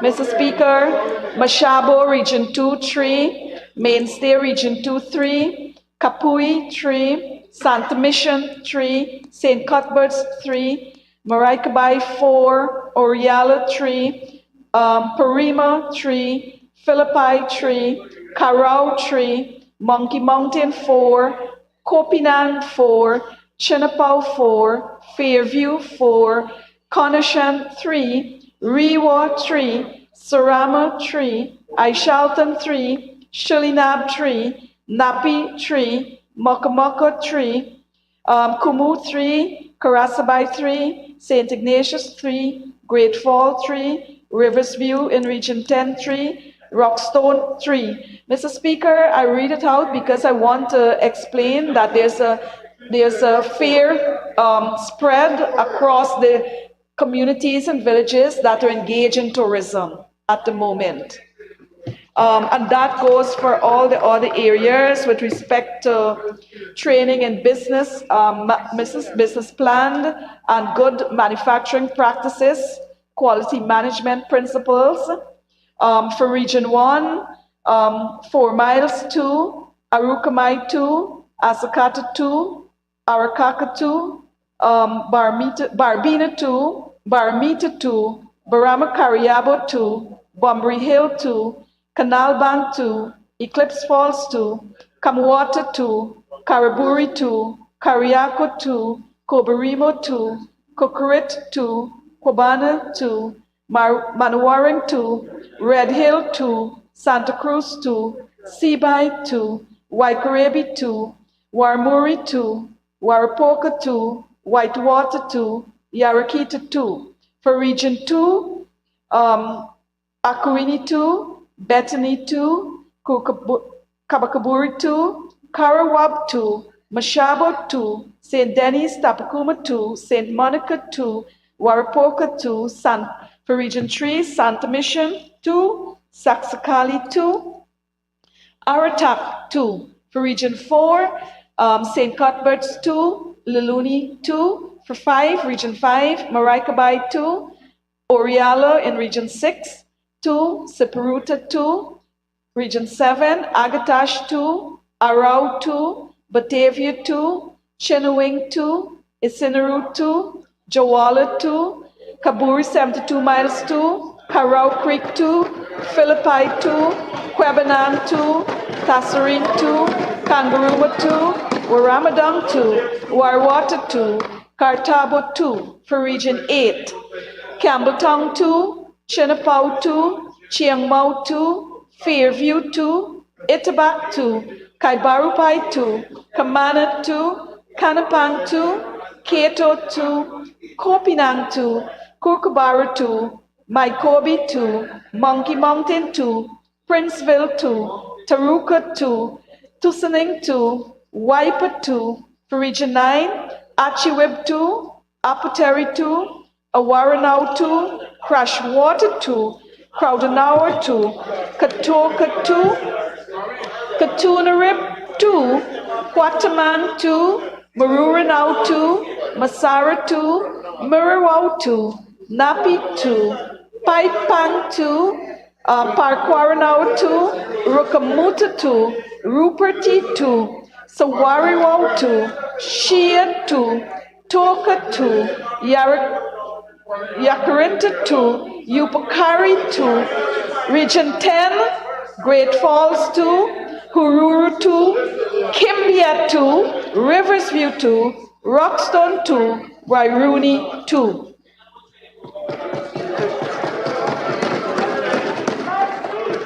Mr. Speaker, for training in ATV outboard engine, small engine repairs, for Region 1, Hobadiah 2, Hotakwai 2, Imbutera 2, Kamwata 2, Kariburi 2, Kariako 2, Kobarimo 2, Kukarit 2, Quibana 2, Manawaran 2, Marijuana 2, Paucaria 2, Red Hill 2, Santa Cruz 2, Seaby 2, Three Brothers 2, Tobago 2, Waikarabi 2, Warapoka 2, Lower Kaituma 2. For Region 2, Kabakaburi 2, Karawab 2, St. Monica 2, Mashabo 2. For Region 3, Karia 2, Marikabai in Region 5, 2, Siparuta in Region 6, 2, Cashew Island in Region 6, 2, Isinaru 2, Jawala 2, Kako 2, Kurtuku 2, Philippi 2, Kwebenang 2, Tasserine 2, Kangaruma 2. Those are in Region 7. Region 8, Chiang Mai 2, Fairview 2, Itabak 2, Kaibarupai 2, Kamana 2, Kanapang 2, Karsparo 2, Kieto 2, Kopinang 2, Kurukubaru 2, Maikobi 2, Monkey Mountain 2, Parmakatoy 2, Bamboo Creek 2, Mountain Foot 2, Princeville 2, Taruka 2, Tussining 2, Wiper 2, Maikwak 2, Sand Hills 2, Red Creek 2, Penak 2, Muriwa 2, Kakshibai 2, Taushida 2, Tiger Pond 2, Tipiru 2, Paipang 2, Yangparo 2. Mr. Speaker, for Region 10, Hururu 2, Kimbia 2, Malali 2, Muratara 2, Riversview 2, Rockstone 2, Sand Hills 2, Wiki Kalkuni 2, Wairuni 2. Mr. Speaker, with respect to garment construction, for Region 1, we will train 3 per village. So, Arukamai tree, Smith Creek tree, Cabrera tree, Hotakwai tree, Orandu tree, Waikarabi tree, Haimakabu tree, Warapoka tree, Kamwata tree, Whitewater tree, Kobana tree. Region 2, Wakapau 2 tree, Akuini tree, Saxakali in Region 3, Marikabai in Region 5 tree, Cashew Island tree in Region 6, Region 7, Kaikan tree, Karau tree, Batavia tree, Parima tree, Kwebenang tree, Arau tree, Philippi tree, Chinnawing tree, Tasserine tree, Amakokapai tree, Kurtuku tree. With respect to Region 8, Monkey Mountain tree, Bamboo Creek tree, Kato tree, Karasparo tree, Chiang Mau tree, Tussining tree, Taruka tree, Bashville Mountain Foot tree, Wiper tree, El Paso tree, Kopinang tree, Itabak tree, Kaibarupai tree.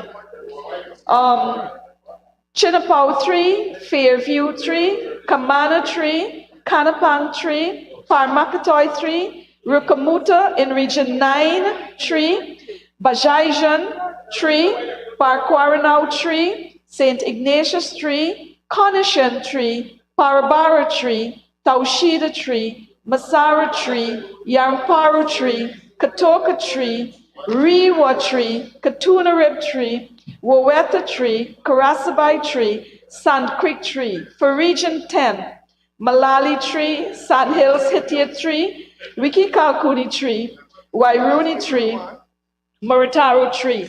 Mr. Speaker, those are the areas which our government will provide access and opportunity to training for skills that are necessary for the villages. It is building the capacity of young Amerindian youths, both male and female. And of course, they will be provided with certification, in fact. Thank you, Honorable Minister. Honorable Member, Ms. Ferguson. Thank you very much, Mr. Chairman. Mr. Chairman, through you, the honorable member referred to twos and threes. But perhaps the honorable member can assist us with the criteria or criterion that was or were used to ensure that, these twos and threes, how were they selected? Were or are? How were they selected, the twos and the threes? Honorable Minister, how were the twos and threes selected? Mr. Speaker, the CSOs will come from the villages and they will be selected by the village council.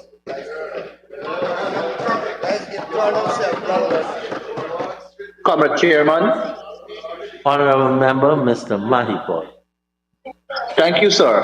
Sir, in terms of same line item, in terms of population density of these indigenous people community, would the Honorable Minister be kind enough to say if the selection of 2 across the board for some of the communities and 3 across the board for some of the communities is adequate in terms of the number of persons living in these respective communities?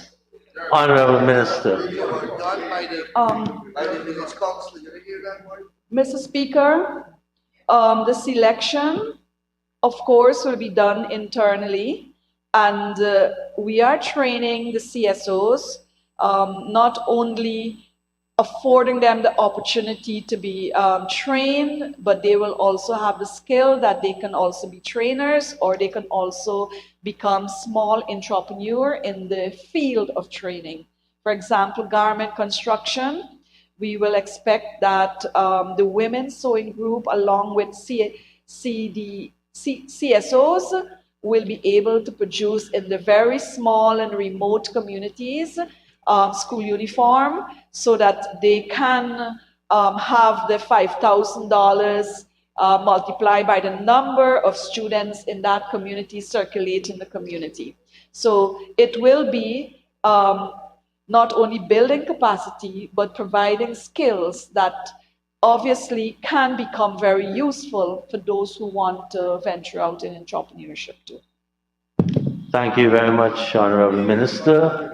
Honorable Member, Mr. Mahipol, did that answer your question? Sir, I will try to restructure with your permission because I don't think the question was answered. Well, as you restructure, let me give the floor to the Honorable Member, Ms. Annette Ferguson. Thank you very much, Mr. Chair. Through you to the Honorable Member, the very line item, project code 1400-100. Can the Honorable Member provide, or can the Honorable Member tell this House where the persons, these young persons, will be trained? And for how long these training are expected to be? You call garment factory training, I think ATV mechanic training, amongst every other training. So for each training, can you say where these training will be held? And secondly, how long each training is expected for? And thirdly, the age of those who are expected to be trained. Thank you very much. Thank you very much, Honorable Member. Honorable Minister.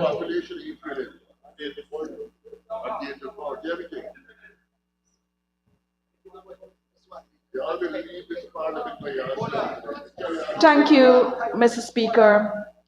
Mr. Speaker, with respect to training in tourism and hospitality, they will be trained in the city because we will collaborate with our sister ministry on this. In fact, I am told that among the different officers, they've been talking about it already.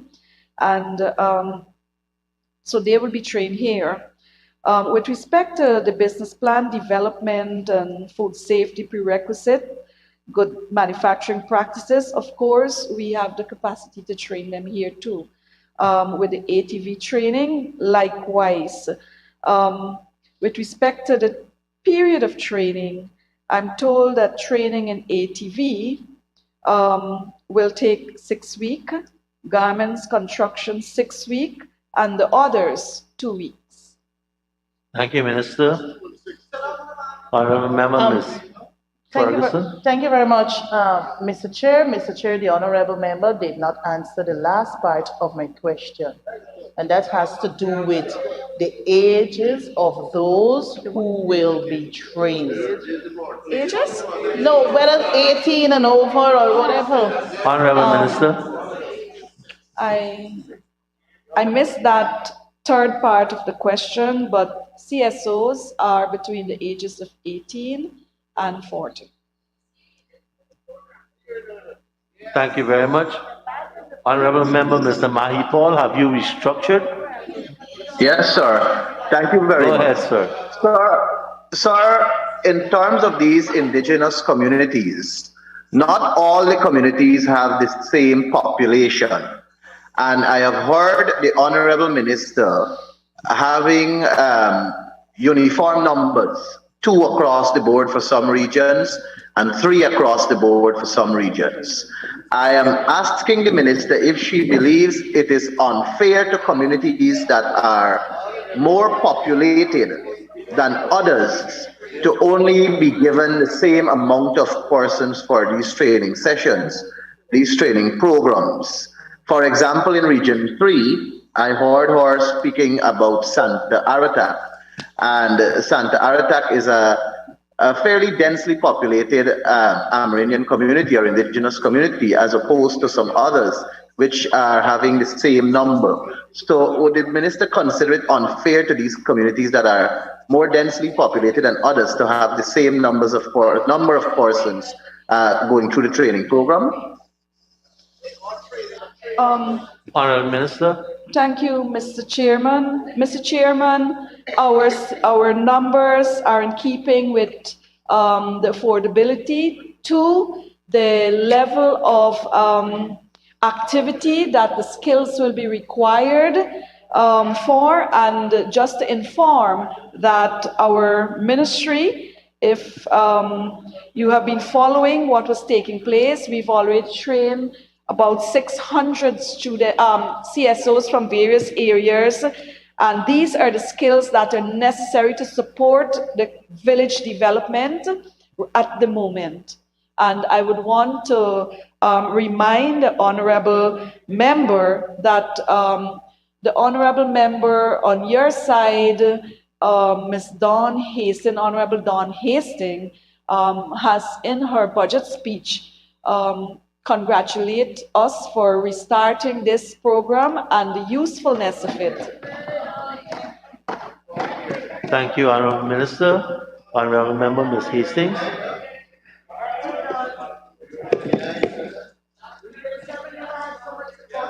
Thank you, Comrade Chair.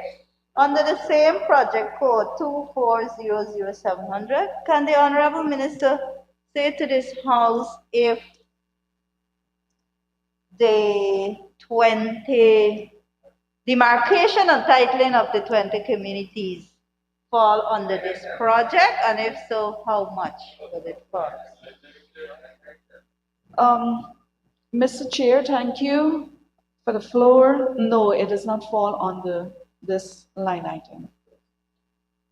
Thank you, Minister. Honorable Member, Ms. Hastings. Thank you, Comrade Chair. I will now move to project profile. 2406700, Land and Water Transport. Can the Honorable Minister say to this House how many ATVs, how many boats, and how many engines does the ministry intends to purchase, and which communities or organizations stand to benefit from this program? Thank you. Honorable Minister.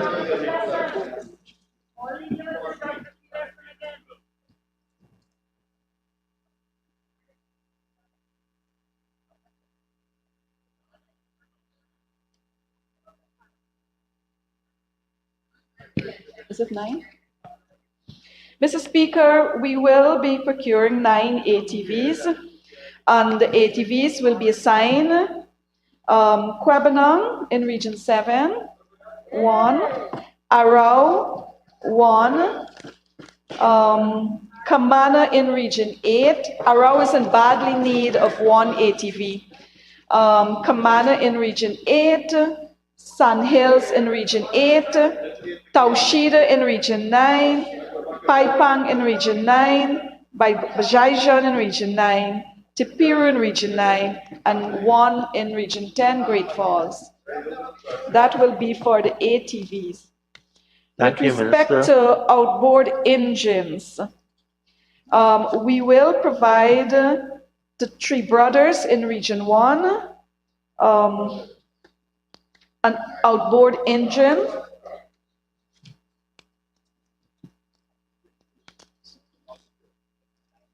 Waikarabi, 1. Kangaroo in Region 7, 1.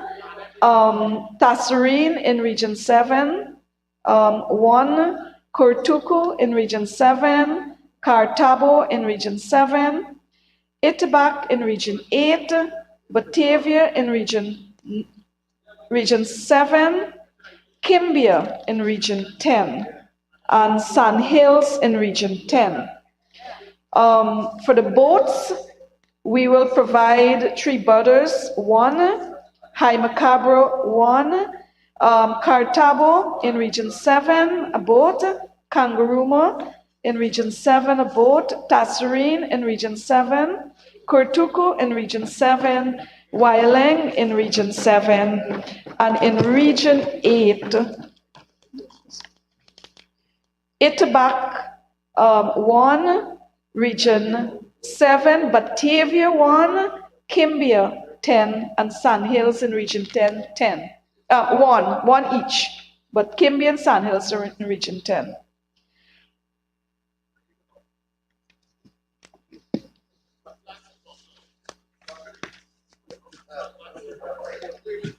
Thank you, Honorable Minister. Honorable members, I now put the question that the sum stated for Agency 16, Ministry of Agrarian Affairs, Program 162, Community Development and Empowerment, Capital Expenditure, forms part of the estimates. Those in favor say aye. Those against say no. The ayes have it. The sum now stands part of the estimates. Let the Assembly resume.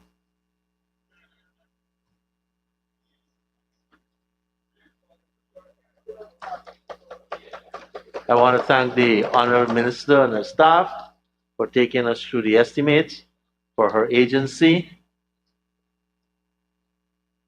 Honorable members, this concludes our business for today. Honorable Prime Minister. Mr. Speaker, I move the adjournment of the Assembly to 10 a.m. on Tuesday the 8th of February. Honorable members, the Assembly now stands adjourned to 10 a.m.